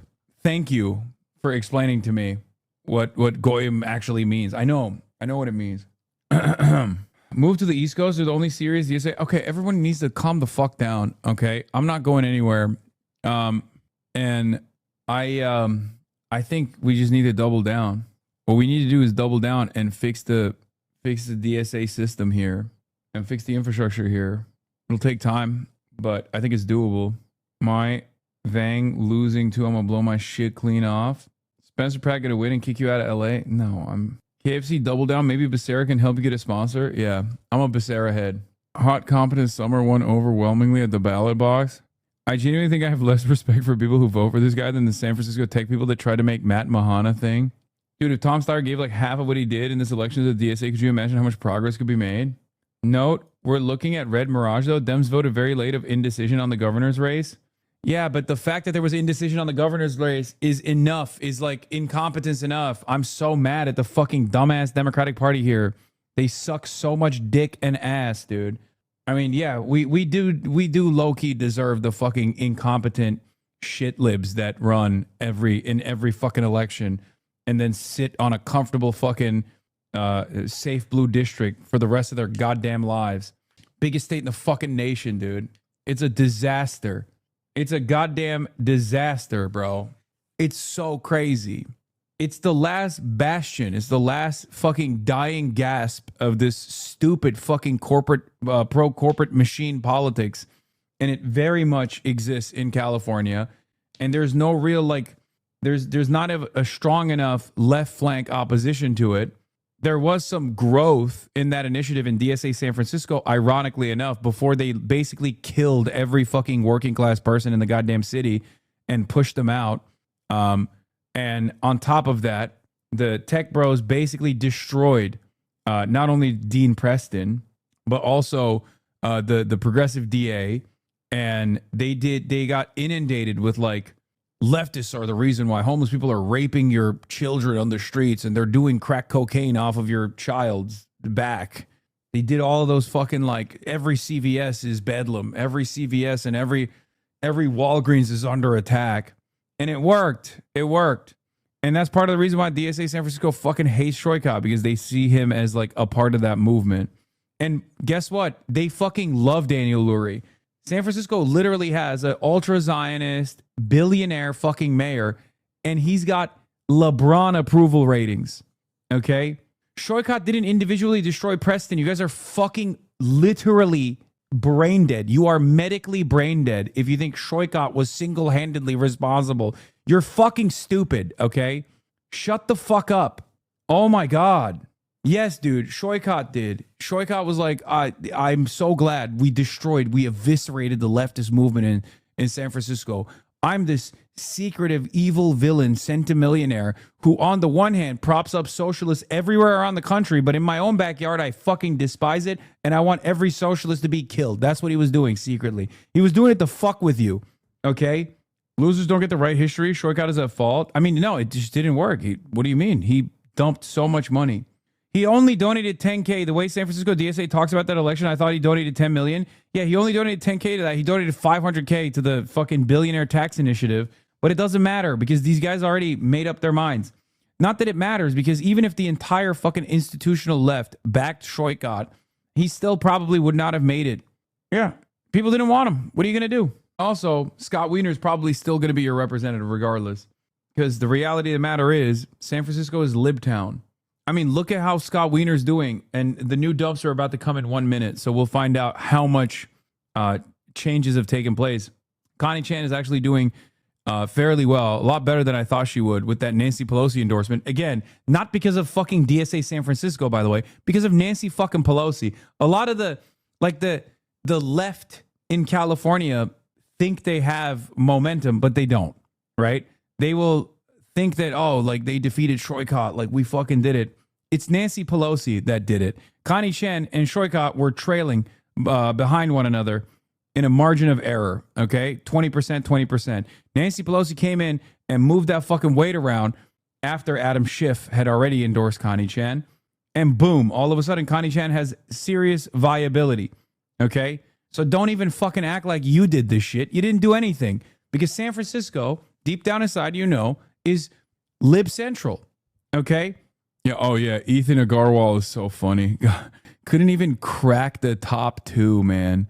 What a disaster for this guy. What a disaster for this guy. The tech bros also kind of suck at like trying to make candidates happen. Matt Mahan is eating shit. Ethan Agarwal is eating shit against Ro Khanna. Once it became clear Shoykot wasn't getting the AOC endorsement, he was basically drawing dead as there was a perfectly good progressive candidate who was locally rooted and getting establishment support. All the candidates that went on Hasan Piker, Diddy Piker, Dog Striker, stream lost handily. All that matters to a little Zoomer like me, girl who's gonna be okay. Buddy, you're a couple days out from ending it all. I don't think you're going to be all right. Like, this guy is literally a fucking bot. All the candidates that went on Hasan Piker's stream lost handily. What the fuck are you talking about? Nithya and Ray could have co-endorsed in a ranked choice system. Ray should have dropped out and endorsed her. Same thing happened. No, it wouldn't have done anything. You guys are fucking wrong. It wouldn't have done anything. What are you talking about? Ray's at like 3%. What are you talking about? And Ramen is not making it. Like, there's not, she would not have been able to move the fucking needle at all. LA wants Pratt, it's over. No, it's not. 16,000 people voted for fucking Eric Swalwell still, okay? Bots. All right, where's the fucking new dumps? With the new dumps that came in, Scott Wiener still at 42%, Connie Chan at 28%, Shoykot at 14%. I think we are still having trouble because voters do not distinguish between an establishment progressive and an insurgent progressive. They see someone like Warren and someone like Zoran as fundamentally the same. We need to help them understand the difference.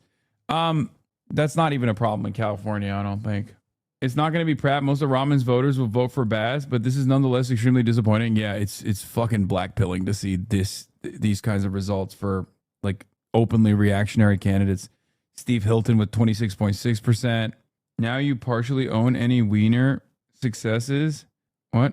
People hate tech bros. Steyer, Rothman, Shoykot. Analysis bad. Need more bad analysis to understand. That's called an ass whooping. Now you partially own any Wiener successes. What? What the fuck are you saying? Dude, I think I'm going to ban everyone from San Francisco going forward. 25-month subscriber. I already said I'm perfectly willing and capable to back Connie Chan against Scott Wiener. But hey, have fun. Fake demon, you didn't even ban the Becerra voter? Yeah, because Becerra is going to be our new governor. San Francisco, the new Naperville? No, yeah. Karen Bass, a Republican D-list celebrity, is an insane outcome only possible in a jungle primary. Yes, but also the fact that it's even happening is devastating. Like, it's insane, dude. This is insane. Like, Spencer Pratt getting this close is insane. 47% of the votes in. No, you were a bunch of ham-fisted interlopers. I had no idea San Francisco was like that. All right, fuck it. I'm pulling out. I don't care about what happens in San Francisco. All right, if Scott Wiener wins, then Scott Wiener wins. Connie Chan already has Nancy Pelosi's endorsement. That is the most powerful politician in San Francisco. Have fun with that race. What are the odds Becerra so dog shit gets recalled within 2 years? Who knows? It's so, California politics is so ass. How do you see such comically low turnout numbers year after year and not just give up on electoralism? It's the Latino vote that Becerra swooped up. I was canvassing in East LA before Becerra had a chance to win and people were progressive. Once he came in and a lot of my peeps fell in the line, that proves the Latinos vote in IPAL. It's legit. What can I even say to people when they tell me they don't care about politics? I mean, most people don't. I don't think Latino voters vote in IPAL at all. I mean, we'll see. We'll see what the demographic breakdown looks like. I do think that it's the Becerra thing is just like Democrats consolidate support. They say that's the guy and people just go and vote. Yeah. Hey guys, at least Tony Durden is leading by 4 over that rat bastard Larry Roden. Porter should have stepped out and endorsed Steyer. This is fucked. What are you guys talking about? That wouldn't have done anything. Like Katie Porter is a 4%, dude, a 5%. And also, there's no guarantee that Katie Porter was going to actually, Katie Porter voters were going to go vote for Steyer anyway. If Katie Porter endorsed someone, she probably would have endorsed Becerra anyway. Anyway, I'm tired, but we started off the night with a good W, Adam Hamawi, and we're ending it on L after L after L. It's California, so it'll take some time to see the final results. Shout out to Barack Denzel Obama Shaw. Shout out the country and God Damat, and all the other people. California is so busted. California is so cooked. What are you gonna do? It's a big country. It's a big state. Yeah, never forget. Health and Education Service. I nominated Javier Baccaria. Javier Becerra. Health and Education Service. I nominated Javier Baccaria. We got a lot of work in California, okay? We got a lot of work here. We got a lot to do. God, I miss you, Joe. God love your soul. And God save America and our troops. Javier Baccaria. All right, I'll see y'all tomorrow. I'm not going to New York City. Yeah, I'm staying here, dude, till the bitter end. Anyway, love you guys. See you tomorrow. Peace. Stunning lo-fi introduction, starting off the day. All the chatter's trickling in, hustle people hate. Sunny in Los Angeles, California, says Hasan. Stun luck to the stun luck to the topic's just begun. 'Cause there he is again, Hasan is streaming. Hasan is streaming. There is again. Hasan is streaming. Hasan is streaming. Reviewing a Chinese train, telling Kaya place. Sun and Asmin chatter loves, giving grinnings grace. Zoran winning NYC, woke two back with the force. The Rogan of the left, to me a dumb himbo still of course. The Charlie Kirk assassination, the Fear and Online show. 8 full fucking years of this, and plenty more to go. Doing fun stuff tomorrow, throw PBS up on the screen. A man-made horror reaction brought to you by this life's dream. 'Cause there he is again, Hasan is streaming, Hasan is streaming.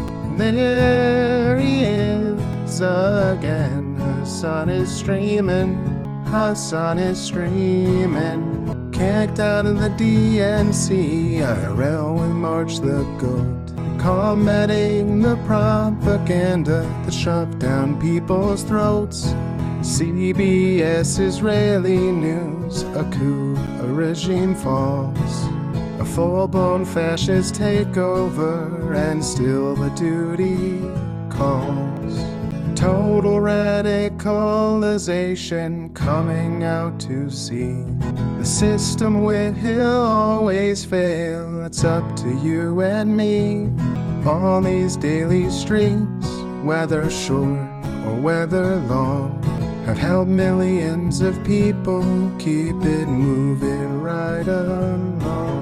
'Cause there he is again, Hasan is streaming, Hasan is streaming.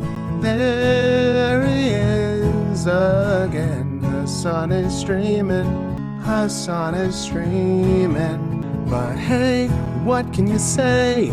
That's BBS for you. But he'll play games real soon, just you wait. Say, hey, what can you say? That's BBS for you.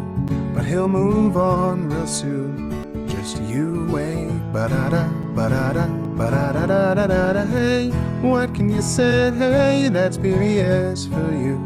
But he'll pull your lungs real soon, just you wait. Sha-da-da, sha-da-da, sha-da-da-da-da-da. Hey, what can you say? Hey, that's BBS for you.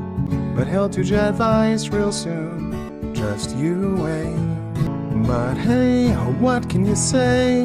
That's BBS for you. Brought on by viewers like you. Just you wait. Just you wait. How do I start?